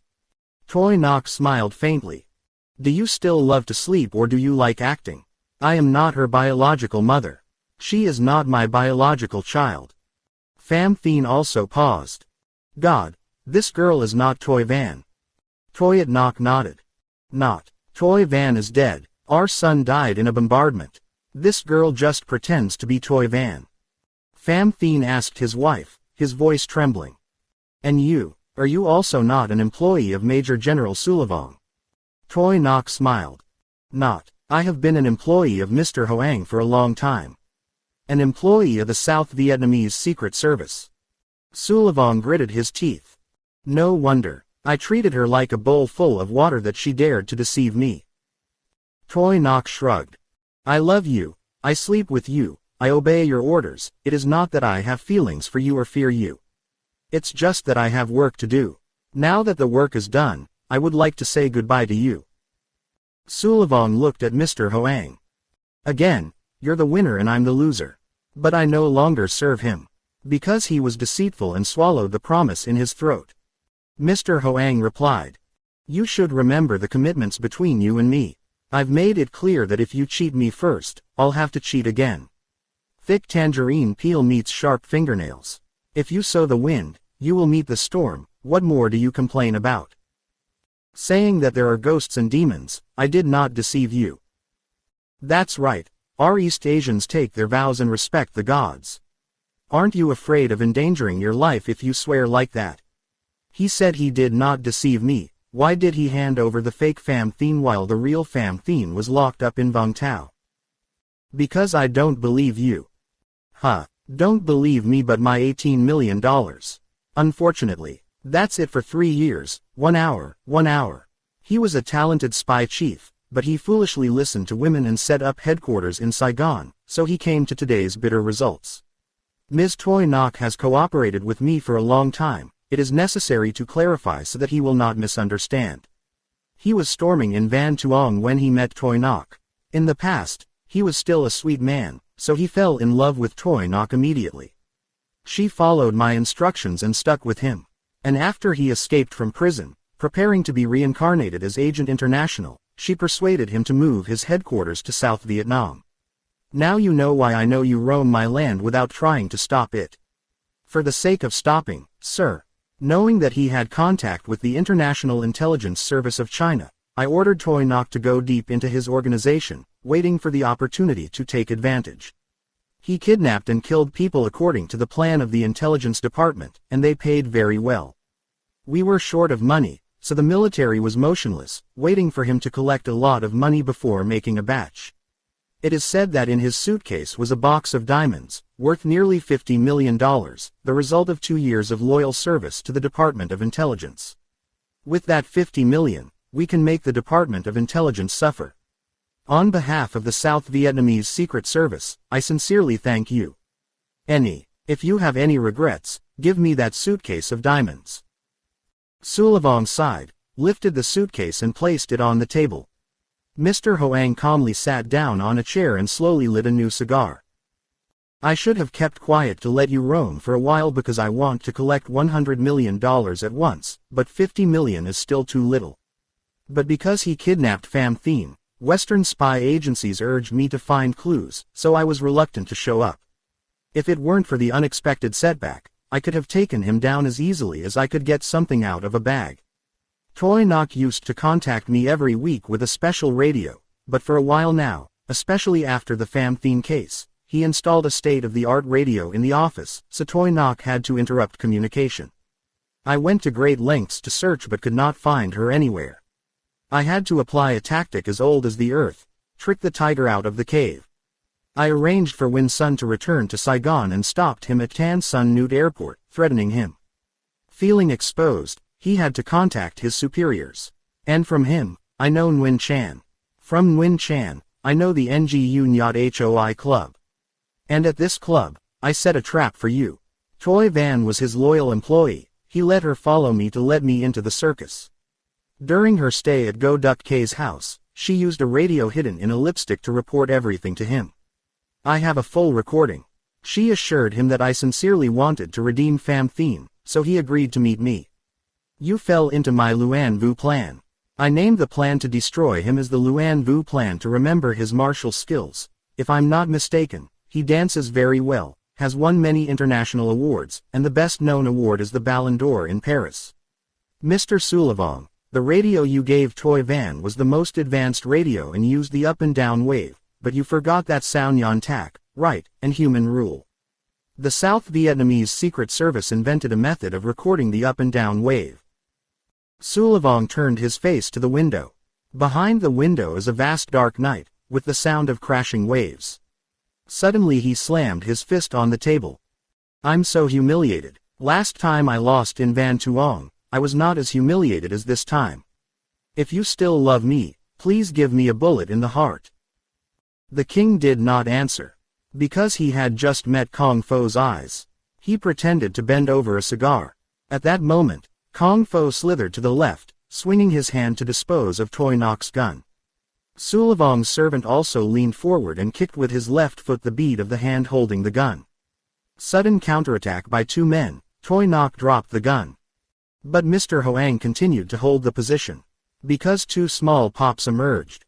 A wonderfully beautiful woman came in from the door, holding a small smoking gun in each hand. This young woman is Tu, head of the Special Service Department. Hit in the middle of the face by a bullet, the two men fell to the ground. Mr. Hoang casually introduced. You must have known that this is Miss Tu. She flew a helicopter for us to go from Saigon to Level. His car was driving down the street and we were flying in the sky. That is enough to prove that I have arranged it carefully. Even the shooting of two of your members was premeditated by me. Do you understand? I give them a chance to get a gun so I can shoot them mercilessly. If they were still alive, it would be to your detriment. They die, you and I will talk easily. Sulavong licked his lips thoughtfully. Does that mean you want to use me, not kill? Mr. Hoang laughed. Kill for what? Nothing. He and I know each other, have known each other for many years. I just need to take your money and diamonds. And you, from this moment on, you will cooperate closely with me. Cooperate, Grandpa. How to cooperate? Very simple. His $50 million is the reward of nearly 50 kidnappings in the past 12 months, typically the case of Dr. Tony in Paris. The Leo case in Berlin was worth $400 million, then two sabotages in the Soviet Union disrupted satellite defenses, and a FOBS missile derailed, causing $1,300 million in damage. In total, he brought back $1,700 million to the Department of Intelligence and was rewarded with $50 million. In the future, I believe that Department of Intelligence will continue to pay such bounties. You will have money, a lot of money, if you will cooperate sincerely with me. Grandpa, how to cooperate? First, tell me the details of the past 50 kidnappings. As for Tony and Leo. Grandpa. No, I'm not asking you to pay them. Because they are currently living in China or have died. I just need to know the details related to the organization. Sulavong stared into space. Grandpa, I have to submit Pham Thien to the Department of Intelligence. Their merchant ship is waiting at sea. If I don't submit, they will suspect. Mr. Hoang put his arm around. No problem. After a while, he just got off the train and handed over Pham Thien to them. But the fake Pham Thien. Fake Pham Thien. Submit Kong Fo right. Kong Fo is already dead, how can he still give it up? If Pham Thien is still alive, it will be useful. Therefore, I have already found a person who looks like Pham Thien for you. This person is my employee. Oh my God, he borrowed my hand to infiltrate China. That is the price to redeem freedom. He is eager to live, to enjoy, so that is still too cheap. Yes, I had to follow him. But, old man, the Department of Intelligence discovered it, damn it. How will they find out? At least wait for my staff to finish the job. That is 5 to 10 years. Tell him in advance to make you happy. For the first 5 years, my staff in the guise of Pham Thien will do nothing. Sulavong glanced at Toy Van, his voice hesitant. But, Mr. Hoang interrupted. I killed Kong Fo and the servant must have understood why. Understood. He used Toy Van to catch me. Yes, in the next 5 years, whenever you change your mind to cooperate, I will return Toy Van to the Department of International Intelligence. Grandpa, you are so sinister. Thank you. You only have to be loyal to me for 5 years. After that, he was completely free. At that time, you can think of me as a sinister enemy who doesn't get along. Now, invite him to the car. My staff, disguised as Pham Thien, are waiting in the street. After meeting with the representative of the Department of Intelligence, he had to return to Saigon. Tomorrow morning, at exactly 8 a.m., I will wait for you at the office on Nguyen Hue Boulevard. Well, hello sir. The female head of the 2-2 Special Department opened the door. Sulavong came out in dismay. 2-2 smiled and followed, holding Toy Van's armpit.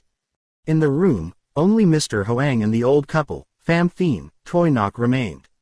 Pham Thien grabbed the hem of Hoang's shirt. Grandpa, I want to show you something. Mr. Hoang asked. You want to go back to America tonight, don't you? No sir, I beg you to stay. Cannot. The Dia paid me a huge amount, almost half the South Vietnamese budget, to get you back. I really like him personally, and am very umpire to him, but if he stays we have to bear the debt. Pham Thien forced his hair and lamented. Too bad, now you know how to calculate this. Toi Nok put her hand on her ex-husband's shoulder. I'm just afraid that I don't love you anymore, but if I still love you like before, even more difficult things can be solved. I love you 100 times more than before. Anyway, my body was unclean. I was Sulavong's mistress. I am the organizer of a naked dance troupe that uses beautiful women to lure important characters. I don't deserve your love anymore. Hundreds of things are also out of you. He was blindly jealous, so Uncle Pham Ton died. I acted foolishly, so I had to go wandering around. Our children were born in ancient times. I must spend the last days of my life with you to atone for my sins. You must bring out your talents to serve the country. Toi Nok I, have you come up with a plan yet? Tonight, you just get on the plane back to America. Within a month, I will come to pick you up. Dia will prevent us from reuniting. Don't be shy. Dia is really good but still not as good as the South Vietnamese Secret Service. They are only superior to Mr. Hoang in terms of money. Mr. Hoang will arrange for you to escape from the laboratory. They will make a fuss and will suspect Mr. Hoang. It's okay. I believe Mr. Hoang will let Dia know that he sold fake Pham Thien to Department Intelligence. Therefore, he must live in absolute secrecy. One day, he will commit suicide because he can't bear the constricted life. And we will go back to Saigon, live together until dusk. Pham Thien hugged his wife with tears in her eyes. The two kissed for a long time. Suddenly remembering, Pham Thien quickly let go of his wife, turned to look behind. Damn it, we're old, we're not even a couple of 8-year-olds, hugging each other like this. Mr. Hoang laughed to death. Toi Nok pulled her husband close to her body and said, Grandpa is gone. Go from earlier. Because the old man was afraid that he would be embarrassed, afraid that we would be embarrassed. We've been apart for 20 years, haven't we? Don't you want to relive those cuddly days again? Toi Nok turned off the light in the room. At night, Vung Tao is as beautiful as a poem. Dr. Pham Thien muttered. Mr. Hoang is really talented. Mr. Hoang is truly an angel. The 8-person. Note. 1. Tui Lu has appeared at least 2 times in the Z28 series of spy novels. The first time in the book, Z28 Crossed the Line. The second time in The Wave of Fu Tang.